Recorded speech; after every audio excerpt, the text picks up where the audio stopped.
Chapter 1. Young Master, you have finally awakened. God bless Normandy. If anything were to happen to you, the Duke would surely feel immense guilt.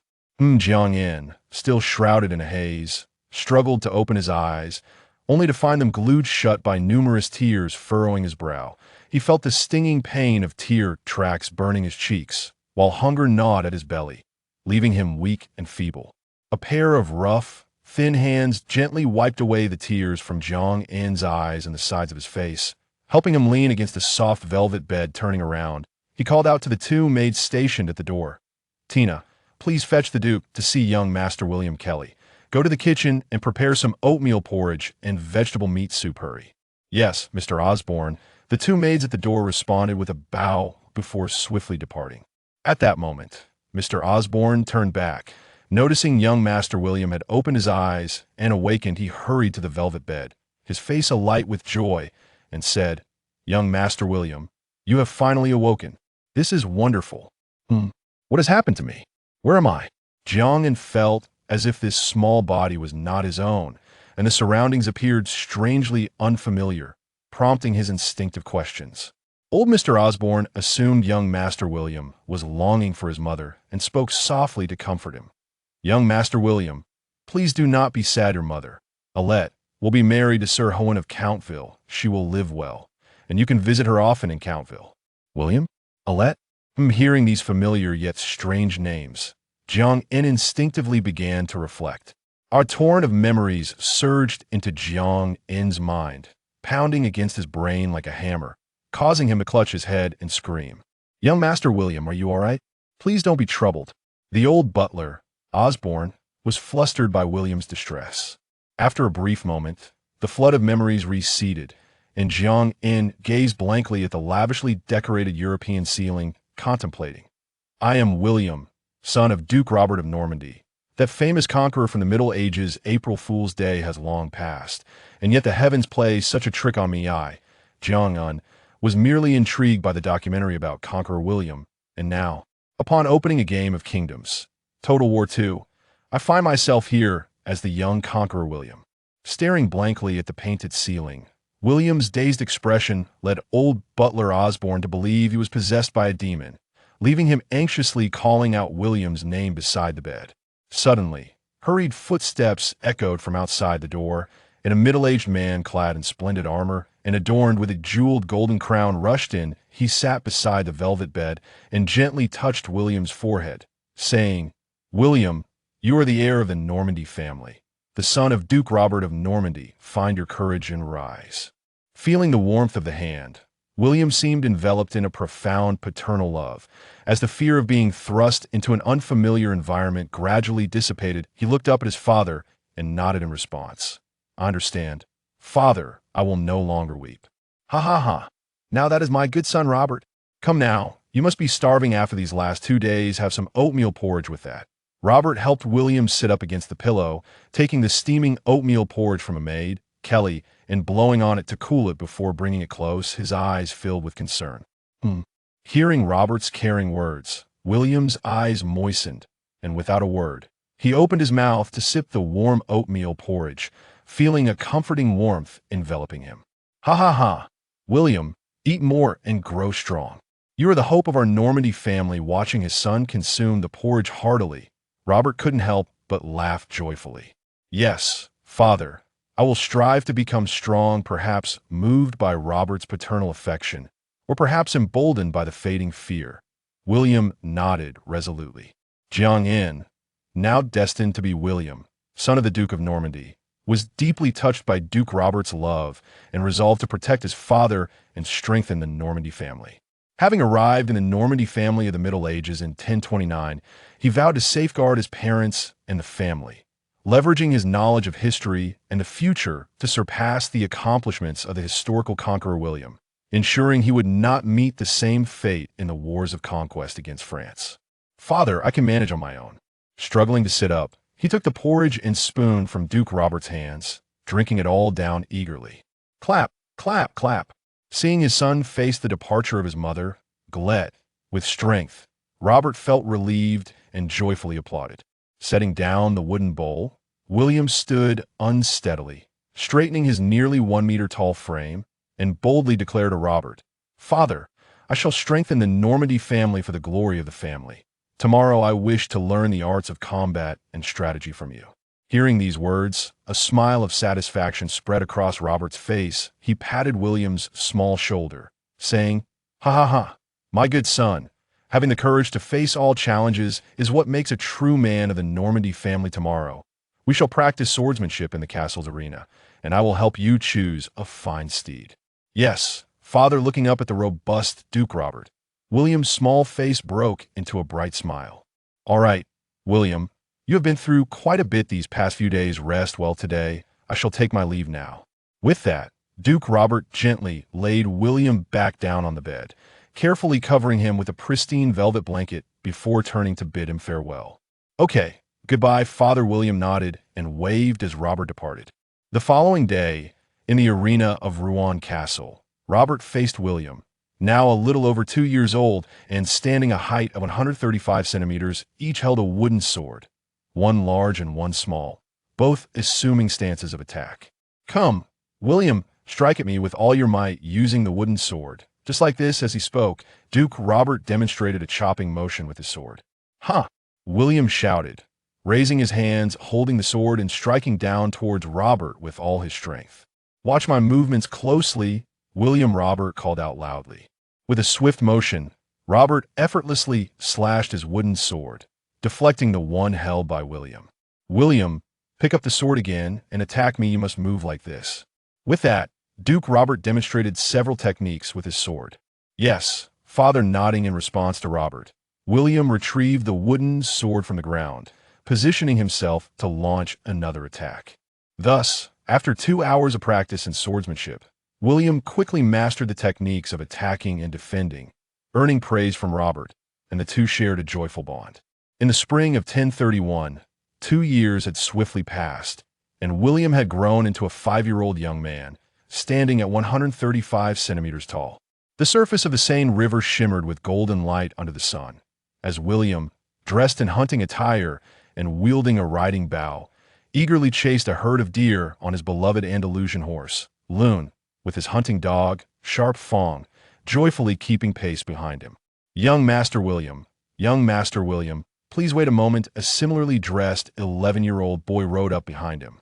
"Don't worry so much, Phil, we've only been out for a few days. This is my father's territory in Rouen, and what fool would dare to provoke us?" William halted Loon and turned to shout at Fail.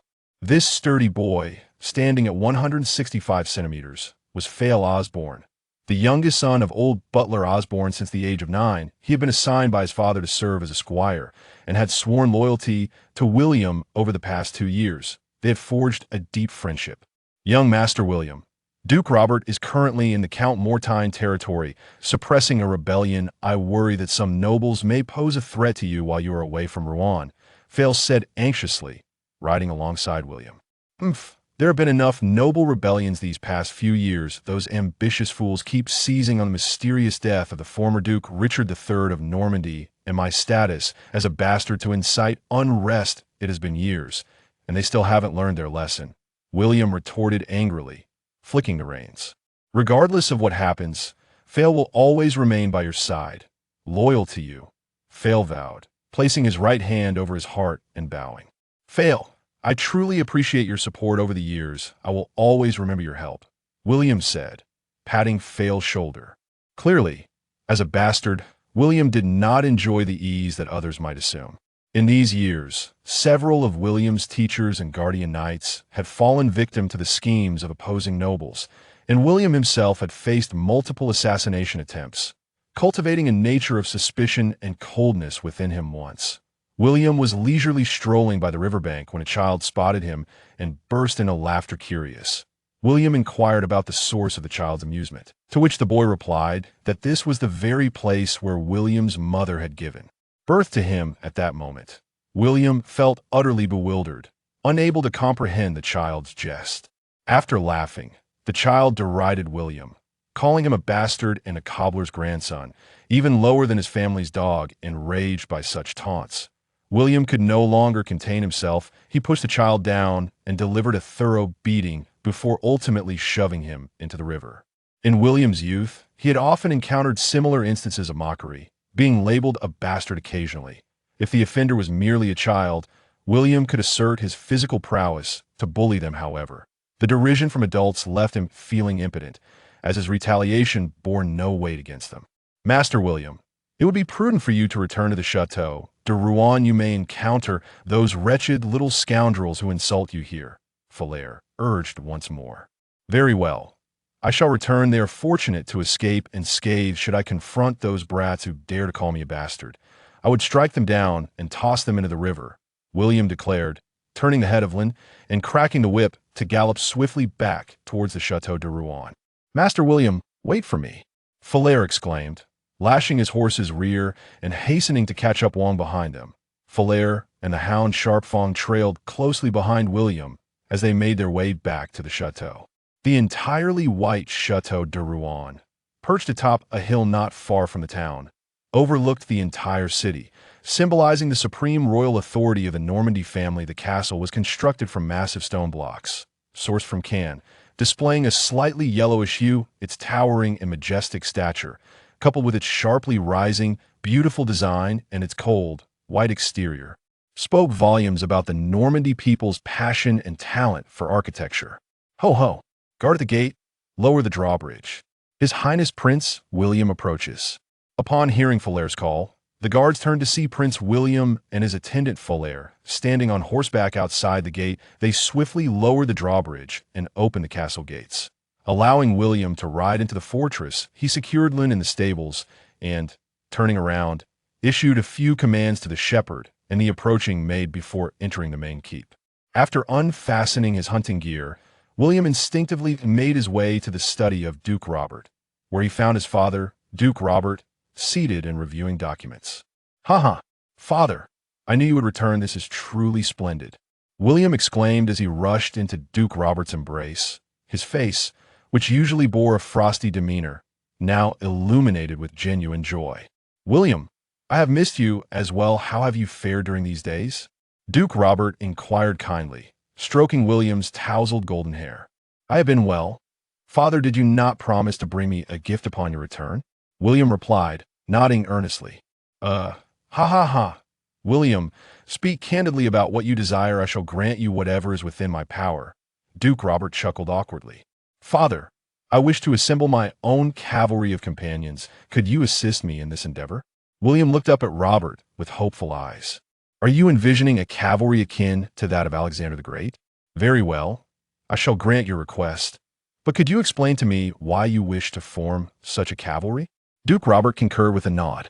"A loyal cavalry could protect me during your expeditions, and I also have some ideas I wish to experiment with within this unit," William stated with a serious demeanor. "Very well. William, could you elaborate on how you intend to assemble this cavalry?" Duke Robert inquired with an appreciative tone. "First, I aim to select youths from the loyal knightly families to form a cavalry of 120 men, approximately 12 years of age. Then, I plan to train them in intensive charge tactics, of course. I have some unique equipment to be newly crafted, distinguishing this cavalry from our Norman knights," William declared confidently, holding up 2 fingers from his right hand. "In that case, tomorrow I shall summon all the young heirs from the knightly families loyal to us in and around Rouen, allowing you to select them one by one.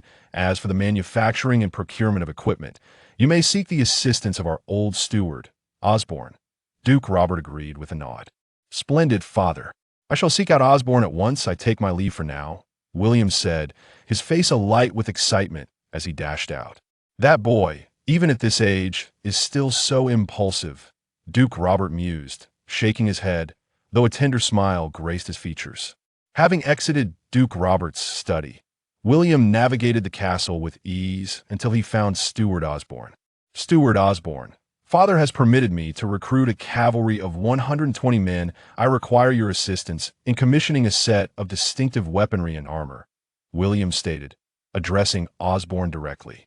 The venerable steward, Osborne, bowed respectfully and said, "Master William, let us venture to the blacksmith's workshop within Rouen Castle to observe the forging and maintenance of the armaments, which are typically undertaken there." "Very well. Steward Osborne, while the day still holds its light, let us hasten to take a look William urged, making his way towards the smithy. "Indeed, Master William," replied the old steward, following closely behind. Ding, ding, ding, ding, whoosh from a distance. William could hear the rhythmic clanging of iron, the hissing of the bellows, the sound of grinding, and a cacophony of other industrious noises. The two entered a semi-open workshop courtyard, where the steamy heat was somewhat oppressive. Observing the serf craftsmen diligently forging weapons and armor, a smile of delight spread across William's face. "Harold! Harold! Come here quickly, for His Highness William requires your assistance," the old steward called out to the seasoned blacksmith overseeing the workshop. Upon hearing the summons, Harold hastily wiped his hands on his leather apron and approached with a bow, saying, "Your Highness William, Steward Osborne, how may I serve you?" "Harold, can this design be transformed into a light cavalry armor?" William inquired, unfurling the blueprint depicting the armor, gorget, arm guards, and helmet, pointing to the illustrations. "Your Highness, may I have a closer look at the design?" Harold asked, his interest piqued by the unusual armor. "Here you go. Harold, in addition to this armor blueprint, I also have designs for swords and lances for you," William replied, presenting another set of weapon schematics alongside the armor design. Receiving the two sheets, Harold first examined the armor blueprint with meticulous attention. The armor consisted of a breastplate, backplate, chainmail, gorget, arm guards, and helmet, with the breastplate and backplate composed of several strips of steel riveted together in a lobster-like fashion, secured on the reverse side with vertical leather straps and a series of rivets. The helmet was fashioned from two iron plates joined at the center, featuring a detachable nose guard, ear guards, and neck protection on a flat brim, with heart-shaped openings in the ear guards to preserve hearing. Aside from the complexity of the breastplate and backplate, the creation of this armor presented no particularly troublesome challenges. Harold nodded thoughtfully before turning to the weapon designs, scrutinizing the curved sabers and slender lances, which were not commonly found in Normandy. The Crimson Lance measured approximately 5.5 to 6 meters in length, with a steel tip adorned with a banner. Its structure featured a two-part design connected by spherical handguards, with the lance shaft being hollow, crafted from lightweight yet less durable wood such as pine, fir, or cedar, typically weighing around 4.5 kg. The saber, with its curved, double-edged blade measuring 90 cm, had a circular handguard and side protections to shield the fingers during static blocks, while an adjustable thumb ring allowed for rapid, direct slashes.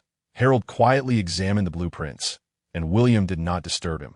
After all, Harold was the finest blacksmith in Rouen, that if he could not forge them, it was unlikely that anyone else could. After a considerable time, Harold finally folded the blueprints and looked up at William, saying, "Your Highness, the crafting of these armaments is not overly difficult. However, the workshop lacks the necessary materials, and the craftsmen are not well-versed in producing these new designs. Thus, the timeline will be extended, and the cost will be approximately 50% higher than before. That is of no concern, Harold. Could you estimate when approximately 120 sets of weapons and armor might be completed?" William inquired, his hand waving dismissively. "Approximately 1 month, Your Highness," Harold replied. "Then you must work diligently, for I eagerly await your good news." "Harold," William said, turning to head back into the castle. The following day, in the expansive training grounds of Rouen Castle, nearly all the young knights from the Count of Rouen's domain, along with the squire knights of the castle, had gathered together, chattering animatedly without a semblance of order. Thud, thud, thud, thud. The soldiers maintaining order in the training ground struck the ground with the handles of their poleaxes, calling in unison, "Prince William has arrived." As the gates of the practice field swung open, a youth clad in chainmail and a resplendent cloak rode forth on a warhorse, raising his right hand to call for silence. William signaled for calm. Instantly, the guards struck their weapons against the ground in unison, and the assembled young knights fell silent, their eyes fixed upon William. Unfazed, William rode forward to the elevated platform, adopting a serious demeanor, and proclaimed, "I am William, son of Duke Robert of Normandy. I have gathered you today to select 120 individuals to form a companion cavalry. Out of the over 300 present, at least half shall be eliminated. Now, stand at attention. Those who can endure for 1 hour shall pass the preliminary selection." Instantly, the previously relaxed young knights straightened their posture and looked up at William, endeavoring to appear earnest, The guards who had maintained order stepped in to disperse the tightly packed crowd, ensuring that no one would attempt to cheat. The sun beat down mercilessly as the young knights stood for nearly 40 minutes. William glanced over the field, noting that at least a third had collapsed and were being removed by the soldiers. The remaining participants were in varying states of distress. Some were drenched in sweat, while others fidgeted anxiously. As another 20 minutes ticked by, only about 160 knights remained standing, each calculating the time and casting hopeful glances at William, eager for him to announce the end. "Now, I declare the first round of selection concluded," William announced. Raising his hand, the collective sigh of relief escaped the young knights, who began to stretch and move about. Standing for an hour was no easy feat, even for the well-nourished university students of the 21st century, let alone in this medieval era where sustenance often consisted solely of black bread. Even within knightly families, not everyone could afford to be well-fed. The estates could not sustain such large numbers of offspring. For second sons, the only paths available were to serve the nobility or to become wandering knights. Seeing that the knights had rested sufficiently, William addressed the crowd. "Today, you have been fortunate enough to pass the preliminary selection. Starting tomorrow, you shall undergo 3 months of training as new recruits. After 3 months, I shall assess your progress and select 120 individuals to form the companion cavalry that I hope you will train diligently." With that, William mounted his horse and turned to exit the training ground. In the autumn of 1031, 30 kilometers outside Rouen, on the grassy plains, a column of cavalry was changing formation in mere seconds. This 120-strong cavalry unit had arranged itself into 2 dense lines, with each rider's distance from one another not exceeding half a meter. Some even with legs touching as the buglers sounded the call. The cavalry lowered their elongated 6-meter lances, resting them against their Hungarian-style shields, beginning a slow jog. After accelerating for 200 meters, the cavalry's speed rivaled that of fully galloping nomadic riders. They steadied their lances, charging headlong towards the wooden stakes ahead. Bang, bang, bang, bang, bang, crack. The sound of impact echoed as the lances shattered, the stakes on the ground rendered unrecognizable. Some were completely impaled by the broken lance tips. Others were flung aside, while some were crushed into splinters beneath the hooves of the galloping horses. As they surged past the stakes, the cavalry discarded their broken lances, drawing their sabers and turning towards the hundreds of straw dummies. Racing forward, in their tightly arranged double line, they raised their gleaming sabers, sweeping through like a tempest, leaving a chaotic scene of scattered straw in their wake. Long live the companion cavalry! Long live Normandy! William cried out, rising above the ranks, brandishing his saber in jubilation. Long live the companion cavalry! Long live Normandy! Long live Prince William!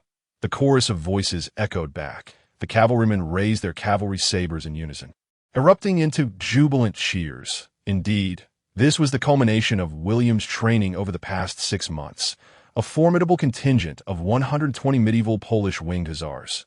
However, a closer examination of the equipment of his comrades reveals significant differences from the Polish winged hussars of the post-17th century. Firstly, these hussars bore no massive feathered wings upon their backs. Through William's experimental insights, it became apparent that these grand embellishments served merely decorative purposes, offering no practical advantage and even compromising the safety of the galloping cavalry. Secondly, the war horses of the hussars were adorned with both breastplates and caparisons. This steel breastplate was designed solely for the front of the steed, intended to deflect thrust from lances, while the caparison, affixed behind the breastplate, safeguarded the horse's flanks and rear from arrows and bolts. Lastly, in contrast to the Polish winged hussars of the 17th century, these hussars were equipped with shields and mace flails. The vividly striped Hungarian-style shield, crafted from wood and reinforced with iron, boasted a unique asymmetrical shape. One end was sharply pointed and elevated, while the other featured a semicircular groove for securing a slender lance nearly 6 meters in length. This shield could be firmly positioned before the saddle, with the right side groove securing the lance, while its expansive protective surface effectively warded off arrows and blades. The mace, wielded by the hussars, was intended to counter the armored knights. Akin to tin cans of the medieval era, This weapon could not only shatter the steel plates of armor, but also inflict grievous internal injuries, such as ruptured organs and fractured ribs and spines, leading to catastrophic bleeding. In truth, beyond these novel equipment experiments and enhancements, William encountered numerous challenges during the production of the originally designed light armor and cavalry sabers. Take the light armor, for instance. The version equipped by the Polish winged hussars in the 17th century was over half the weight of full-plate armor while maintaining a comparable level of protection, allowing the winged hussars to combine the defense and impact capabilities of heavy cavalry with the speed of light cavalry. Now, using medieval steel, the weight of the light armor had increased by about 50% just to achieve the originally intended defensive efficacy, a situation exacerbated by the metallurgical shortcomings of 1031. Since the fall of the Roman Empire, the metallurgical techniques for bronze and steel had gradually been lost amidst a millennium of barbarian invasions. The hardness of bronze swords from the Roman era was approximately 300 HV. Yet the finest steel swords manufactured in medieval 1031 boasted a mere 200 HV hardness. The technological gap of 600 years between 1031 and the 17th century was glaring.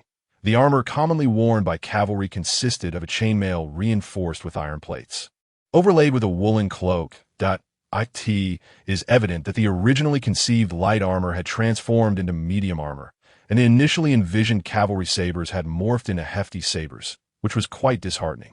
Fortunately, the foresight of William's innovative ideas proved beneficial in outfitting the hussars with horseshoes. The prototype of the horseshoe, known as the horse palm, had emerged during the Roman era, but gradually fell into obscurity due to barbarian invasions.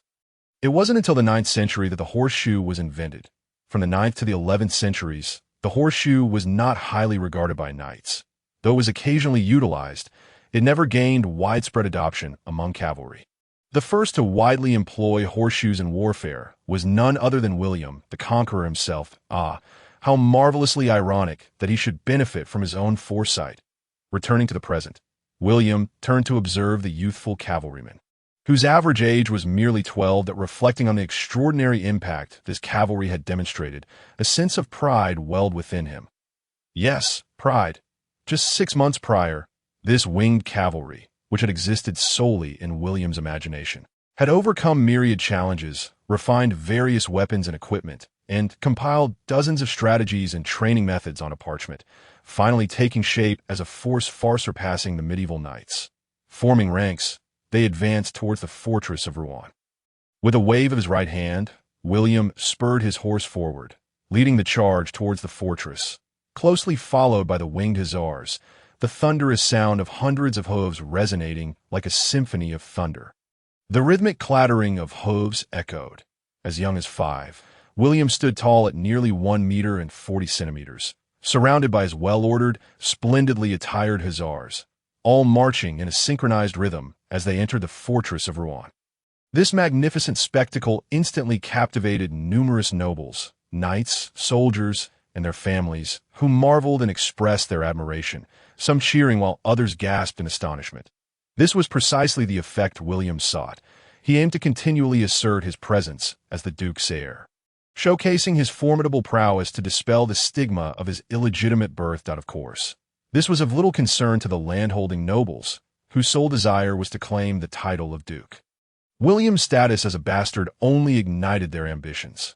Nearby the city gates, unbeknownst to William, a lavishly dressed 24-year-old man, flanked by 12 fully armored knights, witnessed the stunning scene of William's entry.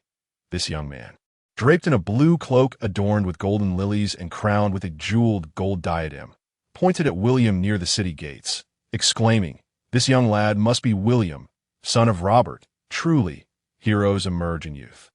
He commands a remarkable contingent of warriors at such a tender age that I have heard that these formidable young knights are all trained by William himself. Impressive indeed. Your Majesty, this boy is the illegitimate William. He is merely a self-satisfied brat who has achieved a modicum of success thanks to his father." A tall, middle-aged general stepped forward from behind King Henry I, bowing with his hand to his chest. "General Duggan, you have misjudged. The arrogance and showmanship of that lad are merely performances for public consumption. He would rather be a brash second-generation noble than be regarded as a neglected bastard.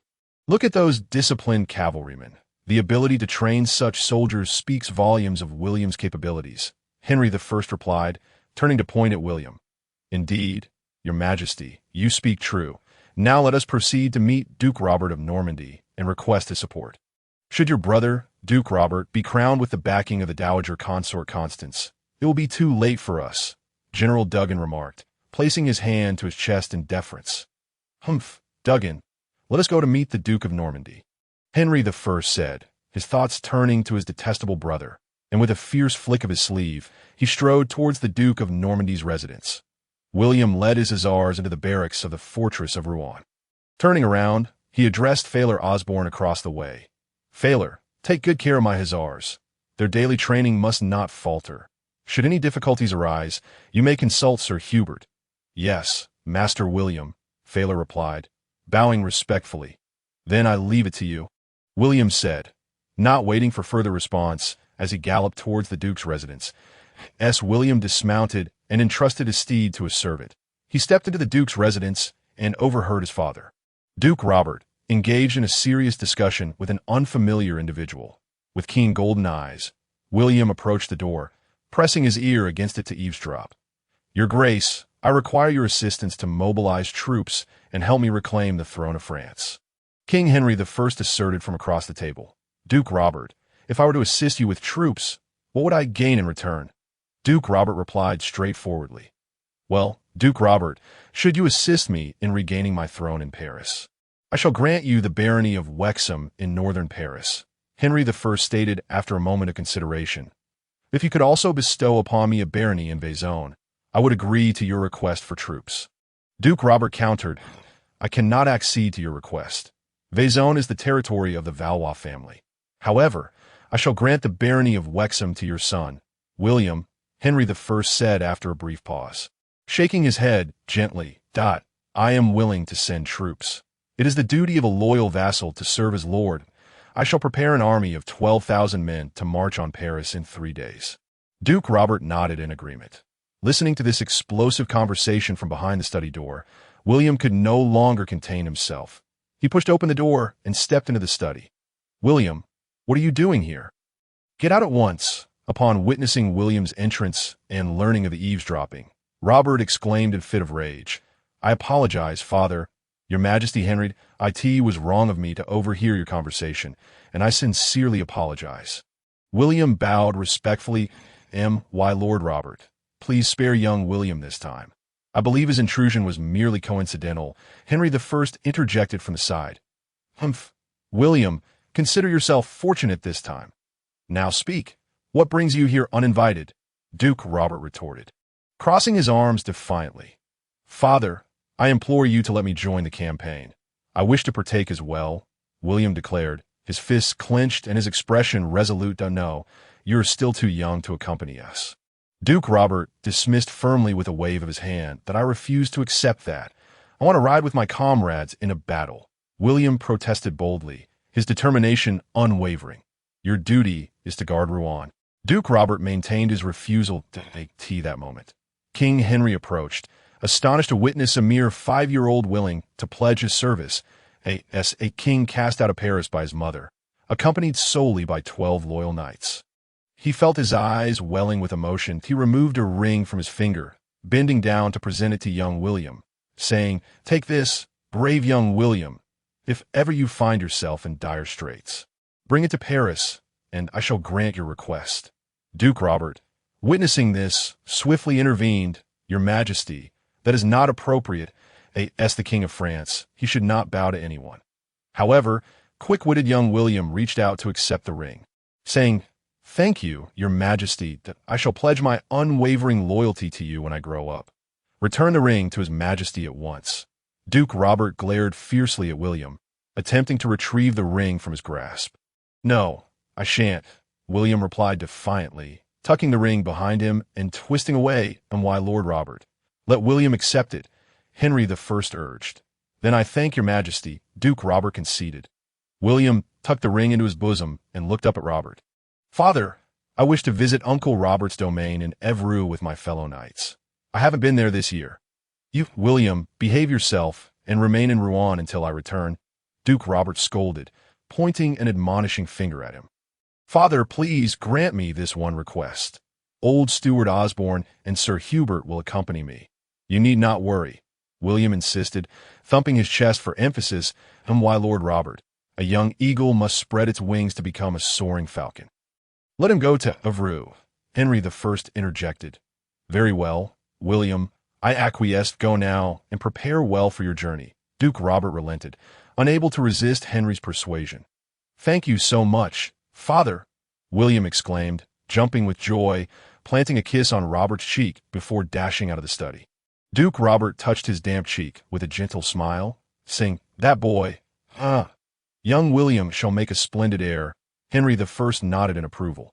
That lad has much to learn, Duke Robert professed, though pride unmistakably shone on his face. Outside the castle's study, William was brimming with excitement. He mounted his steed, Loon, and swiftly rode to the military camp, where he found knights diligently grooming their horses and maintaining their weapons. A smile of delight spread across his face.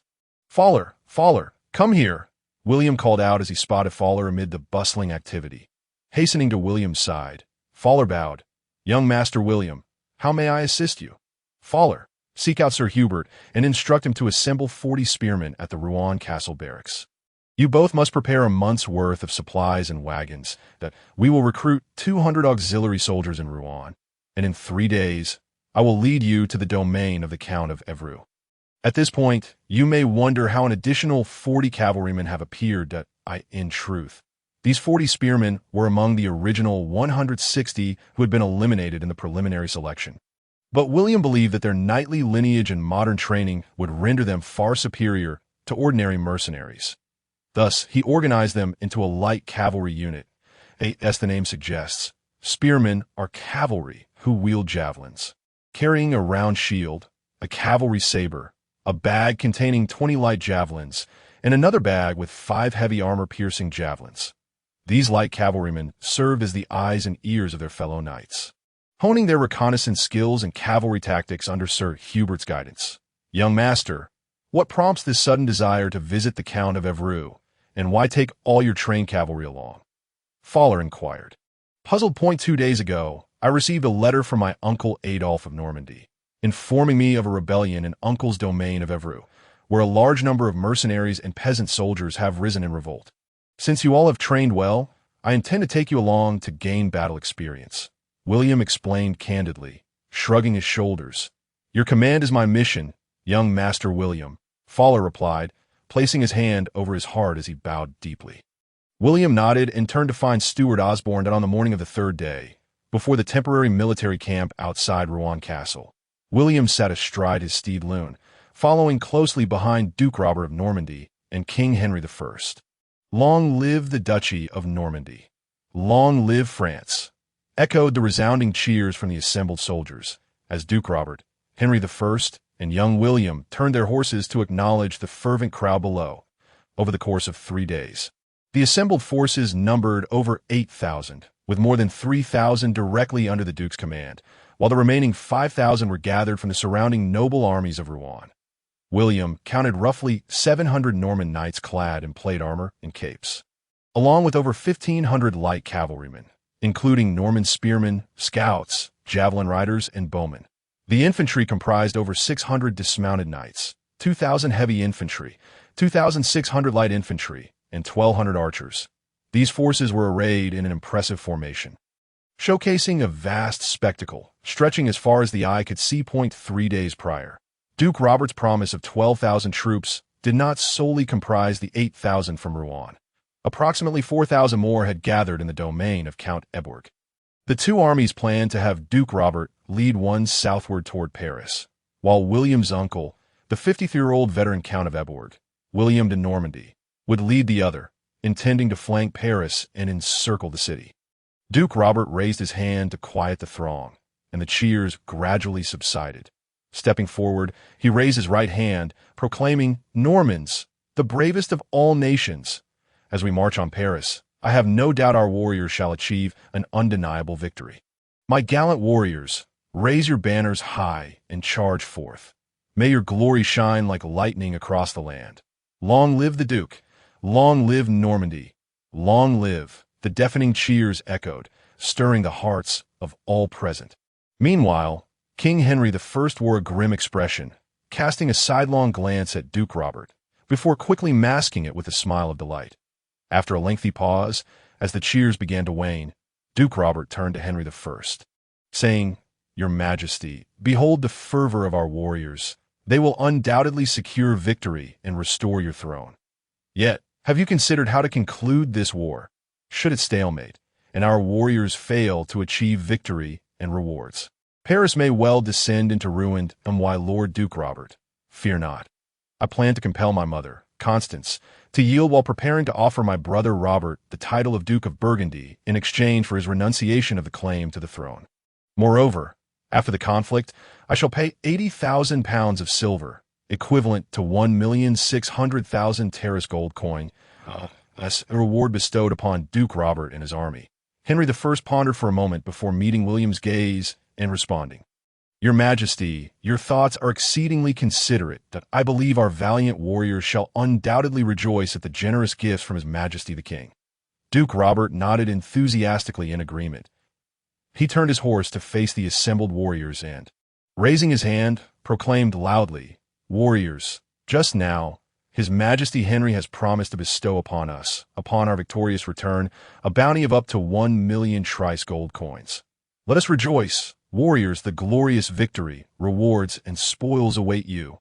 Regarding Duke Robert's actions of misappropriating the reward, Henry I said nothing, his gaze fixed intently upon Duke Robert. Thud, thud, thud, thud. Roar. The warriors, upon hearing these words, excitedly struck their weapons against the ground, erupting in a chorus of cheers and roars. A cacophony of exhilaration. Warriors, onward. Our destination is Paris. With a wave of his right hand, Duke Robert commanded the soldiers to march in formation along the path towards Paris. At the tea that moment, William rode up beside his father, Duke Robert, and said, "Father, may you triumph and return safely soon. William, take care of yourself as well. The Count of Anru is still dealing with a rebellion. Be cautious not to become embroiled in the conflict. I have written a letter for you to deliver to your uncle, Count Robert of Anru. He will assist you." Duke Robert extracted a parchment letter from his breast pocket and handed it to William, gently patting his shoulder. William accepted the letter, tucking it into his cloak, feeling his father's affection, and with tears in his eyes, embraced Duke Robert tightly. Reluctant to part, he then rode to a nearby hill, gazing into the distance as he watched his father and his army fade from view. Suppressing his feelings of sorrow, he turned his horse and galloped back towards the castle. Riding swiftly, William arrived at the military camp, where he found Falira, Sir Hubert, the old steward Osborne, and fellow cavalrymen ready for departure. Upon seeing William's arrival, Sir Hubert stepped forward. "Your Highness, your army is assembled and ready, totaling 120 heavy cavalry, 40 light cavalry, and 150 conscripted support troops, along with 12 smiths, grooms, and medical officers, and 32 four-wheeled supply wagons. Please review them. Thank you, Sir Hubert. Your assistance has been invaluable in training these cavalrymen." William acknowledged with a nod and a smile. "It is my honor to serve you." "Your Highness," Sir Hubert replied, bowing. This tall, robust knight with a resolute demeanor was Sir Hubert, William's second guardian, now serving as the instructor and deputy leader of the companion cavalry. Despite his courteous manner, Sir Hubert was known for his ruthless nature. During his service under Duke Robert, he had proven himself a formidable warrior, and having achieved great feats, he should have been granted the title of Baron. Alas, his past actions, slaughtering noble captives and civilians to defeat rebels, had crossed the moral boundaries expected of nobility, leaving him merely a knight to this day. For the past 2 years, Sir Hubert had been assigned by Duke Robert to protect William, and while his harsh temper had softened, he had become more amiable in conversation.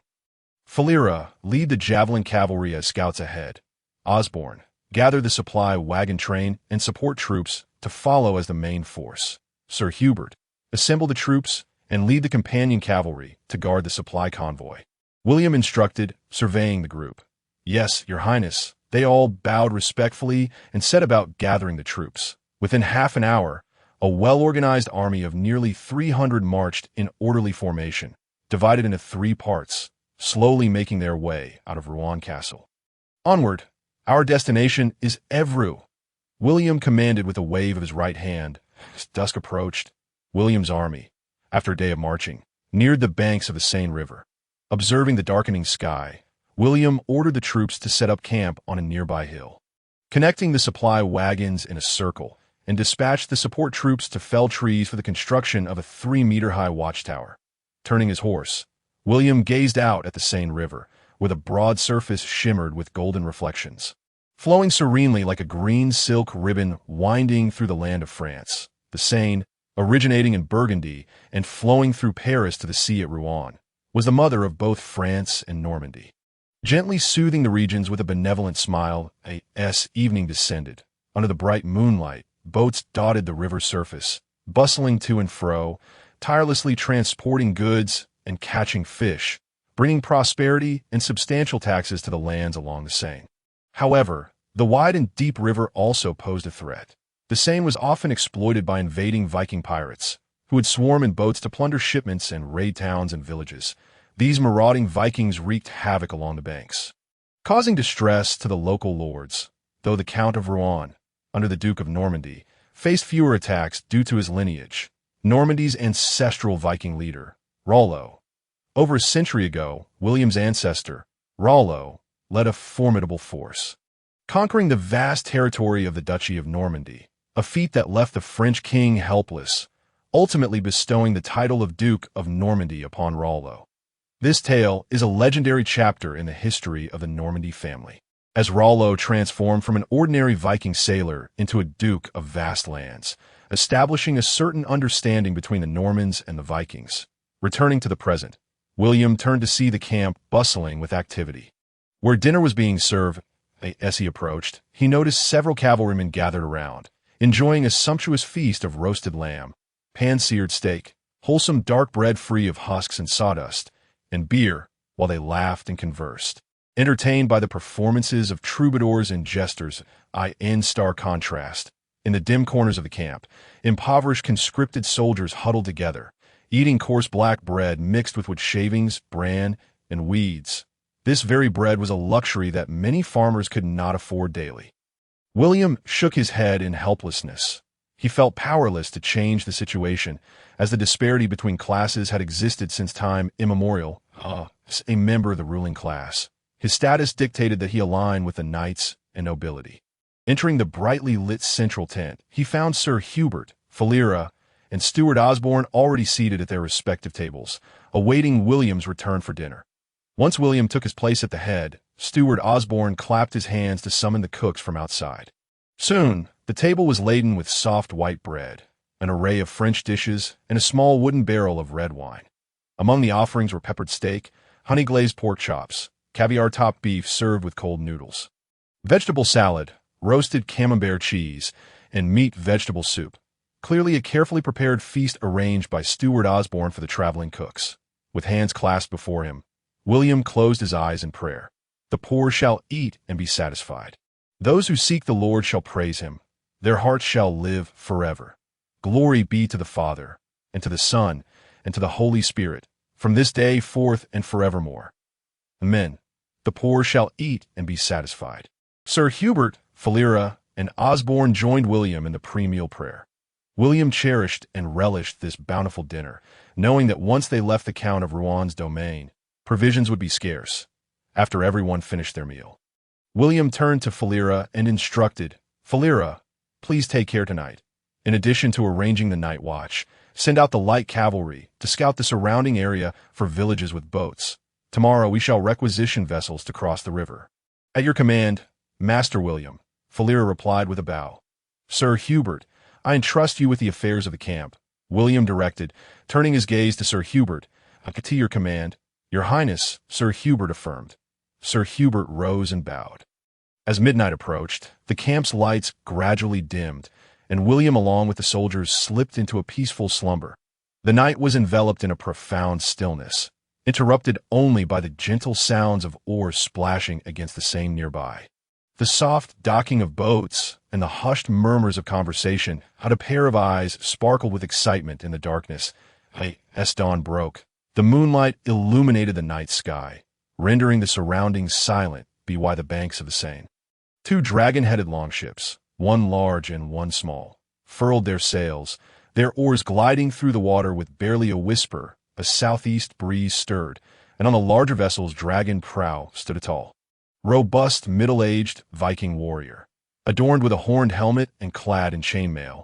A thick red fur cloak draped over his shoulders, he held a round shield in his left hand and leaned on a long-handled Viking battle-axe with his right, while a 1-meter-long Viking sword hung at his waist.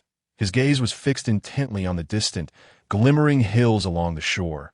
A greedy, bloodthirsty expression etched across his face. Behind him, approximately 80 Viking warriors crowded the deck of the dragon-headed longship, each bearing massive round shields, battle-axes, and short spears, dressed in nasal helmets and chainmail or padded armor, as they gripped long oars and rowed forward. At that moment, a smaller dragon-headed longship approached, and a younger Viking warrior leapt aboard the larger vessel.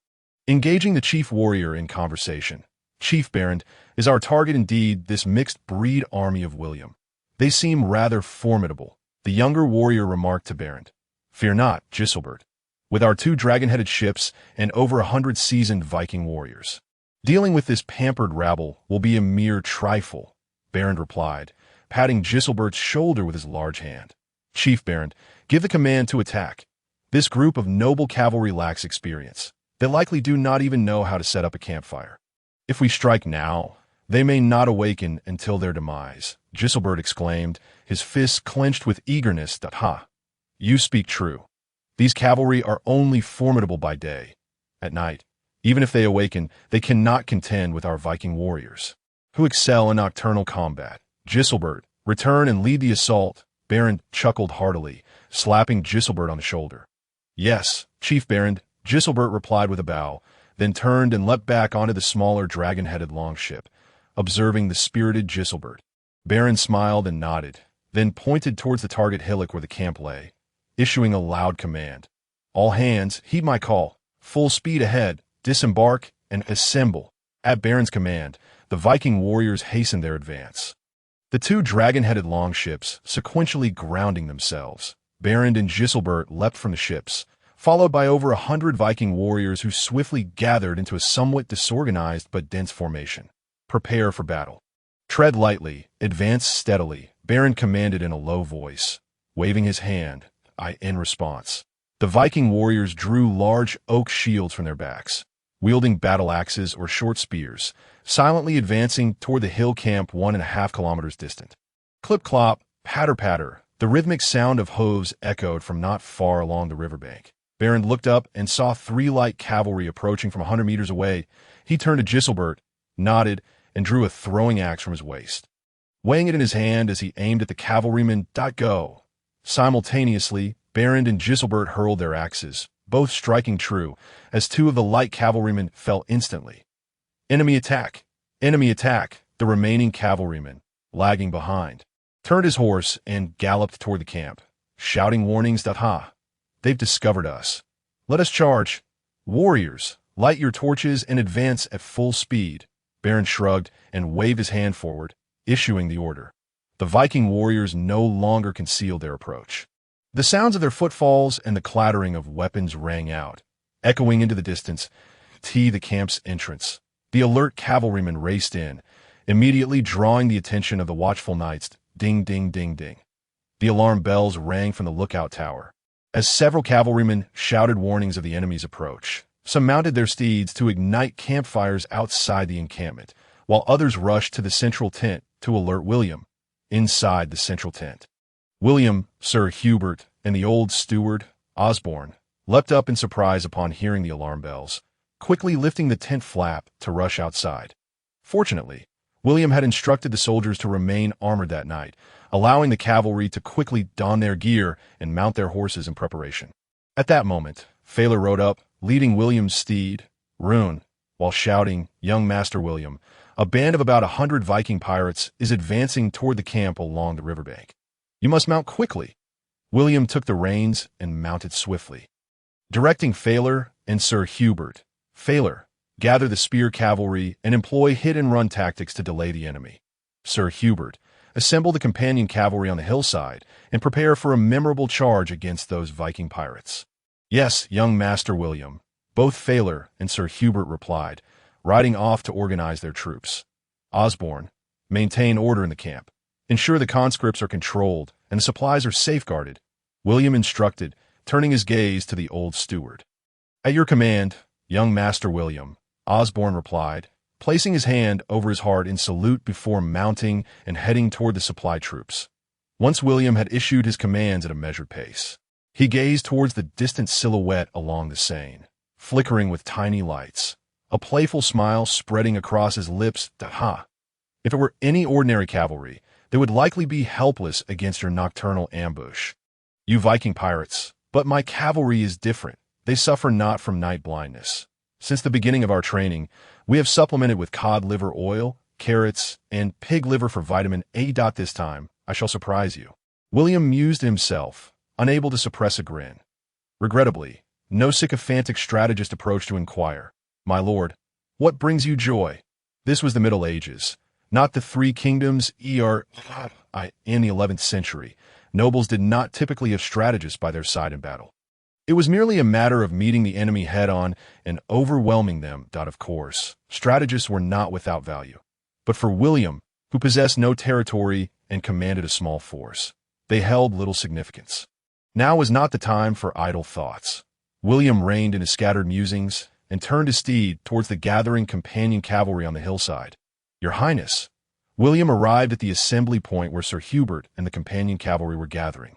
Observing Sir Hubert directing them in pre-battle warm-ups and checking their gear, to which William smiled and nodded. "Sir Hubert, how fares the cavalry?" William inquired, reining in beside him. "Your Highness, the cavalry is in excellent spirits. They fear neither the knight nor the enemy and are brimming with confidence," Sir Hubert replied, unable to salute due to his armor and holding a lance and shield, merely nodding in response. "Well done, Sir Hubert. What a failure in the spear cavalry. Where is the enemy positioned?" William turned his gaze to the sounds of battle ahead, questioning. "Your Highness, Failure is leading 36 spear cavalrymen, alternating in two groups to harass the enemy with light javelins." Two spear cavalrymen returned from the front with information regarding the enemy's position, Sir Hubert replied, gesturing towards the battlefield. "Very well, Sir Hubert, tell me more about the enemy's situation," William commanded, looking back at Sir Hubert. "Indeed, Your Highness, based on the banners displayed by the enemy, they belong to a contingent of the North Sea Viking fleet, numbering around 120. All are equipped with large round shields for defense, with the first three ranks of 60 clad in chainmail or scale armor. Their weaponry is varied, though battle axes and short spears are predominant, with relatively few archers. They are currently forming a shield wall and spear formation to defend against the light javelin throws." Remaining static, Sir Hubert spoke without hesitation about the situation ahead. The battlefield was positioned a mere 800 meters away, where William, aided by the faint glow of the moon, could discern only two indistinct shadows confronting each other. The larger shadow appeared to huddle together, remaining impervious to the provocations of Failure and his javelin cavalry. Observing the condition of the battlefield, William stroked his chin thoughtfully and remarked, "Since the enemy intends to fortify their position against cavalry, let them remain there. That I shall send 2 light cavalry back to inform Failure to divide our forces into 3 groups to alternate their harassment of the enemy, ensuring they are pinned down while conserving energy and javelins. With the utmost effort to avoid casualties, Sir Hubert, please lead 20 of your fellow cavalry to the banks of the Seine, seek out their pirate vessels, and set them ablaze, severing this band of pirates' means of retreat. The sight of their ships burning will surely disrupt their morale. That we shall sound the horn and charge together. Your task is to create a significant disturbance behind enemy lines. Rest assured, the initiative lies with us now." "As you command, Your Highness," replied Sir Hubert. With that, he dispatched 2 light cavalry to inform Failure of the battle plan, while leading 20 of his comrades to circumvent towards the banks of the Seine in search of the pirate vessels. William watched as Sir Hubert and a contingent of cavalry departed, then turned to the cavalry on the opposite side, commanding, "Cavalry, we shall remain here to conserve our strength and watch over the enemy, prepared for battle at a moment's notice. Upon hearing this, the men dismounted as instructed, leaning on their weapons to take a brief respite on the battlefield. Amidst the ranks of the Viking pirates, Giselbert looked around with a furrowed brow, observing the dozens of javelin cavalry harassing them. They had divided into several waves, alternating between attacking and resting, occasionally sending riders close enough to launch javelins against them that in their attempts to retaliate against the javelin cavalry. Many Viking warriors had already recklessly thrown their short spears, leaving less than half of them still armed. The disorganized throwing of short spears posed little threat to the javelin cavalry, who utilized their horses' momentum to achieve greater throwing distances. They maintained a safe distance, avoiding the range of the Viking short spears, occasionally tossing light javelins with an air of leisure. Clearly, the javelin cavalry retained their strength, while the Viking pirates stayed on high alert, raising their round shields to form a reliable defensive wall against the enemy. Barent, if this continues, the Viking warriors will be worn down by these light cavalry. Moreover, there are heavy cavalry on the hill. We cannot remain passive, Barent. Giselbert rushed over from the crowd, speaking urgently to Barent. Giselbert, do not panic. These light cavalry pose no true threat to us. Should they dare to approach, we shall cleave them with our axes. Our only concern now is the heavy cavalry gathering on the hill that if they charge, it will result in mutual destruction, and that is a trade not worth making, Barend reassured him, patting Giselbert on the shoulder. Indeed, Barend. What then do you propose we do about that wretched William's heavy cavalry? Giselbert inquired, calming slightly. Of course, we must advance. The heavy cavalry on the hill has yet to contemplate a charge against us. It is evident they lack the confidence to shatter our ranks, that if we attack William's supply camp, those cavalry will be compelled to engage us in close combat. How could heavy cavalry, stripped of their charge, possibly defeat our great Viking warriors? In the art of melee, the valiant Vikings have never known defeat, Barend mused, stroking his long braided beard in contemplation. Yes, Barend, please give the command, Giselbert replied, his expression one of utmost respect. Barend turned to face the camp, raising his right hand and proclaiming loudly, Viking warriors, do not fear the javelins of those mice. They cannot breach our oak-round shields. All of you, heed my command. Advance at full speed towards the enemy's supply camp. Let us eliminate these detestable rodents. Yes, my lord Barend. The Viking warriors bellowed in response, banging their shields in agreement. I could see that moment.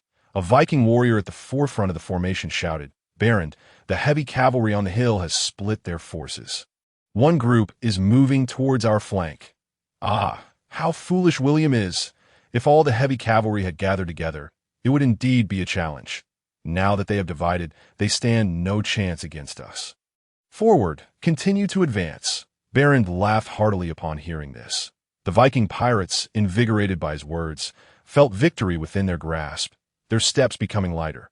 Meanwhile, William and Faler were startled to discover that the Viking pirates were charging towards the camp with great speed, not anticipating such audacity from them. Faler, leading the javelin cavalry, resolved to spare no effort and ordered all javelin cavalry to hurl their light javelins with full force to impede the enemy's advance. He understood that the outcome of this battle hinged on who could first dismantle the opponent's supply camp, thereby sowing discord among their ranks that on the hillside. William reacted swiftly, instructing his steward, Osborne, to organize the defenders to hold the camp at all costs. Despite the steward's kindly appearance, he was a seasoned knight from the era of William's grandfather, Duke Richard II, and had lost none of his prowess. With a rapid rhythm of hooves, Faler led his 38 javelin cavalry in a loose formation, charging at maximum speed towards the enemy, right hands raised with light javelins poised for throwing. Throw! At approximately 60 meters from the enemy, Faler commanded, and 39 light javelins flew through the air, propelled by the strength of their steeds and arms. The sky sparkled with the glint of the javelins, as if a meteor shower were descending. Alas, the vigilance of the Viking warriors and their shield wall allowed them to evade most of the javelins, with only a few cries of pain from 3 or 4 who were struck. This volley merely caused a momentary halt in the Viking pirates' advance, as they quickly regrouped and surged forward once more. Faler and the light cavalry panted slightly, their steeds also showing signs of fatigue, with their quivers now nearly devoid of light javelins. This will not suffice. The light javelins are ineffective, merely exhausting our strength.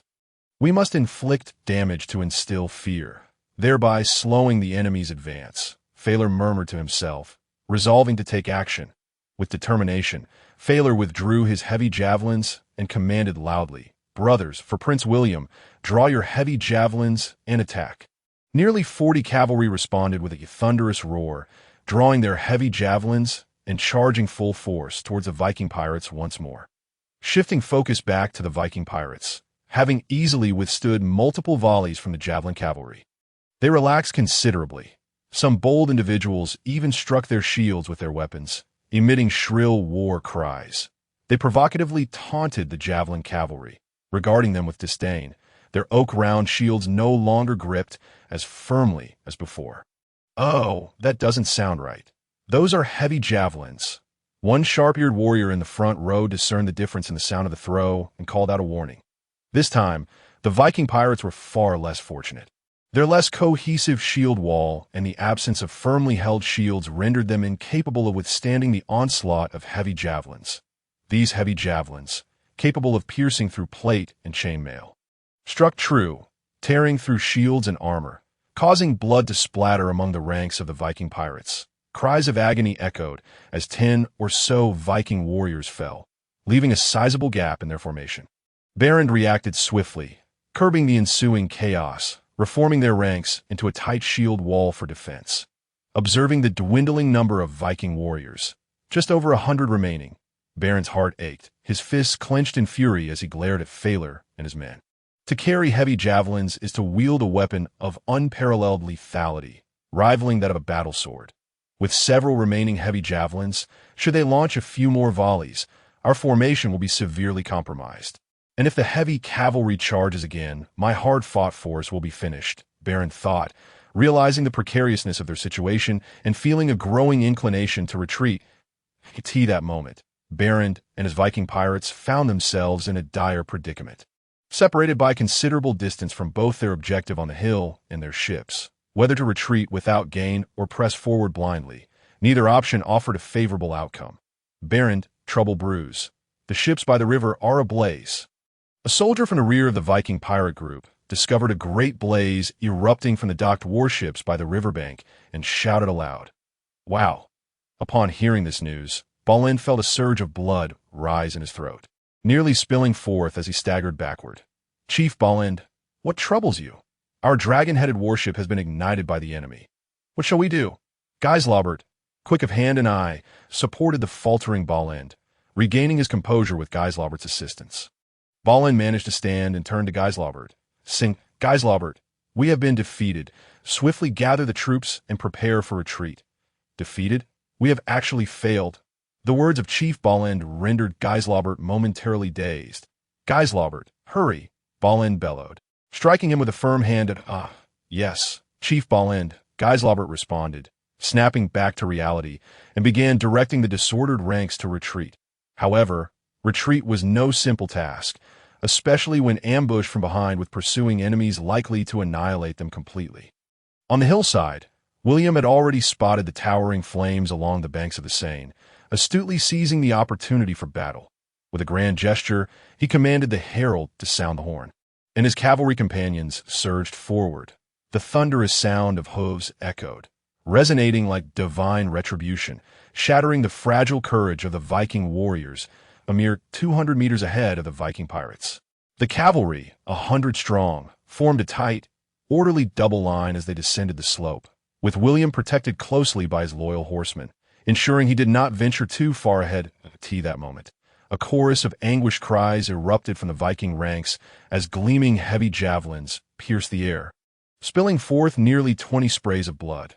The javelin cavalry, led by Failor, spun their horses and charged back, launching 39 heavy javelins at the pirates, inflicting devastating casualties and creating a significant breach in their already chaotic formation. "Steady, brothers! Gather and form a shield wall.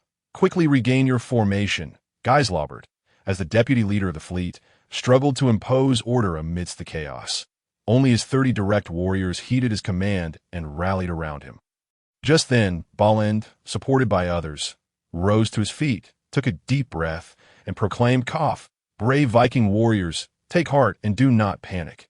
Lift your shields in close ranks. Trust in your brothers who fight alongside you." In this critical moment, it was Ballin's esteemed leadership that steadied the fraying spirits of the Viking warriors, who began to gather around him, gripping their shields and axes tightly, summoning their courage to confront the impending clash. From this, it was evident that Bolland was a capable and respected leader, albeit unfortunate in his timing, for he faced the protagonist William. Whether in attack or defense, he always seemed to be a step behind William's relentless tactics. The thunderous sound continued to resonate. 200 meters ahead, the earth trembled under the weight of countless hooves, akin to the wrath of the gods, deafening and heart-stirring, mercilessly shattering the Viking warriors' nascent resolve as their hard-won formation began to show signs of disintegration. Just then, from behind the Viking group came the ominous sound of galloping hooves. A towering giant led a host of hellish demons, charging through the dust towards the Viking warriors. "Demons, the demons have come. We are surrounded by the devils from hell." A soldier at the rear of the Viking formation cried out in madness. "Lower your spears. Charge." Despite being encircled by his fellow knights, William remained undeterred in commanding the cavalry. The sheer force of the medieval heavy cavalry charge was both simple and brutally magnificent. With a resounding blast of the horn, the cavalry received the order to position their Hungarian-style shields before their saddles, resting their 6-meter-long crimson spears against the rounded grooves of the shields. With a squeeze of their legs, the spurs on their boots urged the horses to gallop fiercely, the gleaming steel armor. The clustered crimson lances and the fiery red flags fluttering in the wind created a striking tableau, exuding an aura of iron and fire, charging forth relentlessly. With a thunderous crash, the galloping cavalry collided with the disordered Viking pirates with unparalleled speed and force. The sounds of impact and piercing javelins echoed, and the first 3 rows of nearly 50 chainmail-clad Viking pirates were impaled on the lances, while the remaining ones were either thrown aside or trampled underfoot by hundreds of hoofs, leaving fewer than 30 Vikings still capable of movement on the battlefield. The remaining Vikings were not spared from their grim fate. Sir Hubert, leading 20 of his cavalry companions, dispatched over a dozen Viking pirates with brutal efficiency. Surrounded by William's cavalry, fewer than 8 Viking survivors lost all will to resist, surrendering with raised hands. Sir Hubert, bind the remaining Vikings and bring them back to camp. As for those who cannot move, send them on their way. I shall interrogate them about this raid," William commanded, raising his hand to instruct Sir Hubert. "To your command, Your Highness William," Sir Hubert replied, directing the cavalry to bind 8 Vikings with coarse ropes and secure them to the saddles. Preparing to drag them back to camp, Sir Hubert, "What of the 2 ships by the Seine? They haven't all been burnt, have they?" William inquired as he approached Sir Hubert. "Your Highness, I have only destroyed a small warship among the 2 docked dragon-headed vessels. The larger ship, capable of carrying 100 men, remains at the riverbank," Sir Hubert confirmed with a nod. "Well done, Sir Hubert. You prove yourself a seasoned knight. Upon my return to Rouen, I shall commend you to my father for a baronial title," William praised, a smile spreading across his face. "It is but my duty, Lord William." Sir Hubert humbly waved his hand, but William's trust in Sir Hubert deepened, and he urged, "Enough of your modesty, Sir Hubert. Return to camp and rest. I shall have Butler Osborne prepare a sumptuous feast to reward you." "Yes, Lord William," Sir Hubert replied, bowing before leading his 20 cavalrymen and prisoners towards the hill camp. William paid no mind to the grim fate of the captured Vikings being dragged along, turning instead to Failor, who stood ready by his side. "Failor, you have truly borne the brunt of this battle. Were it not for your leadership of the javelin cavalry, stalling the enemy and buying us precious time, even with our eventual victory, our losses would have been staggering." "Not at all, Lord William. My contributions are not as grand as you suggest. It is merely my duty," Failor replied, a bashful expression crossing his youthful face. "Failor, do not be so modest. When I inherit the ducal title, I shall surely grant you a baronial title," William promised earnestly. "Lord William, to be bestowed such a title is beyond my wildest dreams." "It would invite scorn," Failor stammered, clearly taken aback by William's VOWD. Oh, not fret. Such matters are for the future. You must be weary as well. Go lead the light cavalry back to camp to rest. William said, patting Failer's shoulder. Yes, Lord William, Failer replied, bowing before turning to lead the javelin cavalry back to the camp. William watched Failer depart, then lowered his gaze to the battlefield strewn with the bodies of Viking pirates, his eyes glinting with a spark of interest at their equipment. This battle had indeed been perilous. Had he not burned their ships, the outcome could have been quite uncertain. It seemed that pure cavalry combat was not as effective as hoped. A contingent of infantry was necessary to solidify the line. The Viking pirates, seasoned in battle, demonstrated remarkable resilience, still capable of fighting back even under the heavy javelin assault from 40 of Failer's cavalry. It appeared they had plundered many lands, as evidenced by the chainmail they donned and the 20 or so Viking swords among them. These armaments could be salvaged and repaired to equip around 100 infantrymen. As for the soldiers, let us select from the ranks of the conscripts. William retracted his thoughts and surveyed his surroundings, then addressed a mature-looking young cavalryman. Captain Geoffrey, you and your 12 comrades shall guard the spoils here, while awaiting Butler Osborne to lead the conscripts to relieve you in clearing the battlefield. As per your command, Your Highness, replied the youthful cavalryman, bowing respectfully. Knights, return to the camp and rest, William commanded, turning his horse's head and gesturing with his right hand as he led the knights swiftly towards the hillside encampment. Upon returning to the hillside camp, despite the majority of the soldiers having already taken their rest, William and the elderly Butler Osborne were still laboring diligently. Our forces did not emerge from this battle unscathed. The fatalities were few, with only 2 lance cavalrymen killed on patrol by Viking pirates. However, this does not imply that there were no injuries or losses in combat effectiveness. The lance cavalry suffered the most, with several rendered completely exhausted and unable to fight, while a dozen more experienced numbness in their right arms and were unable to wield their weapons for several days. Among the allied cavalry, 2 were unfortunate enough to be tripped by the corpses of Viking pirates during the charge, sustaining serious injuries, though thankfully none were trampled by their own horses. In total, around 20 injured soldiers required rest in the 4-wheeled supply carts to recuperate and receive medical treatment. Considering the personnel needed to care for them, our combat effectiveness has diminished by approximately 1.5%. If the lance cavalry cannot be mobilized in the short term, our fighting capacity will decline even further. This place is no longer safe. We must depart swiftly. These Viking pirates are evidently under the direction of certain individuals, having anticipated our marching route and plan a night raid. Reinforcements may also appear, and we must vacate this area before noon tomorrow. With such thoughts, William clenched his fists as if resolving himself to a decision. Knock, knock, knock. Young Master William, that a frail voice beckoned from outside the wooden door of William's tent. Butler Osborne, please come in, William said, hastening to the door to usher the elderly butler inside, pulling out a chair for him to sit. No, young Master William, I prefer to stand and speak, Osborne insisted, waving his hands in refusal. Butler Osborne, you have watched me grow since childhood. In my eyes, you are akin to a grandfather. It is only right for a younger person to offer a seat to an elder. Saying this, William gently pressed Osborne into the chair. Very well, young Master William. You should take a seat as well, Osborne relented, albeit reluctantly. William nodded and returned to his seat at the head of the table, asking Butler Osborne how many of our men remain combat-ready after today's battle, and what are the casualty figures. To report to you, young Master William, in this battle we lost 2 lance cavalrymen, and there were no fatalities among the allied cavalry. Additionally, 5 lance cavalrymen sustained minor injuries, while 14 are temporarily incapacitated. Among the allied cavalry, 2 suffered injuries from falls, and 12 experienced exhaustion in their right arms during the charge, Osborne explained, pulling out a sheet of pale yellow parchment and unfurling it. Hearing this, a pensive expression crossed William's face as he clasped his hands under his chin, saying, Butler Osborne, the losses we incurred are rather severe. Although the number of fatalities is low, the injured and exhausted total 33, resulting in a direct loss of approximately 2/3 of our fighting capacity that we can no longer withstand such intense battles. Indeed, young Master William, of the injured 7 with minor wounds will require a month of recuperation, while the others who are exhausted will need about 3 days of rest before they can return to combat.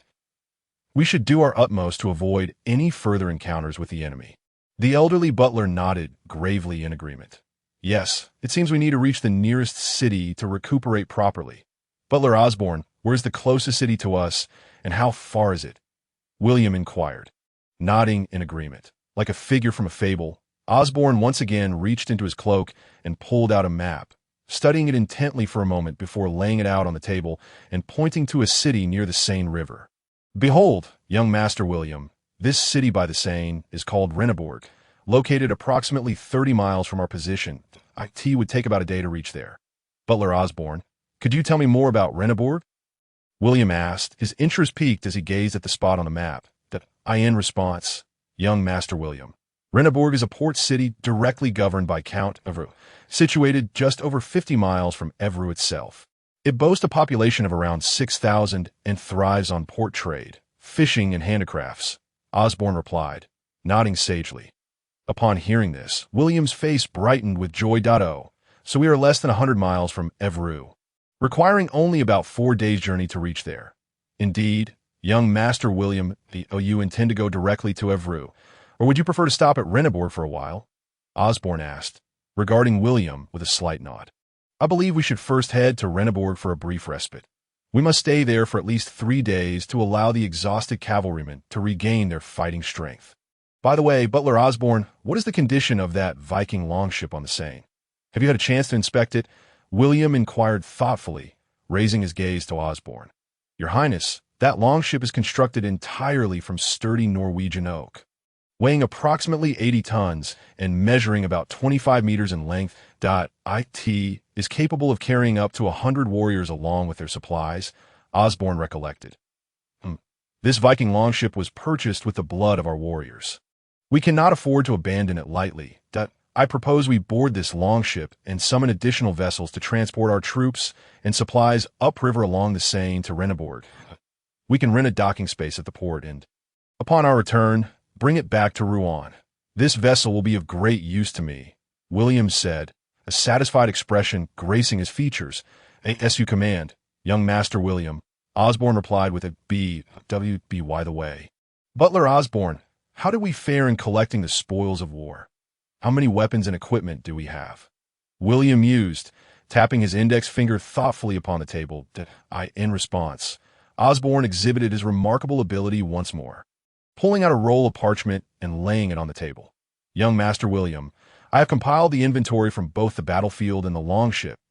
We have seized a total of 21 suits of chainmail, 36 short-sleeved chain shirts, 63 cotton armors, 186 large round shields, 21 Viking swords, 122 battle axes, 61 hand axes, and 130 spears, aside from half of the armor being damaged and several shields in disrepair. The remaining weapons and 133 shields are intact. I have already organized our blacksmiths to repair the damaged items, and we should be able to restore most of them.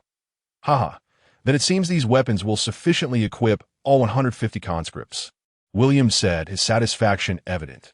Yes, if these supplies are distributed judiciously, they could entirely arm 200 soldiers, Osborne confirmed with a nod. Butler Osborne, how did the conscripts perform in this battle? Can we train them to become infantry?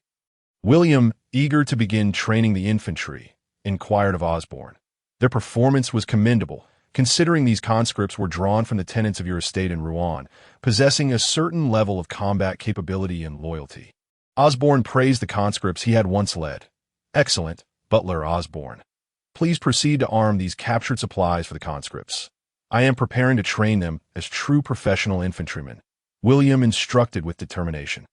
Young Master William, should you wish to transform them into genuine professional infantry, you must provide them with military pay.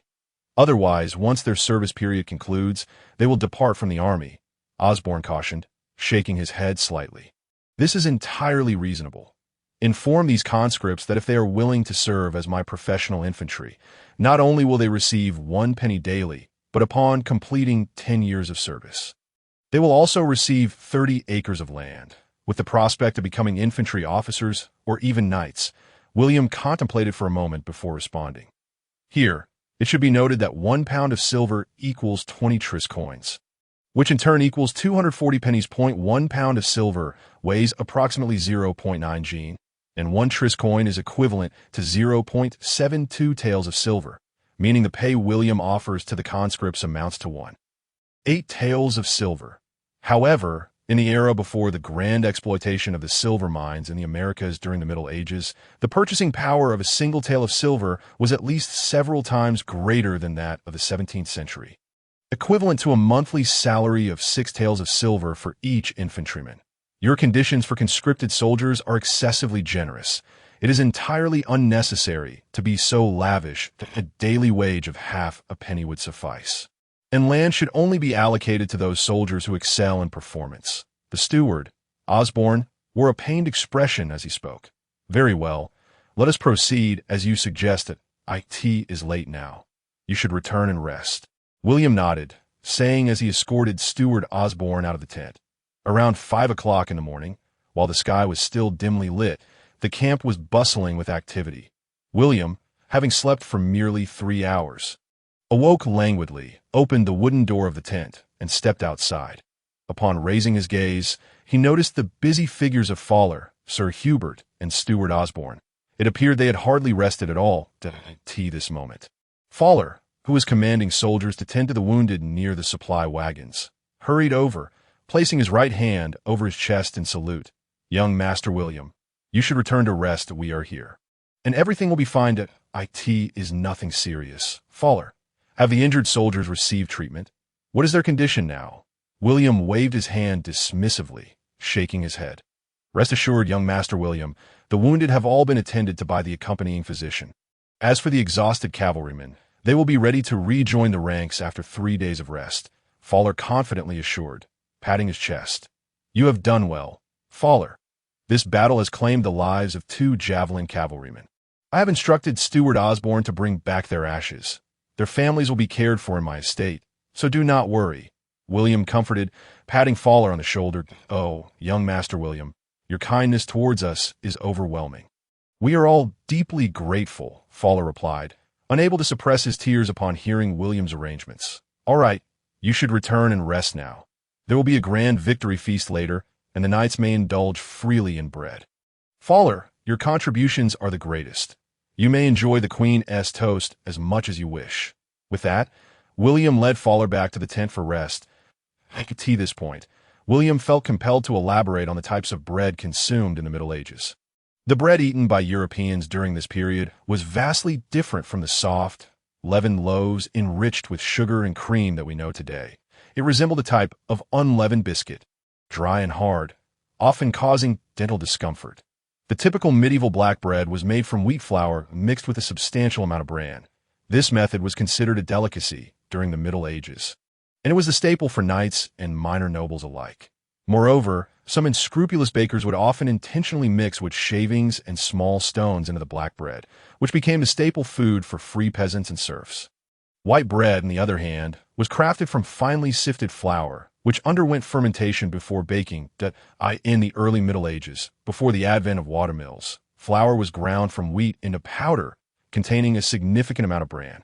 To obtain the finely milled flour for baking white bread, it required repeated sifting to remove the bran, a labor-intensive endeavor that most knights and nobles could not afford due to a lack of serfs for such tasks, resulting in them not being able to enjoy soft white bread at every meal. Additionally, in medieval Europe, there existed a type of bread made from fine flour mixed with eggs, milk, honey, and herbs, using beer yeast instead of traditional leavening.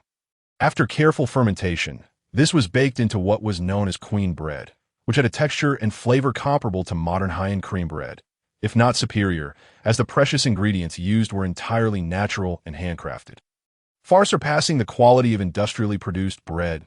As thoughts of bread filled William's mind, he felt a pang of hunger. The sweet aroma of freshly baked bread wafted through the air, compelling him to approach the cooking area. In the culinary camp, there stood a tent measuring 2.5 meters high and 5 meters wide, containing 2 large wheeled ovens and various cooking utensils brought down from the supply wagons. 2 bakers and several cooks were busily preparing bread and dishes. The delightful aroma of bread emanating from this place clearly indicated that today's batch was made with abundant sweet and quality ingredients. William approached Steward Osborne, who was overseeing the chefs, and inquired, "Steward Osborne, what dishes have been prepared for today's victory feast? Is there enough white bread for the knights?" "Indeed, young Master William. Today we have prepared a bountiful supply of whole wheat bread with a small amount of bran. Numerous finely baked white loaves, and some exquisitely made queen bread and pretzels. Additionally, the side dishes include beet soup, carrot and beef stew, green onion and wild rabbit broth, almond poached trout, roasted sausages, braised lamb chops, honey glazed steaks, and a salad of lettuce and fruits, along with baked apples and pears," Steward Osborne reported as he guided William through the preparations, gesturing towards the dishes being prepared by the cooks. "This is truly a lavish spread. It is no small feat to prepare such an abundance of food in a military camp. By the way, Steward Osborne, have you arranged for any wine? The soldiers cannot fully enjoy themselves without it," William remarked, withdrawing his gaze. "Certainly, young Master William. We have not only prepared the barley and grape wines we brought with us, but have also procured some apple cider and pear wine from the nearby village. The soldiers will surely be satisfied," Steward Osborne confidently reassured, patting his chest. "Just ensure the soldiers do not become inebriated. We have a journey to continue by boat this afternoon," William cautioned, a hint of concern in his voice. "Rest assured, young Master William. The alcohol content of these beverages is quite low, and many are fruit wines that will not intoxicate," Steward Osborne replied with a confident smile. "Very well, I shall not disturb you further, Steward Osborne." With that, William turned and walked towards Sir Hubert. Arriving before Hubert, William asked, "Sir Hubert, how have the interrogations of the 8 captured Vikings gone?" "To report to you, young Master William, of the 8 captives we captured, aside from one deputy leader, the rest are mere ordinary Viking pirates. Their leader was eliminated during your charge. The deputy leader possesses limited knowledge. He only witnessed the Viking leader convening with a masked individual from the western lands before orchestrating this raid. Beyond that, he is not privy to any further details," Sir Hubert replied, placing his right hand over his chest and bowing respectfully. "Thus, it appears that certain nobles sought to employ the Vikings to eliminate me. Sir Hubert, please inform the knights and conscripted soldiers to participate in the victory feast. We must embark by boat to the upstream port of Renneborg on the Seine River before noon." William pondered for a moment before fixing his gaze on Hubert. "Your command will be followed, young Master William," Sir Hubert affirmed. To indulge in soft white bread brings me such joy. I have never tasted such delightful bread in my life. This whole wheat bread is remarkably soft, devoid of any wood shavings. It is pure bliss that I adore this apple cider. It reminds me of the flavors from my homeland." The atmosphere of the feast was exuberant, with lively music accompanying the knights and conscripted soldiers, who gathered in small groups, some marveling at the exquisite food, while others reminisced about the fierce excitement of battle, all relishing this moment of relaxation and joy. Within the central tent, aside from Fowler, Hubert, and Osborne, William also hosted the 3 active and accomplished captains, Geoffrey, Wayne, and Harrison, who were fortunate enough to savor the royal delicacies of queen toast and pretzels, feeling immensely proud and deepening their loyalty and gratitude towards William. Captain Geoffrey held the fluffy queen toast bread in both hands. As he gently pressed it, his fingers sank into its softness, leaving an imprint that gradually smoothed out as he released his grip.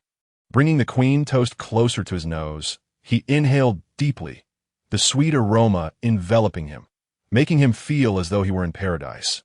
Noticing Geoffrey, Wayne, and Harrison each entranced by their queen toast, reluctant to take a bite, William could not help but urge, "Captain Geoffrey, Wayne, and Harrison, please do not delay in enjoying your bread, that if it cools down, it will lose its appeal.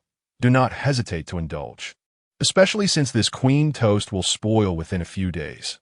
Although reluctant to indulge in the exquisite delicacies of the earthly realm, upon hearing William's words, Captain Geoffrey and his companions could not help but gently open their mouths to take a bite of the queen's toast. As their teeth softly met, a corner of the queen's toast was savored in their mouths, enveloping their palates in the tender embrace of the bread, while the sweet essence of honey and vanilla danced upon their tongues. Rendering Captain Geoffrey utterly entranced, he chewed delicately, finding the queen's toast remarkably devoid of the coarse hardness characteristic of dark bread, as if it were melting within his mouth, with just a few chews. The bread transformed into a sweet nectar that flowed involuntarily down his throat.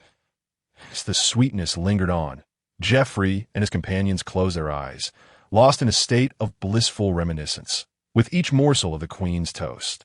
Captain Geoffrey insisted on savoring it multiple times, as if he wished to forever preserve the sweet flavor upon his palate, lingering over the taste long after each bite. William, unable to bear the sight of Geoffrey and the others so engrossed in their indulgence, turned to Failor, Sir Hubert, and Butler Osborne, only to find them equally entranced, though their moments of reminiscence were not quite as prolonged as Geoffrey's.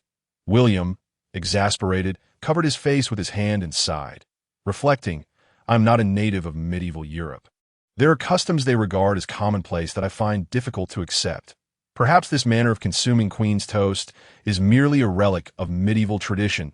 In truth, the queen's toast could be considered one of the finest foods of the Middle Ages.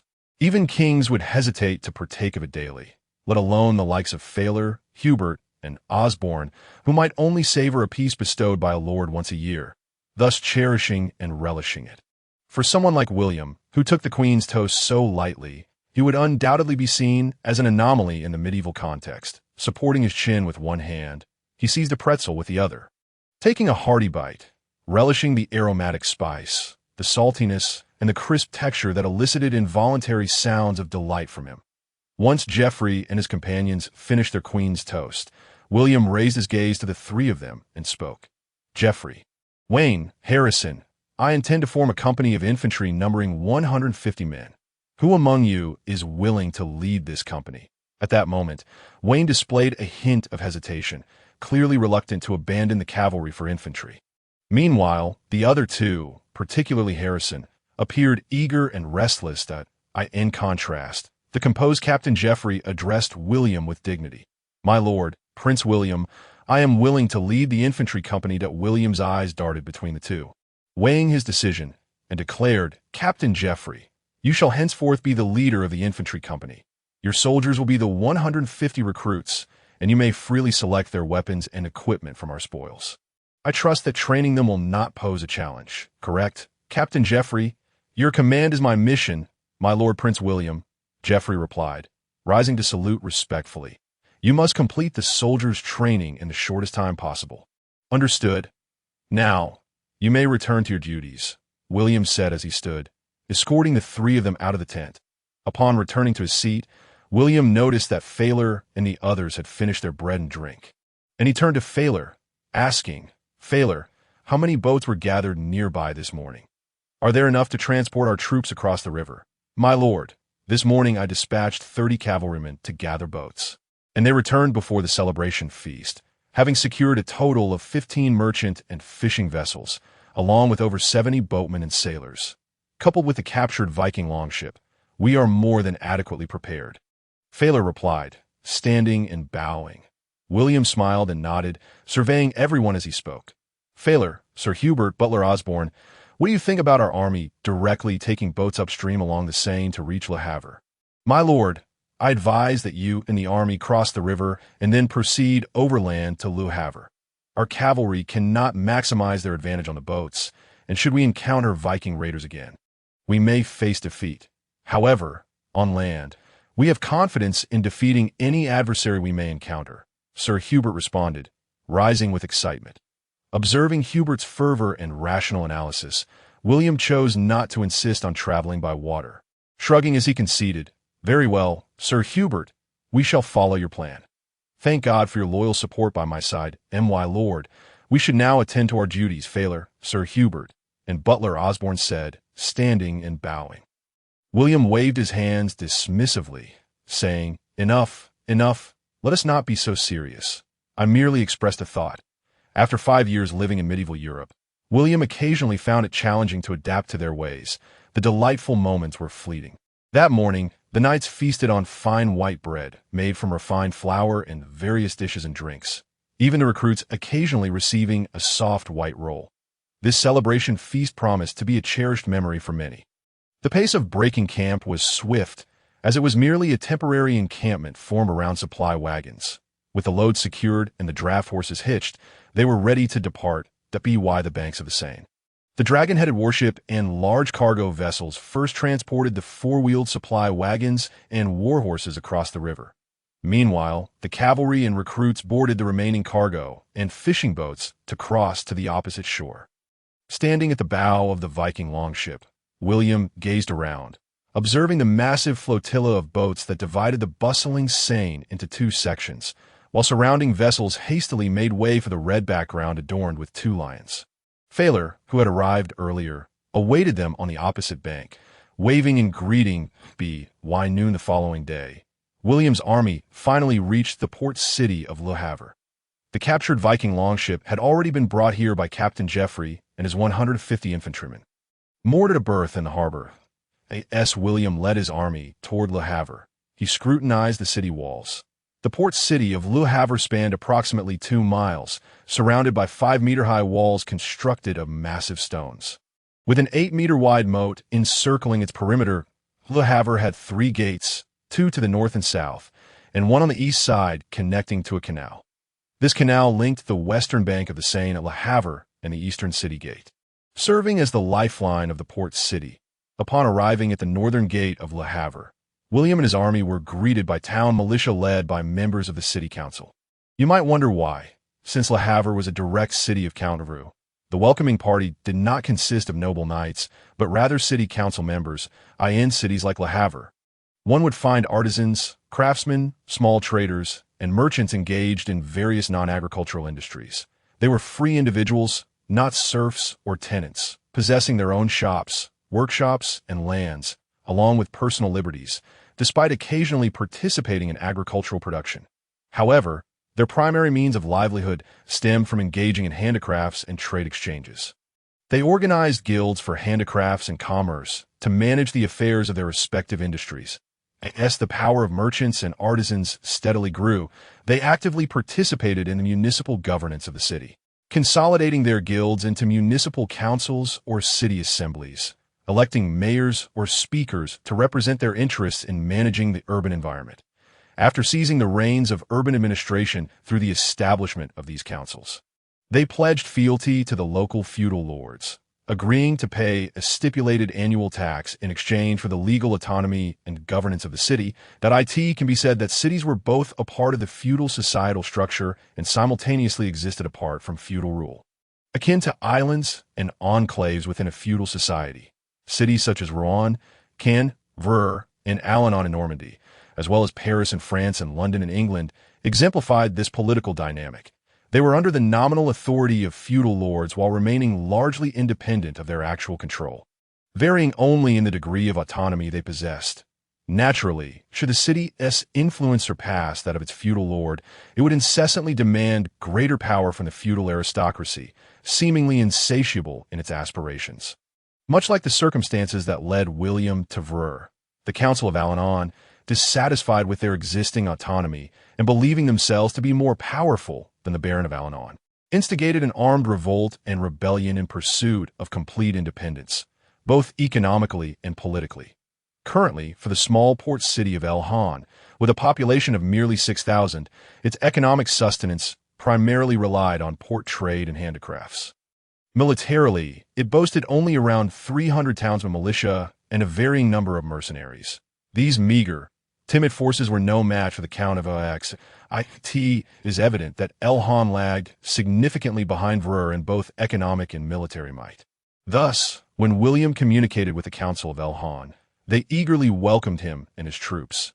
"Your Highness William, you have finally arrived. We have been eagerly anticipating your presence," exclaimed a portly merchant counselor, resplendent in his ornate attire, as he approached with an air of obsequiousness, rubbing his hands together. "I must express my gratitude for your efforts.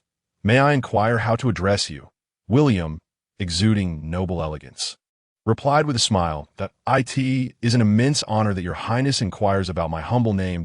I am Victor Mortelli, a textile merchant and counselor in this city."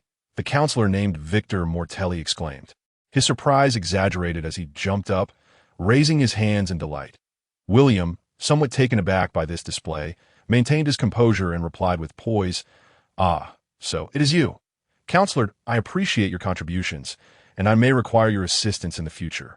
Victor Mortelli's astonished demeanor returned, his performance bordering on the theatrical, as he responded, "It is our duty, Your Highness. Please allow you and your troops to enter the city. We have prepared accommodations for you and your forces, ready for your immediate occupancy.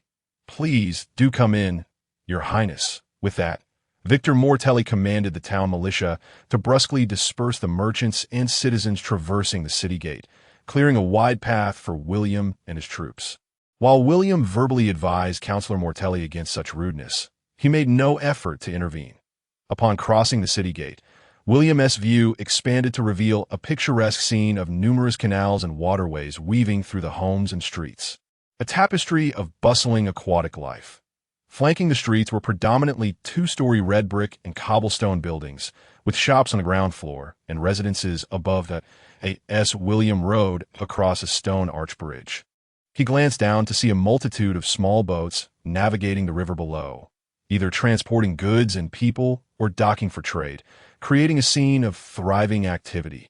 Calculating the distance, William noted that it was barely a mile and a half to the militia encampment near the eastern gate of Elhon. Victor Mortelli instructed the militia to open the camp gates for William and returned to his side with a respectful demeanor, stating, "Your Highness William, ahead lies the encampment we have arranged for you. The crew and soldiers from your fleet arrived yesterday and are already stationed there. Should you require anything, please send word to the council, and we shall attend to your needs promptly." William waved his hand, smiling as he responded, "Councillor Mortelli, we have no particular needs at the moment, merely requiring some provisions and weaponry. Please arrange for that to your service. Your Highness, I will immediately contact the merchants for food and weapon supplies." Victor Mortelli assured, placing his hand over his heart and bowing. After a cordial exchange, William proceeded to the encampment prepared by the Elhon City Council. The encampment itself was quite commendable, featuring hundreds of neatly arranged structures and a substantial training ground, equipped with a variety of standard weaponry, evidently previously utilized by the town militia. Throughout their journey, William and Victor Mortelli appeared to share a congenial rapport akin to that of good friends. However, once separated and upon entering the barracks, William's expression morphed into one of disdain, a palpable loathing directed towards the merchants of the medieval era. The merchant autonomous city of Elhon, loyal to the Count of Ruhr, displayed an astonishingly dismissive attitude towards William, the heir apparent of a duchy. The mayor had not even made an appearance. Instead, they sent a trivial counselor to greet him, leaving William to reside in the antiquated militia barracks, with no intention of inviting him to the Elhon City Council. During William's stay, the council was remiss in providing comprehensive services and ample supplies. Only after William himself prompted them did a few minor merchants arrive with provisions to sell, rather than offering them as a duty. Victor Mortelli, who accompanied William, although professing much respect and courtesy, was transparent in his exaggerated displays. William, keenly perceptive, discerned the insincerity in Mortelli's words. As a merchant, not a single sentiment from him was genuine, nor did he fulfill any obligations as a vassal representing the council. Understanding the merchant's intentions, William recognized them as self-serving beings, seeking substantial gains without any willingness to contribute, as anticipated. Once William commanded his forces to occupy the militia barracks, the council dispatched a lowly servant to invite him to a social gathering. The sending of such a menial servant was a glaring display of insincerity. William was fully aware that at the gathering, the merchants would likely present numerous unreasonable demands, such as their trading privileges in Rouen and additional political rights. Without a second thought, he resolutely declined the invitation that in truth, William held no interest in such extravagant social gatherings. During his 3 years in Rouen, he had rarely attended any that he found the ostentatious appearances of the noble women utterly distasteful. The completely shaved eyebrows, the receding hairlines exposed by their oversized hats, and the peculiar horn-like hairstyles evoked nothing but discomfort in him, devoid of any aesthetic appreciation. Furthermore, the attire of these noble women, which enveloped their necks in tightly fitted collars and constricted their bosoms, rendered them akin to a group of flat-chested princesses, aside from their hands and faces. No other part of their bodies was visible in the medieval era.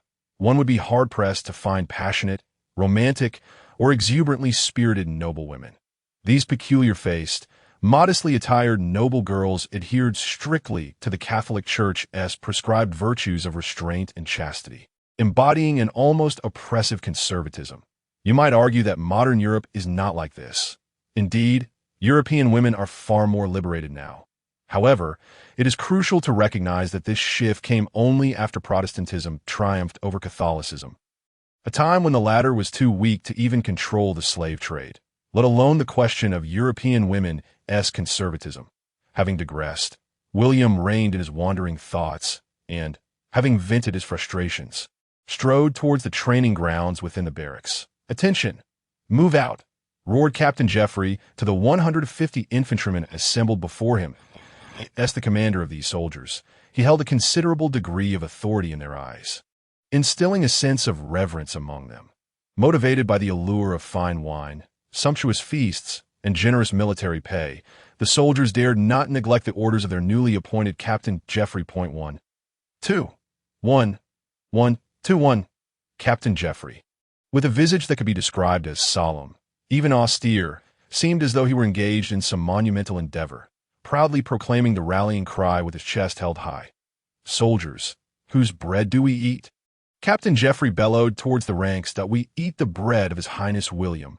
The infantry, practicing their march, responded in unison. "For whom do we toil?" Captain Geoffrey shouted again, "that we toil for His Highness William." The soldiers echoed as if responding instinctively. Nearby, William's lips twitched, his eyelids fluttering, his entire countenance contorting into a comical grimace. Observing Captain Geoffrey's fervent display, William felt somewhat embarrassed to intervene, recalling how he had similarly trained his own 160 cavalrymen and spear cavalry, incessantly prompting them to shout such humiliating slogans. Nevertheless, in terms of effectiveness, Geoffrey was performing admirably. The infantry had begun to adhere to military discipline. Training medieval soldiers using modern methods was William's devised strategy to swiftly enhance the combat capabilities of his forces. The very approach that had enabled him to train 160 well-disciplined cavalry and spear cavalry. Discipline is the soul of an army, transforming cowards into warriors, trained under contemporary military methodologies. Medieval soldiers could potentially surpass modern counterparts.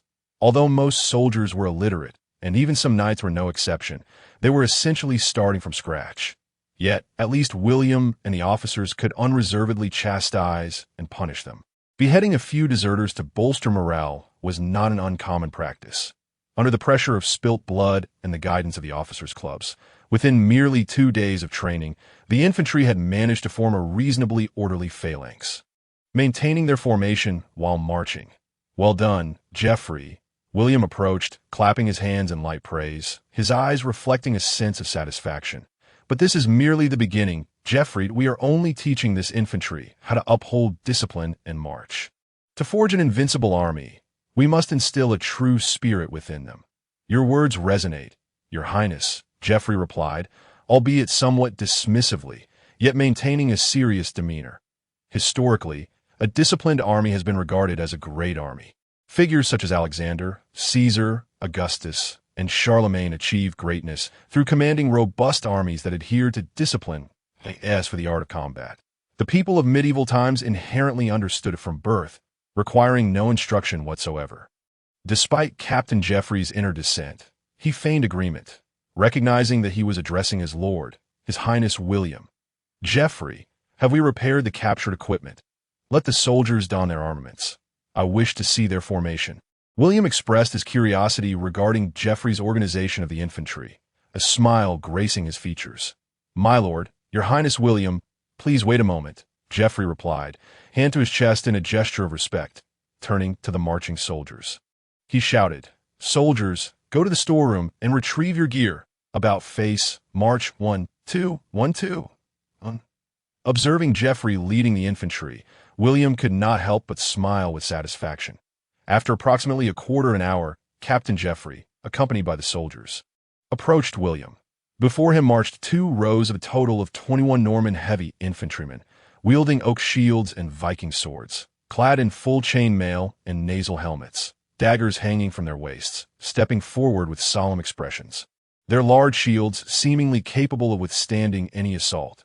Behind them followed 4 rows of 36 Norman axe-wielding heavy infantrymen, carrying two-handed Viking battle axes, oak shields slung over their backs, adorned in short-sleeved chainmail and fur capes.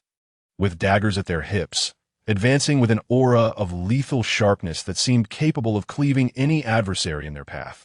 Following them were 6 ranks of 63 Norman light infantrymen, brandishing oak shields and short-handled axes, clothed in thick cotton armor, embodying an indomitable rock that could not be shattered by the waves. To the rear marched 3 ranks of 30 Norman light infantrymen, equipped with 5 captured short spears fashioned into throwing javelins, an oak shield in their left hand, and a spear approximately 2 meters long in their right, garbed in coarse linen clothing. They would serve as the ranged attackers of this infantry.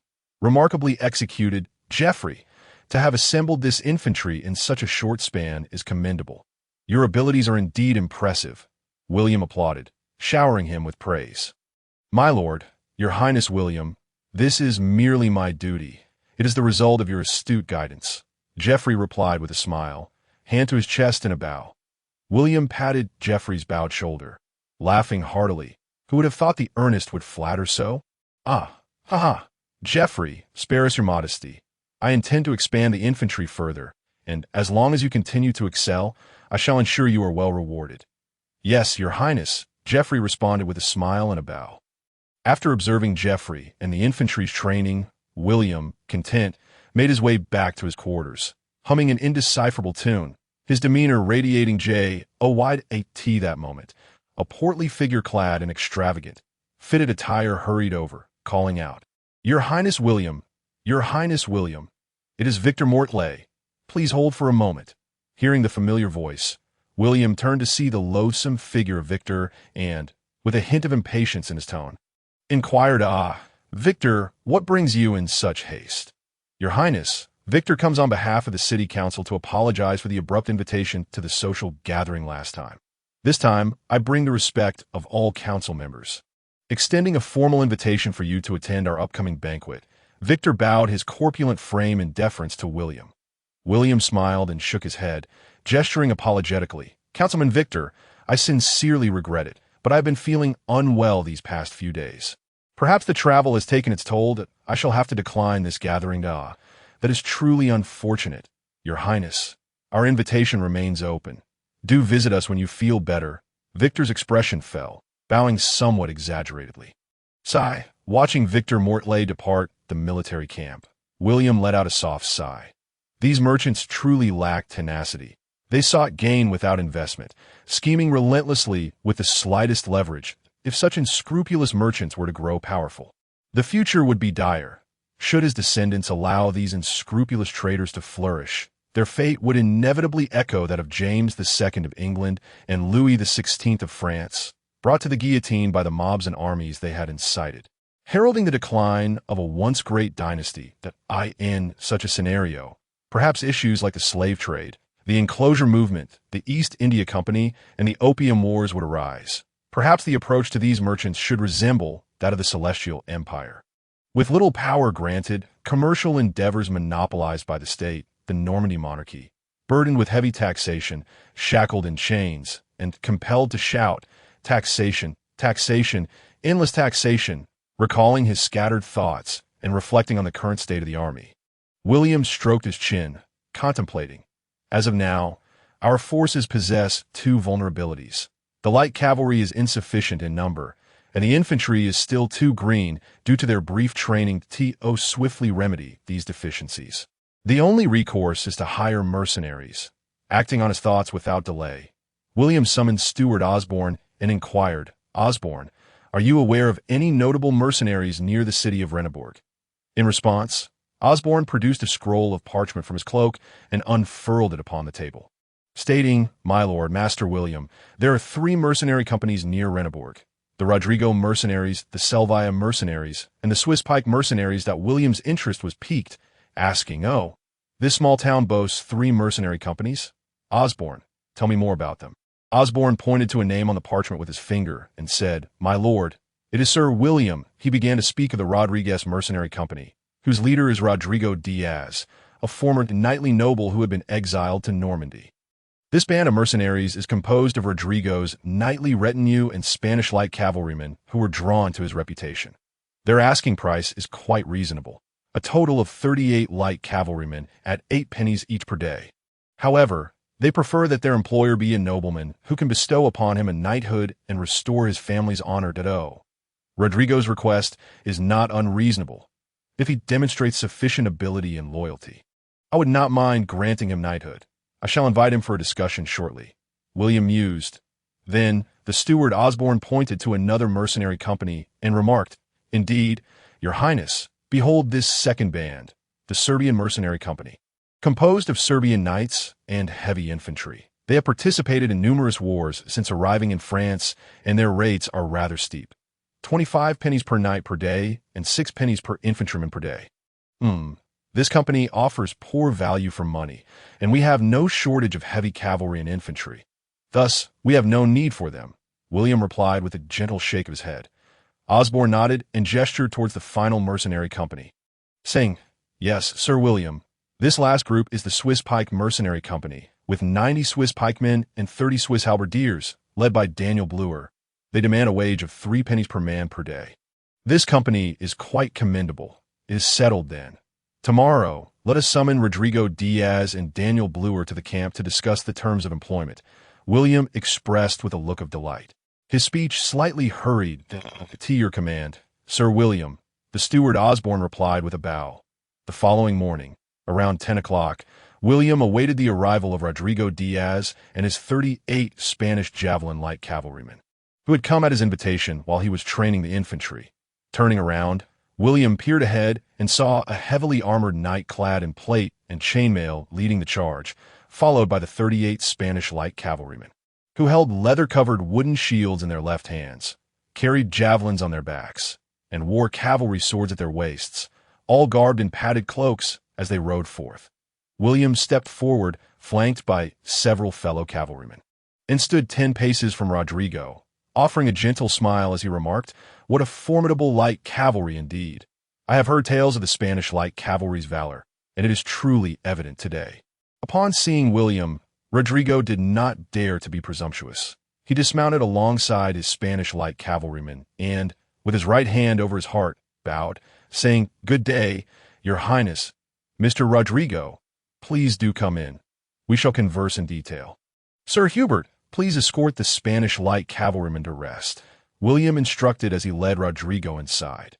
Once William, the steward Osborne, and Rodrigo were seated, William took the initiative to speak. "Mr. Rodrigo, I wish to employ your Spanish javelin light cavalry. Please feel free to voice any requirements you may have, and we can discuss them." Rodrigo slightly inclined his body, responding, "Your Highness, my men and I require a wage of 8 pennies per man per day, the right to retain our spoils, and provisions for food, lodging, and weaponry during our service. Should any light cavalryman fall in battle, a compensation of 30 tris gold coins is necessary. Your demands are reasonable, and I can acquiesce to them." William nodded in agreement. Upon hearing this, Rodrigo rose and bowed, expressing, "Thank you, Your Highness. We are at your service. That Mr. Rodrigo, I have heard that you were once a knight longing for noble status. I am quite curious about your story. Would you share it with me?" William inquired, gazing at the somewhat disheveled young knight with curiosity. "Indeed, Your Highness." Rodrigo hesitated momentarily before nodding in agreement. Thus, Rodrigo began to recount his tale.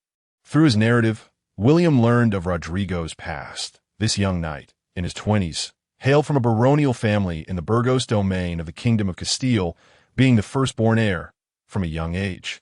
He was known for his strength and valor, earning great respect among the youth to the age of 13. Rodrigo joined the king's army and distinguished himself in battles against the Moors in the Kingdom of Luan, ultimately being knighted by the king and becoming a celebrated rising star. At T17, Rodrigo won the affection of the Count of Burgos, Sancho's daughter, Jimena, and they became betrothed. However, during a subsequent battle, Rodrigo, in a bid to protect his family's territory, secretly released a captured Moorish prince, leading to accusations of treason. the Count of Burgos, Sancho, could not bear the thought of his beloved daughter marrying a traitor and confronted Rodrigo, declaring his disapproval of their union and branding him a disgraceful traitor. Perhaps in a moment of fury or a desire to vindicate himself, Rodrigo challenged the Count to a duel, and the two faced off, swords drawn. Despite Rodrigo's youth and vigor, the Count, being the foremost knight of Castile, proved to be his superior. Eventually, the Count bested Rodrigo, driving him into a corner beneath the stairs. In a twist of fate, Rodrigo accidentally struck down the advancing Count, an act witnessed by his betrothed. Jimena, overcome by grief and rage, Jimena resolved to avenge her deceased father, and ultimately, Rodrigo was stripped of all titles by the King of Castile and exiled. Bereft of everything, Rodrigo gathered some former comrades and Spanish mercenaries to form the Rodrigo Mercenary Company, specializing in mercenary work in France, gradually earning a commendable reputation that by mere chance. William was able to hire them, while the Rodrigo Mercenary Company was stationed in Rendsburg. Upon hearing the twists and turns of Rodrigo's plight, William shook his head in sympathy, gazing at Rodrigo as he said, "Rodrigo, I am deeply sympathetic to your predicament. However, I cannot simply grant you a knighthood without cause that I require your loyalty and prowess. If you serve me faithfully and achieve distinction in battle, upon my ascension to the Duchy of Normandy, I shall bestow upon you a barony." Rodrigo hesitated at William's promise. After all, many noblemen had previously pledged to grant him titles. Yet none had honored their word once their hiring period concluded. He raised his gaze to scrutinize William's expression and tone for any signs of deceit, perhaps due to William's sincere demeanor or Rodrigo's yearning for stability after years of wandering. His expression softened, as if William's promise had struck a chord within him. Seizing the moment, William solemnly stated, "Rodrigo, are you willing to pledge your unwavering loyalty to me? Should you do so, you shall be granted knighthood and a 500-acre estate outside the city of Rouen." Rodrigo's heart trembled, and he knelt on one knee, declaring, "I am willing." He then placed his joined hands within William's, and they embraced and kissed.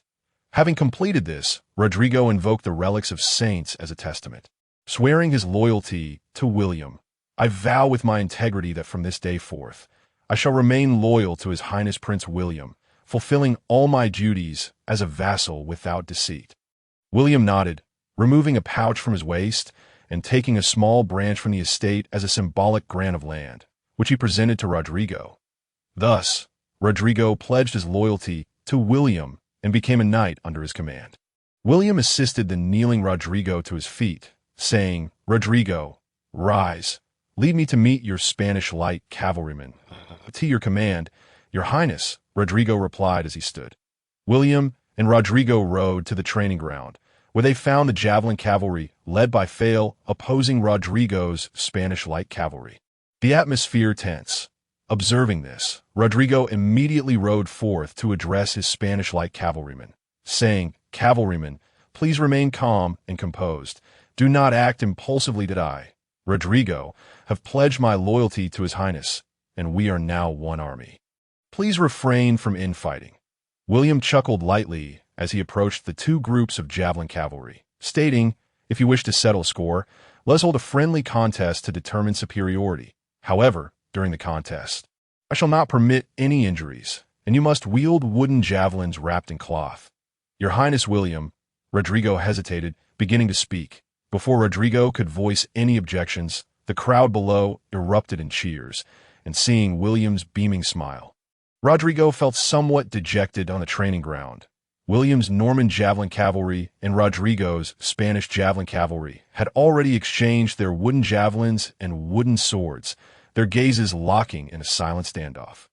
The two units of light cavalry, separated by nearly 150 meters, spurred their horses forward under the commands of Failor and Rodrigo, shields held in their left hands to protect their fronts. And in their right hands, they raised javelins wrapped in cotton cloth, lunging into a full sprint, arranged in a loose formation to avoid hindering the cavalry's throws to a distance of 60 meters. Failor and Rodrigo simultaneously commanded their troops to throw their javelins. With a sharp command, the wooden javelins were hurled through the air, interweaving as they flew toward the opposing side. Thud, thud, thud, thud, thud, thud. The two units of javelin cavalry were struck almost simultaneously by the incoming projectiles, with most being deflected by their wooden shields, resulting in minimal harm. Only a few cavalrymen were unseated, letting out cries of anguish, and upon closer inspection, it was evident that the Norman javelin cavalry suffered more casualties. In a tight formation, swords drawn and charging forward. Unlike Rodrigo's squad, who turned to prepare for another throw, Failer's Norman javelin cavalry decisively regrouped into a dense formation, maintaining their speed as they charged towards the enemy's ranks. Bang, bang, bang, bang, bang, bang. The continuous sounds of impacts echoed as the slower, loosely organized Spanish light cavalry were predictably unseated by William's Norman light cavalry. Despite Rodrigo and his mercenaries being valiant warriors, their strength could not match that of a greater multitude. And sensing the tide turning against them, Rodrigo promptly commanded his mercenaries to concede. Rodrigo, how do you find the combat prowess of my light cavalry? William rode forward with a broad smile. All at your highness's command. Rodrigo bowed his proud head, placing his right hand on his chest in salute. Thus, Rodrigo, I intend to merge the two light cavalry units into one for joint training and combat, with equal treatment for all. And you, Rodrigo, shall serve as the captain of the newly formed light cavalry company, with Failer as your deputy. You two will each command a squad of light cavalry to protect the flanks of our army. I hope you can work together harmoniously. William smiled as he looked at Rodrigo, his eyes glinting as if he were harboring some secret scheme to your command. Your Highness, Rodrigo replied, raising his gaze to meet William's. May I inquire about the provisions for your light cavalry?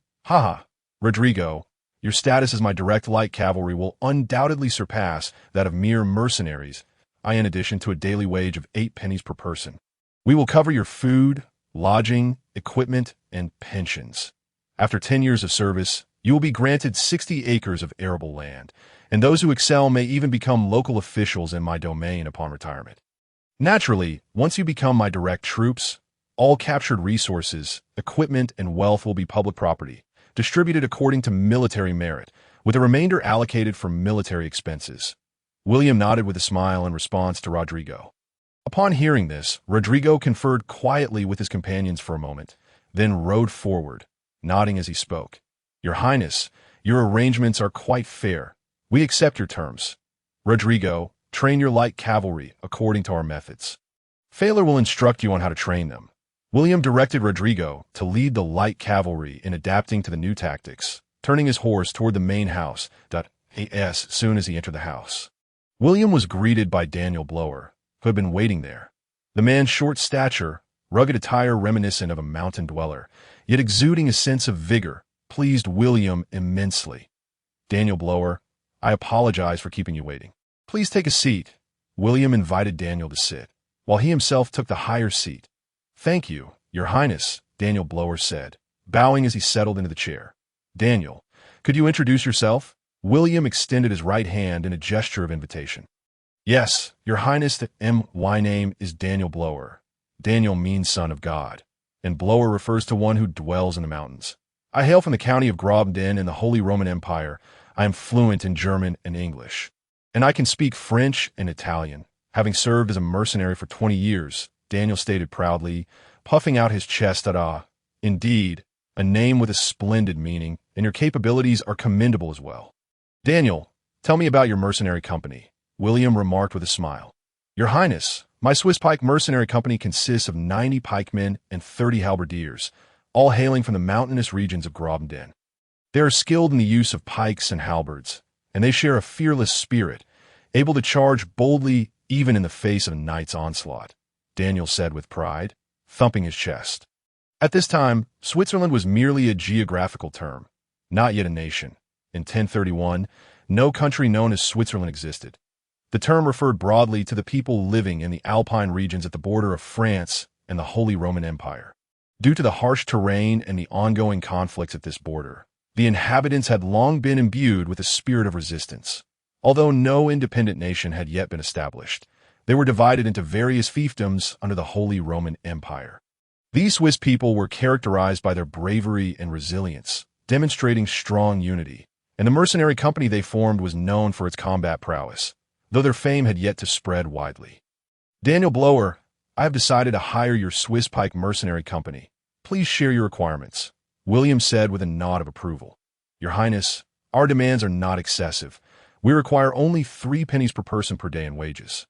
Provisions for our company's food and lodging, and the right to retain the spoils of war. Daniel Blower stated as he stood at your demands are quite reasonable, and I agree to them. However, I wonder if you would be willing to relinquish your identity as a mercenary company to become my direct troops and pledge loyalty. William inquired with anticipation. Regrettably, Your Highness, our ultimate allegiance will always lie with Switzerland. Although we will not pledge our loyalty to you, we will remain absolutely loyal to our employer during our service. Daniel Blower replied, a look of apology crossing his face as he bowed slightly. No, it is I who have overstepped. You need not take my previous words to heart, Daniel, William said with a smile, albeit one that strained slightly at the edges. Thank you for your understanding, Your Highness. After this discussion, the 2 men proceeded to inspect the renowned Swiss mercenary company, which indeed proved to be an elite force. The prowess of this mercenary group somewhat alleviated William's regret at their unwillingness to pledge loyalty. Night fell. In a 2-story marble villa adorned with a garden at the center of the city of Renneborg, a well-dressed, middle-aged man sat with his hands resting on the desk, deep in thought, the flickering candlelight illuminating his hawkish features. Before long, William's old acquaintance, Victor Mortlay, stealthily entered, wiping non-existent sweat from his brow and bowing respectfully as he spoke. My lord, His Highness William is unwilling to attend the social ball organized by us.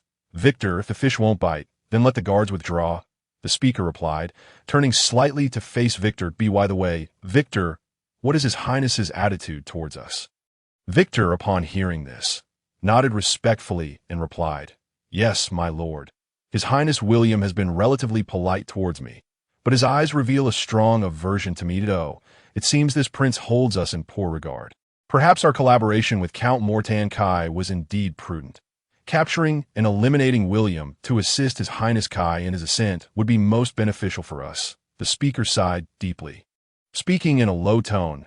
Indeed, my lord, your judgment is remarkably astute.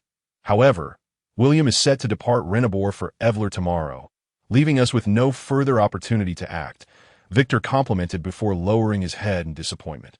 Do not worry, Victor. I have already informed His Highness Kai of William's troop details and travel route. I believe His Highness Kai will appreciate our efforts, the speaker stated confidently, a smile spreading across his face. Yes, my lord. On the morning of the following day, at around 8 o'clock, William's soldiers had already completed their rest and were preparing to depart with their supplies. William turned his horse around, surveying his surroundings and counting his forces. He had a contingent of 120 companion cavalry, 76 light cavalry armed with javelins, 150 newly formed infantry, and 120 Swiss mercenaries. In a mere span of 3 to 4 days, William's troop strength had expanded from a mere 160 cavalry to a nearly complete battalion of 466 soldiers, comprising both cavalry and infantry. With a smile and a proud demeanor, William commanded, Soldiers, prepare to set forth. Fala, Hubert, Osborne, Rodrigo, Geoffrey, Daniel, maintain order and lead the troops out of the city as you command. Your Highness, replied Fala, Hubert, and the other commanders, bowing respectfully from their mounts. William, eager to leave the city, had no intention of notifying the councilman Victor of Renneborg. This was not only due to his bias against these medieval merchants, but also because he sensed a hint of danger in their words and actions, suspecting that they might conspire against him. Just as William was about to exit the city gate, Councilman Victor emerged from the crowd, waddling towards him with his corpulent frame. Your Highness, why are you departing Renneborg so early? Have we not provided adequate care? If there is anything needing rectification, please inform me. William glanced at Victor with indifference, clearly disinterested in engaging with him, and with a dismissive wave of his right hand. He ordered, continue out of the city, accelerate the march. Victor motley stood by, awkwardly smiling in embarrassment. Having left Renneborg, William resumed his journey towards Evru. This time, the pace of his march was considerably slower. The nearly doubled troop size posed a significant challenge to William's organizational and command abilities. Fortunately, with the assistance of several commanders, William managed to avoid chaos that evening. William set up camp. Having learned from his previous experience of being ambushed, he constructed a sturdy wooden fort with prefabricated logs and lit several bonfires outside the camp. Dispatching a dozen light cavalry to patrol the surroundings for miles by the fire, Fala approached William, who was roasting an apple, and softly said, "My lord, I did not expect the mountain bandits and errant soldiers to become so active along the way. We encountered several small groups of enemies today. Fala, do you remember the captives we took after defeating the Viking pirates last time?" William replied, taking a hearty bite of the roasted apple. My lord. Those captives were executed, were they not? Could it be that the recent attacks are being orchestrated by someone behind the scenes? Fala pondered for a moment, his face etched with curiosity. Indeed, someone is inciting the Vikings to act. The Normans have maintained friendly relations with the Vikings for centuries. Aside from being instigated, I cannot fathom why a fleet that has been on good terms with us would suddenly turn against us. William swallowed a piece of the apple and turned to respond that if someone seeks to harm us, does that not render our journey perilous? Fala exclaimed, astonished. Humph, aside from Count K of Mortain, I can think of no one else. He is the son of my father's sister, Robert, the Duke of Burgundy's nephew, and he claims to be the rightful heir to the Duchy of Normandy, refusing to acknowledge my claim that he has viewed me as a thorn in his side since childhood. And several assassination attempts I endured in my youth may very well have been orchestrated by him. William's face contorted with a fierce expression as he spoke with disdain. "Ah, my lord, it is Count K of Mortain. What shall we do?" Fala, still a young man, was visibly anxious upon hearing that a high noble wished to harm William. William gently patted Fala's shoulder, offering reassurance. "Do not fret. As long as K has not raised an army in rebellion, he cannot move against us team most. We will only face some mountain bandits, pirates, and traitors. Therefore, we must remain vigilant in the coming days and not afford the enemy any opportunities that my lord. Please forgive Fala for his indiscretion." Fala said, his face flushed with embarrassment as he lowered his head. "All right, carry on diligently. Do not let me down," William replied, giving Fala another pat on the shoulder. "Yes, my lord," Fala said, bowing as he withdrew. Once Fala had departed, William stared into the fire, lost in thought. To be honest, he was uncertain how to confront Count K of Mortain. This individual not only had the support of numerous nobles within the duchy, but also had the backing of the Duchy of Burgundy. Even his father, Duke Robert, dared not move against him, rendering the situation exceedingly dire. "My lord, everything in the camp has been arranged. Please take some rest." Osborne, the steward, approached slowly. Startled from his reverie, William exclaimed, "Ah, Osborne, I leave this to you." With that, William composed himself, bid farewell to Osborne, and made his way to his tent. The following day, William and his army continued their journey towards Anru. The frequency of attacks along the route began to increase. Perhaps due to their proximity to the governor's office at Anru, the enemy's patience had reached its limit, prompting a final desperate attempt. Thundering hooves echoed ahead as a cloud of dust rose, revealing a band of marauding brigands swiftly converging upon William's troops. So many bandits. There must be at least 300 to 400 of them. K truly holds me in high regard, yet alas, he shall ultimately fail to vanquish me. William mused, having already detected the approaching enemy, that he issued commands to his commanders. "Geoffrey, Daniel, you will each lead the infantry and Swiss mercenaries to spread out on the flanks and form a line to confront the enemy head-on." "As you command, Your Highness," Geoffrey and Daniel responded, stepping forward to accept their orders. "Fala, Rodrigo, you will each lead your light cavalry to harass the enemy's flanks. As you command." "Your Highness," Fala and Rodrigo replied, moving into position. "Sir Hubert, you will lead 100 companion cavalry to the enemy's right flank, seizing the opportunity to strike at their rear. As you command." "Your Highness," Sir Hubert acknowledged, bowing. With William's command, all but 20 companion cavalry assigned to guard him, and the supplies sprang into action under the commander's guidance. As the infantry of both armies drew closer, William's tightly formed infantry faced the disorganized bandits, while the enemy's cavalry began skirmishing with his light cavalry.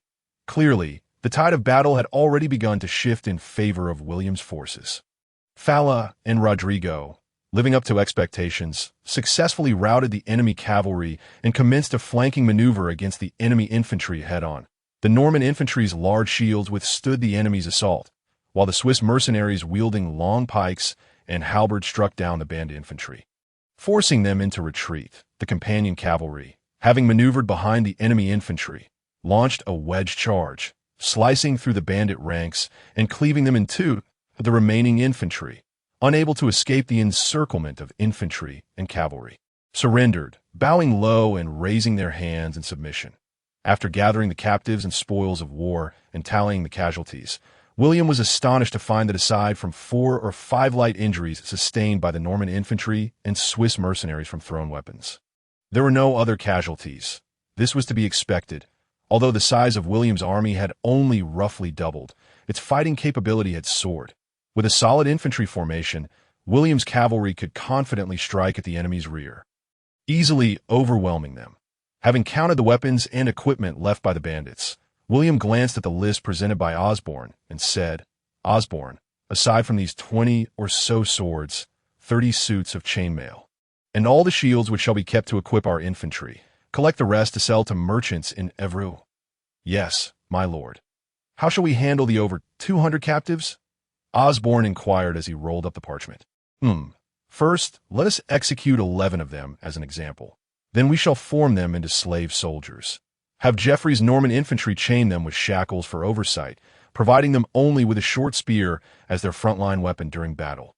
William contemplated for a moment before waving his hand dismissively. "As you command, Your Highness," Osborne replied, bowing in acknowledgement. "Prepare the troops and set forth." William commanded loudly. After 3 days of arduous travel, his army of nearly 700 finally arrived at the governor's mansion of Evreux in the morning. William lifted his gaze and saw that Evreux was not like Rouen, where the city and castle were separated. Instead, the castle was constructed in the very heart of the town. The town, spanning a radius of 4 miles, was encircled by 6-meter-high walls and a moat, with towering arrow towers erected every few dozen meters. These towers were equipped with numerous narrow arrow slits, allowing the defenders to rain arrows down upon the enemy below without fear of retaliation. Evreux had 4 city gates, 1 in each direction, and the heavy oak gates were sturdy and difficult to breach. Once the drawbridge was raised and the gates closed, it became an impregnable barrier in an era devoid of gunpowder weaponry. This city served as a vital thoroughfare between the Duchy of Normandy and Brittany, Paris, and Anjou, bustling with commerce. Thriving economically and populated densely, that it was governed by noble officials dispatched by the Count, yet surprisingly lacked a self-important city council. The merchants merely formed guilds without usurping the city's authority. At this moment, the northern gate of Evreux stood wide open, with a neat row of guards flanking either side. That a nobleman in his 30s, clad in splendid armor, approached William on horseback with a smile. This was none other than William's uncle, Adolphe de Normandy, the only son of Robert de Normandy, currently the Baron of Alenon, whose territory had been the site of a recent rebellion. "Uncle Adolphe, I feel quite embarrassed to have you come out to greet me after 2 years. You seem unchanged," William said, riding forward with a smile. William, you are my invited guest, so of course I must welcome you personally." Adolphe de Normandy laughed heartily, regarding William with a moment of contemplation before expressing, "William, in these 2 years, you have grown into a tall and handsome young man. I still remember when you were just a little one, circling around your uncle and great-uncle. Time truly flies." "Uncle, please don't say that. It makes me feel rather shy," William replied, a hint of bashfulness evident in his voice, and in why little William can be shy too. "Well, let us not linger on that. I shall first see to the arrangements for your army, and then take you to meet your great-uncle Robert. I believe he will be delighted to see you." Adolphe teased. "Really? I am so eager to see great-uncle." "Let us enter the city, Uncle Adolphe," William exclaimed, clenching his small fist in excitement. "Since you are so impatient, let us hasten and organize your soldiers into the city." Adolphe replied with a smile. William turned to Sir Hubert, Fala, Osborne, and the other 6 commanders, saying, "Gentlemen, follow me as we lead the soldiers into the city. To your command, Your Highness William." The commanders responded in unison. "My little William, Your soldiers are truly elite. If I had such proficient soldiers in the past, I would not have been driven from the governor's mansion of Al-Anon by the rebel forces. Adolphe lamented, casting a wistful gaze at William's formidable army. Uncle Adolphe, do not be disheartened. I have come to Rue to assist you in reclaiming your territory, William said gently, patting Adolphe on the shoulder. To have you witness me in such a disheveled state is quite embarrassing. Very well. I shall compose myself. Let us enter the city, William, Adolphe said, regaining his composure as he led William and his army into the city. Today, I have prepared 4 chapters in advance, hoping to enjoy a delightful break during the May Day holiday, while the author remains behind to keep watch. Dear readers, I am but an amateur writer, struggling to maintain a pace of 2 updates daily without respite. In light of our camaraderie, I kindly ask for your support with a few recommendation votes and a collection.p.s.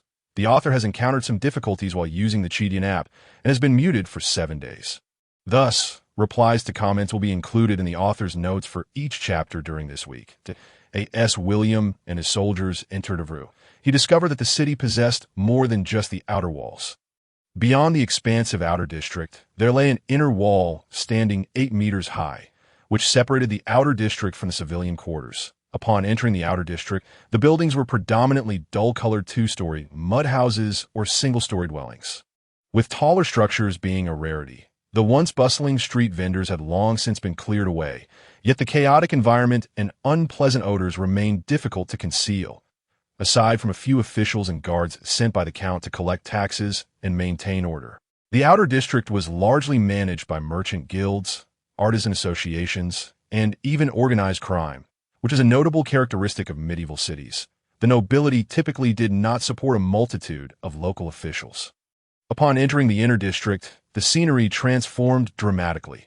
The air was infused with the subtle fragrance of flower petals, and numerous white 3-story villas with gardens were sprinkled throughout in the central square. Children of noble birth played merrily by the fountain. After traversing several well-paved cobblestone streets, William and his generals, along with his cavalry companions, arrived at the tidy military barracks situated beside the inner city walls. As for the unfortunate infantry and light cavalry, they were relegated to the barracks in the outer district. Once all soldiers and cavalry companions were settled, William, together with Fala, Sir Hubert, and Steward Osborne, followed Uncle Adolphe to the Count's palace. Meanwhile, Captain Geoffrey, Knight Rodrigo, and Captain Daniel could only remain with their soldiers in the outer district barracks. Uncle Adolphe, the scenery here has hardly changed in 2 years. It looks exactly as it did when I visited at the age of 3. William remarked, walking alongside Adolphe and engaging in casual conversation. Indeed, your great-uncle Robert has grown into a man of 60 and is rather nostalgic, unwilling to embrace change. Thus, Evreux has remained largely unchanged over the years. Adolphe replied somewhat distractedly, casting a fearful glance toward the Count's palace, likely a result of having endured reprimand from great-uncle Robert over the past few years, despite Adolphe's imposing stature and handsome appearance. He was, in essence, a mere decorative figure, timid and indecisive. Unable to manage his territory effectively, he had been ousted by a band of rebels organized by merchants. After over a decade of marriage, he had yet to produce an heir, leaving his branch of the family facing the peril of extinction. In light of his uncle's inability to recover, great-uncle Robert had become thoroughly disillusioned, contemplating passing the title of Count of Evreux to William, which was the reason for William's invitation from Uncle Adolphe. Their journey soon brought them to the grand entrance of the castle situated at the center of the inner district. This colossal fortress, erected atop a hill in the heart of the inner district, spanned 10 acres and stood approximately 33 meters tall, making it the tallest structure in all of Evreux. The towering circular main building constituted the castle's core, with only a single passageway for entry and exit. Gazing upward, one could see the walls and battlements densely populated, suggesting that only a handful of archers would be sufficient to suppress any adversaries below. Upon entering the main building of the castle, the square interior layout starkly contrasted with its rounded exterior design. The architect had ingeniously crafted a space that, while maintaining the castle's defensive integrity, also offered a degree of comfort, featuring high ceilings and walls adorned with numerous murals and tapestries that alleviated the starkness of the expansive interior. Upon arriving at the study of Count Robert of Evreux, William found his beloved great-uncle Robert, who appeared significantly aged over the past 2 years. His long hair and full beard had turned entirely gray, while his bald head and frail physique bore witness to the passage of time. Although his bright blue eyes still sparkled with vitality, they could not conceal the unrelenting march of years. "I have arrived, great-uncle. William has come to see you," he exclaimed. "I have missed you dearly." With that, William dashed forward and leaped into Robert's embrace, his face alight with joy. "Ah, my dear little William. You have grown so much in these 2 years. Let me hold you," Count Robert said, looking at the boy in his arms with delight, eager to lift him for a warm embrace. Unfortunately, his frail arms could hardly manage to lift the now-grown William. "I truly am getting old. It is undeniable," Count Robert sighed, shaking his head slightly. "Little William, you have indeed transformed into a strong young man. Great-uncle Robert, you do not seem old at all. You have hardly changed in these 2 years," William reassured, helping Robert to sit back down comfortably. "All right, little William, spare me your comforting words. Tell me about your experiences during the journey. I have heard that you encountered quite a few troubles," Robert said with a twinkle in his eye. "Certainly, great-uncle. Allow me to recount it all for you." As William recounted the events and battles he had encountered along the way to Count Robert, the latter listened attentively, occasionally expressing admiration at the thrilling moments and gasping at the perilous ones. Once William had finished narrating a segment of his combat experience, Count Robert, drawing upon his extensive military expertise, methodically analyzed the gains and losses of the battle, seizing the opportunity to share some of his own first-hand experiences. William listened intently, nodding in appreciation or posing questions about matters he found perplexing, creating a scene of warmth and camaraderie between the grandfather and grandson. Meanwhile, Uncle Adolf, standing below, was neglected by the two, left to his own devices. Upon concluding William's account of his final command in battle, Count Robert felt a sense of satisfaction at William's composure, steady leadership, and adeptness in warfare, raising his gaze to glance at the disappointing figure of Uncle Adolf, whose countenance darkened. "Uncle, please do not blame Uncle Adolf. If you would," William gently urged, noticing the displeasure on Count Robert's face as he regarded Uncle Adolf. "Very well, my dear William, I shall spare him this time. The reason I summoned you is to consider you as the heir to the earldom of Evreux, so that you may one day inherit my title," Count Robert remarked, his gaze filled with affection for William's respectful demeanor. "But uncle, why am I chosen over Uncle Adolf to inherit?" William inquired, tilting his head slightly in curiosity. "It is precisely because your Uncle Adolf is a disappointment. Not only was he driven out of the territory by a band of merchant mercenaries, but his long-standing inability to bear offspring has also become a source of ridicule, bringing shame to the house of Evreux in Normandy. Now, the barons under my command are restless, eager to usurp the earldom of Normandy once my line ceases to exist," Count Robert declared, casting a fierce glance at Uncle Adolf, who lowered his head in shame under Robert's scornful gaze. "Uncle, is the situation truly that dire?" William asked, his brow furrowed in concern. "Certainly not, my dear boy. I still have a few years left in me. Moreover, with you, my beloved William, set to inherit my title," Count Robert chuckled, affectionately stroking William's small head with his long, grizzled beard as Count Robert tenderly caressed William's hair. He began to outline his plans for Evreux. However, William found it difficult to accept this notion, whether out of respect for his elder or due to the ingrained humility fostered in him by his upbringing. And he gently shook his head. "Uncle, you cannot do this. Regardless of the circumstances, Uncle Adolf is still your only son, and you cannot abandon him. That good-for-nothing Adolf, I have utterly lost faith in him. If he were to inherit the title, our family would either face extinction or be toppled by the barons beneath me. It is far better to let you, William, inherit the title instead," Count Robert asserted vehemently, glaring at Uncle Adolf once more. "Adolf, what are you doing standing there? Get out of my sight at once." Uncle Adolf, taken aback by Count Robert's thunderous command, fled the study in a flustered manner, his retreat marked by a display of utter disgrace. "Uncle, please do not remain angry with Uncle Adolf. It is not good for your health," William said, snuggling closer to Count Robert in a comforting manner. My little William, spare your efforts to console me. I am quite aware of the current situation. The baronial nobles under my charge have already rallied around Baron Richard de Langton, preparing to inherit the earldom of Evreux upon my demise. Your uncle Adolf will undoubtedly be discarded by them for his incompetence and lack of heirs, Count Robert sighed, shaking his head in resignation. Uncle, is it truly that serious? William questioned, disbelief etched across his features. Indeed, dear William, the situation is far more grave than you can imagine. Uncle Adolf has been expelled from the Baron de Alan-On's territory by those merchants, and Baron Richard is organizing an army to quell the uprising. Should Baron Richard gain control of the Baron de Alan-On's territory and unify his lands, his power would surely eclipse ours, and I may soon find myself rendered powerless, Count Robert lamented, his expression darkening as he recalled the dire circumstances. Uncle, please do not worry. You have me. Just tell me how I can assist you, William offered, gently rubbing Count Robert's back in an effort to provide comfort. Yes, I still have you, my beloved William. You are my last hope, that I will entrust you with all the soldiers I can muster from Evreux. You must lead these troops to Alan-On and defeat the rebels before Baron Richard can do so. Count Robert exclaimed, his spirit rekindled as he fixed his fervent gaze upon William.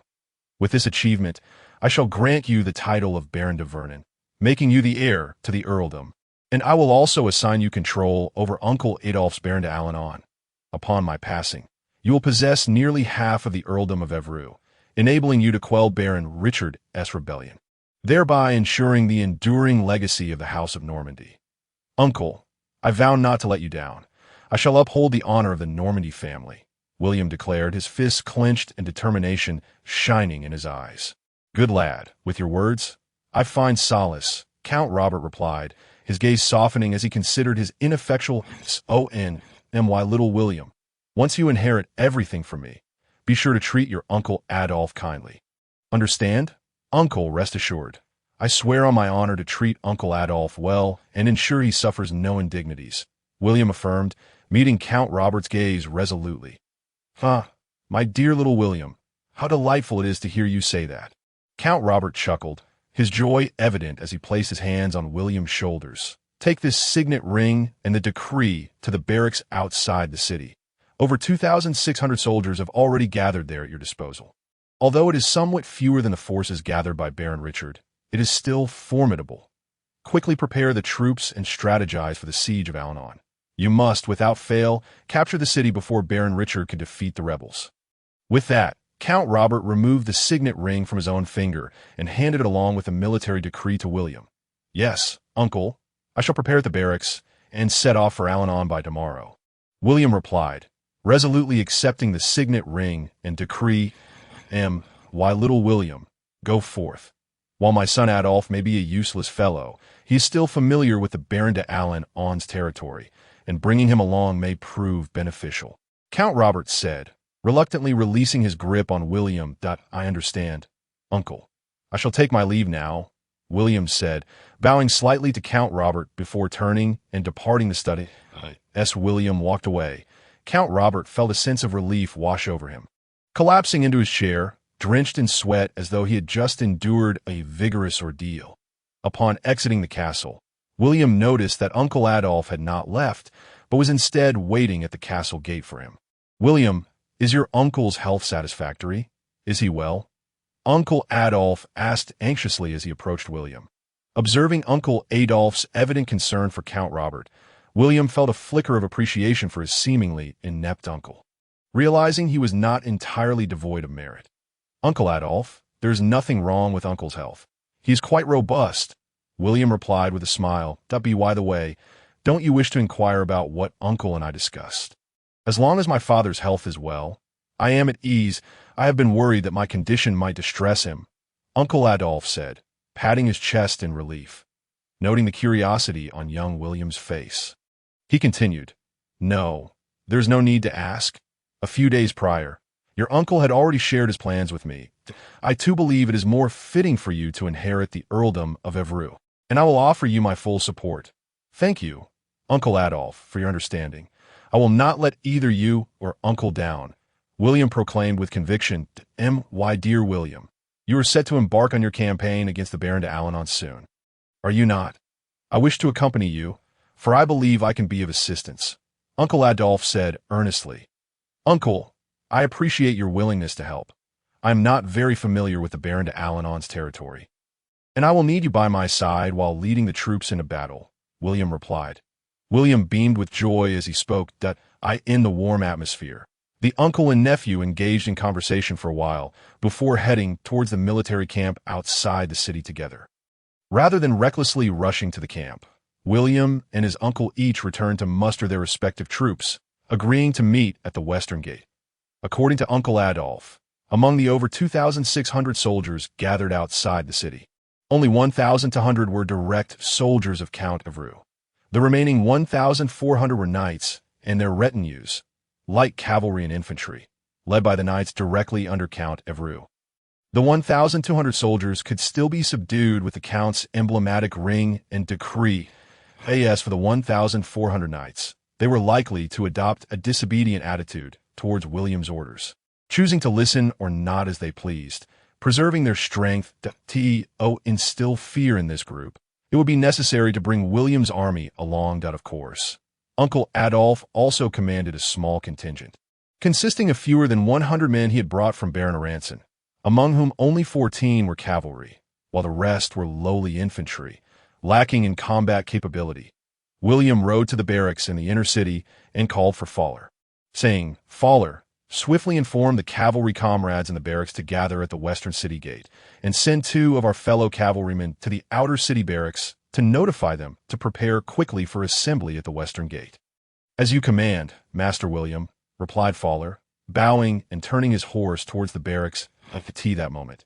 Butler Osborne hurried over, bowing and asking, Master William, do you have any instructions for me?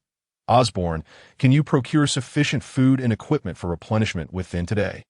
William nodded at Butler Osborne and said, No problem, Master William. The commerce here is far more prosperous than at Leanbowl, with many blacksmith shops selling weapons, Butler Osborne replied. Excellent. Tomorrow, I shall lead the soldiers of Count Anru to Aranson to quell the rebellion. You must assist me in managing the troops well, William stated, his gaze fixed on Butler Osborne. As you command, Master William, said Butler Osborne, bowing and mounting his warhorse before galloping towards the commercial district of the outer city. Your Highness, your fellow cavalry are prepared and ready to depart at any moment. Sir Hubert, leading the assembled cavalry, rode up to William and respectfully reported, Sir Hubert, there is a contingent of knights outside. You know how to tame them, do you not?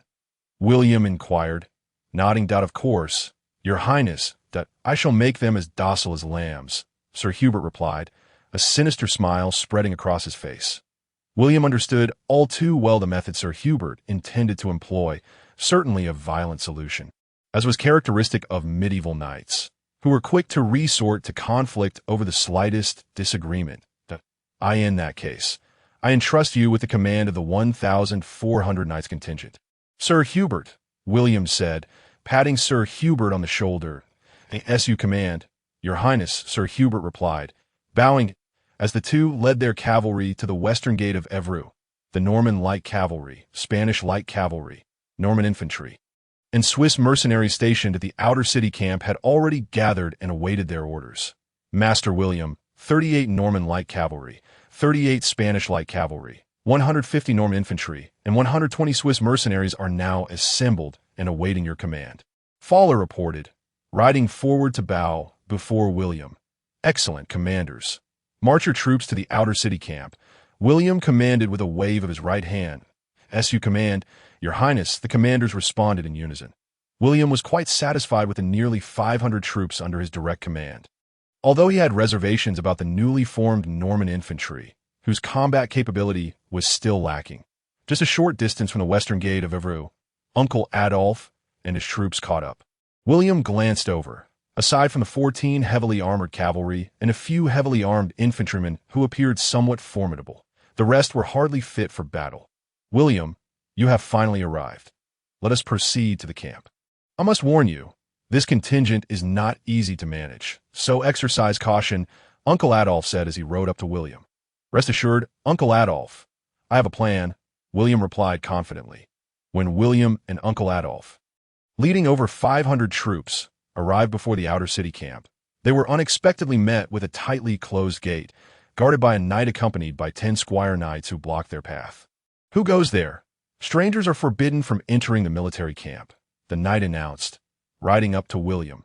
Intrigued by the knight's behavior, William observed the closed gate, from within which the sounds of lively laughter and the raucous banter of prostitutes could be heard, causing his expression to darken with rage as he shouted, "I'm the commander of this army, appointed by Count Ever Robert.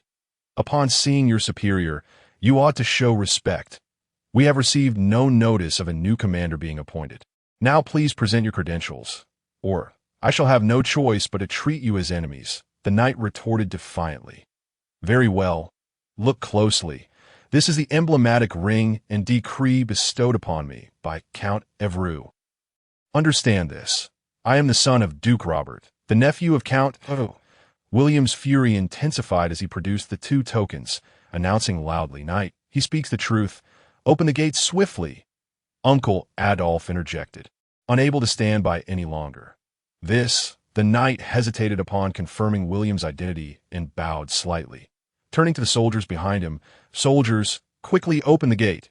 With a creak, the gate swung open, allowing William and Uncle Adolf's contingent of over 500 to enter. What greeted William's eyes was a scene of utter chaos. Knights and soldiers huddled together, gambling, harassing prostitutes, and indulging in revelry. To William, this army seemed akin to refuse. "Sir Hubert, gather these ruffians and line them up," William commanded, his face twisted in anger as he gestured towards Sir Hubert.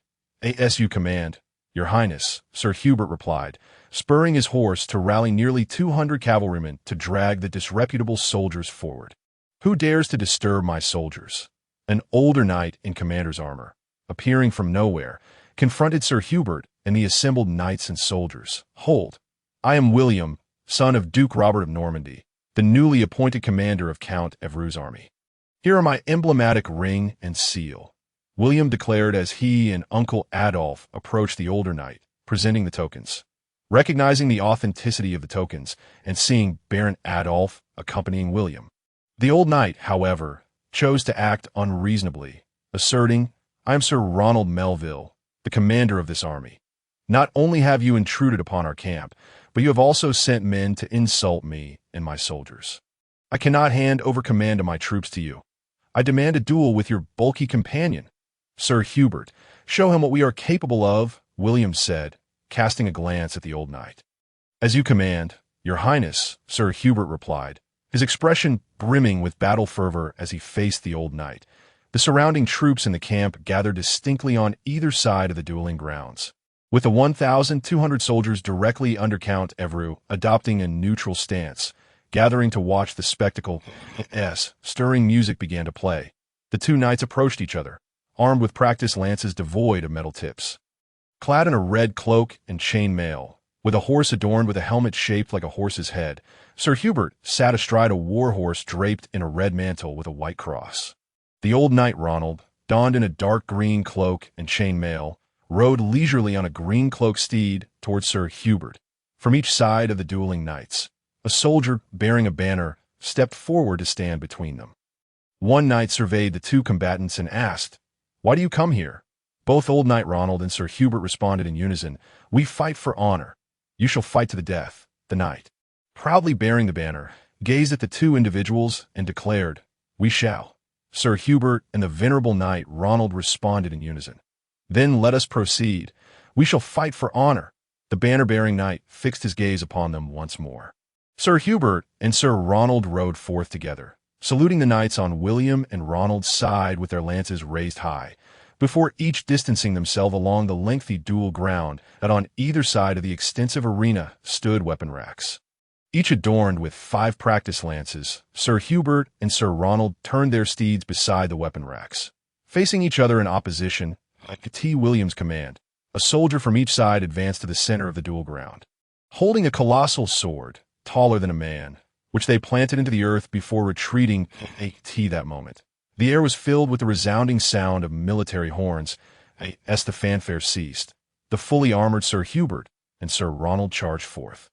Sir Hubert wielding a kite-shaped shield in his left hand and leveling his lance in his right, each targeting their adversary as they surged ahead. With a crack, their lances shattered upon impact, merely striking against the opposing shields as they passed each other. "Master William, Sir Hubert has successfully defended the first round," murmured Steward Osborne close to William's ear. However, William's gaze remained fixed upon the arena, a smile playing on his lips, words unspoken. Sir Hubert and Sir Ronald galloped back to the weapon racks at the end of the duel ground, each retrieving a new lance, turning their steeds, and once again charging forth in unison. With another crack, their lances splintered again, striking against their opponent's shields, and this time, Sir Ronald appeared somewhat unsteady, eliciting cheers from William's soldiers. "It is the second round now." "Master William, it seems Sir Hubert holds the advantage," exclaimed Farrer, waving enthusiastically at Sir Hubert, before turning back, excitement radiating from him. Sir Hubert and Sir Ronald returned to the weapon racks for a third time, drawing yet another lance, turning their steeds, and launching into a third charge. With a resounding crack, this time Sir Ronald's lance broke, sending Sir Hubert tumbling to the ground.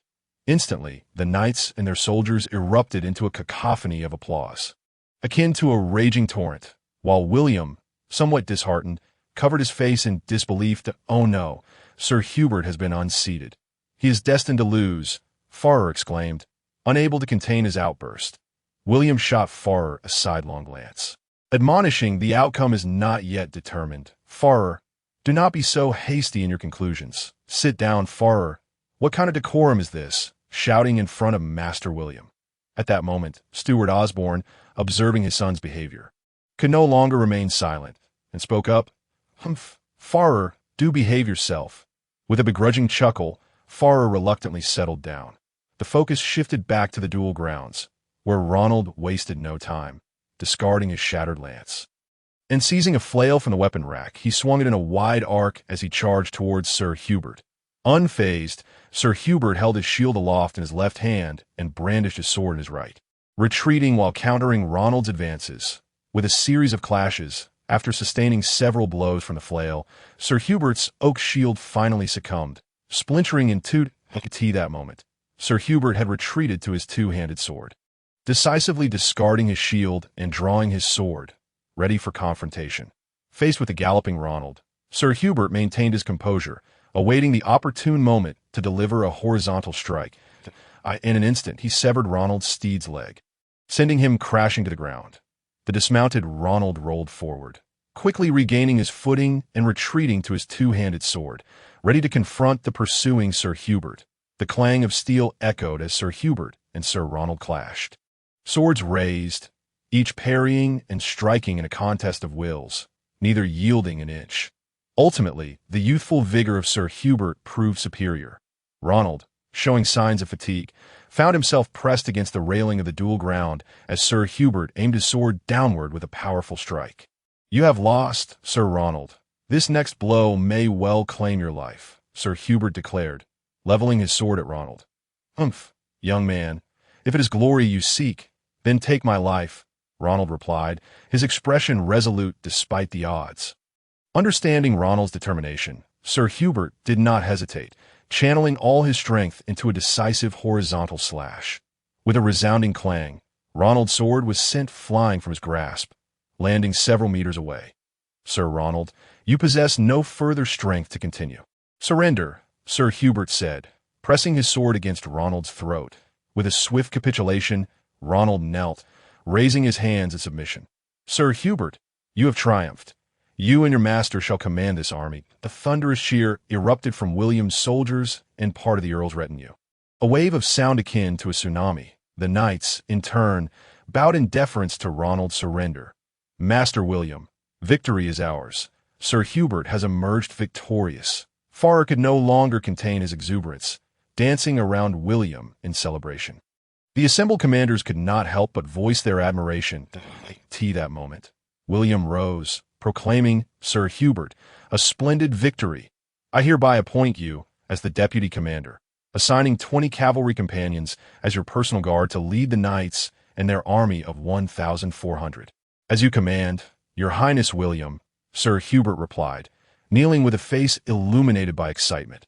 Upon hearing of Sir Hubert's elevation to the commander of a noble knight army, the discontent among the knights erupted. Led by a few audacious knights, they stormed into the duel ground, encircling Sir Hubert and Ronald. William and his forces tensed, positioning themselves behind Sir Hubert, hands resting upon their weapons, awaiting William's command. The knights gathered behind Ronald, confronting Sir Hubert and William in a tense standoff, voices raised in protest. That knight must have employed some underhanded means to secure his victory. Our leader is Sir Ronald, and we do not acknowledge the command of that knight. Indeed, Sir Ronald, you are our leader. We accept no authority from another. Sir Ronald, we will stand by you. Give the order, and we shall fight them. Fueled by the provocations of a few knights, Ronald's supporters stirred, readying for confrontation. Though outnumbered, William's forces held their ground in disciplined silence, forming a battle line at the officer's command, poised for action at William's word. The composed Sir Ronald clearly recognized that conflict with William's forces would yield no favorable outcome. He raised his hand and called out, "Silence! Gentlemen, please hear me. This duel was conducted with fairness and honor did I, Ronald, concede to the brave Sir Hubert and willingly transfer command of the army to him." As he spoke, he unbuckled the knight's sword, a symbol of command. Lifting it high and presenting it to Sir Hubert, a hush fell over the arena. The previously agitated knights were momentarily taken aback. Without a distinguished leader, they understood that they stood no chance against William, and the clamor gradually subsided. "We cannot relinquish command of the army. Sir Ronald, we are your steadfast support. Please do not abandon us." Sir Ronald, a few knights grasped his arms, their voices thick with emotion. Yet, unexpectedly, a surge of determination erupted within Ronald, shaking off their grasp with a forceful motion, presenting the ornate knight's sword before Sir Hubert. "Sir Hubert, you are a mightier knight than I. In this duel, you have bested me and rightfully deserve the honor. Please accept my sword and take command of the army." Sir Hubert, without hesitation, accepted the knight's sword with both hands. Speaking earnestly, "Sir Ronald, I hold you in the highest regard. You are a noble and upright knight. I hope you will serve as my deputy to assist in leading the knights that I am most willing. Sir Hubert, rest assured that I shall exert every effort to assist you in commanding the order of knights," Sir Ronald proclaimed with his head held high. "Welcome to our ranks, Sir Ronald. Please come forth to meet my lord, His Highness William." With that, Sir Hubert took Ronald by the arm and led him before William. "Your Highness William, I humbly kneel, and I sincerely apologize for any previous offenses that I hope you can grant me your forgiveness," Sir Ronald said, bowing his head and placing his right hand over his heart. "Sir Ronald, you are a knight of integrity. The prior conflict was merely a misunderstanding, and I forgive you," William replied, extending his hands to assist Sir Ronald in standing, his gaze gentle. "Thank you for your understanding, Your Highness William," Sir Ronald said, his eyes glistening with gratitude. "Now, go forth, Sir Ronald, and with Sir Hubert, prepare the army. Otherwise, chaos will hinder our efforts in battle," William instructed, his eyes fixed on Sir Ronald and Sir Hubert, nodding in affirmation. "Your command shall be adhered to, Your Highness William." Both Sir Hubert and Sir Ronald responded, placing their right hands over their hearts and bowing in respect. With that, Sir Hubert gathered 20 cavalry companions and, alongside Sir Ronald, made their way toward the knights. Observing the two figures walking side by side and the knights who had ceased their tumult, a great weight lifted from William's heart, and a smile of contentment graced his features. Turning around, he addressed Uncle Adolf and Butler Osborne. "Uncle Adolf, Butler Osborne, please assist me in gathering the direct troops of Anru. I intend to reorganize this army that I have promised to assist you, William, and I shall certainly fulfill that promise." Uncle Adolf nodded, smiling. "Your command shall be obeyed, Your Highness William," Butler Osborne replied, bowing deeply. As William watched Uncle Adolf and Butler Osborne depart, he turned to Captain Geoffrey of the infantry battalion and said, "Captain Geoffrey, lead your 150 Norman infantry to assemble the conscripted peasant soldiers in the camp, account for their numbers, and organize them into squads of 10, hundreds, 500s, and thousands. You shall oversee these conscripted militia. And once the reorganization is complete, report back to me. Your command is my mission, Your Highness William, Captain Geoffrey replied, placing his right hand over his heart and bowing. Norman infantry, your target is the conscript camp. Let us march 1-1, 1-1, 1-2, Captain Geoffrey said as he swiftly approached his regiment of Norman infantry. The Norman infantry, responding to the rallying call, marched in unison, raising clouds of dust as they proceeded toward the conscript camp, exuding an imposing presence that left even the knights observing in awe. Pleased, William nodded and turned to look at Rodrigo and Fowler, saying, Sir Rodrigo, Fowler, you two shall assist me in commanding the cavalry within the direct troops of Anru. The heavy cavalry shall be under the command of Sir Rodrigo, while Fowler shall lead the light cavalry. Should any matters arise that require resolution, Sir Rodrigo's judgment shall take precedence. Your command is my mission. Your Highness William, Sir Rodrigo exclaimed, his face alight with excitement upon being appointed cavalry commander. Your command shall be obeyed, young Master William, Fowler replied, though with a hint of disappointment on his youthful visage. He still bowed respectfully. Rodrigo, Fowler, you must work closely together. Do not let me down, William cautioned, casting a stern glance at Fowler. Receiving William's gaze, Fowler dispelled any unwarranted thoughts and said in unison with Rodrigo, Yes, young Master William. William nodded with satisfaction and then turned to Captain Daniel Blur, the mercenary leader, saying, Captain Blur, you are the most experienced commander of infantry among us. I hope you can assist me in leading the infantry. During this time, I shall grant you a reward of 2,000 Tris gold coins. Your Highness William, that may not be appropriate. I serve as a mercenary captain, not as one of your vassals. And leading your infantry may attract criticism, Captain Blur replied, shaking his head earnestly. I have faith in you, Captain Blur. In my eyes, your standing is equal to that of my vassals, William said, gently patting Captain Blur's shoulder and gazing intently at him. Your Highness William, Captain Blur began, his voice faltering as tears welled in his eyes, overwhelmed by emotion. With arrangements underway, William appeared considerably relieved, leading 100 cavalry partners at a leisurely pace, deliberately having them march in formation to project an imposing aura. Intending to instill fear in the unruly army as they trotted along, William and his companions observed the state of the camp. It resembled a mere heap of tents, aside from a wooden gate serving as a fade. The rest was nothing more than hastily erected wooden fences, indicative of shoddy encampment practices. Indeed, Your Highness William, this encampment offers little in terms of defense. Should cavalry launch a night raid, it would be a simple matter to trample through these fences.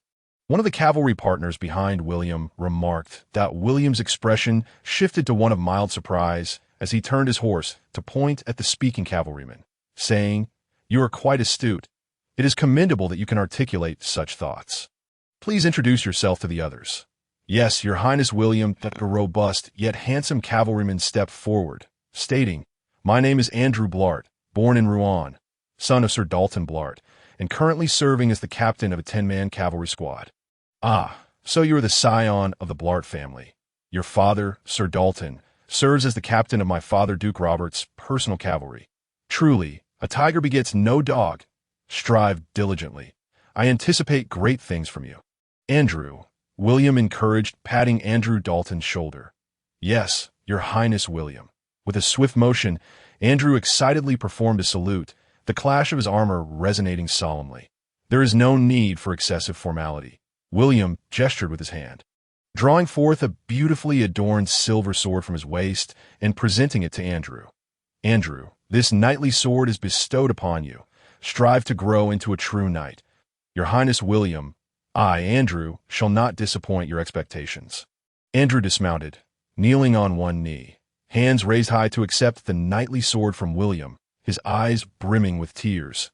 William gave Andrew's shoulder a reassuring pat, choosing not to speak further, and turned his horse to lead the cavalry onward. Upon returning to the ranks, Andrew found himself the recipient of envious glances from his fellow cavalrymen. As they continued, it became evident that the camp was a disarray. Unsanitary conditions could easily lead to plague, and the perimeter was inadequately secured, allowing jesters and harlots to wander freely. Having circled the camp, William returned to the original spot where Uncle Adolf, Butler Osborne, Sir Rodrigo, Fowler, and Captain Blur had gathered over 1,000 soldiers awaiting his arrival. Upon seeing William approach with his cavalry, Butler Osborne rode up beside him, unfurling a parchment he had drawn from his cloak. Young Master William, over 1,200 soldiers of the Earl of Anru have assembled here.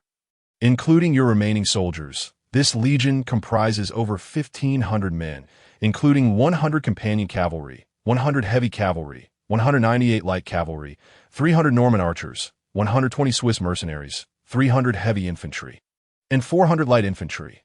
Well done, Butler Osborne, William replied with satisfaction, surveying Sir Rodrigo, Fowler, and Captain Blur.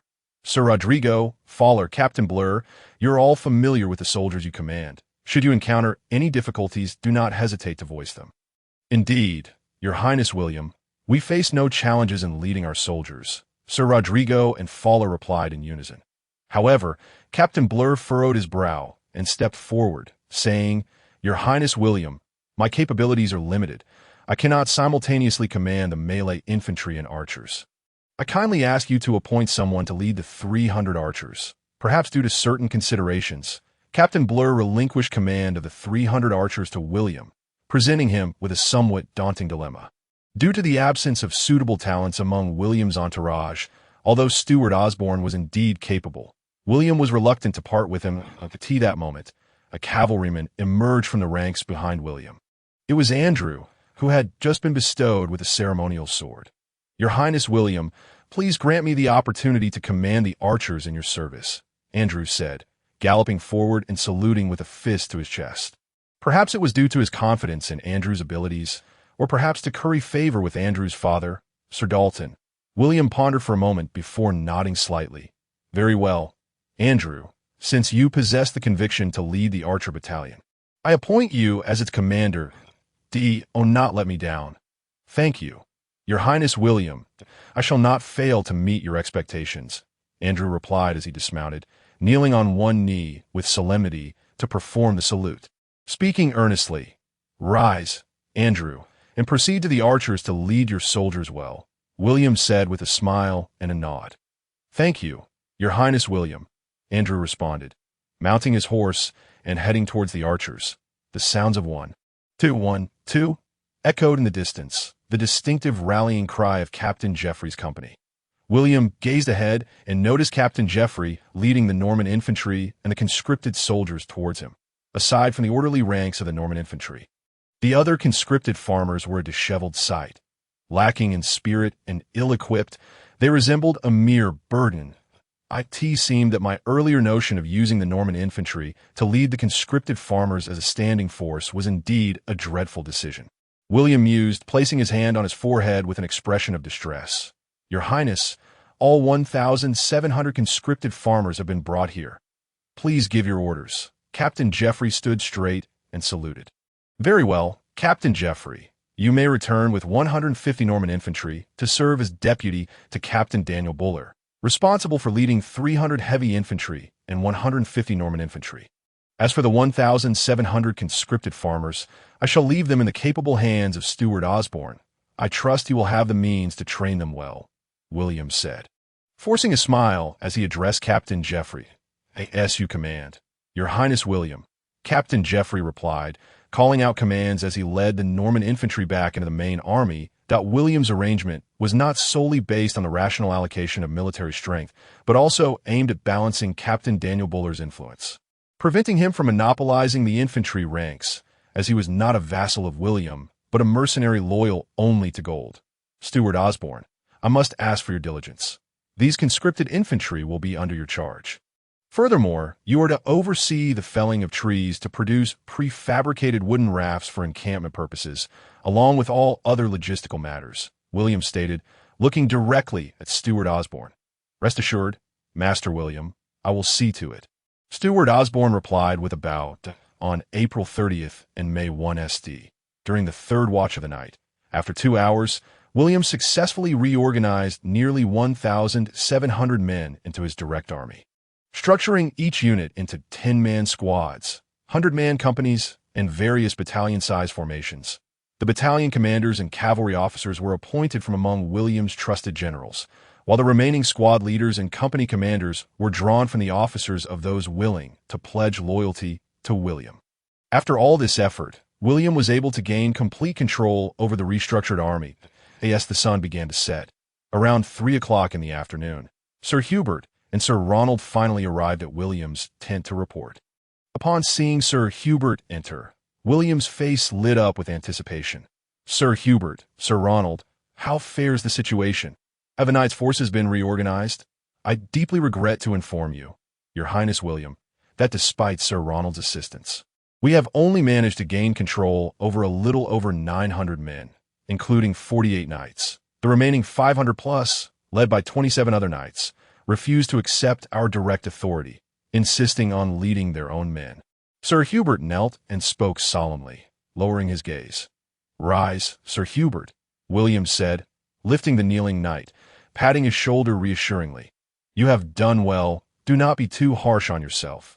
These knights have grown accustomed to wielding power in their own domains, lacking any sense of vassal duty.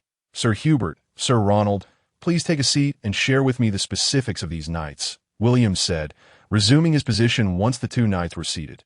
"Yes, Your Highness William." Sir Hubert nodded, producing a parchment from his cloak and unfurling I end this reorganization. Among the 900-plus troops we command, there are 20 cavalrymen, 60 heavy cavalry including 48 knights, 112 light cavalry, 218 heavy infantry, 362 light infantry, and 183 archers. These forces have been structured into battalions and companies, led by knights and officers who have pledged to us. Well done, Sir Hubert, to have achieved such a feat in such a short time, William acknowledged, smiling. Now, tell me about the combat capabilities of the knights who refuse to be reorganized. He continued that in response to Your Highness. The 500-plus soldiers consist of knights and their retinues, led by 28 knights, each commanding a mixed unit of 10 to several dozen soldiers. They are usually dispersed but will unite during battle with familiar knights to form companies of varying sizes. Sir Hubert explained, they are currently under the command of Sir Ronald, and I asked him to elaborate on their situation. Sir Ronald, please share your insights as you are the original commander of this force. William said, directing his gaze at Sir Ronald with a smile, that in reply to Your Highness William, these knights who are reluctant to accept reorganization are indeed loyal to Earl Evler, not intentionally opposing you.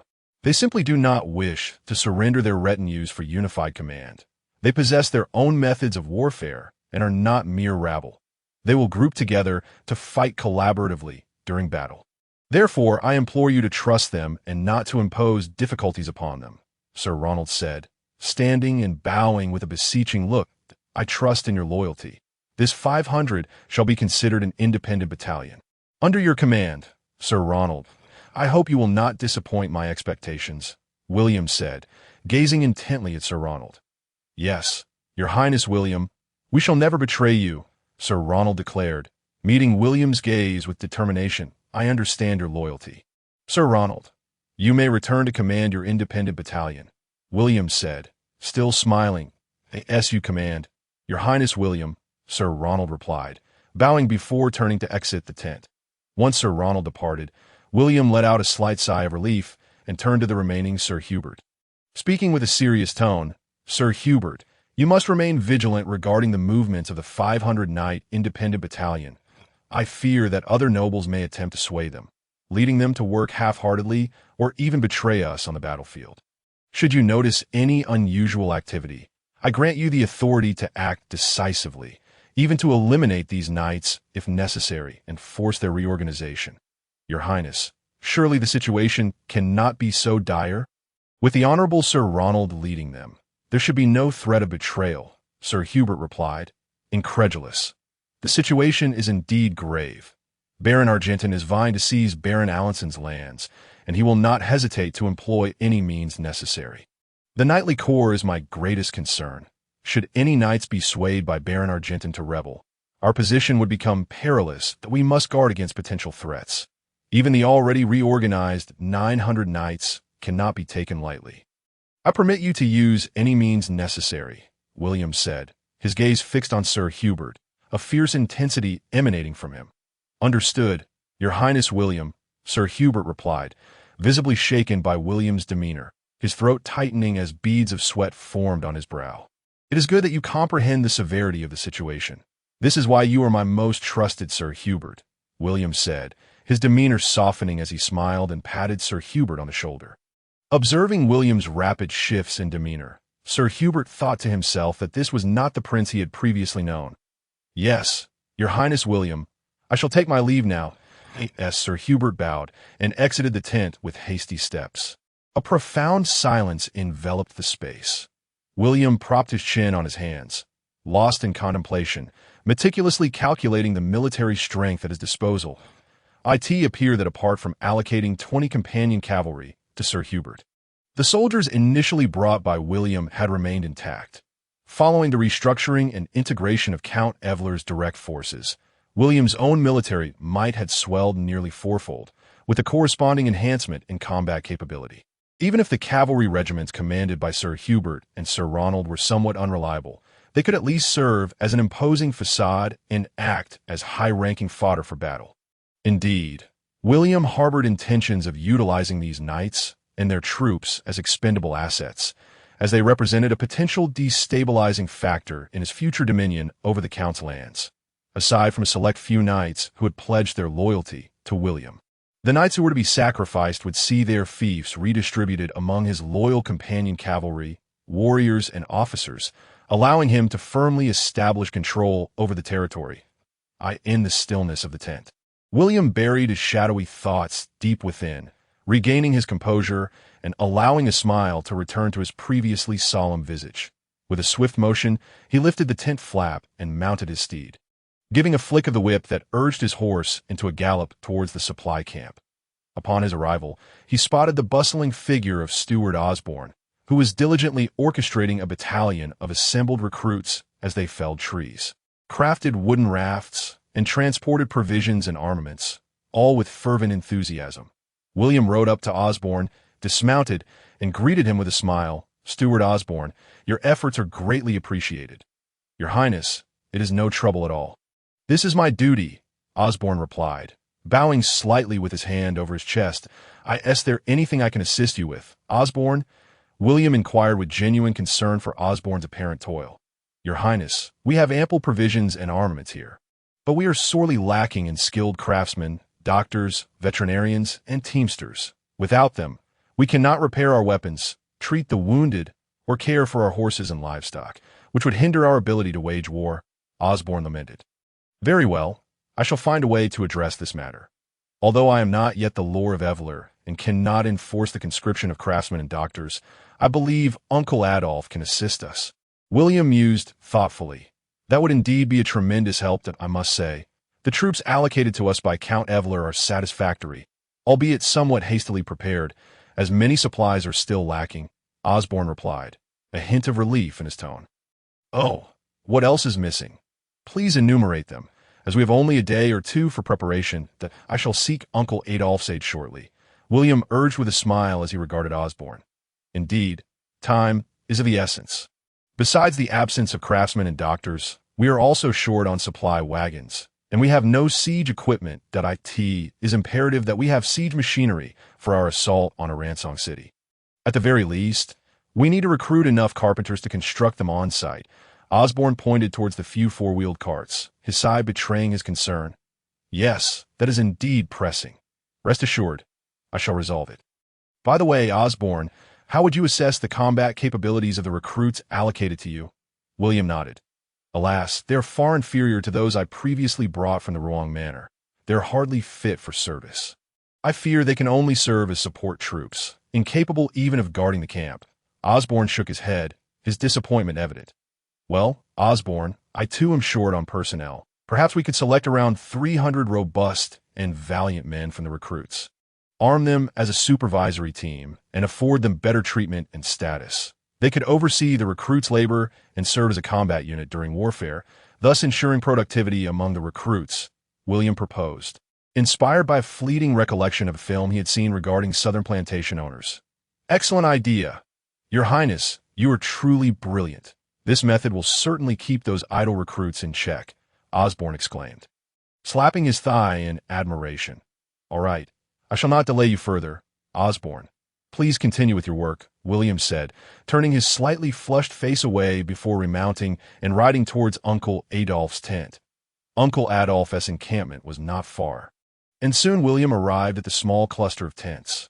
Uncle Adolph, are you there? He called out as he approached. Oh, it's William.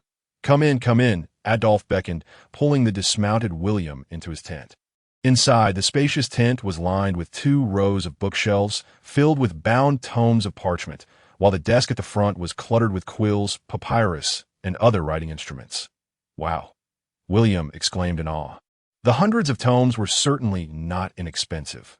Even his own ducal library did not boast such a collection, revealing Uncle Adolph's profound love for literature.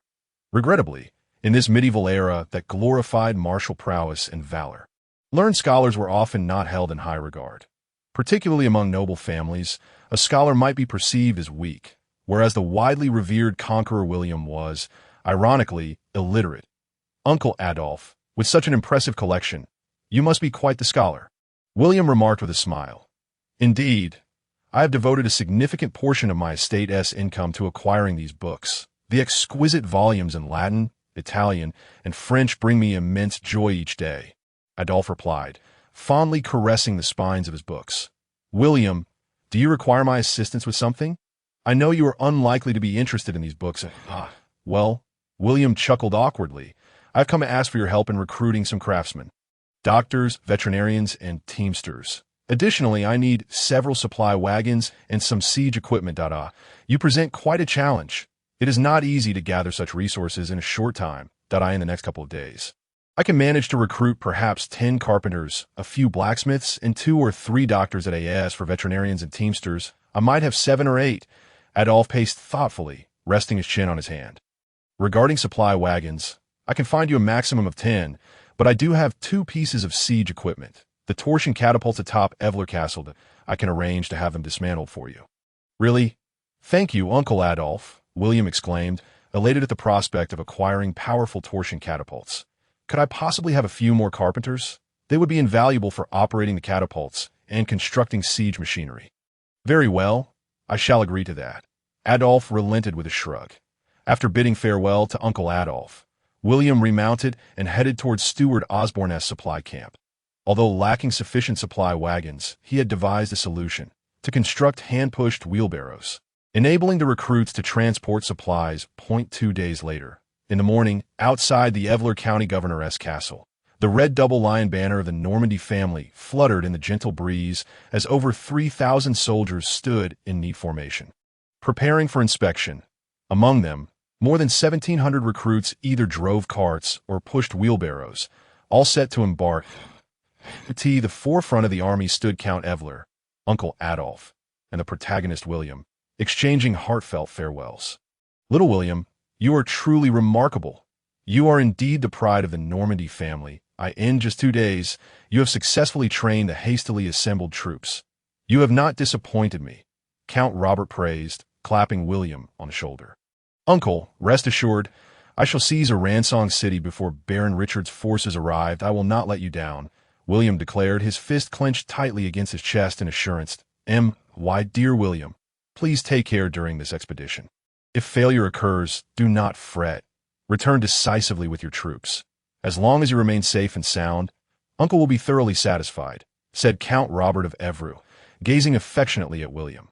Yes, Uncle, I shall return safely and will not cause you concern. William nodded in affirmation. Very well, young William. Let us set forth that I have already dispatched the Chancellor to prepare supplies for you at the siege Toda Br Toll, perhaps unable to bear the thought of parting with William. Count Robert wiped away his tears and exchanged a few words with Uncle Adolphe before turning to ride back into the city with his guard. Goodbye, Uncle. William waved farewell behind Count Robert, then turned around and commanded, let the entire army advance. At T. William's command, the banners fluttered as the Grand Army moved forward steadily. Farrell led the light cavalry to scout ahead, while Sir Hubert and Sir Ronald commanded the knightly legions and the Independent Knight Battalion as the vanguard. With William leading the central and rear divisions closely behind, the army marched on, encountering no enemy presence As William gazed around, the uneven roads were flanked by vast estates and farmland, where golden waves of wheat swayed in the breeze. And impoverished serfs, wielding sickles, harvested the grain. After a day of arduous marching, William's forces finally arrived at the Siege-Toe de Br, having covered over 20 miles. This stronghold, directly under Count Robert's command, was perched upon a highland, surrounded by expansive plains, with a wide, winding river encircling the castle, connected only by a narrow stone arch bridge. It seemed to serve as a natural moat protecting the fortress. The Siege-Toe de Br comprised two fortifications, one large and one small, constituting a crucial strategic point for Anru. Should the French forces seize it, they could launch an offensive into Normandy. Conversely, if the English held it, they would possess a defensible position advantageous for their assault on France. Not far away, the Chancellor of Count Robert, Braditers, had been awaiting William's arrival. Upon seeing William and his entourage, he approached on horseback, dismounted, and, accompanied by his fellow riders, came before William. William observed the Chancellor, who wielded significant influence over the Count's court. His first impression was of a man both aged and robust. Though his hair and beard were entirely white, his tightly fitted noble attire enveloped a body that appeared full of vitality. "Your Highness William, Count Robert has instructed me to await your arrival here. Please allow you and your army to take residence at the Siege-Toe de Br, said Chancellor Braditers with a courteous bow. "Chancellor Braditers, there is no need for such formalities. Please lead the way." William responded with a nod and a smile. "Your Highness, please follow me," Braditers replied, remounting his horse and guiding the way. As William arrived at the gates of the Siege-Toe de Br, he finally beheld the twin fortifications, where a winding bridge extended from the massive main castle to the smaller one, evoking the semblance of a bastion. "Your Highness, you seem quite intrigued by this castle," Chancellor Braditers remarked, drawing closer. "Indeed, I have never encountered such a unique castle in Rouen. It is remarkable that it consists of two fortresses," William replied, retracting his gaze from the castle to smile at Braditers. "Your Highness, this castle was constructed by your ancestor, the first Duke of Normandy, Rollo. Over 100 years ago it was here that the Duke assembled his forces to assault the French, compelling the king to kneel and surrender and granting the entire Normandy to the first Duke Rollo," Braditers explained, gesturing towards the castle d'Ado. "So there is such a significant history attached to this place. It appears the castle holds considerable importance," William observed, turning his attention back to Braditers. "How many troops can this castle accommodate? And how well can it defend against the enemy?" he inquired. In response to your Highness, this castle can house nearly 2,000 troops and has withstood assaults from close to 10,000 enemy soldiers without falling," Braditers replied. "That is indeed impressive. Let us proceed into the castle," William declared, leading his direct troops, along with Adolph's contingent, into the fortress. Meanwhile, the knightly legions, independent knight battalion, and the conscripted soldiers were left to camp outside the castle. Within the castle's conference hall, William sat at the head of the table, flanked by Uncle Adolph, Sir Hubert, Chancellor Braditers, Butler Osborne, Knight Rodrigo, Farrell, Andrew, and Geoffrey, each taking their seats according to rank as William surveyed his trusted commanders. A surge of excitement welled within him. "Uncle Adolph, could you share the current situation regarding the rebels in Alençon?" William turned to Uncle Adolph, seeking insight.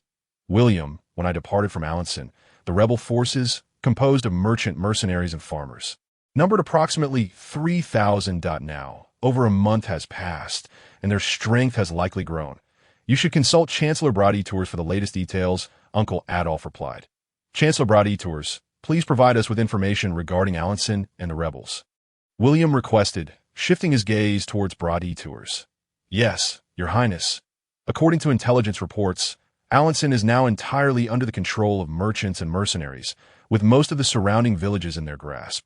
The assembled rebel forces have exceeded 8,000, with over 3,000 dispersed across the countryside in vital routes, while 5,000 are stationed within Alençon itself," Braditers recounted patiently.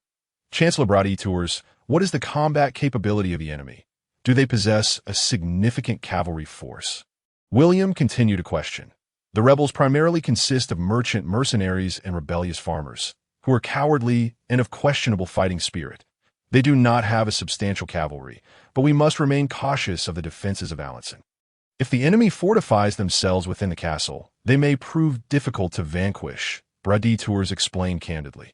The military council did not last long, and William soon dismissed everyone to rest, leaving only Sir Hubert and Butler Osborne for further deliberation. In the spacious conference hall, only William, Sir Hubert, and Butler Osborne remained. William fixed his piercing gaze upon them. Sir Hubert, Butler Osborne, have you noticed any unusual activities among the knights in recent days?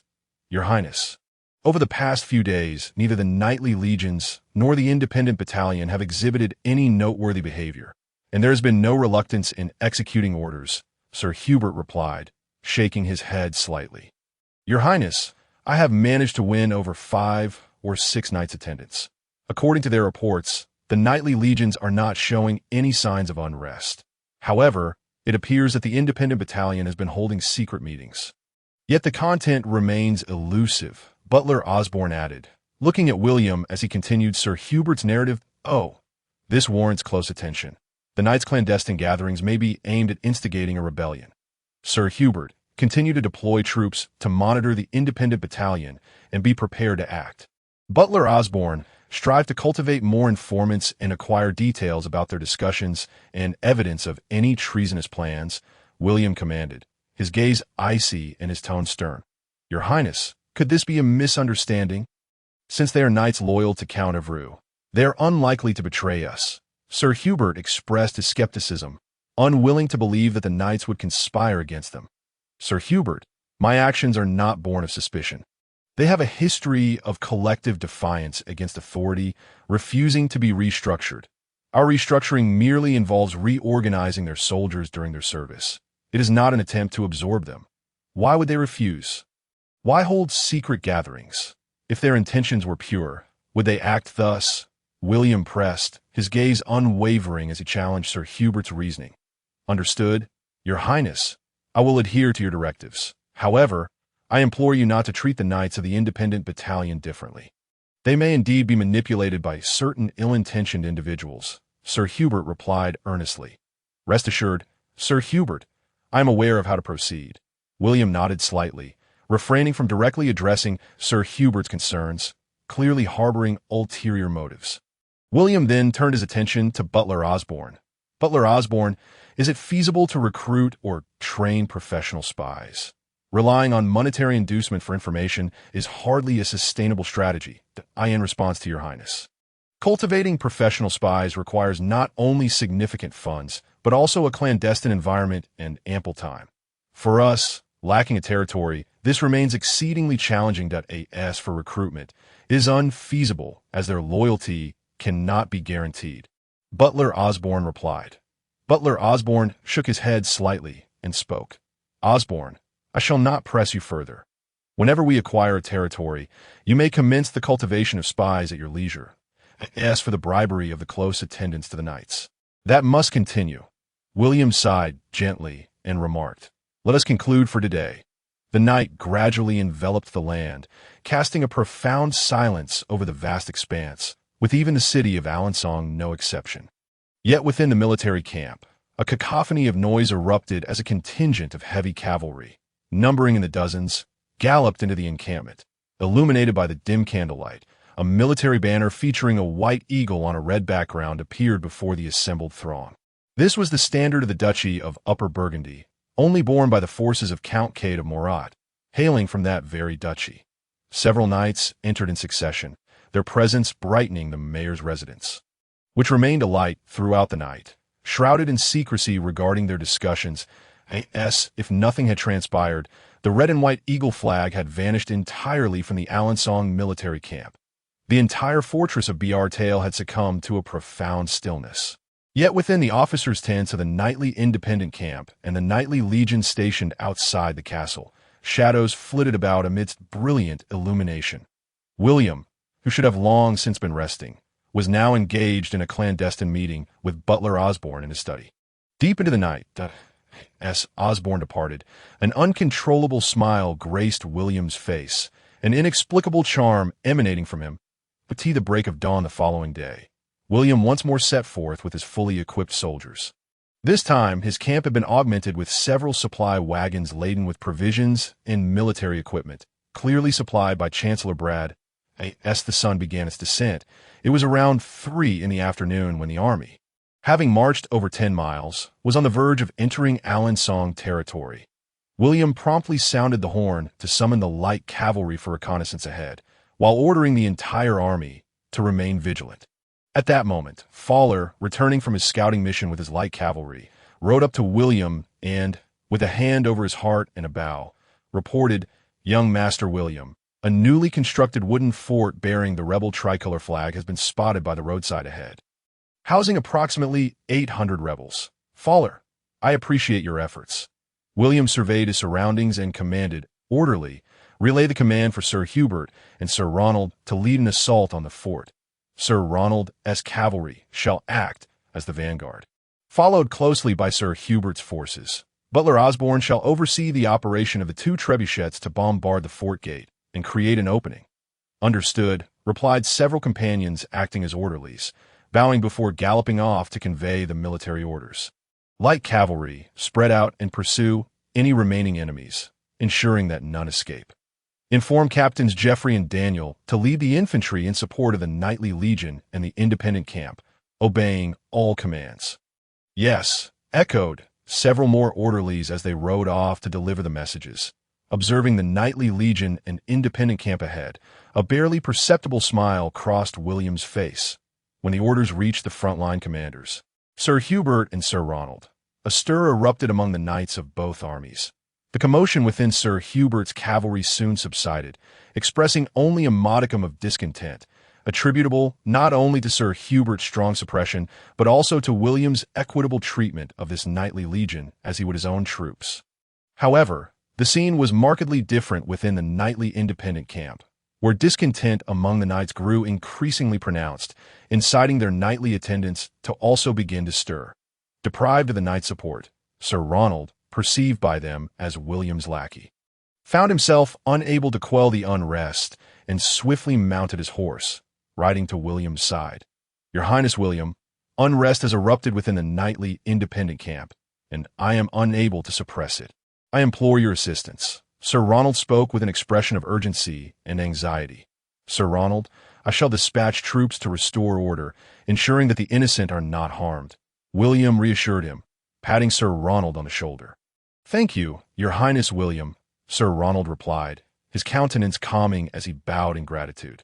William turned his horse and addressed the accompanying cavalrymen, saying, "Companions, relay the order for the generals to quell the unrest within the Knightly independent camp." "Yes," several of the companions stepped forward, bowing in acknowledgement. William, watching the departing cavalrymen, displayed an enigmatic smile, clearly indicating that these riders had been preordained by him. Among the ranks of the Knightly independent camp, more than 20 knights had gathered, engaged in a heated debate. "Knights, the situation has become abundantly clear. The purpose of this bastard William, sent by Count Evler, is to strip our forces entirely from us. He offers us but 2 paths: to humiliate ourselves by surrendering our soldiers while he becomes an ordinary heavy knight, or to be used as cannon fodder until we are utterly vanquished. If we wish to avoid such a fate, we must resist. Immediately resist," a tall young knight shouted passionately, his fists raised in fervor. Upon hearing such incendiary rhetoric, the surrounding knights became agitated, whispering and shouting in agreement. "Indeed, we must take action. We are vassals of Count Evler and need not heed the words of the lowly William. We cannot allow the bastard Guillaume to have his way at this moment." The knight who had first incited the crowd turned to one of his companions, nodding at him, who then stepped forward and exclaimed loudly, "Knight Kenneth Matthew, what do you propose we do?" "We shall heed your counsel." In that instant, the enraged knights appeared to have found their rallying point, gathering around Kenneth Matthew with eager eyes, imploring him for a strategy. "Everyone, please remain calm. I bring you good news. Count Murat has pledged that if we turn against William during his assault on Alençon, attacking his rear lines in conjunction with the rebels within the city, we shall be rewarded with at least 2 estates, and those who slay William shall be granted the title of Baron." Kenneth Matthew declared, nodding slightly and surveying the crowd with a voice laced with temptation. Upon hearing Count Murat's promise, the knights around him expressed their support vocally. Kenneth, such a course of action may not be wise. For William is the son of Duke Robert and the nephew of Count Evler.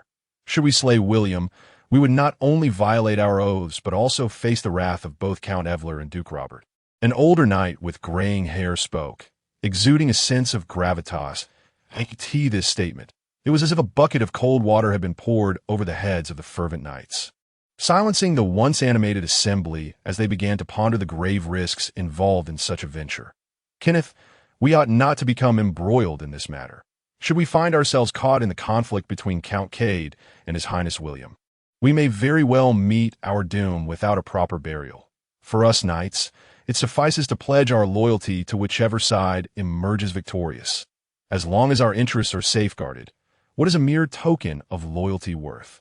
The old knight, leaning on his sword, struck the ground emphatically, articulating his fence-sitting stance with earnestness. The old knight's measured words fell upon the assembly like a heavy hammer, and soon the knights divided into factions supporting Count Cade and those advocating for neutrality, each espousing their respective viewpoints.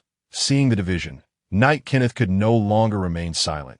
He cleared his throat and declared loudly, "Knights, William's coercion leaves us no choice. He clearly does not permit us to ally with Count Cade or even remain neutral. We have run out of options. Our only path to survival is to ally with Count Cade and eliminate William." As he spoke, Kenneth grew increasingly animated, his hands trembling as he proclaimed, "Knight Nelson and fellow knights, Count Cade and Baron Argenton have already established contact with the rebels in Alençon, and they will dispatch knights to aid us in vanquishing William. The odds are heavily in our favor. A bold step forward begets honor and land, while retreat leads to an abyss. Why not take the gamble?" As Kenneth the Knight spoke, he retrieved letters from his bosom, correspondence intended for Count Kai and Baron Argenton, and handed them to the knights for circulation. Ultimately, even the obstinate Sir Nelson's attitude wavered, as the knights unanimously nodded in agreement to collaborate with Count K. At that moment, a squire rushed over, panic evident on his face, exclaiming loudly, "It is dire. Sir Kenneth, Prince William's forces are advancing upon ours, and they are about to encircle us on 3 sides." The arrival of this grim news caused a wave of alarm to wash over the knights, their faces betraying their anxiety. Before Kenneth could utter a word, a fellow knight, positioned just an arrow's flight away, brandished a red banner emblazoned with dual lions and repeatedly bellowed to all knights and soldiers of the Independent Knight Battalion, "Lay down your arms and submit to authority. Otherwise, in half an hour, Prince William shall regard you as traitors and annihilate you all." At this juncture, the knights turned ashen, despair creeping into their hearts as they stood frozen, unsure of how to proceed. A few timid knights even collapsed to the ground, tears of terror streaming down their faces. Kenneth's expression mirrored their distress. He had not anticipated the ruthlessness of the illegitimate William. His original plan had been to feign cooperation with William, only to betray him at the decisive moment, delivering a fatal blow. However, after merely expelling their commander, Sir Ronald, they had all been branded as traitors by William. "Knights, do not panic. I have already conferred with the commanders within the wooden fortress ahead, and we can take refuge inside, joining forces with the troops of Alençon to withstand the onslaught of the illegitimate William. If we can hold out for 3 days, Count Kai, Baron Richelieu, and the reinforcement from Alençon will arrive, and we shall encircle and eliminate William," Kenneth declared, gesturing emphatically with his hands. The knights, as if finding their anchor, gathered around Kenneth, bowing in submission. "Kenneth, you and your men should enter the wooden fortress first. My soldiers and I will cover your retreat," Sir Nelson proclaimed, exuding an aura of bravery akin to a fearless warrior. As he gazed resolutely at Kenneth, "Sir Nelson, we shall forever remember your kindness. Once we have entered the fortress, we will send troops to support you," Kenneth replied, wiping away a few feigned tears, seemingly moved. With that, Kenneth led the others in a hasty retreat toward the wooden fortress, his back turned to Sir Nelson, a mocking expression etched on his face. Yet, unbeknownst to all, the once righteous Sir Nelson bore a countenance strikingly similar to Kenneth's. With a creak, the gates of the wooden fortress swung open, and 8 cavalrymen galloped out, but a robust commanding figure on horseback approached Kenneth, stating, "Kenneth, we had initially planned to put on a show for that bastard. Galam, but it seems you are in such disarray, resembling a turtle desperate to retreat into its shell." A knight, appearing as Kenneth's squire, was incensed by these words, his veins bulging as he gripped his sword, eager to confront the insolent mercenary captain. "Calm down, Cole," Kenneth urged, his right hand restraining Cole's grip on the sword, his gaze sharp as he addressed the mercenary leader. "Brunswick, now is not the time for quarrels. The bastard Galam's forces are already closing in. If we do not wish to be systematically exterminated, we must unite and hold our ground until reinforcements arrive." "All right, you make a valid point. Let us enter the fortress." Kenneth, Brunswick, the mercenary captain, shrugged, his demeanor relaxed, clearly confident in his defensive capabilities. The two swiftly set aside their grievances, leading nearly 500 soldiers into the fortress. In their haste, the anxious crowd overlooked the 30 or so soldiers led by the steadfast Sir Nelson, who were determinedly following behind, maintaining a tight formation as they lagged at the rear, progressing slowly alongside the sluggishly moving contingent entering the fortress. "The time has come, my soldiers," Sir Nelson declared, seeing they were nearing the gates of the wooden fortress. Drawing his knight's sword, he shouted, "Seize the gates, prepare to welcome Prince William's forces, annihilate the traitors. Our moment of glory is at hand. Kill." Over 30 well-equipped soldiers surged forward like arrows released from a bow, charging into the wooden fortress under Sir Nelson's command. With a swift swing, Sir Nelson cleaved through the knightly retinue before him, sending one of them crashing to the ground like a ragged doll. Sir Nelson, embodying the vigor of youth, led his soldiers into battle with increasing fervor, and within minutes, they had completely seized the fortress's gatehouse and began establishing their defenses. "Sound the horn, notify Prince William to advance." Sir Nelson commanded a nearby squire, yet his knight's sword remained relentless, cutting down former allies. The clamor of battle intensified as Sir Nelson's betrayal and the fall of the fortress's gates incited chaos among the knights and their squires, who were hastily entering the fortress. Kenneth and Captain Brunswick, riding at the forefront, noticed the turmoil at the rear and attempted to restore order, but it was too late. The already panicked soldiers, now under assault from Sir Nelson, charged wildly, trampling over the mercenaries caught in the maelstrom. That moment, Sir Hubert, commanding the knightly legion, heard the horn signaling the success of Sir Nelson and, raising his hand, issued orders. "Cavalry, seize the gates. Infantry, accelerate your advance and eliminate the traitors." With Sir Hubert's command, over 200 cavalrymen, trailing closely behind the independent knight battalion, spurred their steeds toward the gaping gates. Meanwhile, more than 700 infantrymen followed suit, eager to breach the fortress and expand their victory. "Onward, onward, charge into the wooden fortress," Sir Hubert fervently commanded, leading the front line of heavy cavalry in a spear charge. The cavalrymen drew their swords and sabers, prepared to strike down their foes. The sound of lances piercing flesh echoed, punctuated by the crack of splintering wood, as the enemies, caught unawares and congested near the gates, found themselves impaled like skewered meat. An estimated 100 soldiers fell to the initial charge, with more than 30 lances piercing the backs of their foes, each spear claiming multiple lives. The 30-odd heavy cavalrymen discarded their broken lances, drawing their knightly swords to join the relentless onslaught. The cavalry, propelled by their unmatched momentum, crashed into the defenseless traitors and former comrades, sending countless soldiers flying, trampling them underfoot, and mercilessly slaying them. Faced with the inability to resist, the Knights of the Legion showed no mercy, sending their former allies to their doom.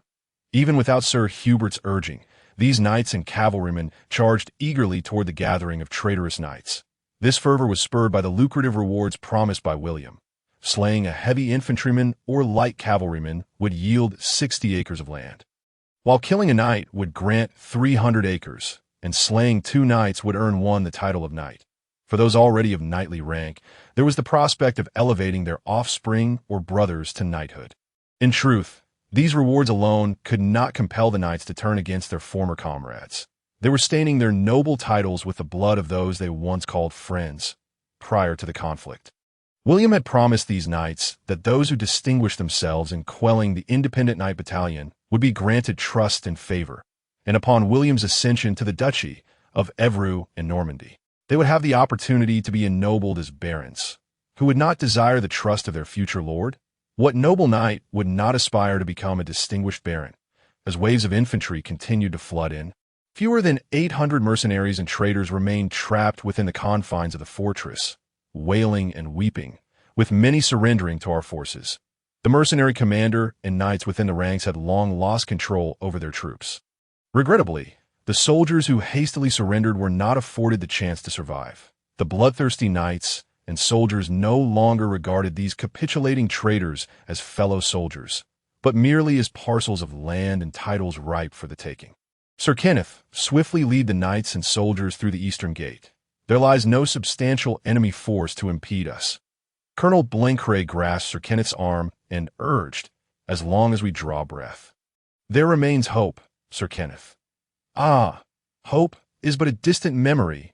We are encircled by Ji Xiao, and we shall all perish here. Kenneth laughed maniacally, his voice echoing with madness that a surge of malevolence coursed through Colonel Blenheim. His countenance turned cold as he slowly drew his sword and stabbed it into the defenseless back of Sir Kenneth. Thud!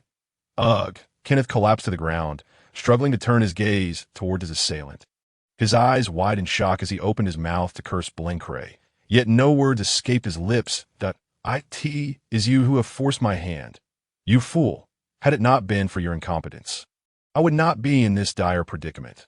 Blenheim muttered to himself, clutching the bloodied sword with a twisted expression. That I slay you for your own good. Otherwise, you would drag us all to our doom.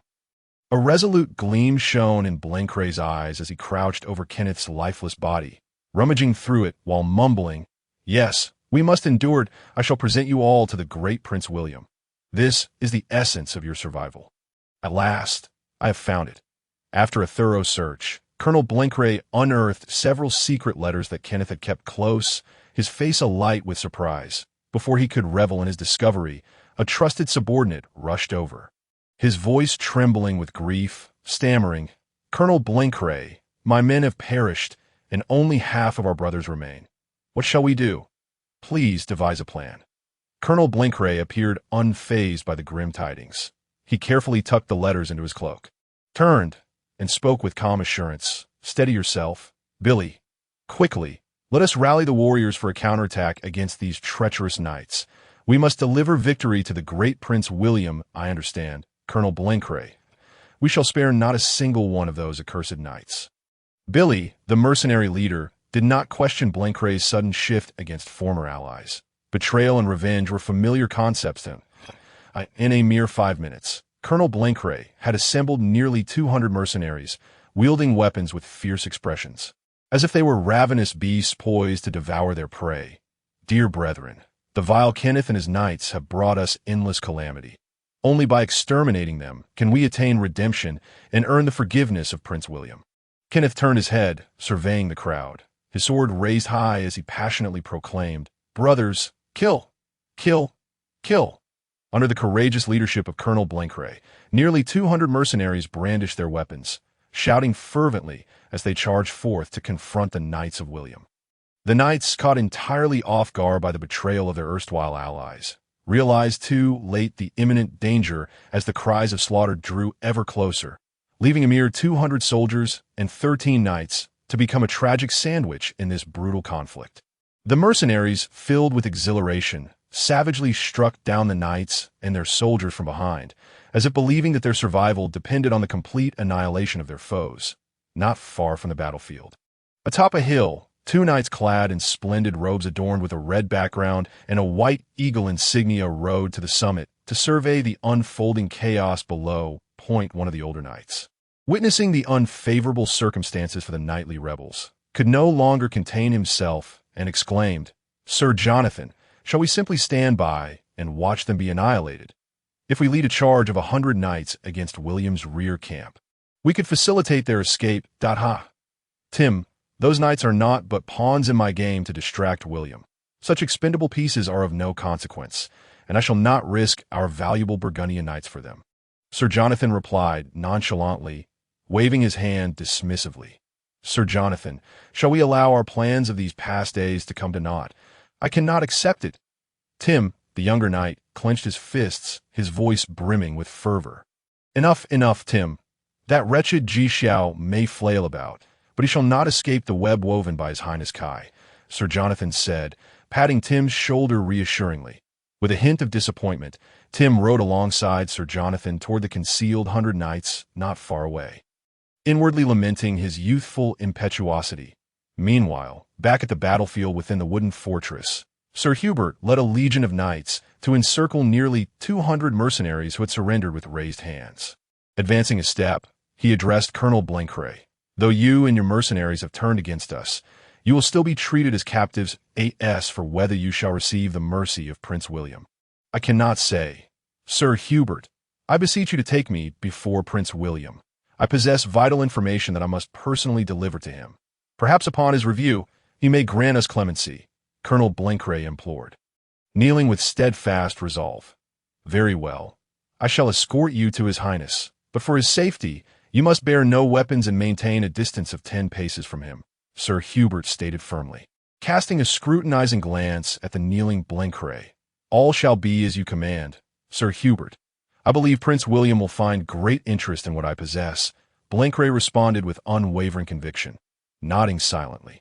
Sir Hubert instructed his fellow knights to document their exploits and oversee the cleanup of the battlefield, before riding forth with a contingent of knights and Colonel Blancret to report to Prince William's encampment. Outside the wooden fortress, within the encampment of William's direct forces, Steward Osborne sighed and shook his head. Your Highness, while you have vanquished the treacherous knights and their armies, we have incurred a loss of at least 500 men. Had you mobilized last night to seize control of this force, our losses would have been significantly lighter, Steward Osborne, despite the reduction in our strength due to the defeat of the rebels. I shall seize the opportunity to confiscate the dozens of estates scattered throughout the Earl of Evru's domain, while bestowing these lands to the loyal knights and comrades who have served me. I shall command the Earl's territory, rather than merely inherit it as an ordinary heir, William replied, shaking his head lightly as he met Osborne's gaze with determination. Since you have laid your plans, we shall unhesitatingly execute your will, Osborne affirmed, nodding in agreement. However, Your Highness, although you have declared those knights as traitors and eradicated them, we lack direct written evidence, which may complicate our claim to their lands. Rest assured, we shall obtain the necessary documentation, William replied, confidence radiating from him. Sir Hubert, accompanied by several knights and over 20 heavy cavalrymen, galloped out from the wooden fortress, hastening towards Prince William's main encampment. Colonel Blancret, once before His Highness, you would do well to disclose all you know regarding the traitors of Alangson City. Should you conceal anything, you will face execution without mercy, Sir Hubert warned sternly. Locking eyes with Blancret, Sir Hubert, I understand your intent. I shall be forthright in my responses to Prince William's inquiries, Colonel Blancret replied earnestly, struggling to maintain his seat upon his steed, his hands bound tightly.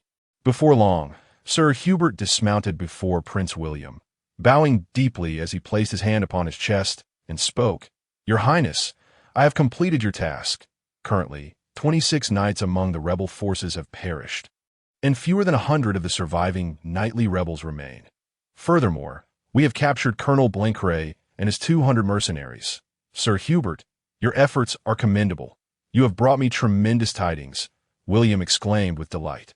William could not help but laugh heartily, his gaze soft as he looked at Sir Hubert, and with a countenance full of delight, he spoke, Your Highness, this is all that I ought to do.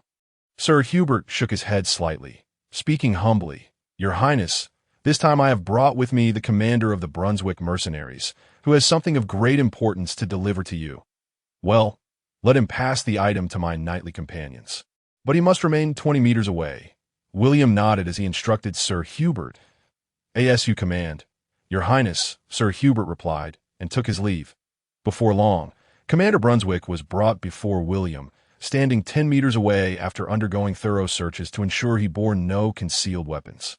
Although Brunswick's hands were firmly bound, rendering him incapable of resistance, William chose not to take the risk of approaching him. William took the letter sealed by his companions and, while perusing it, remarked, Oh, It appears to be a confidential missive from Kai and Ajans Charles. Quite intriguing. Pray tell, what sort of reward do you seek? Esteemed Your Highness, I hope you can pardon the transgressions of myself and my brethren, allowing us the opportunity to fight for you. Commander Brunswick knelt on one knee. Appearing sincere in his plea, "To gain my forgiveness and fight for me." Such a trivial gesture does not suffice to sway me. William flicked the letter with his fingers, revealing a look of dissatisfaction in his eyes. He raised his gaze to Brunswick and stated, "Your Highness, I have received crucial intelligence that nearly 100 knights clad in red and white eagle cloaks from Burgundy have been entering and leaving Aransong City during the past few nights." Brunswick nodded, pondering for a moment before responding, "Oh, the Burgundy Knights of Kai. Pray tell, how many of them have arrived?" "I require more precise figures." William, intrigued by Brunswick's words, interrupted loudly, "Your Highness, this information was relayed to me by a close friend who hurried from Aransong City. He estimated around 150 knights, though he is uncertain if this number will fluctuate in the coming days." Hearing this, William sighed with slight relief. Always on guard against the possibility of troops being dispatched by Count Kai, he felt somewhat reassured upon learning that there were only about 150 knights. "Tell me about the troop deployment in Aransong City. Divulge everything you know." "Your Highness, please first pardon our offenses. I am willing to leave my 200 mercenaries to fight for you. Furthermore, I have some connections in Aransong City that could procure additional intelligence for you." Brunswick, perhaps seeking to use this information as leverage against William, looked up with a confident expression. Upon hearing this, William furrowed his brow, a dark expression overtaking his features as he contemplated for a moment. He then raised his head, donning a cheerful demeanor, and nodded, saying, "Commander Brunswick, I shall grant your request. If you disclose the intelligence you possess, I will pardon you and allow you to join the ranks. You are a merciful Highness. It is my honor to serve you." Commander Brunswick stood, beaming, and bowed deeply. "Go now, and rally your forces." William gestured with his right hand. "Then I shall take my leave." "Your Highness," Commander Brunswick replied, placing a hand over his chest as he bowed. As William watched the departing figure of Commander Brunswick, his expression darkened instantly, shrouded in clouds of discontent. His eyes filled with disdain, and remaining silent to go. Escort him on his way, William instructed in a low voice to several Norman spear cavalry nearby. With swift precision, 6 cavalrymen spurred their horses forward, splitting into 2 groups to hurl their javelins at Commander Brunswick. With the keen perception honed from years on the battlefield, Brunswick sensed the imminent danger and turned to raise his hands in defense. Unfortunately, even the strongest of fists could not withstand the multitude of attacks. Despite his formidable strength, Brunswick managed to deflect 2 javelins before being struck by 4 others in quick succession. Gasping, Brunswick's eyes widened with confusion and hatred as his body slowly crumpled backward. One of the light cavalrymen rode up to Brunswick's side, confirming his demise before returning to William to report, "Your Highness, I have fulfilled my duty. The enemy has been vanquished." A joyful expression uncontrollably spread across William's face, the gloom of Brunswick's previous intimidation dissipating as he waved dismissively to the light cavalryman, saying, "Yes, you may go." Sir Hubert, having witnessed this astonishing scene, rode over and asked, "Your Highness, why did you kill Commander Brunswick?" "He had promised to serve you." "Sir Hubert, you should be aware that the knightly traitors were ultimately betrayed by Commander Brunswick, who orchestrated their demise. The leader of the knightly rebels, Kenneth, was also killed by his treachery. He is a thoroughly despicable individual, a mere opportunist, unworthy of trust," William replied earnestly, fixing his gaze on Sir Hubert. "Moreover, Brunswick dared to attempt to leverage information to coerce me into acquiescing to his outrageous demands, an affront to my dignity and that of the Normandy family, which is absolutely intolerable. Only death can absolve his transgressions. Your Highness is entirely correct. A scoundrel such as Brunswick deserves his fate." Sir Hubert nodded, convinced by William's reasoning. "Your Highness, approximately 100 knightly traitors and over 200 mercenaries have been captured in the castle. What are your plans for them?" "Well, we shall follow our usual protocol. We will form them into a slave camp, binding their feet together with ropes to prevent escape. When we reach the battlefield, they shall be the first to charge, even if they prove useless on the field. We can sell them for gold to reward our soldiers. William mused calmly, stroking his short beard with his right hand. Sir Hubert offered no objection or sympathy, readily agreeing, "Your Highness, you speak wisely.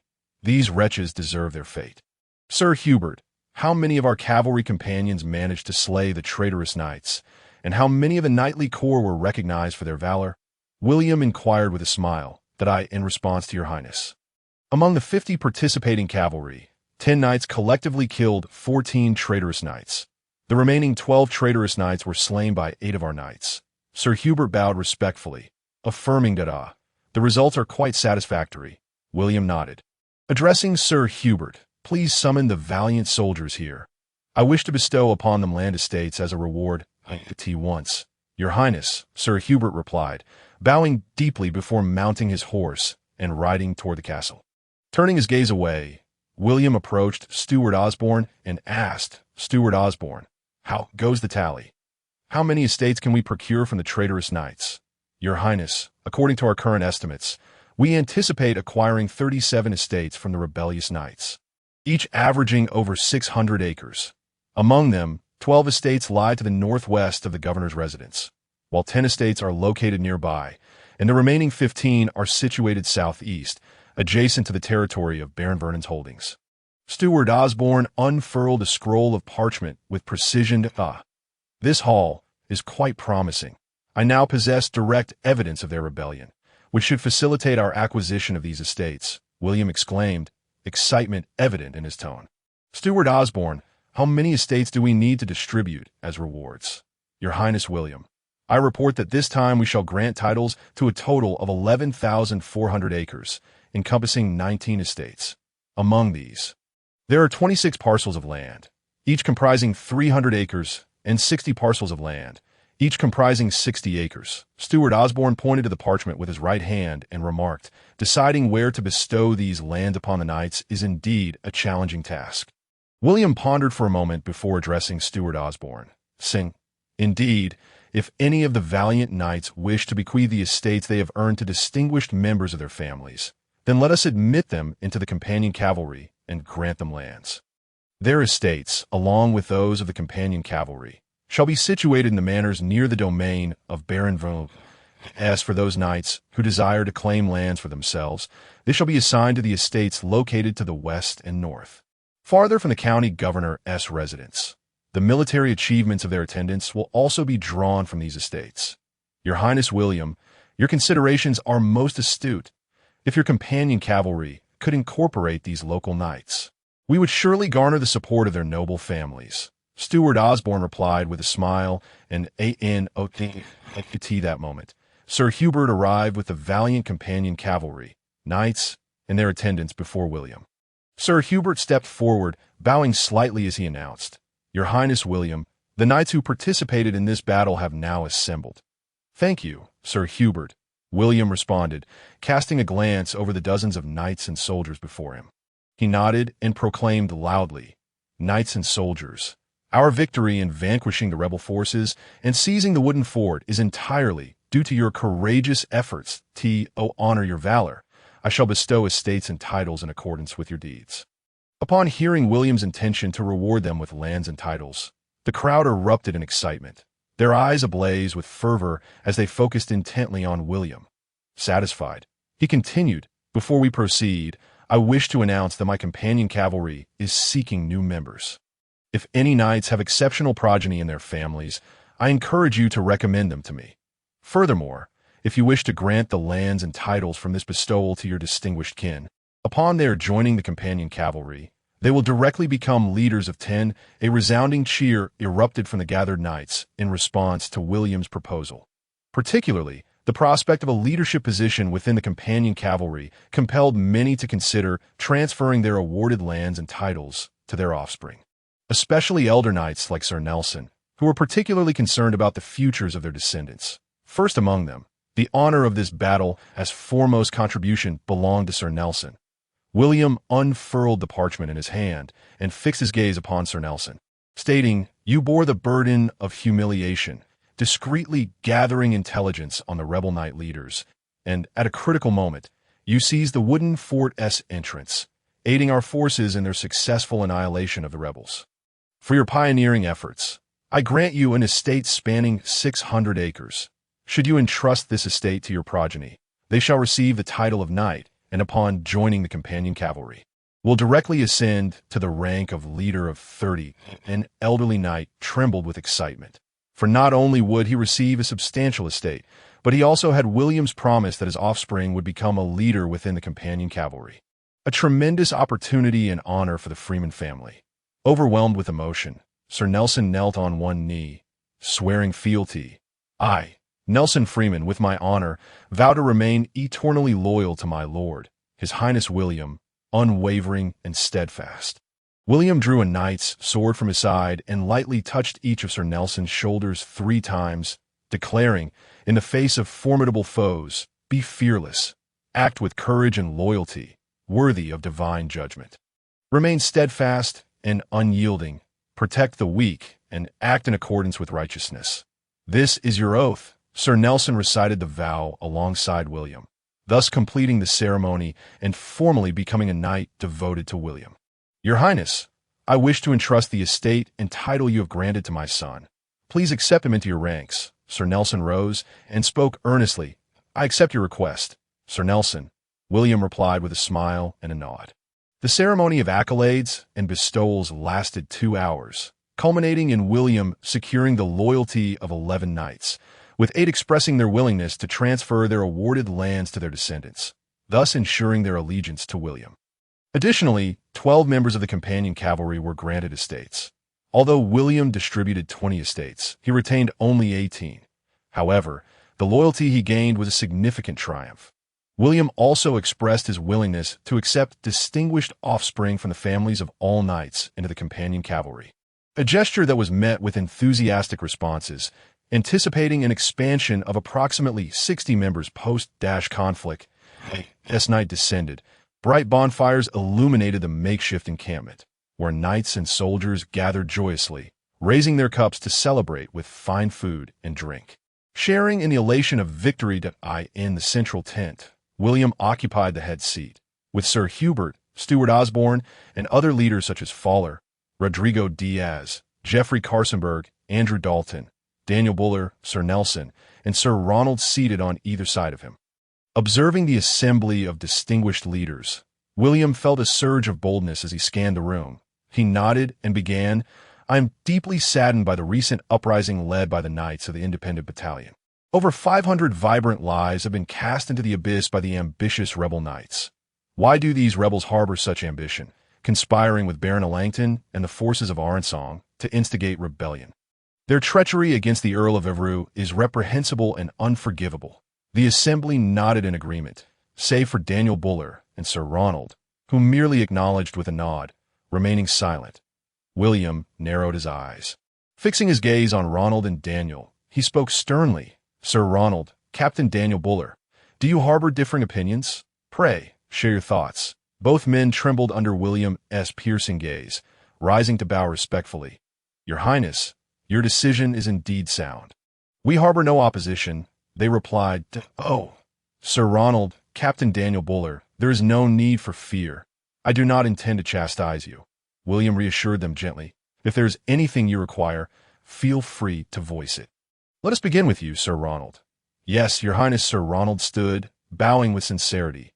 Your Highness, while the rebellious knights deserve their fate, the soldiers are innocent, that I beseech you to show them mercy.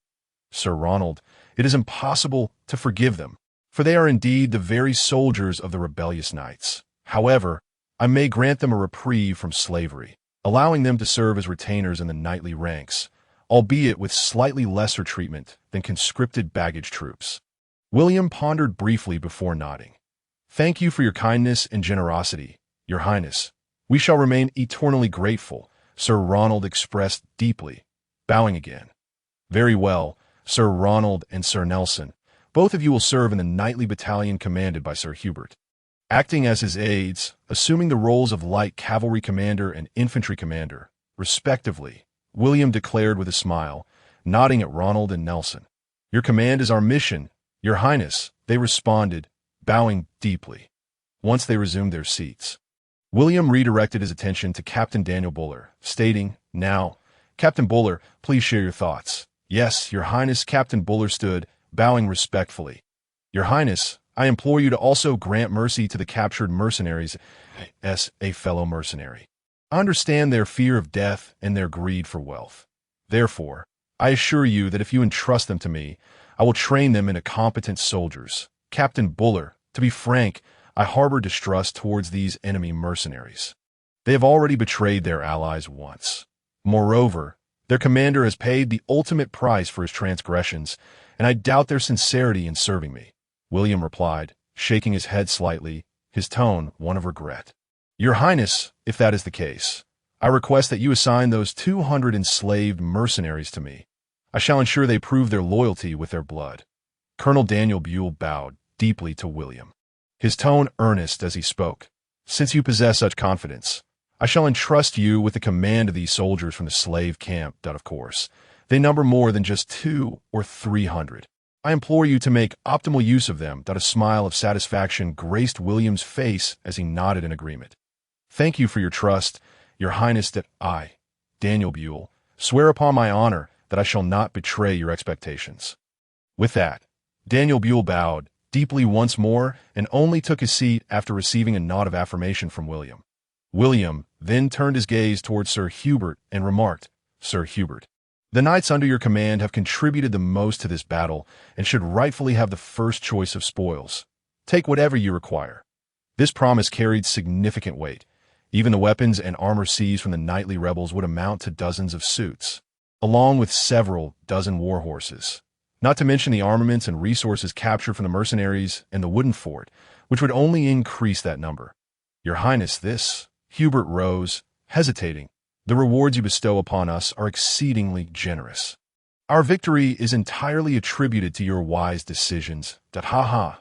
Sir Hubert, you must accept it without reservation," William replied, his face beaming with delight, who said that medieval knights lacked flattery.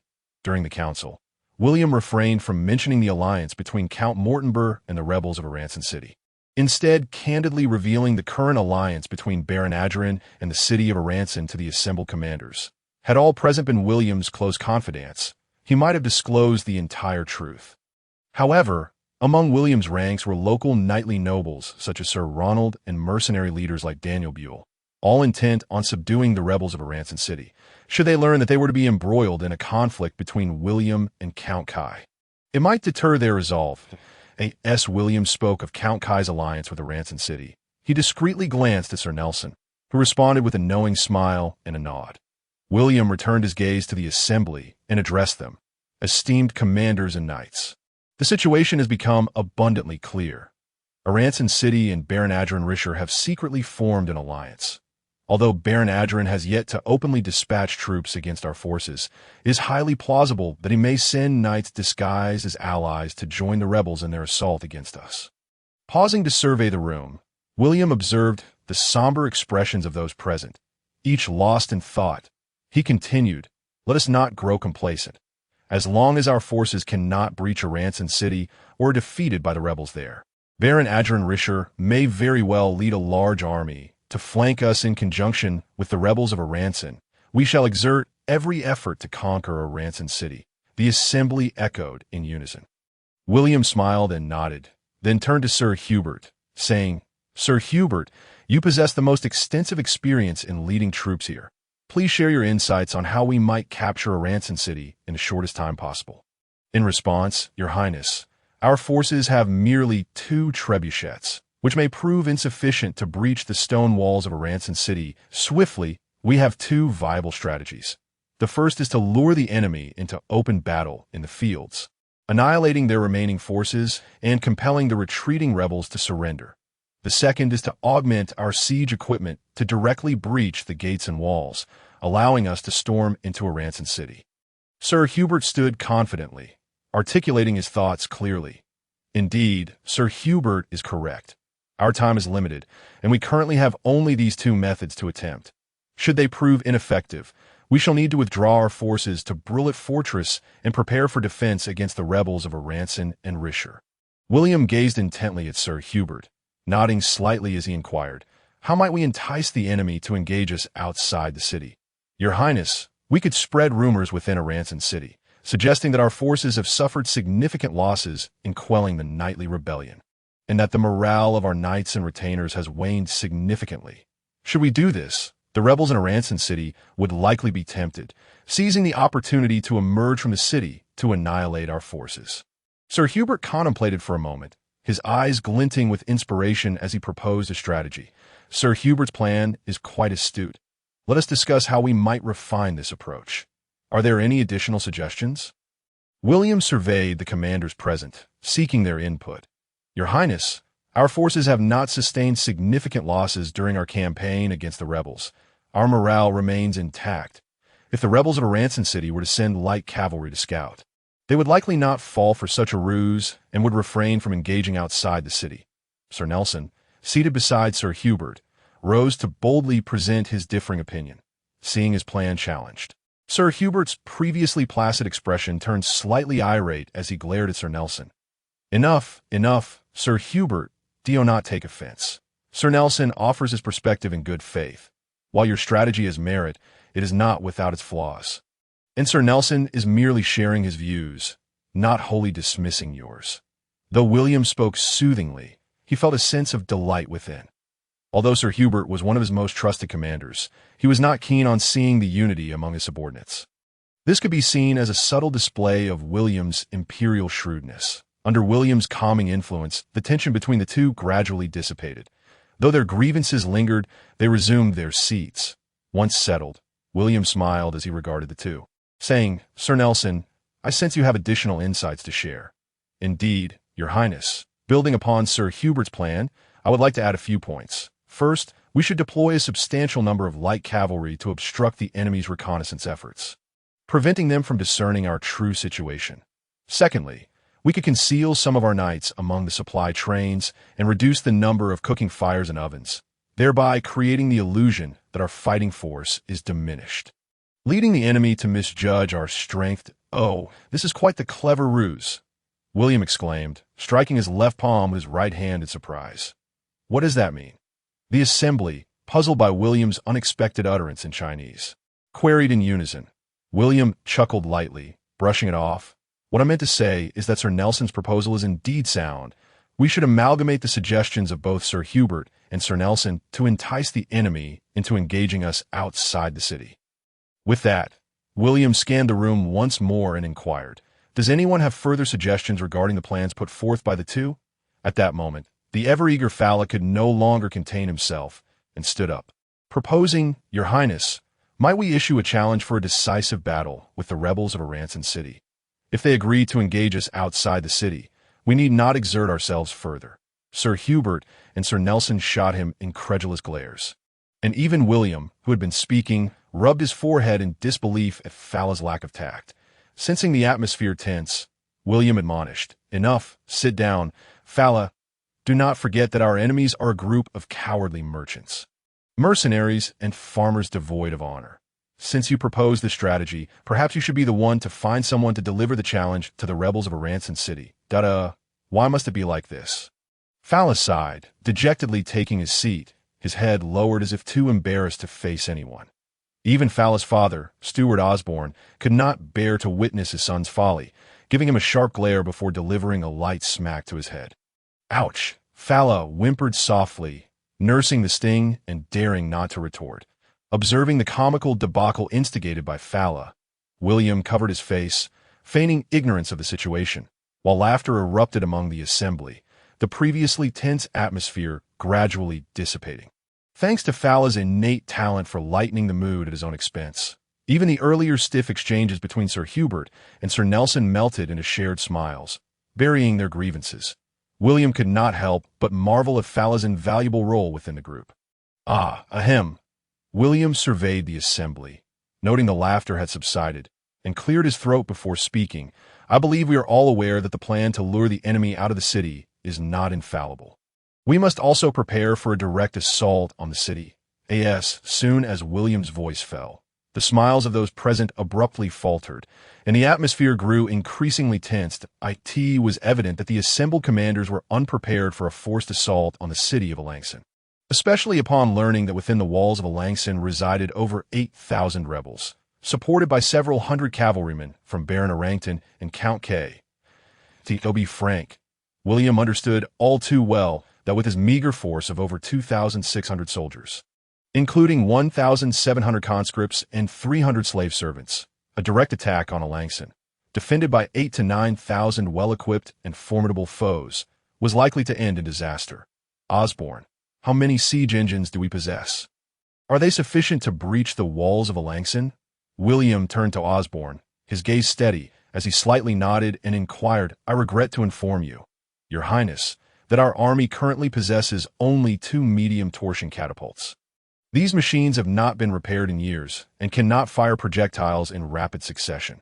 I fear they will be inadequate for breaching Alangson's walls, Osborne replied, his tone imbued with regret. Surely we have several carpenters among our ranks?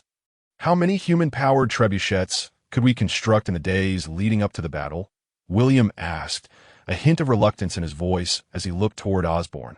Your Highness, while we do have nearly 40 carpenters, excluding the 10 who will operate the torsion catapults, only about 20 remain available, but we could, at most, manufacture 3 human-powered trebuchets within 3 to 4 days. Osborne shook his head gently, speaking apologetically. The human-powered trebuchets mentioned here operate by having individuals pull on ropes attached to a beam, launching stones from a pouch secured at one end. Their range exceeds 150 meters, akin to the human-powered catapults employed by Cao Cao during the Battle of Guandu in the Romance of the Three Kingdoms. During this time in the 11th century, Europe had yet to see the advent of counterweight trebuchets. The primary siege engines utilized by noble lords consisted mainly of battering rams, ladders, and human-powered trebuchets, with the more advanced torsion crossbows inherited from ancient Rome. Thus, the prevailing siege tactics were primarily limited to scaling walls or besieging fortifications, with siege engines not being nearly as formidable as one might imagine. Upon hearing this disheartening response, William felt helpless, furrowing his brow as he drummed his right index finger against the table in contemplation. After a moment of deep thought, yielding no clarity, he raised his gaze to scan the faces of those around him. Noticing Sir Hubert's relaxed demeanor, as if he had gleaned some insight, he turned to him and asked, Sir Hubert, you appear to have a solution. Please share it with us at the tea that moment. Sir Hubert stood, his expression grave, and addressed William. Your Highness, there are 2 small towns situated merely 20 miles from Alangson, each home to several thousand inhabitants. These towns have previously allied with the rebels in Alangson. If we dispatch troops to requisition some craftsmen, able-bodied men, and supplies, we could swiftly resolve our shortage of artisans and soldiers. Though Sir Hubert's suggestion was somewhat veiled, William and the other commanders understood he was proposing they split their forces to pillage the towns of Legler and Morteno Pici. William's expression soured slightly, although as a grand noble of medieval Europe, he should have been indifferent to the plundering of towns and the suffering of civilians. The spirit within him was that of a kind-hearted youth from 21st century China. He could show no mercy to enemy troops, yet felt profound sympathy for innocent civilians. As he surveyed the room, he saw the commanders stirring with eagerness, clearly intrigued by the prospect of plundering the unsuspecting towns, especially since they belonged to the rebel faction, thus rendering them beyond reproach for their actions. Why, noble knights and commanders, the urgency of our situation does not permit us to split our forces for raids on Legler and Morteno Pici. We are left with but one course of action: to advance, advance, advance. William resolutely dismissed the proposal, his tone tinged with agitation.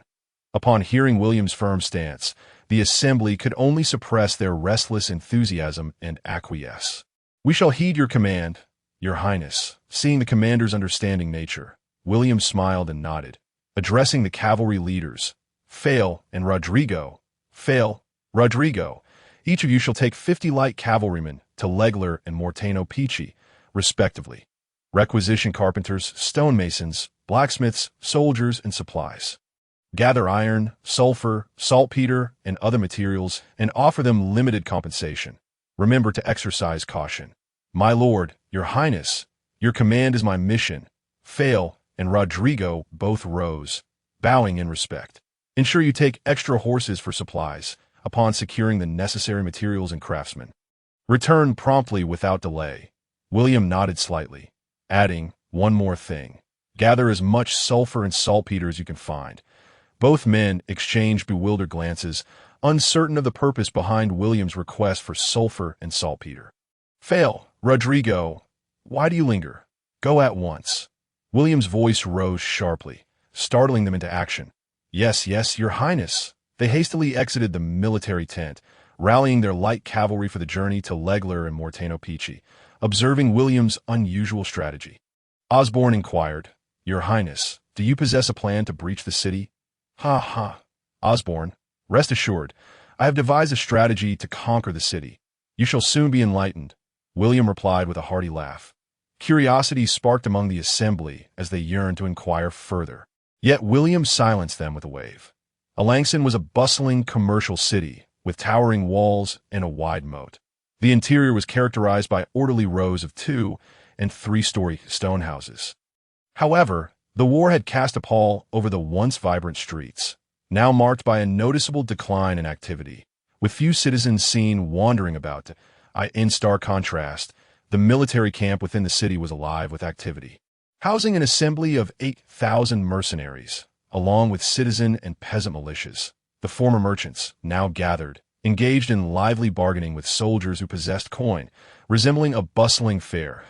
It was noteworthy that this rebellion was led by merchants seeking power, rather than destructive peasant armies, thus maintaining a semblance of order in both residential and commercial areas, with no significant damage to buildings. Turning to the city's center, the municipal hall and the mayor's residence presented a different world altogether, with pristine marble floors and shaded trees, accompanied by the melodious sounds of birds and fragrant blooms. Guards in splendid attire stood vigilantly at the entrance, maintaining order.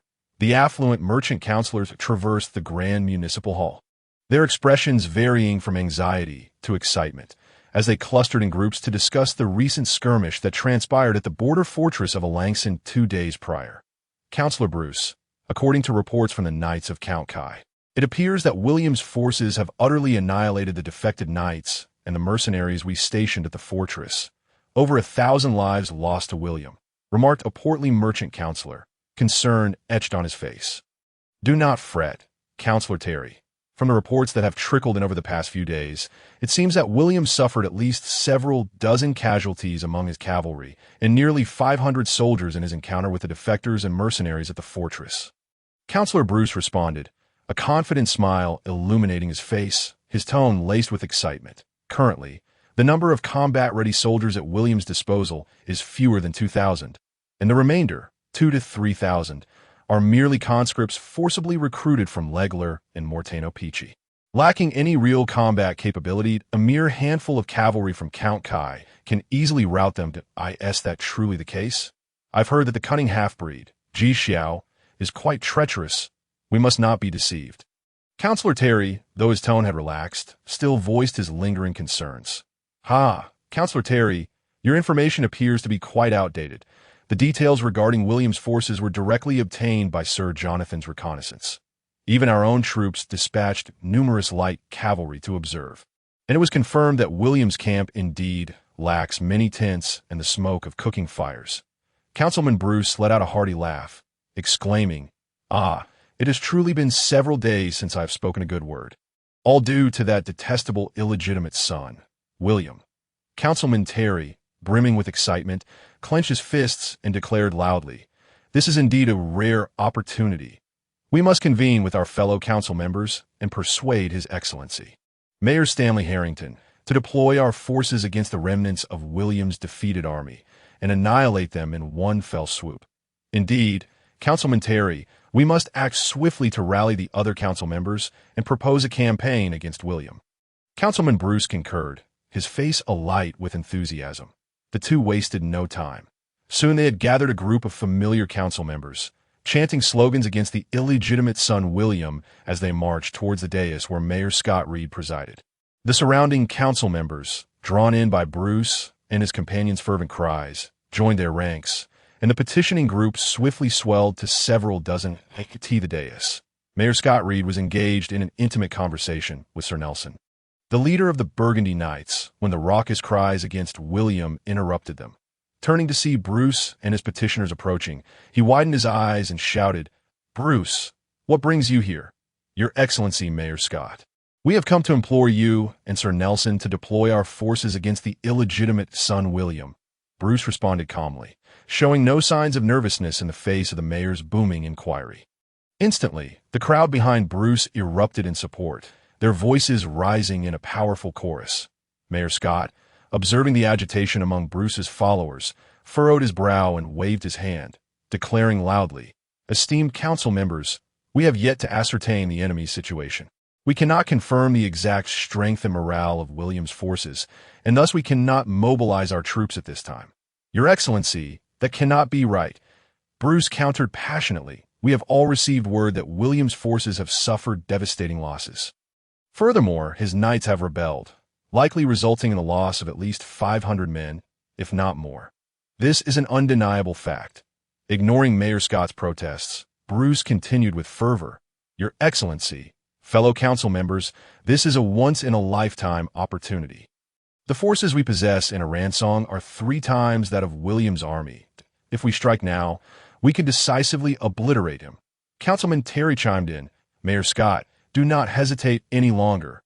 If William receives reinforcements in the coming days, defeating him will become exceedingly difficult." Together, Bruce and Terry played off each other, one taking the role of the provocateur, while the other acted as the instigator, emphasizing their overwhelming advantage and the potential loss of that advantage should the mayor continue to waver. Their incendiary rhetoric stirred the emotions of the fellow council members, who soon urged Mayor Scott to take action. "Well," Mayor Scott hesitated, turning to Sir Nelson for counsel. "Sir Nelson, do you believe we should deploy our forces? If we do, can your knights assist us?" "Your Excellency, this is indeed a rare opportunity. We must act," Sir Nelson affirmed with conviction. "The Burgundy Knights will join the fray, and I shall personally ensure the head of that bastard." Guillaume is severed. With Sir Nelson's promise weighing heavily upon him, Mayor Scott's resolve began to solidify. Turning back to Bruce and the others, he declared, "Bruce, esteemed council members, I, Mayor Scott, have decided to mobilize our forces against William at once." A roar of approval erupted from the assembled council members, their hands raised in jubilant cheer. In this moment of excitement, few noticed the peculiar smile that crept across Bruce's face after a grueling half-day march. William's forces finally arrived at a small village named Loo, situated a few miles from Aransong City. This village, home to merely 300 souls, was now deserted, its inhabitants having been driven out by William. This site was chosen as the battlefield. William rode to the summit of a hill approximately 60 meters high, the highest point in Loo. The village, covering an area of 12.96 square kilometers, featured varying elevations, with the lowest at 123 meters and the highest at 202 meters. Finding such a high ground in the flat expanse of Loo was no simple task. He surveyed the landscape. The outline of Aransong City became visible in the distance. Glancing down at the village, now in ruins, William could not help but muse, "This shall be the battleground, and the traitors of Aransong. This will be your final resting place." "Indeed, young Master William," replied Butler Osborne, who accompanied him. "The sinners of Aransong will ultimately pay for their disgraceful betrayal. How long will it take to complete the earthen fortress?" William inquired, turning to Butler Osborne. "In response to your query, young master, it will require but 2 days to finish the earthen fort you requested," Osborne indicated, gesturing towards the thousands of soldiers laboring nearby. "Thanks to the prefabricated wooden planks we brought along with the timber salvage from the dismantling of Loo, we can save considerable time in gathering resources that we merely need to excavate the earth surrounding the hill to construct the ramparts and then install the wooden planks and materials." The earthen fort William was constructing was a quintessential example of an early medieval motte and bailey castle.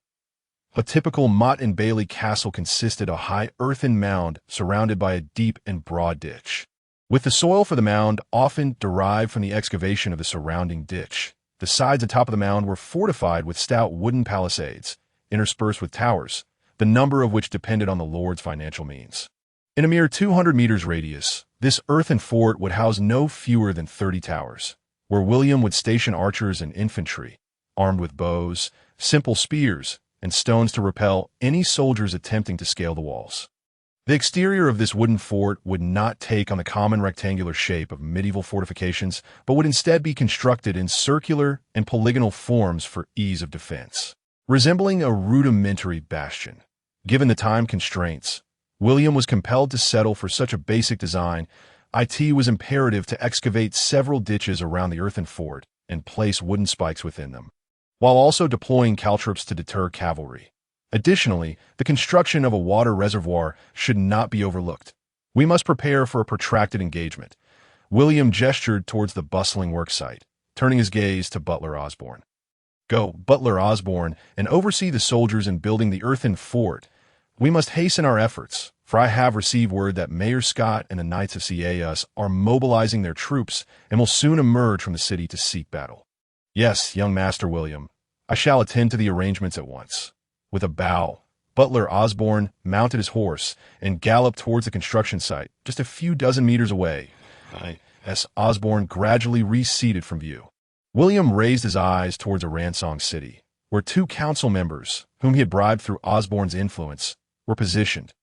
With their assistance, William could effectively monitor the city's movements. Of course, these 2 council members, swayed by promises of benefits and privileges, could only aid William in gathering intelligence and inciting fellow council members and generals. Engaging in perilous actions such as opening the city gates was beyond their scope of willingness until they had witnessed William's triumph. William withdrew his gaze, steeling his resolve as he prepared to depart for the wooden fortress camp, when he spotted Sir Hubert approaching on horseback. Why, Lord William, you should take the opportunity to return to the Evler County Governor's office before the battle commences. Should anything happen to you, how shall I explain it to Duke Robert? Sir Hubert dismounted, kneeling on one knee in earnest supplication. Enough, Sir Hubert. You need not attempt to dissuade me. I am fully aware of my actions, William replied, waving his hand decisively. Only with my presence can this army be united as one. Only I can ensure that the traitors of Aransong and the Knights of Count Ciaeus will relentlessly assault this earthen fortress, exhausting their forces here. Why, Lord, those matters are not of paramount importance to me. Your safety is all that I desire. Sir Hubert showed no intention of rising, kneeling on one knee as he implored. Your Highness, William, if you do not return to the Earl of Evru's residence, I shall remain here. Very well, stand up, Sir Hubert, William replied, his tone resolute. It is thanks to you and Steward Osborne that I have made it this far. So, I shall not easily concede. William grasped Sir Hubert's arms with both hands and continued, Please rise. I will take care of my own safety. Should our forces face defeat, I will retreat with everyone immediately. Hearing William's assurance, Sir Hubert breathed a sigh of relief and stood up, saying, Your Highness, please do not venture to the front lines. I fear stray arrows may harm you. I implore you to heed this request. In truth, Sir Hubert was acutely aware that William, having led his troops to the outskirts of Allen for a decisive battle against the rebels, could not turn back. The glory of the Normandy family. The expectations of Count Robert, the various commanders, and the entire army loomed over William like an insurmountable mountain, compelling him to advance relentlessly. All Sir Hubert could do was urge William to cherish his life on the battlefield and refrain from taking unnecessary risks. Very well, Sir Hubert, I shall grant your request. I will entrust you with full command on the front lines and await your good news in the main hall of the wooden fort. In response to Sir Hubert's heartfelt plea, William reluctantly acquiesced. Your Highness, knowing this brings me solace. Please return to the wooden fort swiftly. A radiant smile finally broke through Sir Hubert's icy demeanor, his tone lightening. Let us go, Sir Hubert. With that, William and Sir Hubert mounted their horses and galloped towards the camp at the wooden fort. Upon returning to the construction site of the wooden fort, William observed that part of the main building and the tower had already been erected. Only the outer walls, moats, and other defensive structures remained to be built. This hastily constructed wooden fort could scarcely accommodate William's 2,600 soldiers and 1,700 conscripts from Evru. Alongside over 1,000 forcibly recruited laborers, William was compelled to make a choice, allowing the over 900 non-combatant Evru conscripts and the more than 1,000 laborers to seek refuge in the nearby town of Morteno Perci. The remaining 2,600 soldiers and over 800 combat-ready conscripts would form the core garrison of the wooden fort, supplemented by a portion of supply wagons and horses. Despite the fort's considerable size, it remained overcrowded to the construction site beside the main building. Stuart Osborne was busy coordinating nearly 3,000 workers alongside Falaise and Daniel Blur, diligently erecting the wall towers and digging moats and traps with the scant shovels and picks available. As William arrived at the main building, he found Sir Hubert industriously directing the 2,600 soldiers in defensive drills, preparing arrows, spears, and stones for the fort's defense. Once Sir Hubert had organized the myriad tasks, William rode up to him and inquired, "Sir Hubert, how is the morale of our soldiers? Do they believe they can withstand the assault from the Alanon forces?" "Without a doubt, Your Highness," Sir Hubert replied, bowing respectfully. "With the sturdy wooden fort at our disposal, we can effectively repel the attack of over 10,000 adversaries. If properly arranged, we can inflict significant casualties on the enemy. Sir Hubert, what strategies do you intend to employ to effectively inflict damage on the rebels?" "After all, our time is limited," William expressed his concerns. "Your Highness, I plan to feign weakness to lure the enemy into attacking the fort, utilizing our defensive structures to maximize their casualties," Sir Hubert replied, raising his gaze to meet William's, bowing deeply. "If the enemy's losses are not severe, I will lead a portion of our forces out of the fort to entice them into an attack, taking advantage of our position to inflict heavy damage on their ranks, while dispatching cavalry to strike at their flanks and cause their forces to scatter. This way, Your Highness, you may easily lead our soldiers in pursuit of the fleeing enemy." "Your strategy is well thought out, Sir Hubert. I have no additional suggestions, save for one request: to maximize the enemy's casualties and create conditions for our forces to mount an assault." William reflected on the plan for a moment before smiling at Sir Hubert. "Rest assured, Your Highness," Sir Hubert replied, bowing deeply to William. After bidding farewell to Sir Hubert, William led 10 companions into the main building to rest, while the remaining cavalry were assigned to Sir Hubert for unified command. As our forces settled in, scouts from the light cavalry reported that a contingent of around 100 heavy and light cavalry was approaching. Unable to suppress his desire to take charge, William rode swiftly to Sir Hubert. The same moment, Sir Hubert, having received the same news, acted decisively. He promptly gathered 200 light cavalry, 100 heavy cavalry, and 110 companions from the camp, and instructed Knights Rodrigo and Falaise to lead the nearly 300 cavalry to intercept the oncoming enemy cavalry. The remaining 110 companions and 170 light and heavy cavalry stationed in the camp were assembled by Sir Hubert as a reserve to guard against further enemy cavalry attacks. "Sir Hubert, what is the situation?" William inquired, halting his horse in front of Sir Hubert with a hint of worry in his expression.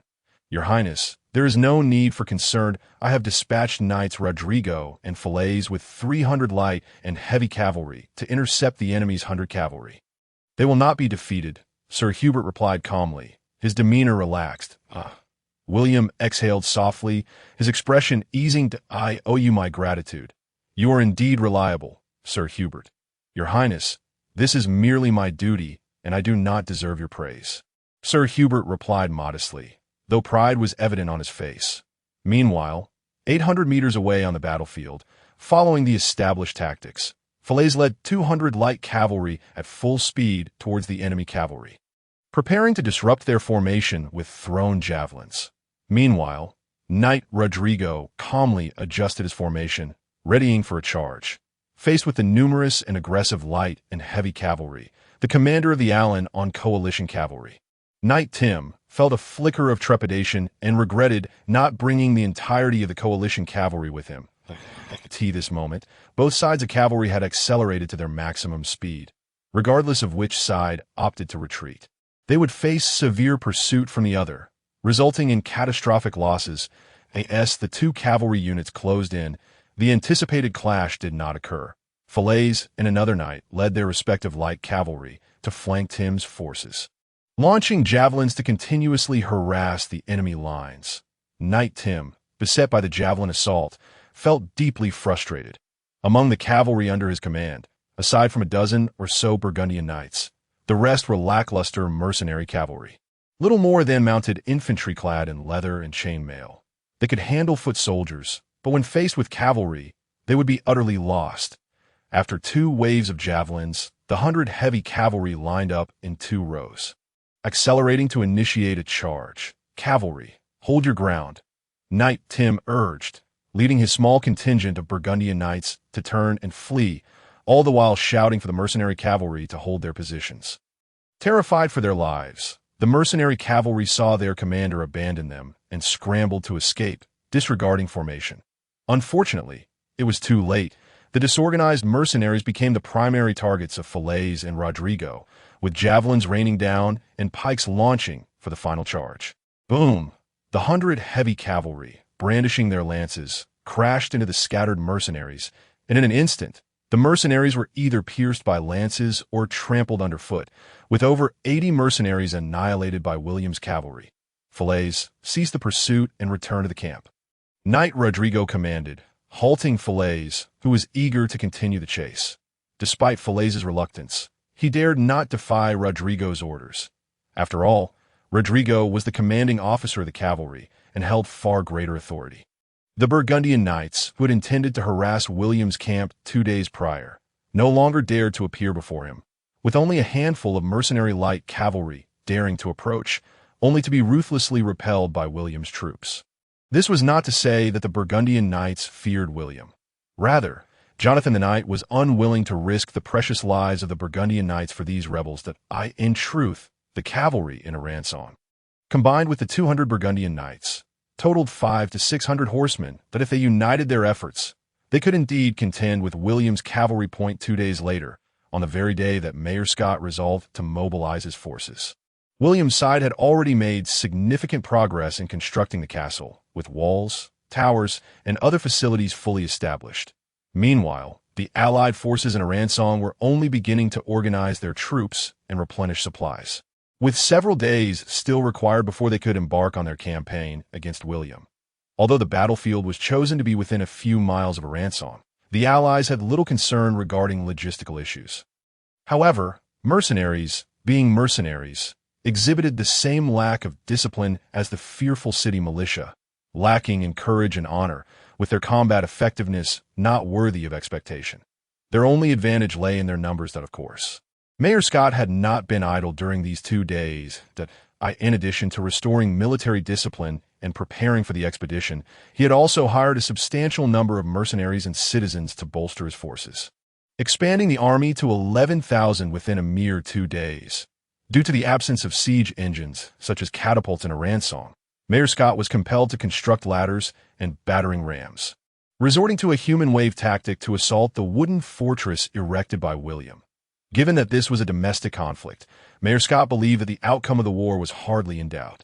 Attacking a wooden fortress manned by merely 2,000 soldiers and around 1,000 conscripted troops posed little difficulty, primarily a matter of how many lives would be sacrificed for merchants like them. The deaths of mercenaries and militia were of little consequence. At most, it would merely entail some expenditure to recruit soldiers from outside the city. The leisurely attitude of the rebels in Arançon undoubtedly afforded William ample time to fortify the castle, dig trenches, install torsion siege engines, prepare combat supplies, and train in defensive tactics to be why the time Mayor Scott finally decided to lead his 11,000 soldiers into battle, for days had already elapsed since his decision to campaign against William. Within the wooden fortress atop Loo Village Heights, William, along with Sir Hubert, Stewart Osborne, and several other key commanders, ascended the highest tower to survey the gathering rebel forces from Arançon, now merely 600 meters away. It is often said that when a force reaches 10,000, it becomes an overwhelming tide, and this assertion held true. The sheer number of rebels, exceeding 10,000, amassed on the western side of the fortress indeed exerted tremendous pressure on William and his soldiers. Although William was exceedingly confident in his ability to defend the fortress, facing such a vast enemy force for the first time was a novel experience, and the enormity of their numbers weighed heavily upon everyone. Sir Hubert, Stewart Osborne, there is no need for concern. The enemy outside the castle is nothing but a rabble. Soldiers recruited within a few days' time possess little combat capability, William reassured, turning to face the others with a smile. his tone calm. Our fortress is guarded by 3,500 formidable soldiers, and we need not fear them. Should the rebels dare to assault the castle, they shall find it a one-way journey. Upon hearing this, the others nodded in agreement, their expressions relaxing, no longer bearing the tension that had previously marked their demeanor. Sir Hubert, Steward Osborne, you two are seasoned and prudent, with extensive experience in warfare. I entrust you with the command of the upcoming battle. Ensure that the enemy's strength is depleted during the siege. William nodded with satisfaction, instructing Sir Hubert and Steward Osborne, "My lord, your command will be obeyed." "Your Highness," they replied in unison. William's gaze returned to the battlefield, where the officers of the various mercenary bands and militia among the Aransong rebels were embroiled in a heated debate over who should initiate the attack on the fortress. For the one who launched the first assault would undoubtedly bear the brunt of the enemy's firepower, and without knowledge of the enemy's strategic placements, the losses would be even greater. No rational person would willingly accept such a fate. Enough of this bickering. Captain Randall, you shall be the first to lead your troops against the wooden fortress, Mayor Scott proclaimed, casually selecting the name of a mercenary captain. "No, Mayor Scott, I must decline your command. I have a responsibility for the lives of my subordinates," Captain Randall protested, rising quickly and waving his hands in rejection. "Calm yourself, Captain Randall. It is not a directive for you to truly assault the castle. Merely a request to probe the fortress's true placements and points of fire," Mayor Scott replied, maintaining a smile despite the immediate dismissal of his suggestion. "Very well. I will provide you with 1,000 militia, along with your own 300 mercenaries. That should suffice to ascertain the situation within the castle.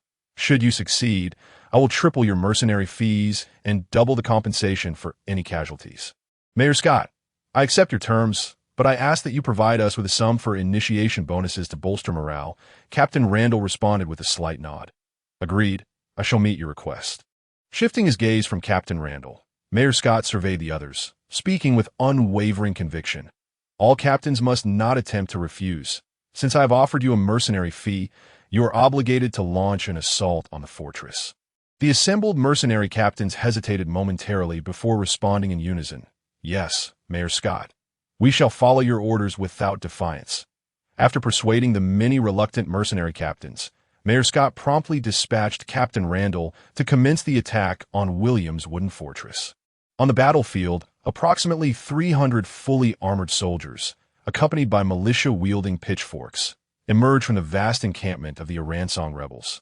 Their formation was disjointed, and under the pressure of Mayor Scott's direct cavalry, they advanced slowly towards William's castle. They bore no siege equipment, not even a single ladder, making it evident that their intention was merely a probing action.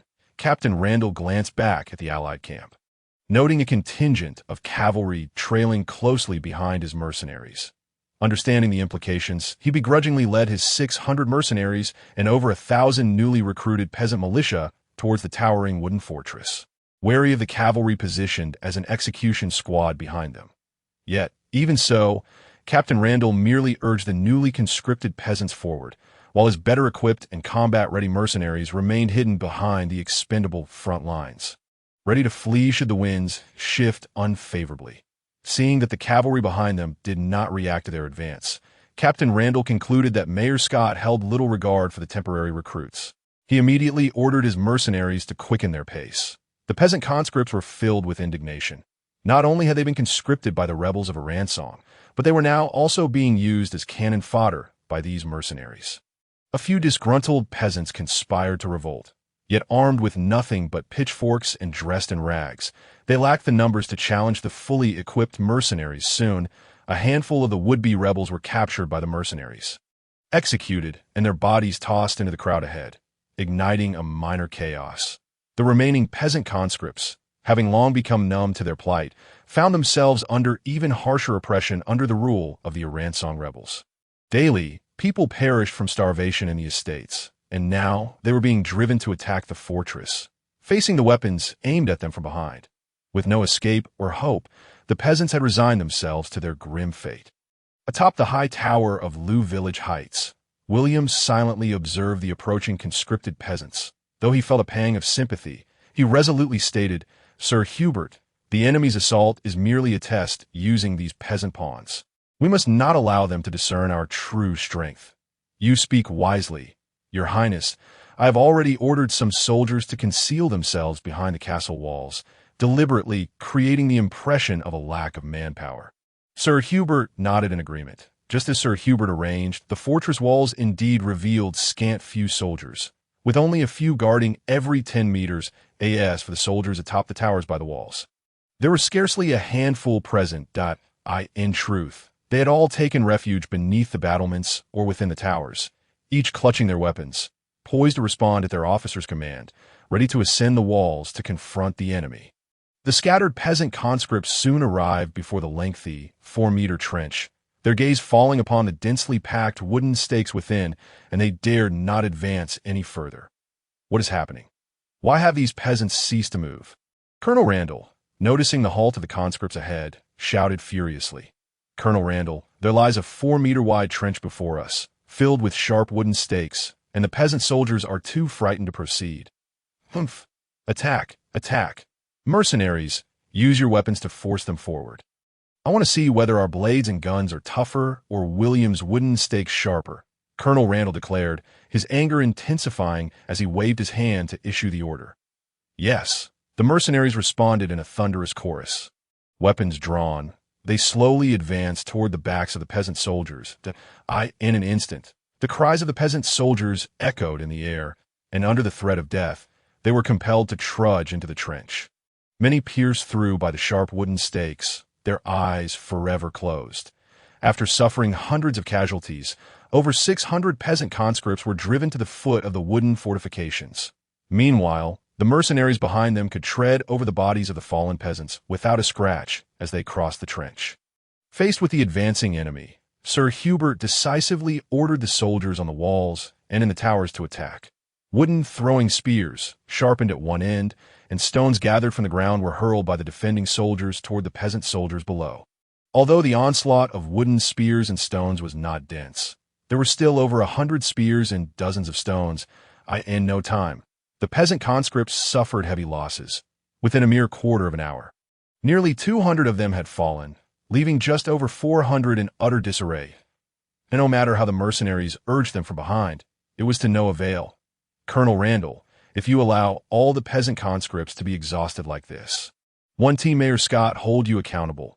A mercenary leader, seemingly unable to bear it any longer, turned to Colonel Randall and said, "Rest assured, our esteemed mayor only cares for merchants, nobles, and citizens. These lowly peasants mean nothing to him. He could easily send a squad of soldiers to round up 1,000 peasants from the nearby estates at any time." Colonel Randall replied nonchalantly, waving his hand. "Attack, continue the assault." Soon, under Randall's command, the scattered peasants were pushed back, forced to continue their climb up the castle walls under the pressure of blades and guns. In less than half an hour, the remaining 400 peasant conscripts either fell to the wooden spears and stones cast from the fortress or succumbed to the blades of the mercenaries behind them. Only about 60 peasants remained standing. "Retreat, retreat, mercenaries!" Colonel Randall ordered decisively upon seeing that the soldiers on the castle were now targeting them. The mercenaries, as if awakened from a dream, turned and fled down the path they had come. Once Colonel Randall and the mercenaries returned to camp and counted their numbers, they were astonished to find that only a few among the 600 mercenaries had been lost. After ensuring the safety of his own men, Randall proceeded to the central tent to report the situation to Mayor Scott. Within the main building at the center of the castle, William withdrew his gaze from the battlefield and turned to Butler Osborne, saying, "Alas, it is too tragic. These scoundrels are hardly human. Your Highness William, please do not be disheartened. As long as we win the war, we can rescue them from the hands of the Aranson rebels." Butler Osborne said, his expression filled with sympathy as he spoke softly. "Yes, Butler Osborne, I know what must be done." William's gaze grew more resolute as he looked at Butler Osborne and commanded, "Butler Osborne, send our conscripts to clear the battlefield. Remove all the bodies from the trench and beneath the wooden fort, and burn them on the spot. Otherwise, the enemy will continue to march over their corpses to assault the fortress." "My lord, I shall obey your command," replied Butler Osborne, bowing to William before departing downstairs. "Scott, Jonathan, do not let me catch you today. I shall have you pay this blood debt with endless suffering and death." William muttered to himself, clenching his fists as he gazed at the battlefield littered with the fallen peasant soldiers. In the Aranson coalition camp, Mayor Scott and Sir Jonathan sat at the head, listening to Colonel Randall's report, both lamenting the loss of a prime opportunity for an offensive. "Sir Jonathan, should we continue our assault? From this probing, it seems William's forces still possess some fighting spirit, though their numbers are woefully insufficient, with hardly anyone stationed on the walls," Mayor Scott said, turning his head and speaking in a courteous tone. Mayor Scott's politeness stemmed entirely from the many dependencies Aranson had on them. Although Aranson Castle had secretly formed an alliance with Count Mortenberg-Kai and Baron Argentang Rixiel, the latter harbored ambitions of exploitation and possession toward Aranson Castle. Currently, although both Aranson Castle and Baron Rixiel were nominally allies against William, Mayor Scott was acutely aware of Rixiel's desire for control over Aranson Castle. Had he not seen Baron Argentang gathering troops? If it were not to confront Aranson Castle, there would be no need for such actions. Now, the only ally Scott could rely on was Count Mortenberg-Kai. On one hand, Count Kai enjoyed a good reputation among merchants, unlike the savage nobles William and Baron Rixiel, who harbored designs on Aranson Castle. On the other hand, the nearly 200 cavalry sent by Count Kai as reinforcements were essential for Mayor Scott to subdue these unruly mercenaries. Moreover, Count Kai's military presence in Aranson Castle would effectively deter Baron Rixiel. Hadn't he noticed the previously docile demeanor of the mercenary leaders? Hadn't he heard that Baron Argentang's troops stationed at the border of Aranson Castle dared not advance? This was the power wielded by Sir Jonathan and the other Burgundian knights. "No, Your Honor, Mayor Scott, it is too late to send troops to attack the castle now. I assume the bastard William's army has already restored the filled trenches and destroyed traps," Sir Jonathan replied, shaking his head slightly, his tone tinged with regret. "Now, the priority is to rest well, craft more wooden planks and sandbags to cross the trench, fill in the traps, and create more ladders for climbing the walls." "You are right, Sir Jonathan. We shall heed your arrangements." Mayor Scott nodded with a smile in response. "Sir Jonathan, will you be able to lead the Burgundian knights in the siege tomorrow? I deeply apologize." "Mayor Scott, but we Burgundian knights are not adept at siege warfare and shall not participate in tomorrow's assault. However, we can send cavalry to assist in the encirclement of William's wooden fort." Sir Jonathan shook his head in refusal. "Please forgive my rashness, Sir Jonathan," Mayor Scott said earnestly. Apologizing to Sir Jonathan, "I have an ungracious request. I am uncertain if it is appropriate to voice it." "Please go ahead, Your Honor, Mayor Scott." Sir Jonathan gestured with his right hand. "Our main force consists of mercenaries and citizen militias, and I worry they may not unite in attacking William's wooden fort." Mayor Scott said, a hint of helplessness on his face. "Therefore, I hope that Sir Jonathan will serve as the overall commander on the front lines, coordinating all soldiers participating in the siege at O. I will grant your request." "Mayor Scott." Sir Jonathan stroked his beard, pondering for a moment before responding, "What do you wish me to do?" "It is this, Sir Jonathan. I hope you will send the mercenaries to the forefront when attacking the Highland wooden fort, as I do not care about their casualties. However, please ensure that our town's militia suffers as few losses as possible," Mayor Scott earnestly requested. "You can rest assured, Mayor Scott. I will take good care of the troops," Sir Jonathan assured confidently, thumping his chest at, in truth, Mayor Scott was genuinely concerned about the town's militia composed of nearly 6,000 citizens, craftsmen, and scions of wealthy merchants. If they suffer too many casualties, then Mayor Scott's position will become precarious. As for those mercenaries who are driven by fear of death and greed for money, Mayor Scott merely wishes to say that he couldn't care less if they perish. Their losses would only serve to benefit him, even allowing him to shirk the costs of their hiring. The two exchanged glances, sharing a knowing smile, their understanding unspoken on the following day, in the morning. Sir Jonathan led his army, bearing the banners of the Red Field with a white eagle, the red, blue, and white flag of Aranson, along with various mercenary flags, as a vast multitude began to form under the command of their respective officers. At this moment, the 5,000 mercenaries, who had previously played the role of predators before the peasant conscripts, were now arrayed at the forefront by the town militia of Aranson, serving as the vanguard of death. Some mercenaries, realizing their dire predicament, began to grasp their weapons in preparation for rebellion. However, as they turned to revolt, they were met with the stern faces of 6,000 town militia and hundreds of fully armored cavalry.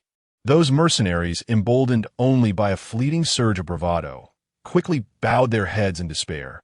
Unable to meet their opponent's gaze at that moment, Sir Jonathan, leading hundreds of cavalry, came thundering forward. Halting before the mercenaries, he surveyed the crowd and spoke. "Brave warriors. The reason Mayor Scott and I have entrusted you with the task of leading the assault is both a sign of our faith in you and a test of your loyalty." Before Sir Jonathan could finish, a chorus of jeers erupted from the mercenaries, clearly indicating their distrust in his words. The jeers only deepened the scowl on Sir Jonathan's face as he bitterly remarked, "Regrettably, some among you have betrayed this precious trust, and they shall pay with their lives." With a swift motion, Sir Jonathan signaled, and dozens of cavalry clad in the red and white eagle cloaks galloped forth, casting lassos toward the mercenaries ahead. Those unfortunate enough to be ensnared by the lariats were dragged along by the Burgundy knights, their agonizing cries echoing through the air, faced with the brutal actions of the Burgundy knights. The mercenaries could only seethe in silence, evidently more fearful of these ruthless knights than of the town militia of Aranson. The cries of those mercenaries being dragged gradually ceased, their once piercing screams fading into silence. In that moment, the Burgundy knights brought the lifeless bodies of the mercenaries before their comrades, untying the lassos and turning their steeds away. The grim fates of these fallen mercenaries served as a warning to the others. Any futile resistance would lead to a similar end. Despair clouded the eyes of the mercenaries as they were herded forward by the 6,000 town militia and the Burgundy knights towards the Highland wooden fortress, reminiscent of how Captain Randall had driven the unfortunate peasant conscripts the day before. What was once referred to as vanguard now felt like mere cannon fodder, their roles reduced to that of sacrificial pawns. The only distinction was their relative preparedness and training. Aside from a sword or a dagger, their other weapons had long been stripped away, leaving them with only sandbags, wooden boards, and ladders to fill the trenches and scale the walls. Within the wooden fortress at Lou Village, atop a tower, William gazed silently at the unfolding scene, his expression a mix of melancholy and reflection, pondering the cycles of cause and effect and the inexorable nature of retribution. This could be seen as a form of vengeance for the fallen peasants of yesterday. "Commence now, Sir Hubert. Spare no mercy, and strive to eradicate these mercenaries before the gates." William turned, his eyes glinting with a ruthless resolve. "Indeed, Your Highness, I shall exert every effort," Sir Hubert replied, bowing respectfully. "Did I end that case? I entrust this task to you, Sir Hubert." William nodded, a smile gracing his lips. "Yes, my lord," Sir Hubert acknowledged with a bow, descending the tower towards the walls, returning to the battlefield, while the ordinary mercenaries had resigned themselves to their grim fate. The leaders of the mercenary groups were not so complacent that, in truth, they had already made contact with William before his arrival at Lou Village. It was merely the harshness of his demeanor that had prevented them from defecting. At this juncture, several mercenary leaders gathered once more, whispering amongst themselves. "Captain J, what did the messenger sent to His Highness William report? Is he willing to accept our surrender? What assistance can he offer us?" Captain Randall directed his gaze towards Captain J, who had just approached. Captain Randall led the most powerful of the 8 mercenary groups present, and due to his age and respected status, he spoke with an air of condescension towards the younger and weaker Captain J. J shrugged, unperturbed, and replied nonchalantly, "Regrettably, Randall, His Highness William will only accept our immediate defection and assault on the coalition at Aranson, and he will not entertain our conditions for a covert surrender or entry into the fortress. If we hesitate any longer, William will regard us as staunch traitors of Aranson and eliminate us." "What?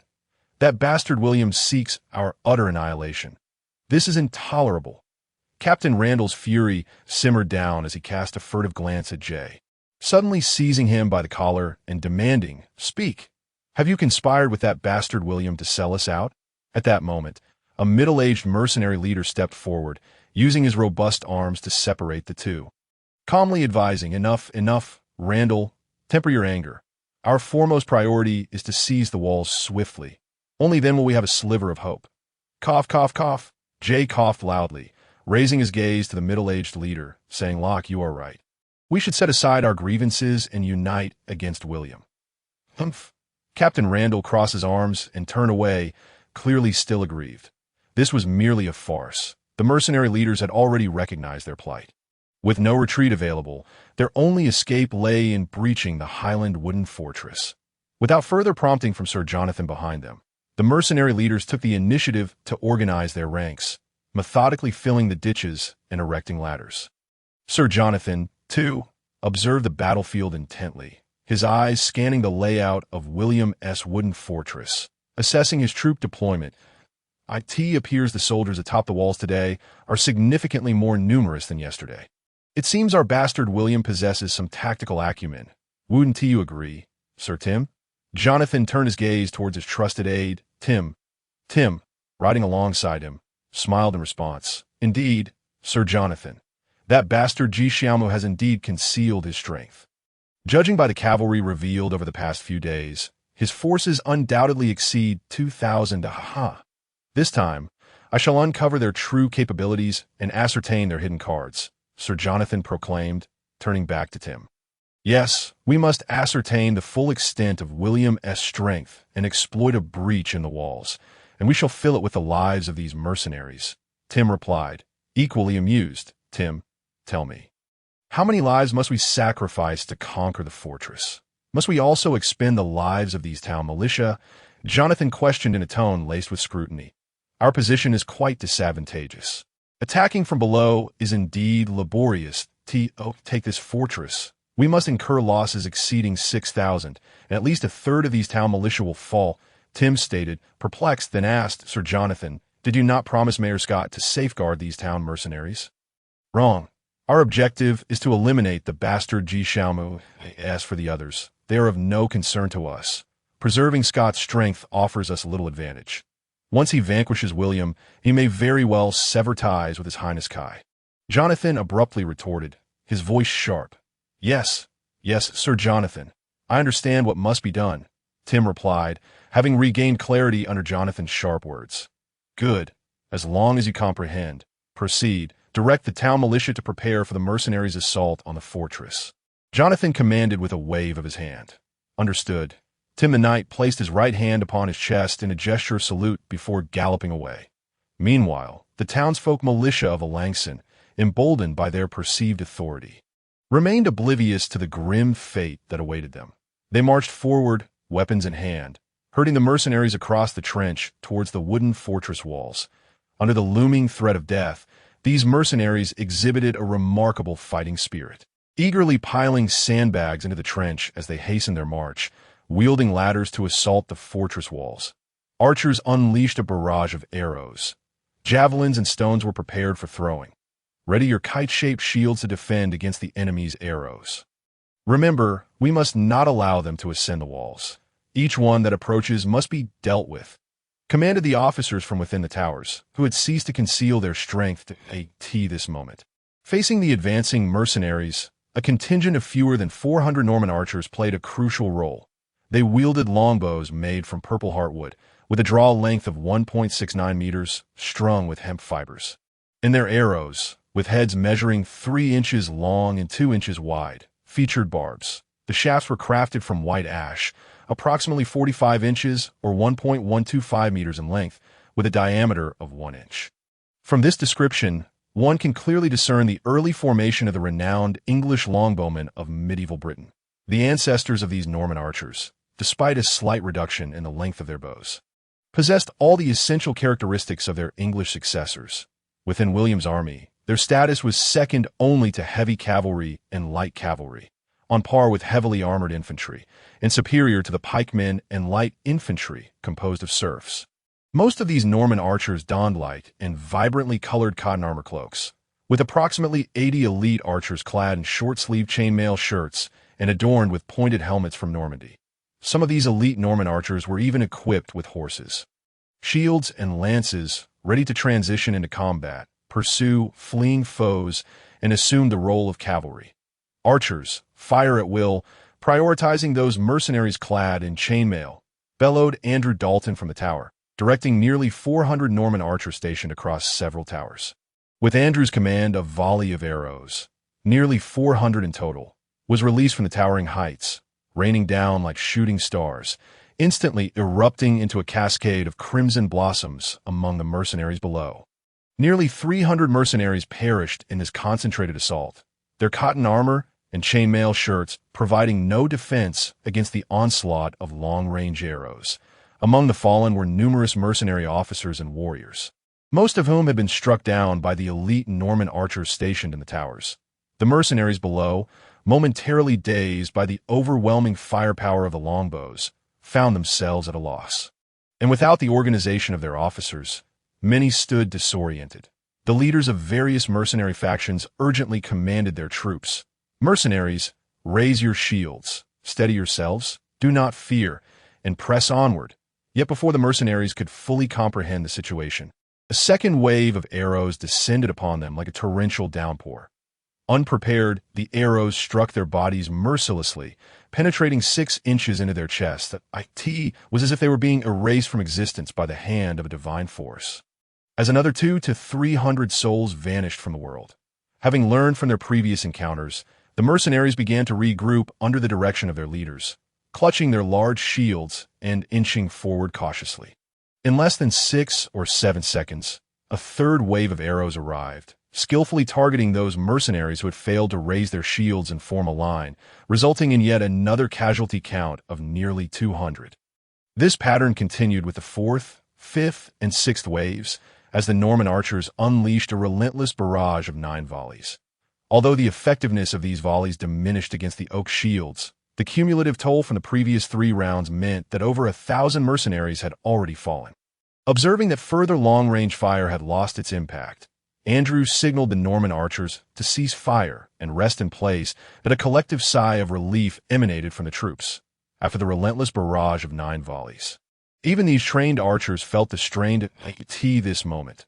Footsteps echoed from the tower stairs as several recruits from Evru approached, carrying brine-soaked wooden buckets, soft white bread, and wine to replenish the archers' strength. With the threat of the Norman archers diminished, the 3,700 mercenaries, having paid the price of 200 lives, managed to fill the trench and advance to within 60 meters of the wooden fortress walls. However, without the threat of the Norman archers. The formation of the mercenaries had loosened after crossing the trench, and their previously raised oak shields now hung limply at their sides. Observing this shift in momentum from the fortress walls and towers, Sir Hubert and Andrew Dalton simultaneously recognized the opportunity and issued commands for a renewed assault. In an instant, a dark cloud composed of 1,000 light javelins, wooden throwing spears, and nearly 400 long arrows loomed over the mercenaries' heads, raining down upon their vulnerable bodies. Even those mercenaries who managed to raise their wooden shields to deflect the javelins were unable to withstand the long arrows raining down from above. The sounds of arrows and javelins striking oak shields, the splintering of shields, and the sickening thud of projectiles embedding into flesh echoed relentlessly. Hundreds of mercenaries fell silent, while another 100 were struck but did not die immediately. Their anguished cries chilling the this moment. No amount of shouting or coercion from the mercenary leaders could restore the courage of their frightened troops. A rough tally revealed that nearly 5,000 mercenaries had dwindled to just over 3,100, suffering a staggering loss of nearly 1,800, with a casualty rate nearing 40%. Had it not been for the 6,000 townsfolk militia and 600 cavalry blocking their retreat, they would have certainly scattered in a panic. Sir Jonathan and Sir Tim, positioned behind the mercenaries, were astonished by the sharpness of the Norman archers in William's army, yet remained unperturbed, continuing to direct the townsfolk militia to press the mercenaries towards the assault of the wooden fortress. With no alternative, the mercenaries, compelled by the pressure from behind and the looming threat of arrows ahead, raised their oak shields and formed a circle, striving to protect their scarce siege equipment as they moved slowly towards the fortress walls. After nearly 6 more volleys, the toll of javelins and arrows had claimed 300 to 400 mercenaries along the path to the fortress. With a loud clamor, the mercenaries managed to place over 10 ladders against the wooden fortress walls. Amidst their cheers, they raised their shields, one by one climbing the ladders. This moment, the soldiers atop the walls, numbering around 1,000, unleashed their fury, abandoning their long-range javelins in favor of heavy stones weighing several pounds to several dozen pounds, hurling them down mercilessly. Those mercenaries climbing the ladders were unable to withstand the sudden onslaught of falling stones. Crashing down like dumplings, their skulls shattered, meeting their demise upon impact. After a brief respite, the Norman archers resumed their assault, taking aim at the unprotected targets below. Due to the advantageous elevation and short-range direct shots, the powerful long arrows could shatter oak shields with ease. The battle raged on, with over 2,000 mercenaries attacking the fortress walls, but making no progress against the more than 1,000 William soldiers. As time wore on, an increasing number of mercenaries succumbed to the onslaught of stones and arrows. Even a few who managed to scale the walls were swiftly overwhelmed and slain by encroaching heavy infantry. The mercenaries, unable to endure the mounting casualties and the pressure from the townsfolk militia, finally erupted in frustration. Some leaders began to rally their forces to charge against the militia's formation. Under the leadership of the mercenary chief in reality, a greater number of mercenaries fled to either side. Sir Jonathan, positioned behind the town militia in Alençon, could no longer endure the incompetence and betrayal of the mercenaries. With a decisive gesture, he commanded loudly, "Town militia, continue to press the siege against the mercenaries. Those who turn to flee or resist shall be ruthlessly dealt with. Knight Tim, lead the cavalry to intercept the fleeing mercenaries and slay them all upon the battlefield." That a chorus of yes resounded in response, and under the organization of the officers at all levels, the town militia displayed an unprecedented fighting spirit. The mercenaries, who had previously found it easy to overpower them, were now dispatched with ease. Akin to slaughtering defenseless chickens, perhaps inspired by the Burgundian knights, or perhaps due to Sir Jonathan's formidable leadership. Though bluntly put, they may have been emboldened by the protective aura surrounding them. These formerly slippery town militia revealed an extraordinary combat prowess. As for the mercenaries fleeing to the sides, their fate was no better. Before the few hundred mercenaries could distance themselves from the fray, they were swiftly routed by the approaching Burgundian knights and town cavalry, who annihilated them in a matter of moments. Under the ruthless suppression of the town militia and the Burgundian knights, the remaining 2,000 mercenaries had no choice but to turn and continue their ascent towards the wooden fortress walls, shielding themselves with their shield against the onslaught of stones, javelins, and arrows. Upon the wooden fortress walls, Sir Hubert had donned his armor and was engaged in the front lines, clad in sturdy double-layered plate chain armor, wielding a kite-shaped shield and a double-edged broadsword. Sir Hubert had lost count of how many mercenaries he had slain as they climbed the ladders. His once gleaming steel sword was now completely stained a deep red with dried blood. The kite-shaped shield he held in his left hand had become battered after countless deflections, rendering the red lion emblem on it nearly indistinguishable. With a thud, a squelch, and a deep, labored breath, Sir Hubert declared, "That makes 26. Damn it, this feels endless. Reserve troops, reserve troops. Daniel Blur, bring your soldiers up to relieve these fatigued fighters." Sir Hubert took a moment to steady his breath, stepping back from the front lines, and turned to issue a loud command to Daniel and Geoffrey behind the walls. "Yes, Sir Hubert," receiving the order. Daniel Blur and Geoffrey each led their respective contingents of Swiss mercenaries, Norman light infantry, and Norman heavy infantry, totaling 1,000 men, up the walls, directing their soldiers to gradually replace those already stationed there while they themselves rushed to support the front lines. "Sir Hubert, we have arrived. Please take a moment to rest. We will take over the defense of the walls," Captain Daniel Blur said, placing his hands on the weary Sir Hubert's shoulders with concern. "Indeed, Sir Hubert, rest assured that not a single one of these mercenary scum will breach the walls under my watch," Geoffrey added, confidently thumping his chest. "Very well. I leave the rest to you," Sir Hubert replied, glancing between the two men and nodding slightly. "You both must exercise caution in your defense. Should the lines become strained, do not hesitate to call for my assistance, understood?" "Yes, Sir Hubert," they both affirmed, nodding in agreement. After Sir Hubert departed, Daniel Blur and Geoffrey led their soldiers toward the section of the walls where the ladders were leaning. "Swiss pikemen, form ranks. Swiss halberdiers, eliminate the enemies climbing up," Daniel Blur commanded, positioning his trusted Swiss pike unit in a defensive formation before the ladders. Meanwhile, on the opposite side, Captain Geoffrey similarly ordered the Norman light and heavy infantry to establish a tight formation, blocking the mercenaries' ascent. With a rapid flurry of thrusts, dozens of Alençon mercenaries were pierced and plummeted from the walls. The mercenaries seemed inexhaustible. Suddenly, a contingent of elite mercenaries scaled the walls, brandishing their oak shields.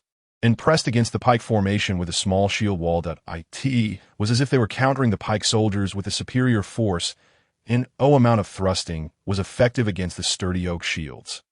Swiss halberdiers smashed these turtle shells. Observing the fierce battle, with elite mercenaries beginning to encroach upon his position, Daniel Blur called upon the Swiss halberdiers to attack the enemies atop the walls, with a resounding crack. The oak round shield could not withstand the powerful blows of the Swiss halberdiers, shattering and taking out the soldier behind it. The tide of battle began to shift in favor of Daniel Blur. The mercenaries who had ascended the walls were now steadily retreating under the assault of the Swiss halberdiers, and in no time they were all slain on the spot, gradually stabilizing the situation on the battlefield. Captain Daniel Blur could not help but glance at Geoffrey's side, a hint of envy and jealousy flickering in his eyes. I could see that moment. Geoffrey had already formed a battle line with his Viking sword and oak shield, blocking the breach and dispatching the enemies with remarkable efficiency, far surpassing that of the Swiss pike unit. Once Geoffrey had completely eliminated the daring enemies, he inadvertently turned and locked eyes with Daniel Blur for a brief moment, their fierce gazes colliding amidst the thick scent of gunpowder hanging in the air. The two seemed to adopt a somewhat proud demeanor before turning away, snorting in unison without uttering a word. At this moment, fewer than 700 mercenaries remained below the walls, a stark contrast to the large scale they had once possessed, all within the span of a single day. Among the surviving mercenaries, only Captain J and his small contingent had suffered minimal losses, while the original Captain Randall and his soldiers had long since perished on the battlefield. The frenzied Alençon mercenaries finally retreated, and the soldiers atop the wooden fortress walls pushed down all the ladders leaning against it, allowing them to finally breathe a sigh of relief. After more than 2 hours of fierce combat, the soldiers were drenched in blood, struggling to hold their weapons, some even teetering on the brink of collapse. Captain Daniel Blur gasped, drenched in sweat. Last, these damned traitors dare not attack again. At that moment, Sir Hubert ascended the walls with his soldiers, approaching Daniel Blur and Geoffrey, patting their shoulders with both hands. Daniel, Geoffrey, take your soldiers below to rest. The wounded need tending, and I shall guard this place. No, Sir Hubert, my soldiers and I can't continue fighting. Daniel Blur protested reluctantly. Indeed, Sir Hubert, we can fight for at least another whole day, Geoffrey added excitedly, his right fist clenched. Enough, enough. Go down. This is also by the orders of Prince William. The battles ahead are still long. You will need to rest well to prepare for the next fight, Sir Hubert replied, shaking his head. Yes, Sir Hubert. Though both men were somewhat reluctant, they could not defy Prince William's will and led their fewer than 1,000 soldiers down from the walls. Auxiliary troops, medics, quickly transport the wounded to the main tent for treatment, Sir Hubert called out as the two departed, organizing the conscripted soldiers and medical personnel to assist in moving the injured. In a chorus of yes, hundreds of conscripted soldiers ascended the walls, accompanied by medics to carry the wounded and tend to the sick, while others transported weapons, arrows, and supplies to replenish the troops stationed on the walls. Observing their diligent efforts, Sir Hubert nodded in satisfaction and turned to instruct his knights and soldiers. Take your positions and prepare to meet the enemy. Yes, once over 1,000 soldiers had taken their posts. Sir Hubert ascended a tower to survey the enemy's movements. Have all these mercenaries been dealt with? Sir Hubert gazed at the enemy formation 150 meters away, noticing that the mercenaries within were nearly eradicated.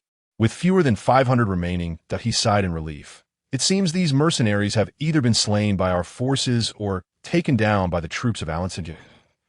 In less than a quarter of an hour, Sir Hubert discerned that the rebel forces of Arançon had once again commenced their advance towards the wooden fortress walls. Leading the charge were over 800 archers wielding bows, seemingly intent on suppressing their own firepower to facilitate the rebels' ascent into the city. They swiftly raised their shields and took care to evade the arrows raining down upon them. The longbowmen were instructed to target the enemy archers at that moment. Sir Hubert issued a series of commands to the soldiers on the wall and the archers stationed in the towers. Yes, with a unified response, the soldiers, under the guidance of their knightly commander, swiftly erected their shields, concealing their bodies behind the parapets. Meanwhile, the Norman longbowmen atop the towers concluded their brief respite, hastily consuming a few morsels of food and salt water before grasping their longbows and arrows in preparation for the impending assault. Norman longbowmen, focus on the enemy archers. Fire in unison, commanded Andrew Dalton, the captain of the Norman longbowmen, who resolved to take the initiative. With a decisive wave of his hand, he bellowed orders. Yes. At his command, one Norman longbowman loosed an arrow towards the enemy archers as a preliminary shot. Whoosh, thud. The crimson-hued arrow predictably embedded itself deeply into the ground before the archers, its quivering shaft causing the feathers to emit a buzzing sound. As the arrow struck the earth, it appeared as a signal, prompting nearly 400 Norman longbowmen to simultaneously draw their bows and notch their arrows, unleashing a coordinated volley under Captain Andrew's direction.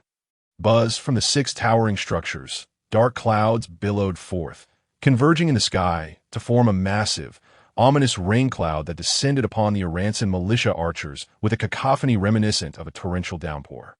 Thud, thud, thud as if piercing frail parchment. The long and powerful arrows effortlessly penetrated the cotton and chainmail armor, pinning over 200 Aranson townsfolk to the ground, as if they were mere stalks of wheat in a field. The surviving Aranson militia archers, witnessing their comrades felled by the deluge of arrows from above, displayed expressions of terror and instinctively retreated a few steps, their morale wavering. Not fear. Soldiers, gather your courage and retaliate. A militia commander raised his long sword high, rallying the archers under his command with fervent encouragement. It seemed, however, that the previous volley from the Norman longbowmen had left an indelible impact, as the 600 or so militia archers remained paralyzed by hesitation, unwilling to raise their bows and counterattack. Thud. The militia commander, seeing this, wore an expression of grim determination, and with a ruthless resolve, plunged his steel sword into the chest of a cowardly archer. You see? This is the fate of the weak. If you do not retaliate, you shall die a dishonorable death, he exclaimed, extracting the sword and gesturing at the fallen archer's body, his face twisted with malice. Fire! Fire! Under the intimidation of their commander, the militia archers, though dazed, reluctantly began to draw their bows in preparation to shoot. Buzz. The sound of arrows whistled through the air as the Norman longbowmen and the Aranson militia archers released their arrows nearly simultaneously. The 2 waves of projectiles intersected mid-air, each aimed at their respective targets. Thud, thud, thud, thud, thud, thud. The 600 arrows shot by the Aranson militia were thwarted by the parapets and shields atop the towers, their feeble shafts utterly incapable of breaching the defenses. Thud, thud, thud. As if erased by the hand of God, over 150 Aranson militia archers fell once again, a mere 100 meters from the city.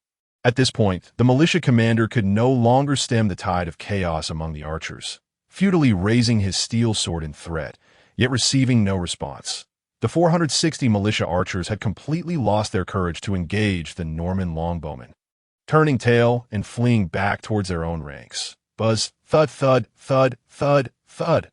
A 3rd wave of arrows descended mercilessly upon the retreating militia archers, exploding into vivid crimson blossoms upon striking their backs. This barrage claimed the lives of nearly 200 more militia archers, leaving the remaining 300 entirely bereft of the will to fight, as they cast aside their bows and arrows, shedding their cotton armor and fleeing in desperation back to their ranks. Unexpectedly, the 300 retreating militia archers were not met with hostility from their own soldiers, but rather faced execution from the Burgundian knights, who dispatched 10 of the fleetest archers before regrouping the remainder. This pitiful band of cowardly townsfolk is utterly useless. Sir Jonathan scoffed disdainfully at the 300 archers who had returned, glancing up at the heavily fortified wooden fortress, muttering to himself, "Yet every ounce of combat strength is precious. We cannot afford to squander it as before. Sir Tim, it is time to deploy our siege weaponry." Sir Jonathan turned to Sir Tim, instructing, "You shall command all the town militia to assault the fortress." Yes, Sir Jonathan, Sir Tim replied with a bow, then turned to approach the ranks of the town militia. Before long, the formation of over 6,000 town militia shifted, parting in the center to reveal a massive siege ram on 8 wheels. Pushed forth by dozens of soldiers, this siege ram measured approximately 10 meters in length and 4 meters in width. Constructed from resilient oak and pine, its exterior sheathed in thick cowhide to guard against enemy fire, while within it hung a 12-meter-long sturdy log serving as a battering ram, its head affixed with a colossal iron point. The sheer size of the siege ram was sufficient to accommodate more than 60 soldiers, who propelled it slowly towards the wooden fortress walls, shielded by its robust exterior, allowing them to remain unconcerned about arrows, thrown weapons, or falling stones that, of course, Sir Jonathan had prepared more than just a single siege ram. Following the emergence of the ram, 3 towering siege towers and over 20 ladders appeared within the ranks of the town militia. The 3 siege towers stood 10 meters tall, 8 meters long, and 5 meters wide, each adorned with a lengthy wooden ladder and fortified on the front and sides with heavy wooden planks and cowhide. Their bases were equipped with 6 pairs of giant wheels, allowing soldiers to push them slowly closer to the fortress. These siege towers surpassed the wooden fortress walls, which were only about 7 meters high, even accounting for the elevation of the high ground. The tops of the siege towers stood approximately 2 meters taller than the fortress walls. The appearance of these siege towers visibly bolstered the morale of the town militia, who hastened their steps to gather around the towers, raising their shields to defend against arrows and javelins. At that moment, Sir Hubert, commanding from the walls, beheld this scene with a grimace, pondering how to respond. Messenger, inform the Norman longbowmen atop the towers to target the siege towers and ram with fire arrows, and see if we can incinerate them. Sir Hubert instructed a messenger, who hurried away to relay the command. After the messenger departed, Sir Hubert slapped his forehead, continuing to ponder, striving to devise a means to counter these siege engines. Clearly, he possessed little confidence in his earlier decision. Meanwhile, the commander of the Norman longbowmen, witnessing the advancing siege engines, found himself equally bereft of viable solutions. At that moment, the messenger dispatched by Sir Hubert rushed up to convey the orders to Andrew. Although Andrew was skeptical about the effectiveness of the command, he nonetheless proceeded to execute it without hesitation. Prepare fire arrows. Target the siege towers. Fire. At Andrew's command, the Norman archers swiftly drew forth their long-awaited rockets, igniting them before launching a simultaneous barrage from their bows. The sound of the rockets soaring through the air was markedly more thunderous than that of the previous volley of long arrows. A rain of fiery projectiles descended upon one of the siege towers, and in the blink of an eye, nearly 400 rockets struck the wet hides that clad the structure, only for the flames of their tips to extinguish without igniting the tower itself. Sir Hubert, Andrew Danilton, and their fellow commanders, along with the soldiers, felt a wave of disappointment wash over them as the Norman archers' volley proved ineffective, leading to a palpable dip in morale as the crowd bowed their heads in dismay. However, William atop the main tower remained composed, turning to his steward, Osborne, and inquired, "Steward Osborne, are the 2 torsion catapults prepared? Are the soldiers and craftsmen ready to operate the machinery?" "Yes, young Master William. The 2 torsion catapults are in position and ready to strike. We have ample soldiers and craftsmen to operate them, and we have prepared hundreds of stone projectiles," Osborne replied calmly, addressing each point methodically. "Very well, Steward Osborne, I entrust you with the task of destroying those siege towers and siege engines. I hope you can obliterate them before they reach the wooden walls of the fortress," William said with a gentle nod and a smile. "Indeed, I shall not disappoint your expectations, young Master William." With that, Osborne bowed and turned to head towards the towers where the torsion catapults were stationed. Once Osborne had departed, a flicker of concern crossed William's face, betraying the calm demeanor he had feigned for Osborne's sake, as he did not wish to instill worry in him. In truth, it was William's first encounter with such colossal siege towers and engines. Although these were medieval siege weapons, they posed a deadly threat to William's own medieval forces. Moments later, as the enemy's siege machinery approached within a mere 100 to 200 meters of the walls, the black felt covering the torsion catapults atop the towers was lifted, revealing their formidable structure. These catapults were equipped with sturdy frames, with the main beam resting upon them, and on either side of the front end were two torsion spring assemblies, utilizing the tension from horsehair, leather, or animal tendons to generate torque. Each spring assembly propelled a draw arm, which was connected to a bowstring that at the center of the bowstring was a woven pouch designed to hold the projectile, which was launched by the draw arms driven by the springs. The catapults wielded immense power, capable of hurling a 57-pound stone projectile over 300 yards. 1 yard equals 0.9144 meters. On the towers, several strong men strained to turn the massive winches, securing them to their utmost limit, while others worked together to maneuver the hefty 57-pound spherical shot into position within the pouch. At that moment, a few craftsmen approached, and with the soldiers' assistance, they adjusted the torsion catapult's aim, targeting the enormous siege tower in the center, poised for action. Seeing that the torsion catapults on both towers were adequately prepared, Osborne waved his hand decisively and commanded, "Catapult crews, prepare, aim at the target, and fire." With Osborne's command, a soldier wielding a large hammer approached each catapult, bringing down the wooden mallet onto the trigger mechanism at the rear. With a resounding thud, the impacts activated the torsion catapults, launching the stone projectiles toward the central siege tower. The two 57-pound stone shots struck the tower in rapid succession, penetrating it with the ease of piercing thin paper, wreaking havoc upon its internal structure.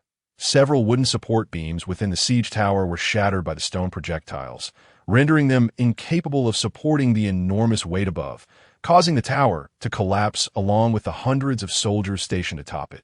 In a single volley, the coordinated strike of the torsion catapults obliterated the siege tower, resulting in the enemy's loss of over 200 soldiers. A resounding victory on the walls. The soldiers atop the towers witnessed the destruction of the siege tower and erupted into deafening cheers, leaping and embracing one another in celebration. Yet Osborne did not rest on this minor triumph. He issued further commands to the crews atop the two towers. "Catapult crews, prepare to reload." The soldiers, responding to this order, sprang into action, once again cooperating to turn the winches and load the stone projectiles, as if they had trained for this moment countless times. Target acquired. The siege engine. Osborne continued. Fire. Once more, the soldiers swung their hammers, striking the triggers at the rear of the catapults, launching the stone projectiles aimed at the siege engine. The shots descended like comets, crashing down upon the siege engine, completely demolishing it and crushing the nearly 100 soldiers operating it, either reducing them to pulp or burying them beneath the ruins. Yes, we shall achieve victory. Without these siege engines, they stand no chance of scaling the walls. With the second siege engine destroyed by the torsion catapults, the soldiers on William's side felt a renewed sense of confidence and elation, cheering and embracing one another. However, their joy was perhaps premature. The remaining two siege towers were now within a mere 80 meters of the walls, a distance insufficient for the torsion catapults to fire another full volley. Sir Hubert, noticing this critical situation, promptly commanded the soldiers on the walls and towers to target the advancing soldiers, pushing the siege towers with light javelins and arrows, attempting to slow their progress. With a decisive order from Sir Hubert, over 1,000 soldiers on the walls hurled their javelins at the two slowly approaching siege towers, the projectiles gaining speed as gravity took hold. In an instant, the javelins struck the towers and the soldiers surrounding them. Regrettably, many of these javelins were either thwarted by the sturdy siege towers or blocked by the shield formations of the town militia. Nonetheless, the javelin assault was not without effect. The militia was compelled to maintain their shield formations, inadvertently slowing the siege tower's advance.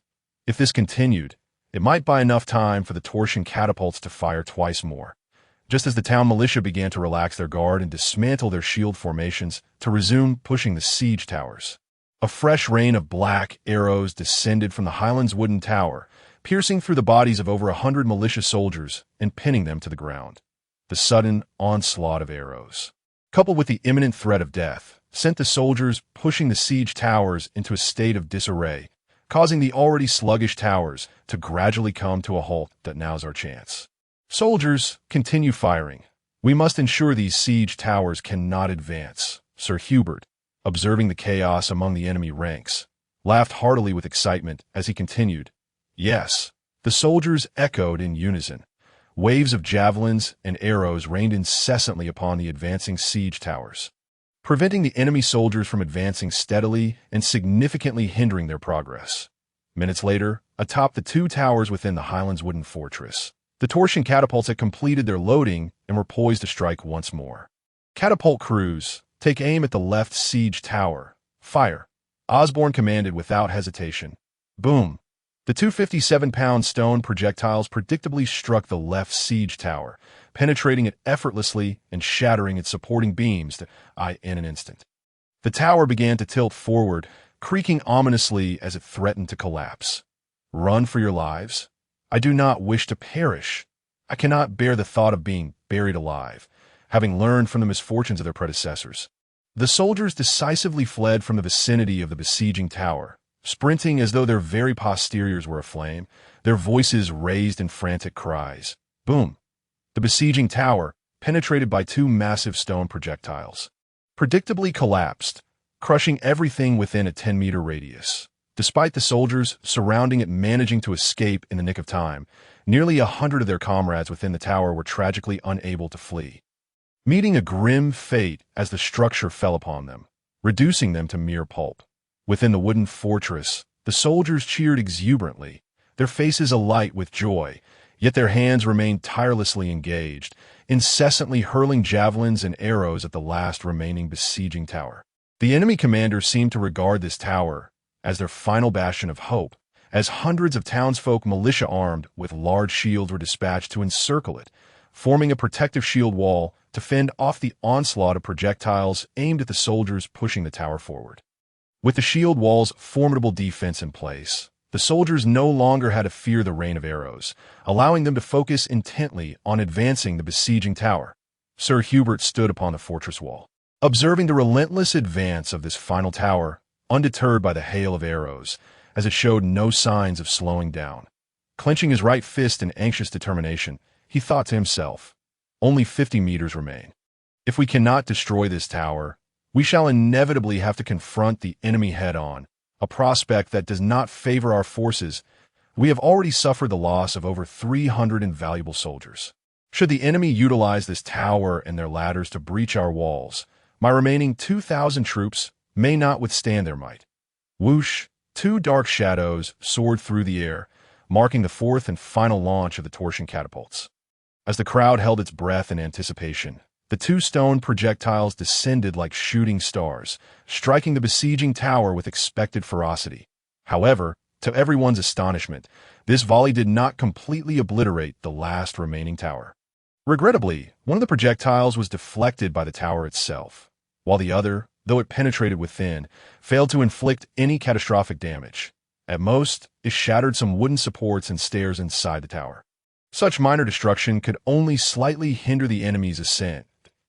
As hope faded, the onlookers atop the castle lowered their heads in disappointment, while the militia of ranks and below erupted in jubilant cheers, their voices resounding without end. Witnessing this turn of events, Sir Hubert felt a twinge of urgency. Disregarding the peril of enemy arrows, he ascended the high platform at the edge of the battlements, raising his knightly sword aloft as he proclaimed loudly, "Knights and soldiers, do not despair, do not fear. The enemy is left with no available troops. They are but a spent force. We are the fearless Normans. Undaunted by any hardship, should we encounter foes blocking our path, let us shatter them to pieces. God bless us, and may Prince William stand with us. Long live, long live." On hearing Sir Hubert's rallying cry, the previously demoralized soldiers lifted their heads and, inspired by his fervor, echoed his shouts. Long live, long live Prince William! Victory, victory is ours. Sir Hubert raised his hand to quell the clamor, signaling his attendants to bring forth two large chests. Curious glances were exchanged among the soldiers as they whispered to one another. Once the chests were placed upon the ground, Sir Hubert descended the platform and approached one chest, kicking it open to reveal a dazzling array of golden coins. Brave knights and warriors, within this chest lies at least 50,000 tris gold coins, prepared by Prince William as rewards for those who fight valiantly.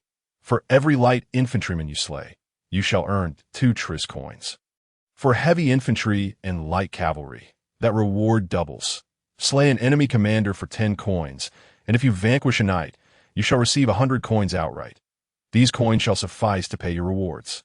And any surplus will not be reclaimed by Prince William, but rather distributed according to your deeds in battle. Pointing at the chest brimming with gold, Sir Hubert enticingly declared, "Fight fiercely. Valiant warriors, the glimmering gold awaits your claim." As anticipated, his words elicited a roar of enthusiasm. "Warriors, return to your posts and prepare to face the enemy." Sir Hubert nodded in satisfaction, his sword raised, proclaiming loudly. "Yes," the soldiers responded, their faces alight with excitement. Once the troops took their positions for battle, Sir Hubert ascended the tower once more to observe the enemy's movements. At this moment, the enemy was pushing the besieging tower and raising their ladders. Now within 20 meters of the castle walls. Despite our best efforts to hurl javelins and arrows at them, our efforts yielded minimal results against their prepared assault, resulting in merely 100 casualties among the enemy ranks. Boom! The last remaining besieging tower lowered its drawbridge, crashing heavily against the wooden fortress wall, while over a dozen ladders were simultaneously deployed against the ramparts, secured firmly with iron hooks. The first to ascend the walls were the soldiers from the besieging tower, who, from their elevated position, swiftly claimed a small foothold. Meanwhile, those climbing the ladders struggled against a deluge of stones and javelins, laboriously making their ascent. "Dismounted knights, charge with me. We must drive these enemies from our walls." Sir Hubert commanded, gesturing vigorously as he led the cavalry of dismounted knights towards the besieging tower. Thrust! Sir Hubert's broad-bladed sword struck first, its sharp tip ruthlessly piercing the chest of a heavy infantryman, rendering even his chainmail ineffective against the blade's edge. Before Sir Hubert could withdraw his sword, a heavy infantryman wielding an axe swung down at him. Bang! Just as Sir Hubert was unable to evade in time, a valiant knight beside him bravely positioned himself in front of Sir Hubert, using his kite-shaped shield to deflect the lethal blow. Thrust!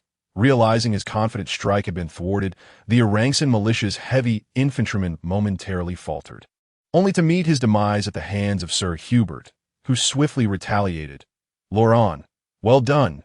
Your timely assistance saved my life," Sir Hubert said, turning to the courageous young knight with a smile. Sir Hubert. "It was my duty," Loran replied modestly. "Do not be humble. I shall personally commend you for your valor." Sir Hubert nodded, turning his gaze forward as he prepared to continue the fight. "Let us battle on." Knight Loran. Seeing Sir Hubert lead the charge, Loran gazed upon him with admiration. With the addition of nearly 100 fully armed dismounted knights, the elite soldiers descending from the besieging tower found themselves forced to retreat. Losing their footing on the walls, as these elite soldiers turned to call for reinforcements, they discovered that the stairs of the tower had been damaged, preventing the soldiers below from ascending quickly to provide support, leaving them to struggle in vain. "Finally, we have repelled the enemy." Sir Hubert exhaled a sigh of relief, turning to the surrounding soldiers and commanding, "Soldiers, hurl oil flasks and torches at the besieging tower. We must set it ablaze completely." Yes. Upon receiving this order, the soldiers swiftly retrieved oil flasks and torches from the stockpile, distributing them amongst themselves in preparation for the assault. Boom! The besieging tower was instantly engulfed in flames from the impact of over a dozen oil flasks and torches, with burning debris crashing down, claiming the lives of dozens of soldiers below who had been preparing to ascend. Undoubtedly, the destruction of the besieging tower shattered the morale of the townsfolk militia, causing them to waver and hesitate as casualties mounted. The soldiers who had been scaling the ladders shamefully slipped down and fled. Upon witnessing the enemy's disarray, Sir Hubert resolved to pursue and capitalize on their retreat. Raising his steel sword high as he proclaimed, "Let us pursue our victory. Archers, unleash your full might. Knights, mount up and gather at the castle gate to chase down the remnants of the enemy." Indeed, Sir Hubert's hundreds of cavalrymen raised their weapons in unison, responding fervently. Under the command of Sir Hubert, the 1,000 or so defenders atop the city walls hurled light javelins at the retreating town militia, aiming to inflict casualties upon the enemy. Meanwhile, the Norman archers stationed in the towers, without any prompting from Sir Hubert, unleashed a barrage of arrows towards the gathered enemy forces under the leadership of Andrew Dalton. Since the town militia was fleeing with their backs turned to our forces, these javelins and arrows found their mark, piercing the unguarded backs of the unsuspecting soldiers. In just a few volleys, they managed to slay no fewer than 500 of the town militia. The archers on the towers proved even more formidable. Under Commander Andrew's guidance, they consistently targeted those enemy troops attempting to regroup for a counterattack, often shattering their resolve with a single rain of arrows that scattered the assembled militia. Sir Hubert acted swiftly, and William was not far behind. He had already gathered over 300 light and heavy cavalrymen, along with 120 of his loyal mounted companions, near the gate. Additionally, close to 1,000 heavy and light infantrymen, who were recuperating within the castle and had not been stationed on the walls, were prepared for action, with over 700 conscripts already assembled by Osborne the steward, ready to accompany the cavalry into battle. "Your Highness, what brings you here?" Sir Hubert, having arrived at the gate with his dismounted knights, was taken aback upon seeing William, impeccably clad and accompanied by over 2,000 troops. "Sir Hubert, I observed the enemy's waning morale from the tower and immediately organized our forces to pursue the remnants and expand our victory." William replied with a smile and a nod. Sir Hubert exclaimed in admiration, "Your Highness, your military prowess is astounding. You will undoubtedly achieve greater feats than your ancestor, Duke Rollo." "Enough flattery." William waved his hand dismissively, then took hold of a warhorse, stating, "Sir Hubert, mount your cavalry swiftly. Let us pursue the Arlinson rebels together." "Yes, your Highness," Sir Hubert replied promptly, mounting his horse and leading his knights to the waiting steeds. Within mere minutes, Sir Hubert had rallied over 100 knights, all mounted and ready. With a wave of his right hand, William commanded the gates to be opened and led Sir Hubert, Osborne, and the other commanders, accompanied by over 2,000 soldiers, out of the castle. The first to charge forth were the 200 light cavalrymen under William's command, utilizing their swift steeds and powerful javelins to scatter the clustered enemy troops, or dispersing to slash the throats of fleeing soldiers with their cavalry swords, ending their pitiful lives. By the time William led the heavy cavalry and his loyal companions out of the city, the area beside the walls had already been cleared of foes by the Norman light cavalry. Heavy cavalry, companion cavalry, charge into the enemy lines. Light cavalry, encircle the remnants and drive them towards the enemy's main formation, sowing chaos among their ranks. William commanded with a decisive wave of his hand. Yes, the assembled knights responded in unison, ready to obey. With a thunderous roar, the heavy cavalry, led by Sir Ronald and Sir Nelson, formed two lines and slowly advanced, launching the first wave of their assault against the fleeing enemy. The companion cavalry followed suit, forming into two columns as they prepared for their own charge. The horns sounded, and nearly 200 heavy cavalrymen leveled their lances, accelerating to maximum speed as they charged towards the town militia positioned 100 meters away. The sound of lances piercing flesh and the splintering of wood reverberated through the air as the heavy cavalry struck the unprepared backs of the town militia, resulting in staggering casualties. Nearly 200 lances pierced the backs of at least 500 town militia members, nailing them firmly to the ground. After executing this decisive charge, the heavy cavalry promptly discarded their broken lances and turned their horses to the sides. The horns sounded again, and 120 companion cavalrymen, under Sir Hubert's command, leveled their 6-meter-long crimson lances, reaching their maximum speed.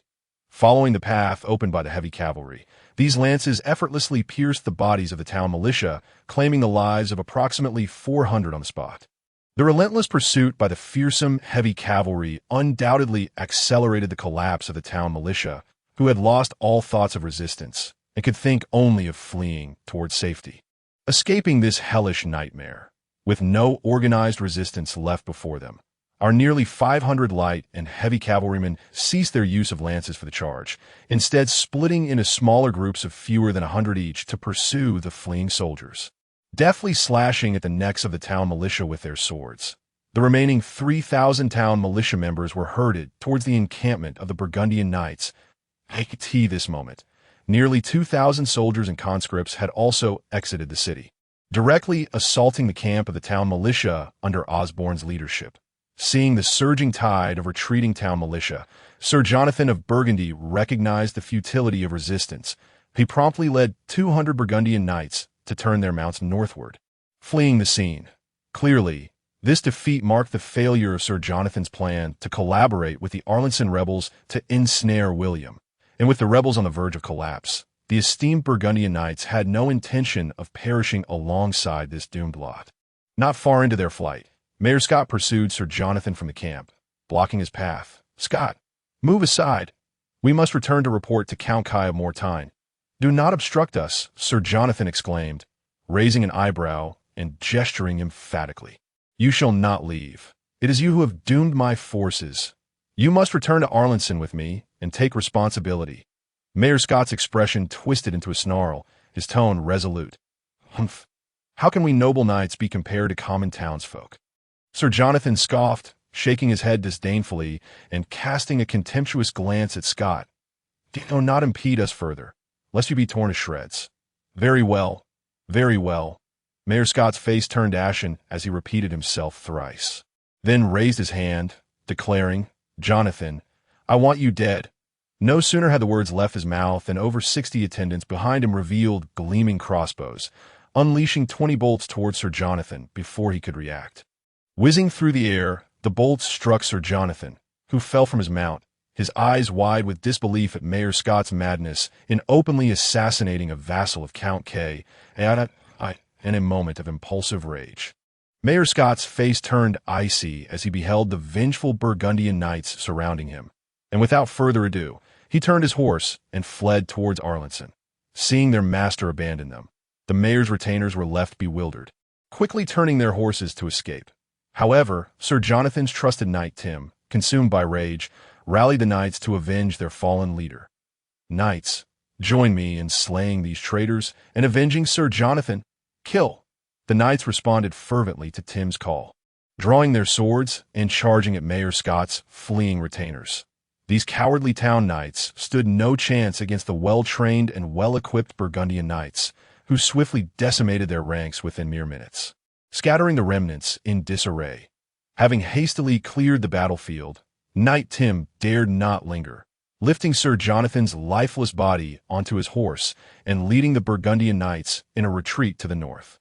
Returning to the battlefield, William was relentlessly pursuing the rebel soldiers with over 500 light and heavy cavalrymen at his back. Behind him, some remnants of the defeated were dealt with by nearly 2,000 soldiers and conscripts who had followed.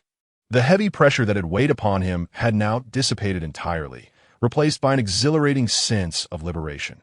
William felt an unprecedented lightness of spirit as he observed the completely collapsed rebels, devoid of any fighting spirit.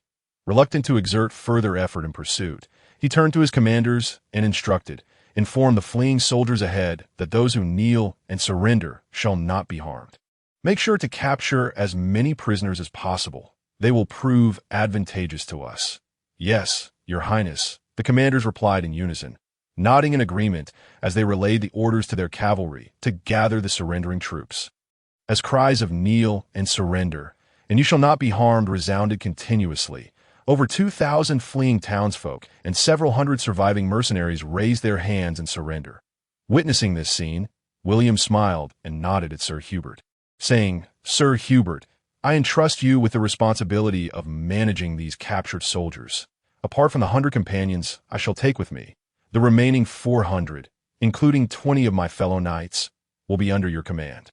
"Yes, Your Highness, leave it to me," Sir Hubert replied with a respectful bow.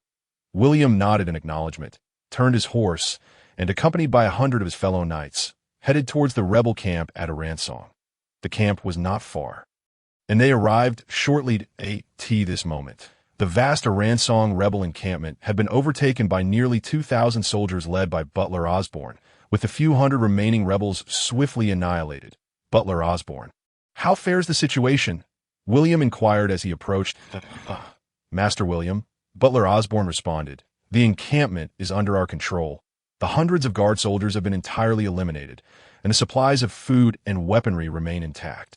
"Thank you for your hard work, Butler Osborne," William said, patting him on the shoulder with a smile.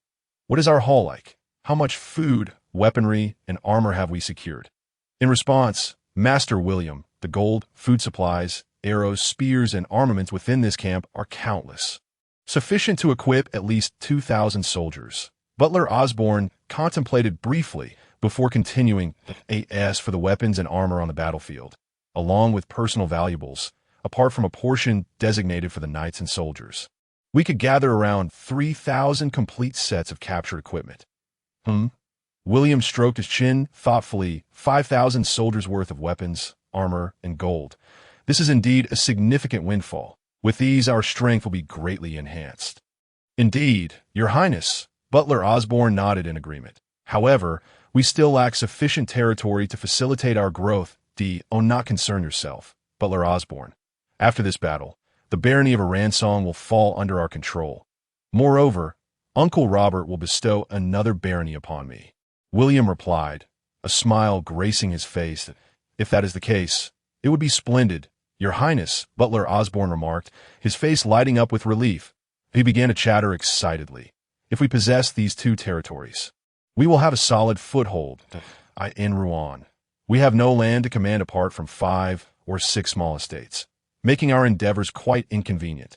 Indeed, Butler Osborne, William nodded with a smile, I suspect that once we quell this rebellion, much of the land and estates of the barony of Aransong will become unclaimed. The barony of Aransong is a vast domain, with numerous estates ranging from 1,500 acres for the larger ones to 500 to 600 acres for the smaller ones. Including the public lands, it spans over 400 square kilometers. William elaborated. This does not even account for the barony that Uncle Robert intends to grant me. I anticipate there will be dozens of estates. Observing William's greedy demeanor, Butler Osborne interjected. Master William, you should first consider how to capture Aransong City. Otherwise, the Baron of Argenton may take advantage of the situation. Rest assured, Butler Osborne, William replied confidently, patting the butler's shoulder. We have an insider in Aransong City. All we need to do is persuade the rebel forces to open the gates and surrender. Things may not unfold as easily as you imagine. Master William, Butler Osborne gently shook his head. As long as we encircle Aransong City, they will have no choice but to capitulate, William declared with unwavering confidence. Butler Osborne, please leave a contingent of soldiers here to oversee the prisoners and supplies. The remaining troops should gather. Today, I intend to seize Aransong City. Your command shall be obeyed, Your Highness. Butler Osborne bowed respectfully. Under William's direction, within an hour, Sir Hubert and Butler Osborne had entrusted 300 soldiers and 500 conscripts with the care of the prisoners and supplies, assembling an army of over 2,000 to launch a preliminary assault on Aransong City. Around 2 o'clock in the afternoon, with the sun blazing fiercely, the red double lion flag fluttered in the wind at Aransong City. Over 2,000 infantry and 300 cavalry gathered before the western gate, while William dispatched 200 light cavalry to monitor and obstruct the enemy's escape from the other gates. William looked up at Mayor Scott atop the city gate and laughed heartily, pointing at Scott as he exclaimed, "Ha! Mayor Scott, you have slain Count K of Mortenburg and offended your greatest ally. Yet you still dare to resist surrender. Do you not think my sword is sharp enough?" As soon as he finished speaking, a row of soldiers, already arranged, echoed William's words through iron horns towards the soldiers at the western gate. The defenders atop the gate exchanged glances, their faces betraying their anxiety. Mayor Scott, undeterred, shouted back from 300 meters away, "Baseborn William, abandon this foolish hope. We shall never surrender." Confronted with Scott's obstinate retort, William's tone turned harsh as he warned, "Mayor Scott, do not put on a brave front. You must be aware that your meager force of a few hundred cannot withstand even a single charge from me, while you still breathe. It would be wise to surrender now. Ah, Baseborn Guillaume, you wretched shoemaker's grandson. Unless you craft me a pair of boots, I shall never surrender. Very well. Today, I shall send you all to hell." William seethed with fury at Mayor Scott's insult, his teeth grinding audibly as he raised his hand to issue orders. Shortly thereafter, hundreds of prisoners were brought forth. Perhaps sensing William's intentions, they wailed and begged on their knees that William's troops employed a tactic against the prisoners. first seizing and executing those who cried out the loudest before promising that if they opened the gates, they would be granted amnesty and become tenants on William's estates, with plots of land to cultivate. After a round of intimidation and persuasion, the prisoners ceased their cries, eagerly accepting the short weapons and ladders offered by William, their eyes gleaming with a desire to approach a ransacked city. Advance, with a wave of his hand. William sent the hundreds of prisoners, herded by 100 Norman light infantry, charging chaotically towards the city.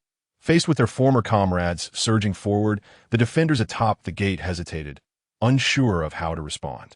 Fire! Fire! Soldiers! Do not let them scale the walls.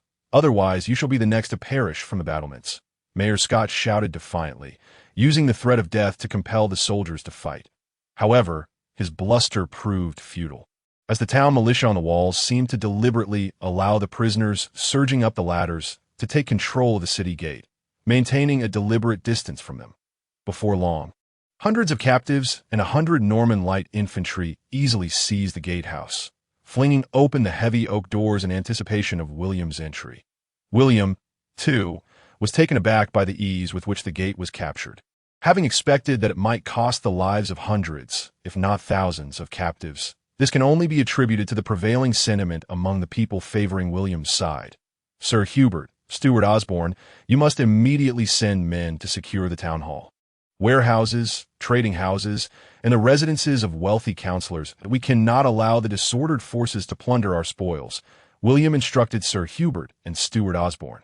Yes, Your Highness, they both replied, bowing as they took their leave.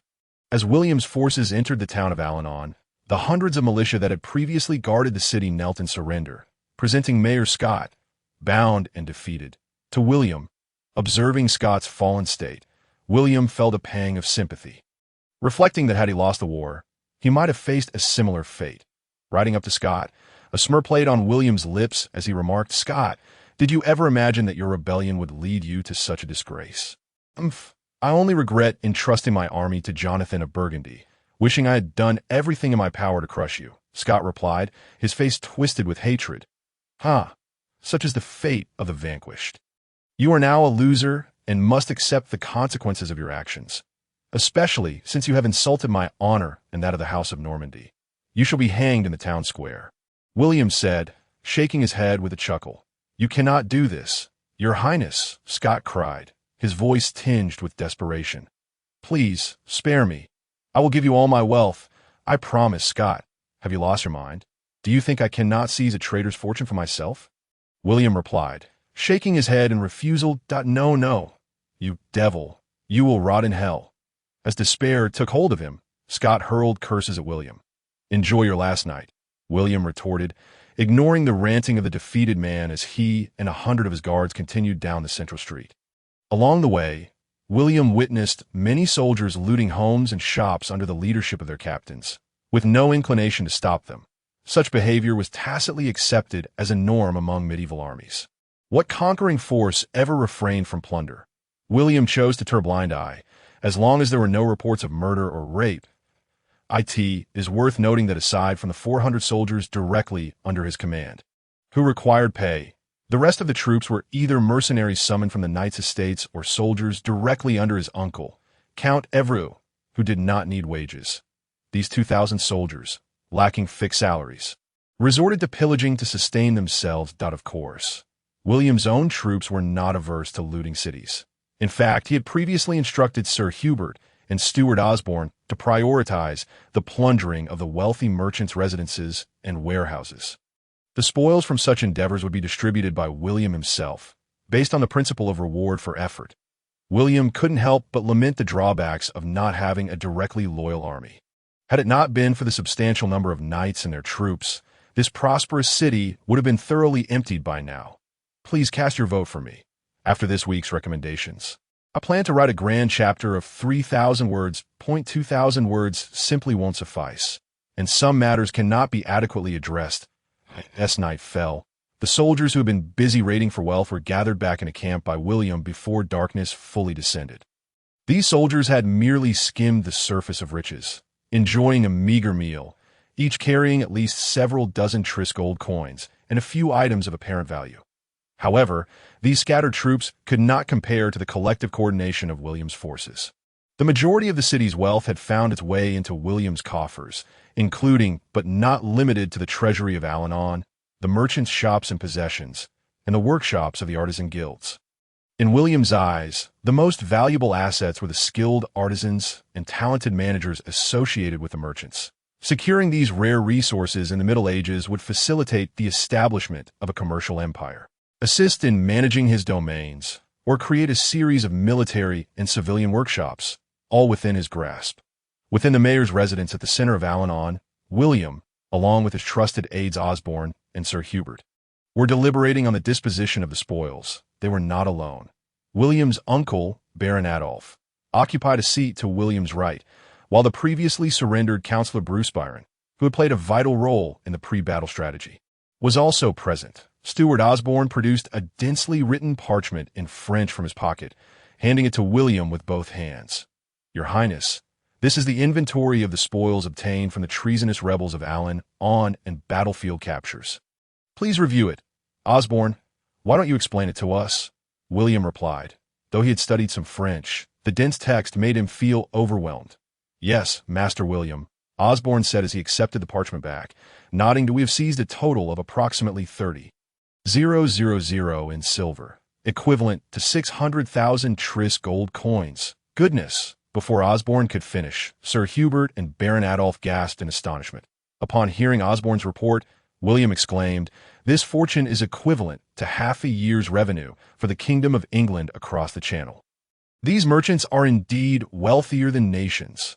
In the 7th century, the Frankish Merovingian dynasty and the Anglo-Saxon kingdoms issued tris gold coins, which were named after the Byzantine solidus and later evolved into the English shilling and the French sou. The denarius was derived from the half-salique silver coin, later developing into the medieval denier in terms of exchange. During the Frankish Merovingian dynasty and the Anglo-Saxon kingdoms, one of silver equaled 20 tris gold coins, or 240 deniers.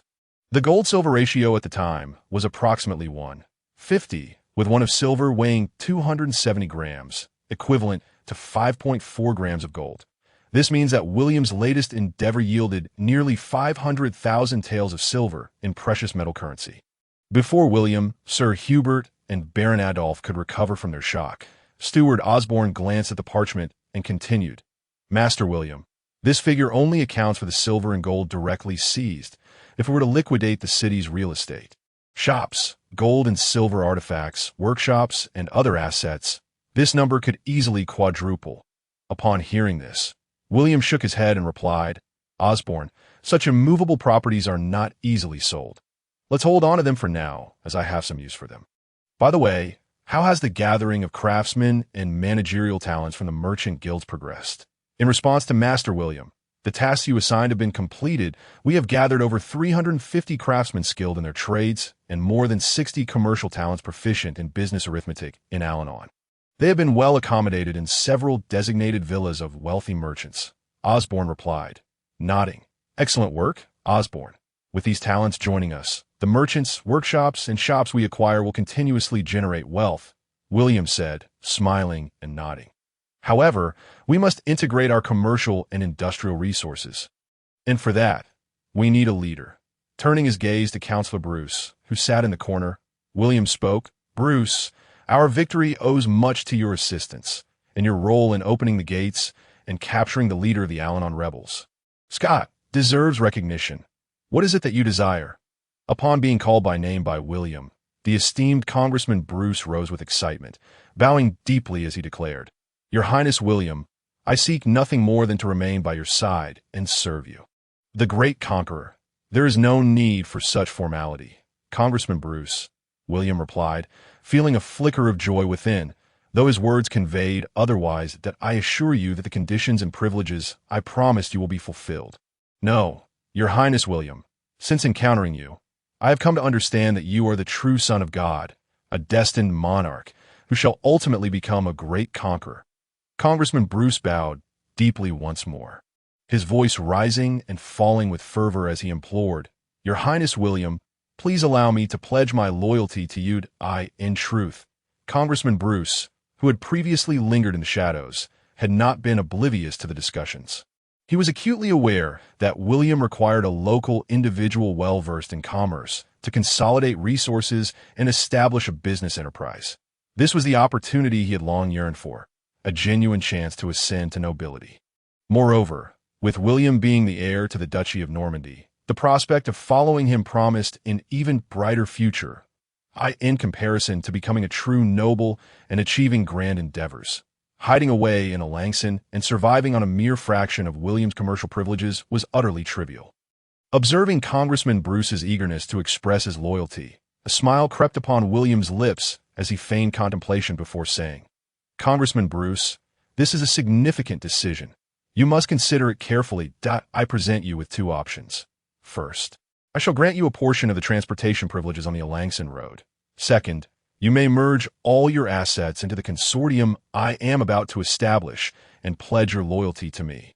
Upon hearing this, Bruce knelt without hesitation, raising his right hand in oath, declaring, "Your Highness William, I swear to God that I am willing to offer you my loyalty." "Very well. Rise, Bruce, in return for your pledge of loyalty. I shall appoint you as the head of this forthcoming consortium and as an executive director on the board, granting you a 2% stake. Once the consortium is officially established, I will bestow upon you the title of Knighted Noble." William, filled with satisfaction, extended his right hand and nodded in agreement with a smile. "Yes, Your Highness," Bruce replied, placing his hand upon his chest as he bowed. Bruce took his seat. William's interest piqued, and he asked, "Bruce, do you know what a consortium is? Do not be anxious. Take your time to think." "Your Highness, forgive my ignorance, but I have never heard the term consortium." "If you wish for me to establish a business company that unites all commerce and industry in Alanson, I presume a consortium must be a large-scale business entity, correct?" Bruce responded, scratching his head in confusion after pondering William's inquiry for quite some time. "You are generally correct, Bruce," William said, smiling and nodding. A consortium, as I envision it, represents my ideal business model that IT possesses two key characteristics. The first is financial control. It is governed by one or several banks that oversee financial insurance, mining enterprises, commercial companies, and transportation firms, thereby allowing for an organic unification of all enterprises through the banking system. As he spoke, William glanced at Bruce, teasingly adding, "Bruce, can you guess the second characteristic of a consortium based on the first?" This posed a challenge for Bruce, leaving him scratching his head and sweating profusely that moment. Butler Osborne, unable to bear William's playful torment any longer, interjected, "Young Master William, please do not put Bruce in such a difficult position. Could you enlighten us about your envisioned consortium?" "Indeed, young William, I too am quite intrigued by your concept of a consortium," remarked Uncle Adolph, seated to William's right, wearing a look of keen interest, seeing the inquisitive expressions on everyone's faces. William, filled with pride, habitually stroked his beardless chin and said, "Well, as for the second characteristic of the consortium, it is monopoly, as the name implies. The various enterprises under the consortium hold an absolute advantage in their respective industries, allowing them to control the market, pricing, raw materials, and distribution channels, thereby eliminating competition and reaping extraordinary profits at I see now, Your Highness William. You are indeed a commercial genius," Bruce exclaimed, as if awakening from a dream, his eyes sparkling with admiration. "Ha! It seems that the once disinterested young William possesses remarkable intelligence." Uncle Adolph chuckled, joining in the laughter. All right, I merely have occasional insights," William said modestly, steering the conversation in a different direction. "Let us consider what to name this consortium. Do you have any suggestions? How about calling it the Alanson Consortium?" Bruce suggested eagerly, rising to speak loudly. "That is rather insufficient. Naming it the Alanson Consortium would imbue it with too much regional significance.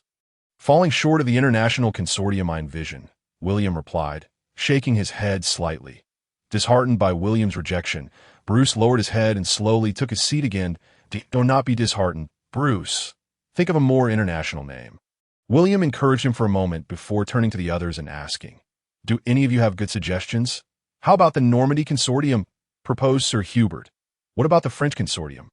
Butler Osborne suggested. "I find both of those proposals quite commendable." "William, you may choose one," Uncle Adolph remarked. opting not to provide his own suggestion, instead playing the peacemaker. Sir Hubert, your suggestion is excellent. We shall name it the Normandy Consortium. Normandy is not only my family name, but also the name of the Duchy of Normandy, and it perfectly signifies that the consortium belongs to the Normandy family and duchy. William contemplated for a moment before stating. The group seemed satisfied with William's choice, expressing their agreement. Ahem, since the consortium's name has been decided, I must now discuss its internal structure, William said, surveying the group before clearing his throat. The bank shall be called the Normandy Bank. While the other enterprises may be designated as the Normandy Mining Company, the Normandy Military Industry Company, the Normandy Steel and Machinery Company, the Normandy Trade and Retail Company, the Normandy Transportation and Logistics Company, the Normandy Real Estate Company, the Normandy Mercenary Company, and so forth, I shall inject all the commercial establishments, workshops, shops, real estate, banks, horse-drawn carriages, mercenary captives, and 100,000 Tris gold coins from Melancthon as the initial capital for the consortium. Bruce, you must expedite the establishment of the consortium. Rest assured, Your Highness, I shall exert every effort, Congressman Bruce pledged, standing and bowing. Butler Osborne, Sir Hubert, Uncle Adolph, you will each serve as directors of the consortium. Butler Osborne will hold the position of Chief Financial Officer, CFO. The second in command with decision-making authority equivalent to that of the CEO and superior to the COO, serving as Vice Chairman with a 3% stake. Uncle Adolph shall be appointed as the Chief Executive Officer, CEO, the top executive akin to the Mayor, also serving as Vice Chairman with a 4% stake, while Sir Hubert will be the Vice Chairman with a 2% stake, and I, William, shall serve as the Chairman of the consortium, possessing 89% of the shares. William surveyed the group as he spoke. This cannot be, Your Highness William. As the saying goes, one does not receive rewards for futile efforts. I hold no position within the consortium and have not invested any capital. Thus I have no grounds to accept the shares you bestow upon me, Sir Hubert insisted, shaking his head vehemently. Please accept it. These shares are merely a token of gratitude for your loyalty, amounting to only a few tens of thousands of Tris gold coins. William gently countered, not agreeing. Young Master William, I must also ask you to retract the shares, Butler Osborne echoed, also refusing. Butler Osborne, I am grateful for your care, and these shares should merely be a small token of my appreciation, William resolutely maintained. Very well, young Master William. Butler Osborne reluctantly acquiesced, yielding to William's insistence. Young William, the leader of the consortium should rightfully be you. I truly possess no merits to justify holding the position of CEO and receiving shares, Uncle Adolph remarked, shaking his head at William. Uncle Adolph, please accept it, since our consortium is named the Normandy Consortium. Its leader must be a member of the Normandy family. As I am still too young to assume the role, I ask you to manage the consortium on my behalf and consider the 4% stake as a token of my gratitude. William urged. William turned around, grasping Uncle Adolph's hands, and resolutely declared, given the circumstances, I shall manage the consortium for a few years on your behalf, and once you reach adulthood, I shall transfer the position and shares to you. Faced with William's unwavering demand, Uncle Adolph was compelled to concede, temporarily agreeing to the arrangement. After finalizing the personnel and equity structure of the consortium, William surveyed the assembly, cleared his throat, and proclaimed, Ahem, I hereby announce the establishment of the Normandy Consortium today. It was evident that this statement was a manifestation of William's dark humor, mimicking a classic line uttered by Chairman Mao at Tiananmen. After a prolonged silence without the sound of enthusiastic applause, William opened his squinted eyes and coughed heavily twice. Applause erupted, led by the ever-familiar Osborne butler, as the attendees finally responded with fervent clapping. It was no surprise that the crowd had initially reacted with indifference. The reference had no place in the medieval context, leaving them at a loss on how to respond. Regarding this minor awkwardness, the thick-skinned William completely disregarded it and, maintaining his usual demeanor, continued, previously, we spoke of monopolization. We have absorbed nearly all commercial, industrial, and mining enterprises of Baron Melancthon, effectively creating a monopoly over his domain. However, this does not imply that we can maintain this monopoly indefinitely, nor should we be content merely with holding Melancthon City. The assembly perked up, their expressions turning serious as they leaned in to listen. Young William, do you have a new idea to share with us? Regardless, we are all part of this consortium. Uncle Adolf was the first to speak. The others nodded in agreement, their eyes glimmering with anticipation. My approach is rather straightforward. We shall utilize administrative orders to serve our consortium. For instance, in Alangston City, we can issue a series of commands and decrees stating that only the Normandy consortium may establish banks and engage in mineral extraction, among other activities, while strictly regulating the entry requirements for various industries. Only merchants and companies that pose no threat to us and align with our interests will be permitted to operate in these sectors. A slight smile played on William's lips as he spoke. If we wish to expand our monopoly in the shortest possible time, we will require Uncle Adolf's assistance. Young William, I understand your intent.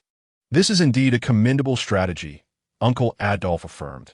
Nodding at William, I will directly issue the relevant legislation for Baron Alangston's territory, for the counties of Anru and the domain of Baron Vernon. I will exert my utmost effort to persuade your Uncle Robert. I believe he will agree. However, William, who had been locking eyes with Uncle Adolf, detected a look of hesitation on his face and waved his hand, saying, Uncle Adolf, I comprehend your concerns.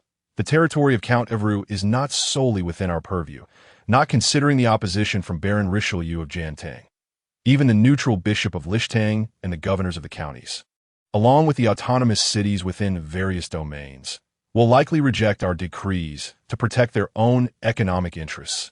Indeed, William, achieving a complete monopoly for the Normandy consortium over Evru's commerce is exceedingly challenging.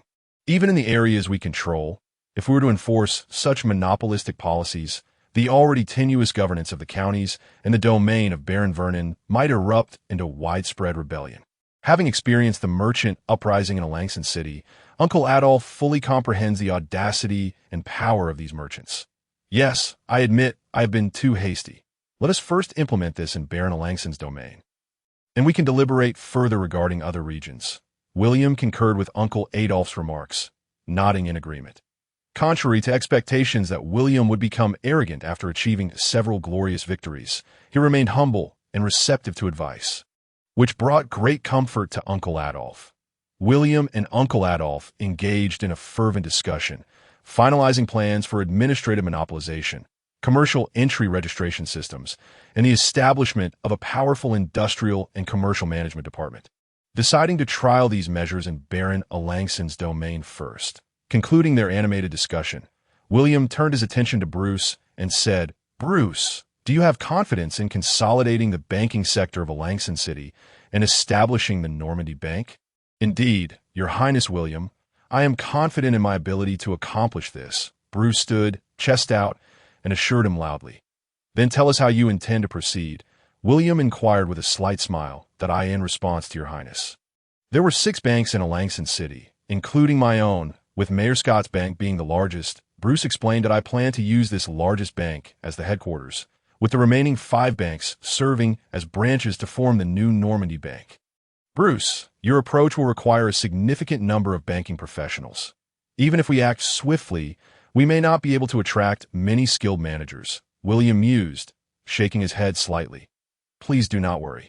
Your Highness William, Bruce assured, thumping his chest, that I am quite familiar with the talents previously engaged in banking, as long as I personally reach out to them and leverage my existing core team. We can effectively sustain the operations of the Normandy Bank. Well done, Bruce. I hold great expectations for you. Do not disappoint me. William praised, nodding in approval. I shall do my utmost to fulfill my duties and repay Your Highness's trust. Bruce vowed earnestly. Now, I must discuss something very important with you. William nodded and smiled, instructing Bruce, expedite the establishment of the Normandy Bank. I will order all knights and soldiers to open accounts there, depositing their rewards and spoils, including gold, silver, currency, and precious items. You must prepare to oversee this matter in the coming days. As you command, Your Highness William, Bruce replied, standing tall. Your Highness, should we acquire spoils at a low price? Doing so could yield significant profits. Indeed, astute thinking, Bruce, William praised with a delighted expression. Grasp my strategy of leveraging opportunities so adeptly. You may very well be considered a commercial genius. I am unworthy of such praise, Your Highness William." Though he protested verbally, Bruce's beaming smile betrayed his inner excitement. "Go ahead, Bruce." William gestured for him to leave. Bruce bowed and, light on his feet, turned to depart. The next day, nearly 3,000 soldiers, having rested at the former militia camp in Langston City, left for the streets early in the morning, aside from a few hundred who remained to guard the camp and 400 from William's direct military unit on duty within the city. Naturally, their purpose was not leisurely wandering. Rather, they formed small groups to engage in extortion throughout the streets and residential areas of Langston City. For after all, no one ever thinks they have too much money. Although the pillaging ceased well before dusk, the soldiers were unsatisfied, believing that a couple of hours yielded too little. At most, they merely skimmed off the surface. However, these soldiers could not distinguish between extortion and robbery. When their demands were unmet, they resorted to taking matters into their own hands, leaving citizens in tears and homes in disarray. The citizens of Langston found themselves in dire straits, first conscripted by the rebels, and then subjected to extortion by invading soldiers. Yet, as they left, satisfied with their ill-gotten gains, they would invariably be apprehended by William's direct military unit, who would compel the soldiers to apologize to the citizens and return a small portion of the larger household items and money. As for the others, aside from a portion offered to William, they were, of course, privately divided among the soldiers. The unsuspecting citizens, upon witnessing the previously menacing soldiers being escorted by His Highness William's troops to apologize, and receiving a bit of recompense, felt a profound gratitude for His Highness's generosity and righteousness, kneeling and proclaiming him as a timely reign in their hearts. Although William did not instruct them to act in such a manner, he tacitly approved, for it would be unwise to criticize after having accepted their money. Here, William seemed to perceive a flicker of a sinister smile on the otherwise benevolent face of the steward. Osborne, as the clock struck 10 in the morning, the soldiers, having greedily taken their share, gradually returned to camp, subsequently led by their respective company officers to queue in front of a grand edifice in the city center. This towering structure, constructed entirely of stone from Cannes, stood 3 stories high at 12 meters, stretching over 10 meters in length and width, that a massive bronze scale symbol hung from the sharply pointed roof. And the grand facade was supported by numerous stone columns, with an extended flight of steps leading to the entrance, resembling a diminutive medieval version of the White House. The Normandy Bank is open. The Normandy Bank, belonging to His Highness William, has officially commenced operations. Today, we have a grand opening promotion. Deposit 100 Tris gold coins and receive 3 additional Tris gold coins. Such enticing calls echoed from the entrance of the building. Normandy Bank, I know Normandy, but what is a bank? A short soldier, tapping the shoulder of a tall, burly comrade in front of him, inquired, "Hey buddy, do you know what a bank is? What are the officers bringing us here for?" How should I know? Can't you just ask yourself?" grumbled the stocky soldier, turning around with a look of displeasure. Faced with the imposing stature of his companion, the shorter soldier could only muster a sheepish smile. As the line inched forward, the shorter soldier finally beheld several windows enclosed by iron bars, where over a dozen busy figures were counting gold and silver coins, the melodious sound of jingling coins wafting through the gaps. However, the soldiers at the entrance dared not entertain any thoughts of greed, for just ahead stood hundreds of William's elite guards, their vigilant eyes scanning the area, weapons poised, as if to convey that any disruption would result in dire consequences. The Normandy Bank is open. The Normandy Bank, belonging to His Highness William, has officially commenced operations. Today we have a grand opening promotion. Deposit 100 Tris gold coins and receive 3 additional Tris gold coins. The source of this enticing announcement was a middle-aged man, impeccably dressed and wearing a black round hat, who was vociferously calling out, "Hey, brother, could you explain to me what a bank is? I was brought here to queue by my company commander as soon as I returned to camp. And I'm utterly confused," the shorter soldier called out to the man. "This bank is a place that helps you store your money and valuable items. Just think if your gold coins or treasures were to be lost or stolen while left in the camp. What would you do? If you keep them in the bank, you need not worry about loss. We will provide you with a parchment receipt and a password, and without them, no one can take your gold and treasures." The middle-aged man replied, turning to him with a richly expressive demeanor, his words dripping with allure. This explanation resonated deeply with the shorter soldier, who constantly fretted over the safety of his gold coins. Grabbing the man's arm, he exclaimed, "What? Such a place exists. Is my money safe here?" Rest assured, this Normandy bank was established by His Highness William. Just look at this grand building and the many guards of His Highness stationed here. Can they be deceived? The middle-aged man freed himself from the soldier's grasp, speaking with unwavering conviction. "Phew, that puts my mind at ease." The shorter soldier exhaled deeply, saying, "But I came here in a rush and didn't bring any gold coins. What should I do?" "Do not worry. You can open an account at the window first, and then return to the camp to deposit your money. Moreover, if you deposit a full 100 tris gold coins today, you will receive 3 tris gold coins as a bonus. The more you deposit, the more you receive. After today, this offer will no longer be available." The middle-aged man's words were laden with temptation. As if whispering like a siren, "If you have any valuable spoils from the camp, you can bring them as well, that we also have a consignment shop right next door, also owned by His Highness, guaranteeing the fairest prices in all of Normandy." Listening to the enticing voice of the impeccably dressed man, the shorter soldier felt his heart race, his pulse quickening uncontrollably as the short queue ahead finally dwindled. The shorter soldier felt as though an eternity had passed. When he finally stepped up to the iron window, an elderly man in attire similar to that of the middle-aged man began. "Name, age, place of origin. My name is Tommy. I'm 19 years old, and I hail from Vernon and Vreur." Tommy answered obediently. "What will your withdrawal password be? Please state it twice, understood?" the elderly man asked in a monotonous tone, his expression revealing that he had posed this question to many before. "Let it be the battle is over. I shall return to Vernon to marry my beloved Amanda." "Yes, that's it. The battle is over. I shall return to Vernon to marry my beloved Amanda." Tommy contemplated for a moment before speaking. The elderly man cast a peculiar glance at Tommy, yet his quill remained in motion as he continued. "Now, please press your thumbprints on these 2 pieces of parchment." Once Tommy had complied, the elderly man inquired, "How much would you like to deposit?" "Today's opening offer is 100 coins for 3 extra. You must act quickly. I don't have enough money on hand right now. I will return to the camp to fetch it," Tommy replied. "Here." The elderly man handed one of the small pieces of parchment to Tommy, saying, "Then hurry along. There are others waiting behind you." With a sheepish expression, Tommy turned and dashed back to the camp.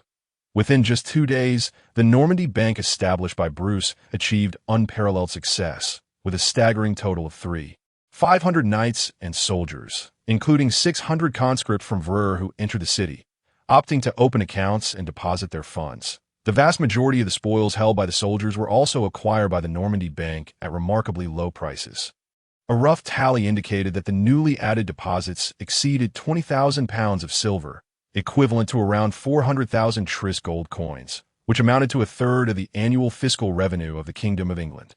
Of course, a portion of these 400,000 tris gold coins was not actual cash deposits, but rather low-priced acquisitions of silverware, gemstones, and other spoils. For the Normandy bank, it required no actual outlay of precious metals. It merely needed to append a figure on the receipts and records. Upon careful counting, the Normandy bank's cash deposits reached a substantial 390,000 tris gold coins, including 100,000 tris gold coins allocated by William and 290,000 from the military deposits. Adding to this were the thousands of spoils. If facilitated through Uncle Adolph's connections in Vreur and William's own channels, these spoils could certainly be sold at a high price in a short period. A rough estimate placed their value at no less than 300,000 tris gold coins. Gazing at Bruce, who stood before his desk with a respectful demeanor, William flicked the piece of parchment Bruce had presented, a smile gracing his face as he remarked, "You have done exceptionally well, Bruce. With these funds, we can promptly revitalize the commercial ventures, mines, workshops, and other enterprises under the Normandy Consortium. You must hasten the establishment of the various subsidiaries." "I shall not fail to meet your expectations, Your Highness," Bruce replied earnestly. "Furthermore, there is one more matter I wish to discuss with you, Bruce, and it is a matter of great significance." William rose and stepped closer to Bruce. Instructing Neil, Bruce, with a soft thud, as if by reflex, Bruce knelt on one knee. "Bruce, do you pledge your loyalty to me?" William inquired, hand resting on his sword, his gaze fixed intently on Bruce. "That I do, Your Highness," Bruce replied. his eyes alight with excitement as he spoke fervently. "Bruce, I bestow upon you the title of a noble knight and grant you a 1,000-acre estate near the town of Damigny in the barren sea of Alanon." William drew his sword, placing it upon Bruce's left shoulder, his expression solemn. Upon hearing this, Bruce raised his right hand and vowed, "I, Bruce Walter, swear by my honor and life that I shall forever remain loyal to my lord." His Highness William, steadfast and unwavering that William's sword lightly touched Bruce Walter's shoulders 3 times as he proclaimed, "In the face of formidable foes, stand unflinching and undaunted. With courage and loyalty, serve God without shame. Steadfast and upright, embrace death rather than surrender. Protect the weak, uphold the natural order. This is your oath." Bruce Walter echoed each line of the oath after William, thus completing the solemn ceremony and officially becoming a knight sworn to William. Once Bruce rose, William resumed his seat and spoke. "Bruce, in addition to continuing the establishment of the consortium, I require you to seek out literate individuals of managerial aptitude. I need them to oversee the governance of cities and the estates of villages. Naturally, should any capable council members wish to serve me, I shall graciously grant them clemency and appoint them as municipal officials." "Yes, Your Highness William," Bruce replied, his face aglow with excitement. "I believe these council members will be delighted to pledge their loyalty to you. Exercise utmost diligence in your selection. We must not allow those harboring grievances, be they council members or merchants, to infiltrate our ranks. Understand, Bruce?" William's expression turned solemn as he spoke. "Your command shall be meticulously followed." "Your Highness William." Bruce bowed respectfully and departed. As Bruce exited, the once echoing study returned to tranquility. William retrieved a parchment and a map of Aranson, spreading them before him, resting his chin on his hands in contemplation. According to the report from Stewart Osborne, the barony of Aranson comprises 133 estates, large and small, with the larger ones spanning 1,500 acres and the smaller ones between 500 to 600 acres. Among these, 12 estates must be returned to the 11 knights who followed Uncle Adolf, and 23 estates directly under Uncle Adolf are to be restored to him. As for the lands of those noble knights who abandoned Uncle Adolf, they shall be confiscated. The remaining 98 estates will be distributed among 12 officers of the standing army, 11 knights loyal to me, along with Sir Hubert, Stewart Osborne, Rodrigo, Fowler, Geoffrey, and Andrew, each requiring a 1,500-acre estate. After calculations, I will be left with only 69 estates, totaling over 70,000 acres. Of course, these are the larger estates, which constitutes about half of the total number of estates. While pondering, William jotted notes on the blank parchment, marking the Aranson map with a quill. Fortunately, aside from these 69 estates comprising over 70,000 acres, the nearly 50,000 acres owned by the rebellious merchant council members also belong to me. After accounting for 2,000 acres of land held by neutral merchants, gentry, and peasant farmers, there remains an additional 600 square kilometers of public land, including forests, wastelands, and marshes. Although less than half of this 600 square kilometers, approximately 150,000 acres, can be cultivated, sufficient investment in money, resources, and labor is still required. Yet it is worthwhile, for no amount of wealth can procure food and population. Knock, knock, knock. Your Highness William, we have arrived. The sound of knocking interrupted William's reverie. He set down his quill and looked up, saying, "Enter Uncle Adolf, Stewart Osborne, Sir Hubert." Upon hearing this, the 3 outside pushed open the study doors and entered, greeting William in turn. "Please, take a seat, Uncle Adolf, Stewart Osborne, Sir Hubert." William gestured to the 3 chairs at the desk with an outstretched hand. The 3 nodded in agreement and settled themselves. "Uncle Adolf, Stewart Osborne. Sir Hubert, take a look at my arrangements for the Aranson lands," William said as he passed the parchment to them for review. "This is unacceptable, young William." Uncle Adolf, after reviewing the parchment, shook his head in refusal, stating, "As someone who has betrayed my subjects and fled, I find it utterly shameful to accept these estates. Please, take them back. Moreover, your great-uncle Robert has also stated that the barony of Aranson, once conquered, rightly belongs to you, and, as its nominal lord, I shall not possess any lands. Uncle Adolf, you must accept this. It is my heartfelt gesture." Furthermore, as the Lord of the Barony of Aranson, even in name, holding some estates is entirely reasonable. William shook his head in disagreement. Indeed, Lord Baron Adolf, you should accept Master William's kind offer. Steward Osborne chimed in to support him. With a resigned sigh, Uncle Adolf, observing the earnest expressions of the two, conceded, "Very well, I shall accept the 23 estates that rightfully belong to me. As for the estates of my knights, please reclaim them. I shall be responsible for their distribution." Seeing Uncle Adolf's resolute demeanor, William could only nod in reluctant agreement. Content with Uncle Adolf accepting his goodwill, William turned his gaze to the other two and said, "Sir Hubert, Steward Osborne, I have reserved two 1,500-acre estates for you. Although they may not compare to your estates in Rouen, I hope you will accept them." "Yes, Master William," both replied, bowing respectfully. Ahem. Once the three were seated again, William cleared his throat and stated, "The Barony of Aranson now faces no opposing noble forces or merchants. Henceforth, I intend to implement reforms distinct from those of the past." William's words instantly captured the attention of Uncle Adolf, Steward Osborne, and Sir Hubert, who sat up straight, all ears. William surveyed the room, nodded, and spoke with confidence. "After thorough consideration, I have decided to reorganize the chaotic taxation of the estates into land rent and agricultural tax. The 4/5 of the rent will belong to the respective estate owners, while the 1/5 of the agricultural tax will be my share. Should serfs cultivate the estate's lands, they shall pay both the 4/5 rent and the 1/5 agricultural tax. However, for serfs tending the surrounding wastelands, both the rent and tax will be halved for 5 years, reducing their obligation to 2/5 rent and half of the agricultural tax.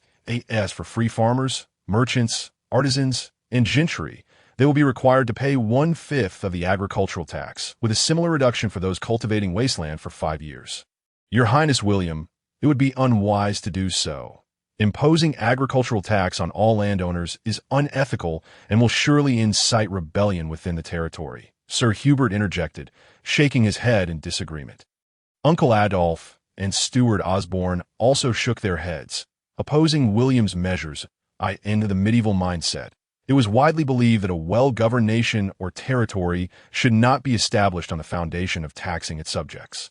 A king or lord ought to be content with the income from their lands and refrain from arbitrarily taxing their subjects.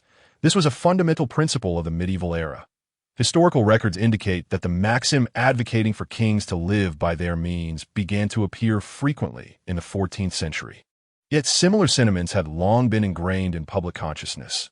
Building upon Aristotle's political and moral philosophy, medieval political philosophers posited that a happy life arises from self-sufficiency and moderation, and that monarchs or lords, as models for their subjects, should embody these virtues. In the eyes of contemporaries, a wise king or lord should sustain themselves through their land's income without exploiting their subjects or compromising their interests. The very language of the expression, using the term should, illustrates a moral appeal to curtail excessive power wielded by kings or lords, representing a demand from an ethical standpoint. Thus, during the medieval period, lords primarily relied on the rent and labor provided by serfs on their estates to maintain their armies and bureaucracies, without imposing agricultural taxes on other nobles, merchants, gentry, or free farmers within their territories. What is there to fear? The majority of the arable land in the Barony of Aranson is already under our control. As for the few dissenters, we can simply deploy military force to subdue them. William shook his head in defiance and replied, "Furthermore, I bear the obligation to protect them, which grants me the right to levy taxes upon them. This aligns with the principle of commensurate rights and responsibilities." Uncle Adolf, Steward Osborne, and Sir Hubert found themselves a loss for words, reluctantly acknowledging the soundness of William's argument. In addition, I shall institute various commercial taxes, mining taxes, tariffs, property taxes, window taxes, and inheritance taxes, William continued, disregarding the astonished expressions of the others. However, to collect these taxes, we must first establish a robust government to govern the Barony of Aranson that can wait for now. Well, young William, regardless of the circumstances, I shall assist you. Master William, what do you wish to do? Your Highness, I shall comply with your orders. Uncle Adolf, Butler Osborne, and Sir Hubert despite finding William's ideas somewhat impractical, nodded in agreement and spoke up. During the medieval period, due to the inadequacies in the administrative system, taxation posed significant challenges. Consequently, the crude yet straightforward methods of head taxes and tolls were favored by the lords, as they incurred relatively low costs. It would be utterly unfeasible to implement the diverse taxation system that William envisioned. Such an endeavor would necessitate the establishment of an overwhelmingly large bureaucratic and administrative apparatus. Even if taxes were begrudgingly collected, it would be improbable to sustain such bureaucrats, rendering the effort exceedingly unwise. Nevertheless, Adolf and the others decided to first observe William's actions before passing judgment. After all, the entire barony of Arankson was a conquest of William's, and he could mold it as he pleased. Should any complications arise, Adolf and his companions would step in to assist William. William turned his gaze towards Adolf and said, "Uncle Adolf, I would like to appoint you as the mayor of Arankson City to assist me in establishing a municipal government to govern the entire barony of Arankson. It seems you have some ideas already. Do share, young William," Adolf replied with a smile. William nodded and elaborated. "I plan to divide the barony of Arankson into Arankson City and 11 counties, centered around the larger villages and towns based on population and geographical features. Within these 11 counties, we shall select gentlemen to form a council of elders to govern alongside our appointed local officials. They will possess the authority to supervise the officials, but will not interfere with administrative or judicial matters. Meanwhile, Arankson City will be managed by the municipal government that you, Uncle Adolf, will establish, overseeing both the urban and suburban areas. The municipal government will comprise various departments, including a defense bureau, a police bureau, a bureau of commerce, a taxation bureau, a civil registry bureau, and a court," William continued. "Among these, the military, police, taxation, and commerce sectors are of utmost importance. If that is the case, we will require an abundance of individuals with management experience.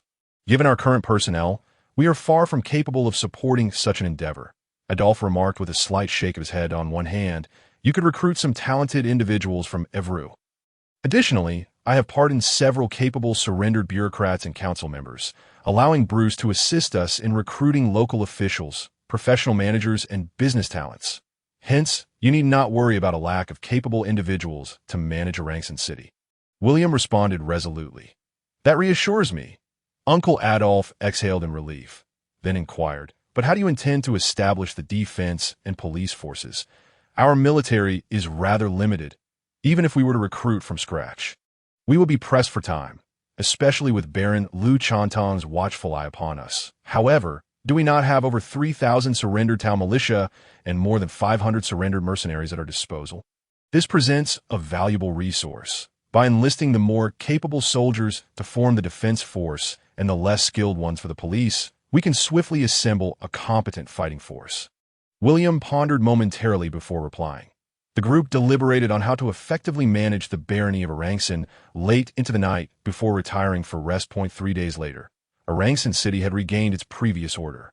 The streets were no longer populated by soldiers wandering aimlessly, replaced instead by police clad in black leather armor, wielding large shields and short swords, patrolling diligently to maintain order.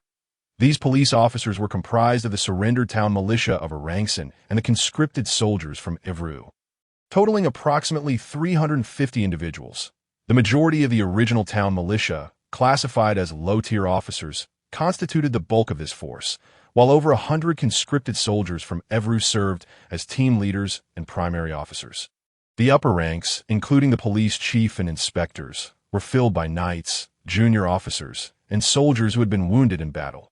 Though this young police force had been established for less than 2 days, with William's unwavering support, it quickly took shape. Of course, the police force extended beyond 350 personnel. They belonged to the newly formed police bureau.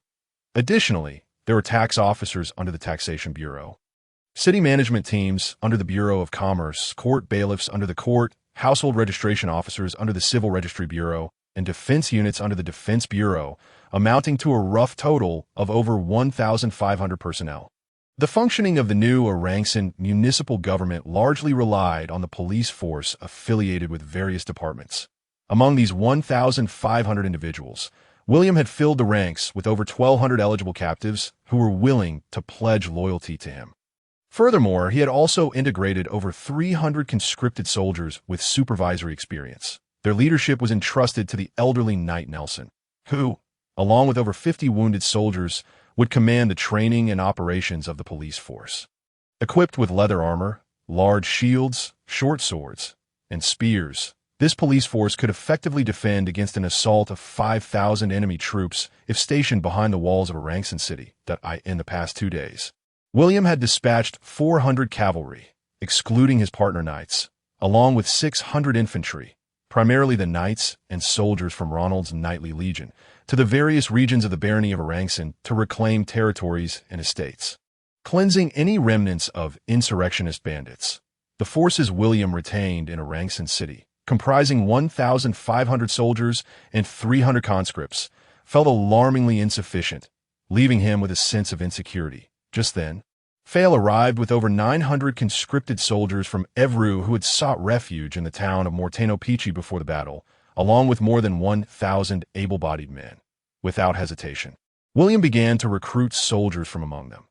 These 2,000 conscripts were diligent and capable serfs, unlike the cunning surrendered town militia, making them excellent candidates for military service. At this juncture, William was not particularly discerning. Having excluded over 100 individuals who were simply too frail, he assimilated the remaining over 1,900, along with 800 robust individuals recruited from nearby estates, into a massive new recruits battalion for training. A side note, the previously surrendered town militia had proven to be excessively crafty.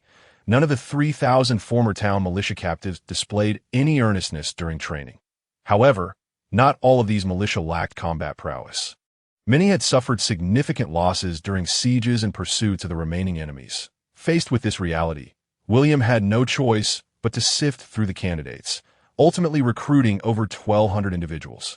He planned to enslave the remaining half, filling the labor shortages in the estates caused by the conscription of able-bodied men. 4 days later, under the training of Sir Hubert, Knight Geoffrey, Knight Fail, and 120 partner knights who had undergone modern military training. The 2,700 new recruits and 1,000 police officers participating in rotation training were able to form a semblance of proper formation, although their marching was still somewhat awkward and their emergency assemblies chaotic. William could not demand too much, as training a mere 100 soldiers was fundamentally different from instructing a massive force of nearly 4,000. Observing the new recruits marching in formation, William stroked his chin in contemplation. Excluding the 800 knights and 1,500 police officers, the direct forces at my disposal now number nearly 4,500. Should I proceed to recruit more soldiers, the previous rough structure will require considerable reorganization. With this thought in mind, William turned to Uncle Adolphe and said, "Uncle Adolphe, I wish to establish a formidable army directly under my command. Might I inquire if the over 1,000 soldiers directly under Uncle Robert could be transferred to me?" "Certainly, William. You may take that force. Your Uncle Robert likely intended to entrust them to you long ago." Uncle Adolphe nodded in agreement. "Thank you very much, Uncle Adolphe. When we return to Evru, I would appreciate your assistance in conveying this to Uncle Robert." William expressed his gratitude with a smile. "Not a problem, William," Uncle Adolphe replied. "Uncle Adolphe, Sir Hubert, Butler Osborne, allow me to present to you the proposal for the establishment of my direct military force," William said as he handed a scroll of parchment to the three for their review. "A standing army of 7,000? The financial resources of Arangston alone could scarcely support this," Adolphe exclaimed in astonishment after examining the parchment. Sir Hubert, who had leaned in to listen, glanced at the contents of the parchment and voiced his skepticism. "What about the knightly legion? Without knights and cavalry, how can we possibly secure victories?" "No, Uncle Adolphe, Sir Hubert. The composition of this brigade of 7,000 includes a regiment of police and a logistics unit made up of discarded recruits and conscripts. Generally speaking, this army retains only 2 regiments, comprising 3,000 infantry and a slightly undermanned cavalry regiment of 500, 150 light cavalry, and 350 light horsemen, alongside the personal guard cavalry, reconnaissance light cavalry companies, siege engineers, and accompanying craftsmen and physicians. We can support a total of around 4,000 MNAS for the Knightly Corps. I envision them as a temporary formation. Once the 40-day service period elapses, they will disband and return to their territories. Therefore, our cavalry strength cannot solely rely on them. We must possess our own cavalry force.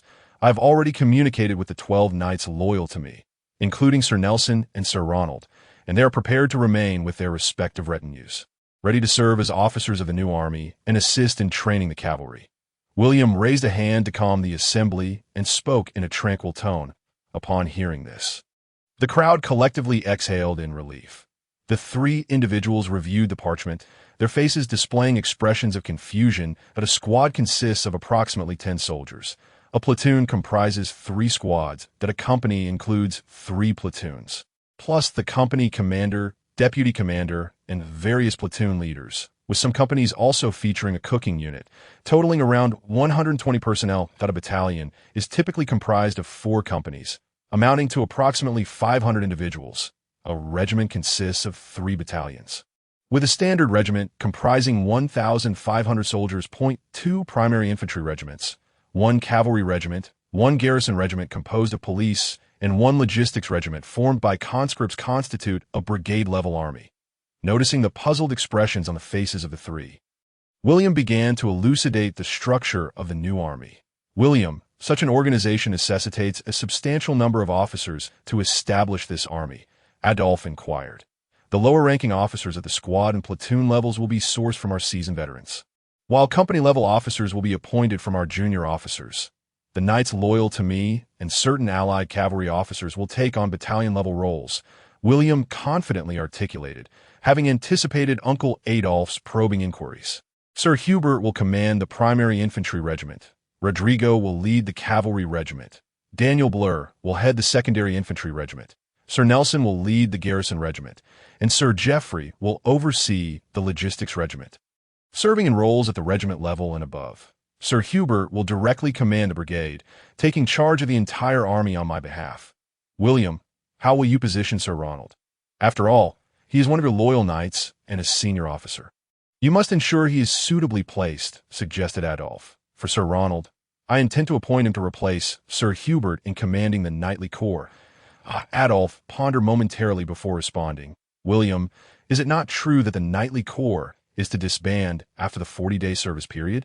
What arrangements will be made thereafter?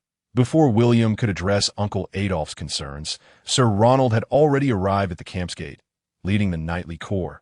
Upon learning that Sir Ronald was returning with his forces, William's face lit up with excitement as he rode out to greet him. William exited the camp. He witnessed Sir Ronald dismounting, kneeling on one knee, and with an expression of fervor, he declared, Your Highness William, Sir Ronald has fulfilled his duty and has successfully taken control of all villages and estates within Baron Aranson's domain. Thank you, Sir Ronald, for your arduous journey. Did you encounter any resistance from the rebel forces along the way? William inquired with apparent concern. In response to your Highness, thanks to your favor, we encountered no attempts at resistance from the villages and estates we came across. Even the scattered mercenaries of the rebels surrendered immediately upon learning we were your army. Sir Ronald respectfully recounted. Well done, Sir Ronald. I hereby appoint you, as the leader of the Knightly Corps, to lead them in battle on my behalf. A faint smile graced William's lips as he spoke. Your command is my mission, Your Highness William, Sir Ronald replied, kneeling and placing his right hand over his heart in salute. Rise, Sir Ronald. William assisted Sir Ronald to his feet, smiling as he added, Come, let us go and observe the new army I have been training these past few days. As they walked, William patiently explained the new army and its officers to Sir Ronald. Upon learning that his old rival, Sir Hubert, was to command a brigade of nearly 7,000, Sir Ronald's chest heaved. His complexion flushed. William noticed Sir Ronald's agitation, understanding the history of rivalry between them. Ever since being defeated by Sir Hubert in that fateful duel and stripped of his command, Sir Ronald had harbored resentment, feeling he was no less capable than Sir Hubert. Although he dutifully served as Sir Hubert's second-in-command in the cavalry regiment, he often countered Sir Hubert's opinions during military council meetings, leading to a contentious dynamic between them. Discovering that Sir Hubert would command a force nearly 10 times his own only heightened Sir Ronald's frustration, ultimately culminating in an outburst. "Your Highness William," Sir Ronald interjected, riding up to him and gesturing toward the soldiers in training. "I refuse to accept this. I believe my leadership skills and achievements are on par with those of Sir Hubert. Please allow me to challenge him to a contest to determine who possesses superior command abilities. I am confident that the soldiers of the Knightly Corps are far more formidable than the new recruits under Sir Hubert." William pondered Sir Ronald's request for a moment before nodding in agreement. "Very well, Sir Ronald. I shall grant you 1 day to prepare. Select 100 infantrymen to match against 100 of Sir Hubert's men. Whoever prevails will assume command of the new army and become the foremost warrior in my ranks." As the leader of a faction, William encouraged competition among his commanders rather than a rigid unity.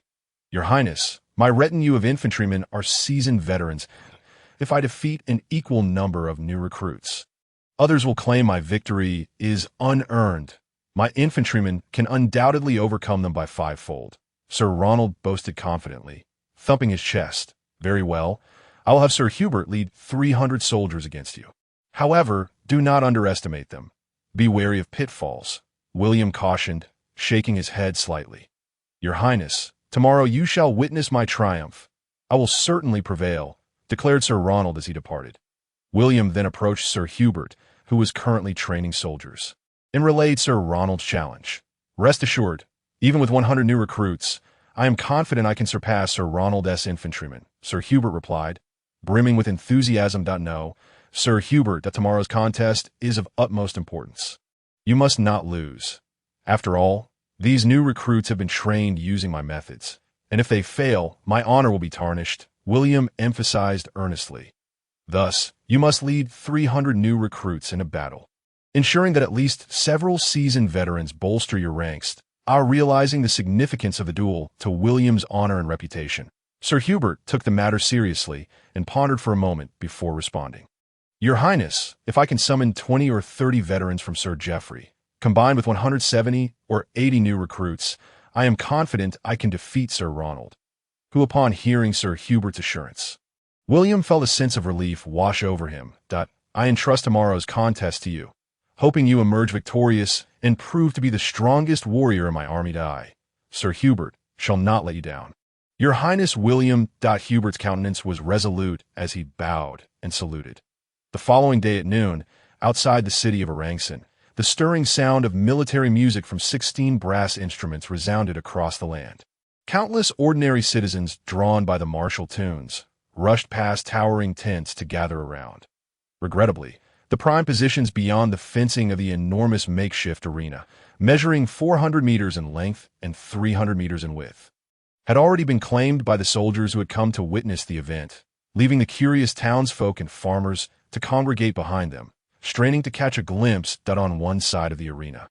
3 viewing platforms had been constructed, 1 large and 2 smaller ones, all adorned with seats on several tiers, their vast red canopies shielding spectators from the blazing sun on the central platform.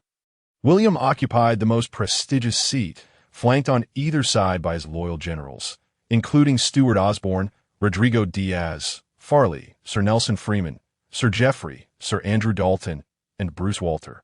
With a wave of his hand, William signaled for the 16 buglers to cease their performance. Folding their instruments under their arms in the arena, Sir Hubert and Sir Ronald emerged from their respective ranks, armed with lances, and rode forth to face each other, standing in mutual regard. "Hubert, this time I shall erase the disgrace you inflicted upon me. The title of Chief Knight shall rightfully belong to me," Sir Ronald declared, his eyes wide and fixed upon Hubert, his voice laced with animosity. "Sir Ronald, this is a futile struggle. In this battle, you shall once again suffer a shameful defeat." Sir Hubert replied with a nonchalant shake of his head, adopting an air of disdain. "You—" Sir Ronald was rendered speechless by Hubert's words. At that moment, a knight bearing a red banner emblazoned with twin lions rode up to their side, surveying the 2 men before him, and inquired, "Why have you come here at this time?" "We have come to fight for the glory and honor of the Chief Knight," they both proclaimed in unison, no longer engaged in verbal sparring. "Are you willing to fight to the death, but grant no mercy to those who surrender?" "We are willing." "Then go forth. Fight for the glory and honor of the chief knight. As the flag-bearing knight concluded his words, Sir Hubert and Sir Ronald turned their horses and galloped towards William's platform, lowering their lances in a gesture of respect. William, observing the two men from below, smiled and nodded, saying, "Sir Hubert and Sir Ronald, both of you are my trusted generals, and the soldiers under your command are dear to me. I do not wish to see any of you or your men come harm. Therefore, I have prepared wooden lances and wooden Norman swords for you. Should any of you receive a strike to the chest that leaves a white mark, you shall be deemed unfit for battle and must withdraw. Fight valiantly, and may the heavens bestow strength upon you. May the heavens grant us strength." Sir Hubert and Sir Ronald echoed together. With William's signal, Hubert and Ronald turned their horses and returned to their respective ranks. Dismounting to rejoin their troops in the arena, the two armies stood 100 meters apart, facing each other. Sir Ronald led 100 accompanying infantry, clad in pointed Norman helmets with nasal guards, wearing short-sleeved chainmail, gripping kite-shaped shields adorned with red twin lions in their left hands, and wielding light javelins, while their right hands held 2-meter-long wooden spears. To their waists hung wooden Norman swords, presenting a formidable sight. Conversely, Sir Hubert's forces were not as well equipped. Among the 200 soldiers, only the front 20 Norman heavy infantry shared the same level of armament as Ronald's men, though their shields were smaller Viking shields. And they wielded wooden Norman swords in their right hands. The Viking shield, the predominant defensive equipment among the Vikings, was typically a round shield made of wood, commonly linden, with a metallic center to protect the wielder's hand and allow for agile maneuvers. Some shields were covered in cowhide or reinforced with metal spikes and edges. This shield could protect most of the legs, with a pointed center used as a weapon to strike the enemy. Behind these Norman heavy infantry were newly trained soldiers, having undergone training for only a week. Arranged in lines of 20, they formed 9 rows deep, with the first 3 rows clad in short-sleeved chainmail and the remaining 6 in leather or cotton armor, gripping over 6-meter-long spears in a tightly packed formation that created a formidable phalanx. The first 3 rows extended their spears through the gaps between the Viking shields and over the shoulders of the Norman heavy infantry, ensuring that any enemy attempting to approach would face the onslaught of multiple spears and a Norman sword. The last 3 rows held their spears at an angle, while the final row raised their spears nearly vertically, capable of creating a barrier against incoming arrows. With another wave from William, the buglers sounded the stirring military music once more, prompting Ronald's 100 accompanying infantry to accelerate towards the fray. Meanwhile, Sir Hubert's 200 soldiers advanced at a measured pace. The distance between the two forces dwindled to around 60 meters, prompting Sir Ronald to assess the range and issue a thunderous command, urging his infantry to hurl a volley of javelins at the phalanx. Although the 20 Norman heavy infantry in Hubert's formation managed to deflect a significant number of the thrown javelins with their Viking shields, many soldiers still succumbed to the flying missiles. Numerous inexperienced recruits found themselves paralyzed by the sudden onslaught, standing in bewilderment. In this critical moment, Sir Hubert, a seasoned veteran of the battlefield, felt a pang of anxiety. Yet he knew he must not display any signs of distress, for such a display would only exacerbate the soldier's unease. Maintaining an air of calm and composure, he raised his right hand to signal, loudly commanding his men to regroup and prepare to face the enemy. Inspired by Sir Hubert's resolve, the soldiers quickly regained their focus, filling the gaps in their formation. They raised their lengthy spears, swiftly waving them to deflect several incoming javelins. Suddenly, the sunlight blazed forth, blinding Sir Ronald's soldiers who, squinting against the glare, found it difficult to aim their light javelins for a second throw. Seizing this opportunity, Sir Hubert raised his broad-bladed sword and issued the charge command, with the roar of his troops resonating ominously as they surged forward, brandishing their densely packed spears in a relentless assault. This narrative represents my inaugural attempt at writing. While it may lack flair, I can assert with conviction that I have been diligent, maintaining a schedule of 2 updates per day for over a month, and even exceeding that during the May Day holiday, surpassing the output of the majority of new books that update at a more leisurely pace. In the clash of arms, both Sir Hubert and Sir Ronald's forces exhibited their strengths. Ronald's side was not only well-equipped and trained, but also possessed a degree of ranged throwing capability, capable of demoralizing the enemy and disrupting their formation before engaging directly. In contrast, while Sir Hubert's spear phalanx proved formidable in defensive and close-quarter battles, capable of inflicting significant damage once entangled with the enemy, their reliance on holding spears with both hands left them vulnerable to ranged assaults, and the lower quality of their soldiers made them susceptible to collapse under sustained fire.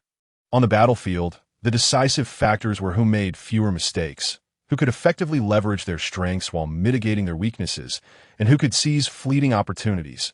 Mastering these elements would essentially secure victory.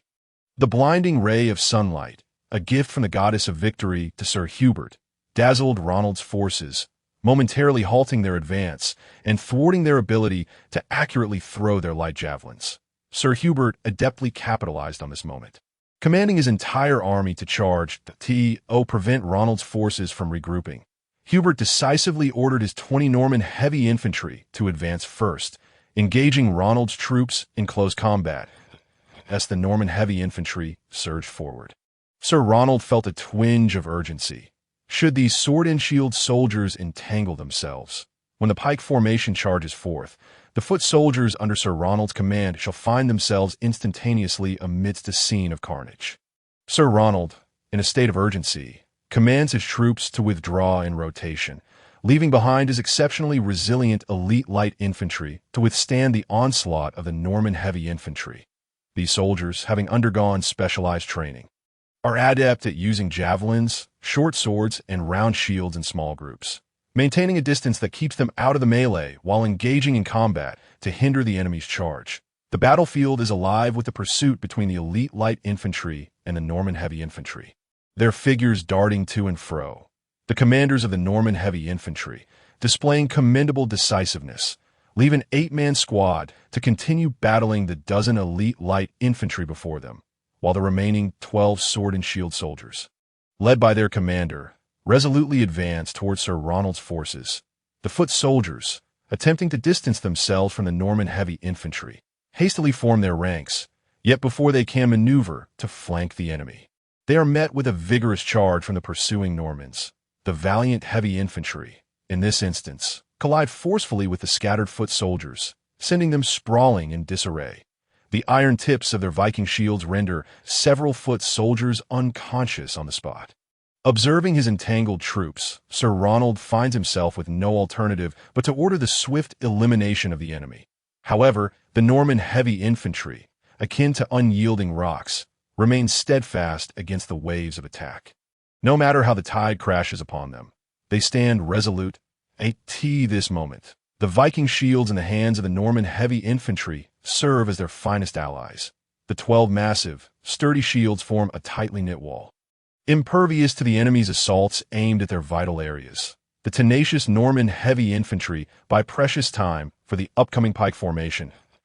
As the neatly arranged pike formation begins to sprint forward, they spread out, with the front 3 ranks lowering their pikes, their points aimed directly at the foot soldiers entangled with the Norman heavy infantry, while the back 3 ranks hold their pikes at an angle, ready to fill any gaps left by fallen comrades.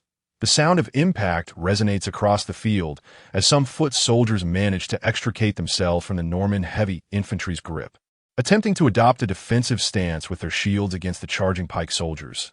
Yet they are still overwhelmed by the forceful onslaught of the pikes. Fortunately, these incoming pikes lack sharp tips, and with the protection of their shields and chainmail, the foot soldiers are merely knocked to the ground, spared from fatal injuries.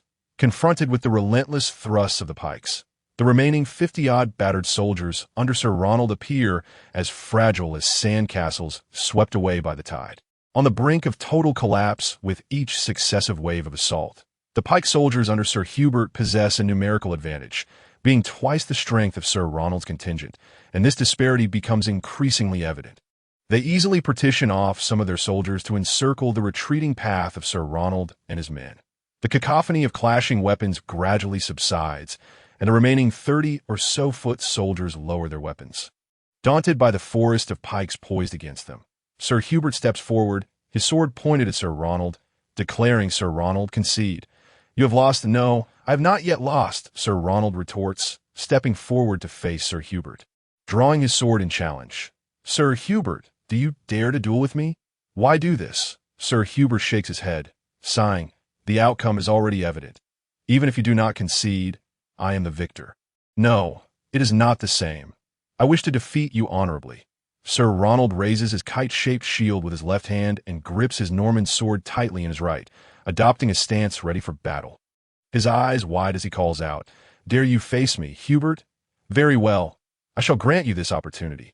Sir Hubert, shield in one hand and sword in the other, steps forward slowly, closing the distance. The soldiers on both sides watch the impending duel, retreating to form a circle several meters wide, their eyes fixed on the spectacle about to unfold. Unable to contain himself at the leisurely approach of Sir Hubert, Sir Ronald shouts and charges forward with his sword raised. Bang! Sir Hubert effortlessly deflects Sir Ronald's strike with his left-hand shield, while his right-hand sword deftly parries, forcing Sir Ronald back. Observing the seemingly contemptuous smile of victory on Sir Hubert's face, Sir Ronald's eyes widen, and his brows furrow in indignation. Unable to endure the perceived slight any longer, he charges once more at Sir Hubert. This time, Sir Ronald does not merely rush forward swinging his sword. He positions the kite-shaped shield before him, leveling his Norman sword against it, preparing to deliver a shield bash to knock Sir Hubert down, followed by a decisive thrust.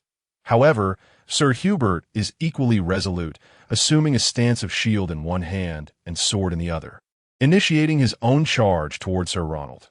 This clash is destined to be the ultimate confrontation between two formidable knights, wagering their very lives upon the outcome. Unfazed by Sir Ronald's thrust, Sir Hubert advances fearlessly, sword in one hand and shield in the other. Clang! The strike, fueled by Sir Ronald's conviction, is effortlessly met by Sir Hubert's defenses. The shield bash is countered by Sir Hubert's kite-shaped shield, and the thrust of the sword is deftly deflected, failing to land a blow on his adversary. Yet, Sir Ronald refuses to relent easily. He knows well that his assault against the powerful Sir Hubert will yield little in that fleeting moment when his sword and shield are blocked.